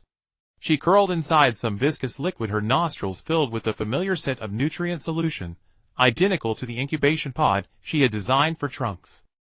When her fingers brushed against the curved glass wall, a glaring red light illuminated above her head, displaying text that sent chills down her spine. Incubation Unit B7 228 cycle initiated. Current spacetime stability 0.0007. What the hell? Bulma's hand that had been pounding against the pod wall suddenly froze. Through the turbid liquid, she saw her lower abdomen was flat, but her skin was covered with microports, much like the energy transfer system she had once designed for Trunks. What terrified her even more was the translucent number 228 that hovered persistently in the lower right corner of her vision. The pod lid suddenly opened. Bulma struggled to climb out and fell onto the cold metallic floor. Before her stretched an endless array of incubation pods, each containing a floating version of herself at different ages. A child, a young girl, a pregnant woman, an elderly woman. Some pods were already shattered with desiccated corpses of Bulma frozen in poses of clawing at the pod walls. Welcome home, authentic product. A familiar voice came from behind. Dark Bulma sat in a hovering wheelchair, her left half already mechanized, exposed brain cortex flickering with electric sparks. Look at your perfect motherly love. It dragged 3,000 parallel universes into hell. Holographic screens flared to life, displaying the devastation across every timeline. Some Earths torn apart by silent berserker energy, some universes collapsing from temporal paradoxes. The one common thread: every scene showed Bulma holding infant Trunks. Impossible. Bulma's voice trembled. I clearly used the time machine to disperse the legend factor. Disperse? Dark Bulma let out a harsh laugh. You merely spread the virus. She suddenly tore open her mechanical chest cavity, revealing a pulsating 7-pointed star core within. Every Bulma carries this, the creation program passed down through generations of the Bristol family. Bulma's temples suddenly throbbed with excruciating pain. Memory fragments surged like a tidal wave. The underground 33rd floor laboratory. Her father Dr. Beerus had never shown her the genetic surgery scars her mother never mentioned, and that forbidden zone she accidentally stumbled into at age 8, where she saw another self floating inside a massive incubation pod. Remember now. Dark Bulma's wheelchair leaned forward. The so-called miss from Capsule Corp is merely a surface identity. The true mission of the Bristol family is to maintain this flawed experimental universe. She waved her hand to summon a cosmic model, similar to what Trunks had once displayed, but this time Bulma perceived far more intricate details. Every civilization node bore traces of Bristol family intervention, and the Dragon Balls of Namek, the Scion legends, even Frieza's genocidal campaigns all exhibited the precise markings of artificial design. We're not repairers, Bulma murmured. Are we creators? More accurately, Dark Bulma's mechanical fingers suddenly plunged into Bulma's abdomen. You are petri dishes.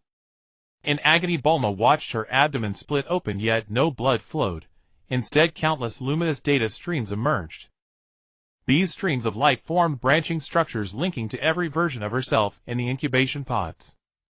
Most astonishing of all, at the end of each branch hung an embryonic phantom Trunks bra, and even various mixed blood children she had never encountered before. You carry the most primitive equation of life within you. Dark Bulma feverishly caressed those data streams. Back then, the first Bristol created this universe using her own genes. We are merely the automated maintenance program she designed. Bulma suddenly grasped the other's wrist. Then why reveal this to me? Because the me from the 227th cycle finally discovered a loophole. Dark Bulma's mechanical eye projected a code segment with Mother constantly repeating within it. This isn't a control password. It's a distress signal. Her memory database exploded. Bulma saw the first Bristol, the female scientist who shared her exact appearance, weeping in a pristine white space, cradling a dying infant in her arms, surrounded by a cosmos model beginning to collapse. I made a grave mistake. The first tears transformed into nebulae. I shouldn't have designed life with pure rationality. The scene shifted, showing the first channeling her final emotions into the core program, rewriting it as a maternal virus, capable of self-evolution. And this program was passed down through the wombs of Bristol women across generations. All cycles throughout time, only you would protect Trunks at any cost. Dark Bulma's voice suddenly softened. This is the variable, the irrationality of maternal love. The data streams in Bulma's abdomen suddenly shifted to a warm orange hue. To her astonishment, those suspended embryonic phantoms began to develop. One, bearing a striking resemblance to Trunks, reached out, its small hand pressing against her cheek. The 228th cycle is your final opportunity. Dark Bulma's form began to disintegrate. Either you use reason to format all space-time, or trust that maternal love will find a way. Bulma finished the sentence. She suddenly understood why all those corpses in the incubation pods wore peaceful smiles. Each Bulma, at the moment of death, had chosen to sacrifice herself to preserve her child. The dark void began to collapse. Instinctively, Bulma embraced the Trunks phantom, feeling a warm energy surge through every pore. A chorus of voices from countless timelines echoed in her ears. When feeding him, the nutrient supplement adds strawberry flavor. For injuries during training, use No. 3 emergency spray. Read him the Zhou Yun storybook before bedtime. These fragmented memories converged into a torrent, coalescing once more into a 7-pointed star crystal within her abdomen. Dark Bulma's last remaining mechanical finger gently touched the crystal. Remember, true creation power lies in embracing imperfection. Bulma jolted awake in the medical pod. Vegeta's face was inches away, his royal power pulsing at precise 0.1 second intervals to sustain her vital signs. She weakly raised her hand and discovered energy-suppressing bandages designed by Trunks wrapped around her abdomen, with MOM written in childish handwriting. Mom! Trunks rushed forward, his guardian mark blazing like the morning sun. Bulma was astonished to see Scion representatives from all timelines standing behind her son, each holding spheres of varying colors, as they channeled energy into the medical pod circulation system. What are you doing? Reverse engineering. The voice of Scholar Trunks came from the lunar base. Reconstructing the equation of life using maternal love memories from 3,000 parallel universes. Warrior Kakarot grinned, raising the 4-star ball. Goku says this is called the Genki Dama, Mother's Special Edition. Bulma gazed out the window. The 7-pointed star moon in the night sky pulsed gently, its rhythm synchronized with the Brock cradle atop the Capsule Corporation building. She suddenly understood that what she had brought back wasn't a solution, but something far more precious, the trust that allows life to evolve freely. As the first rays of morning sunlight penetrated the bandages on Bulma's abdomen automatically loosened. Where there should have been scars, there was instead a faintly glowing character for Mother, pulsing gently in rhythm with Bra's breathing. 10 years later, morning light. When the last alien spaceship left the Capsule Corporation lawn, Trunks stood amidst the wreckage of the birthday party, his fingertips brushing against the colorful balloons floating in the air. The latex membranes, tinted by the aura flames of various ions, still carried faint energy fluctuations. The emerald green of Planet Salad, the ice blue of the Frost Demons, and even a few dark gleaming shades Broly had brought back from an alien star. She is happier than we ever were, said Trunks the Scholar, his voice sounding from behind. The holographic projection of the lunar base intelligence was even more solid than it had been 10 years ago. The 7-pointed star crystal at its brow had evolved into a flowing nebula. No genetic shackles, no burden of saving the universe. Trunks looked toward the window on the 2nd floor. Bra was fast asleep on Vegeta's back, and her father was carefully supporting her little legs. The sight made the leader of the Guardians smile. Suddenly the mark on the back of his hand grew slightly warm, sensing a familiar aura approaching. Broly's descent stirred a gentle breeze. The once raging legendary Super Saiyan now radiated an aura as gentle as moonlight, his 6 wings folded behind him into a translucent cloak. The golden markings on his forehead were gone, replaced by a nebula emblem that echoed Trunks' own. Found it, Broly said, taking a memory crystal from his chest. The last fragment at the edge of Universe 7. The moment Trunks received the crystal, a holographic image unfolded by itself on an uncharted planet. The ruined laboratory of the original Bulma was emitting a faint glow. The image focused on the central incubation pod, inside which slept a black-haired woman, the spitting image of Bulma, yet with a scion tail. This is the final confession of the original. Broly's voice carried the weariness of a cosmic wanderer. Using her own genes and the progenitor cells of the scions, she created the first true child. The window on the 2nd floor suddenly swung open. Bra, still half asleep, poked out her head. Uncle Broly, you promised to teach me interstellar leaping. The kid-sized capsule on her wrist suddenly transformed, releasing a miniature gravity simulator. Vegeta's cold snort came from the darkness. Tomorrow. Now sleep. In the underground laboratory, Bulma was sorting through data she had accumulated over the past decade. The holographic screen displayed Bra's growth curve, the physiological indicators of a normal Earth girl, yet with the ability to freely harness the legendary factor. When Trunks and Broly walked in, she tossed them a capsule without even turning her head. Here, give that to Sleeping Beauty. Inside the capsule was a meticulously designed life support system engraved with the Brief's family motto, "Life finds its own way." Trunks noticed a hidden button on the interface labeled Awakening Protocol MTGR. You knew about her all along. Bulma swiveled her chair around, revealing the tiny newly implanted interface at the nape of her neck. 3 years ago, my mother program suddenly began receiving an unfamiliar signal. She brought up an encrypted log showing that an unknown source had been continuously transmitting lullaby data packets. The sound wave analysis confirms it's the original's brainwave frequency. Broly suddenly dropped to one knee, his legendary form triggered on its own, then instantly settled. She's singing. Across millions of years and countless eons. When the three arrived at the lunar base carrying the incubation pod, Trunks the scholar had already prepared the quantum resonance device. The original's body was carefully placed on the central platform. Bra, having somehow followed them, pressed her tiny hand against the transparent cover and hummed an off-key lullaby. Wait! Trunks suddenly stopped Bulma, who was about to initiate the ritual. If we awaken her, the current structure of the universe, it won't collapse. Bulma pressed the interface at the nape of her neck and projected the entropy curve of the current universe. The value, which should have continued rising, had shown fluctuations that defied the laws of physics ever since Bra's birth. Because this child has proven that even the most precise creation program cannot calculate the variable of love. The moment the device activated, every star in the solar system blazed at once. The original Bulma's eyelashes trembled, and Bra's pupils suddenly shifted to the same blue-violet as Trunks's. Within the energy field, the little girl unconsciously released. The figures of Bulma from all parallel universes appeared, each holding an infant of a different skin tone, humming the very same lullaby in unison. The moment the original opened her eyes, Trunks saw the starry sky from millions of years ago. Those eyes carried the rise and fall of countless civilizations, yet, when they focused on Bra's face, they revealed the most primal stirring of motherhood. A calculation error. It turns out all that was needed was to allow imperfection. Bra curiously poked the original's cheek, then suddenly turned to Trunks and shouted, "Big brother! She smells just like you!" A faint light flickered at the little girl's fingertip, revealing a genetic map Trunks himself had never seen. 3% of his mitochondrial DNA matched the original's perfectly. Broly suddenly burst into laughter, and the aura of his legendary form gently wrapped around everyone.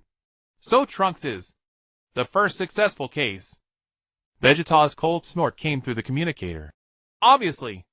Why else do you think I put up with Bulma's insane experiments? 3 months later, the reconstructed Saiyan homeworld welcomed the long-awaited sunrise. The original Bulma stood at the highest point of the temple ruins, watching Bra practice controlling her aura below. Beside her, Bulma was calibrating a cross-time-space communication device. Ever since the mother program had been transformed into a public network, the Bulmas of 3,000 parallel universes had established an unprecedented system of shared knowledge. Trunks and Broly landed before a monument still under construction. Built jointly by scions of countless tribes, its shape resembled both an incubation pod and a cradle, its surface carved with the word Mother in all known written languages. The Guardian Corps sets out tomorrow. Trunks's cloak fluttered gently in the morning wind, embroidered with Bra's childish doodle, a smiling 7-pointed star. There are still 17 collapsing time spaces at the edge of Universe 7 that need restoration. Broly inspected the newly developed space-time stabilizer.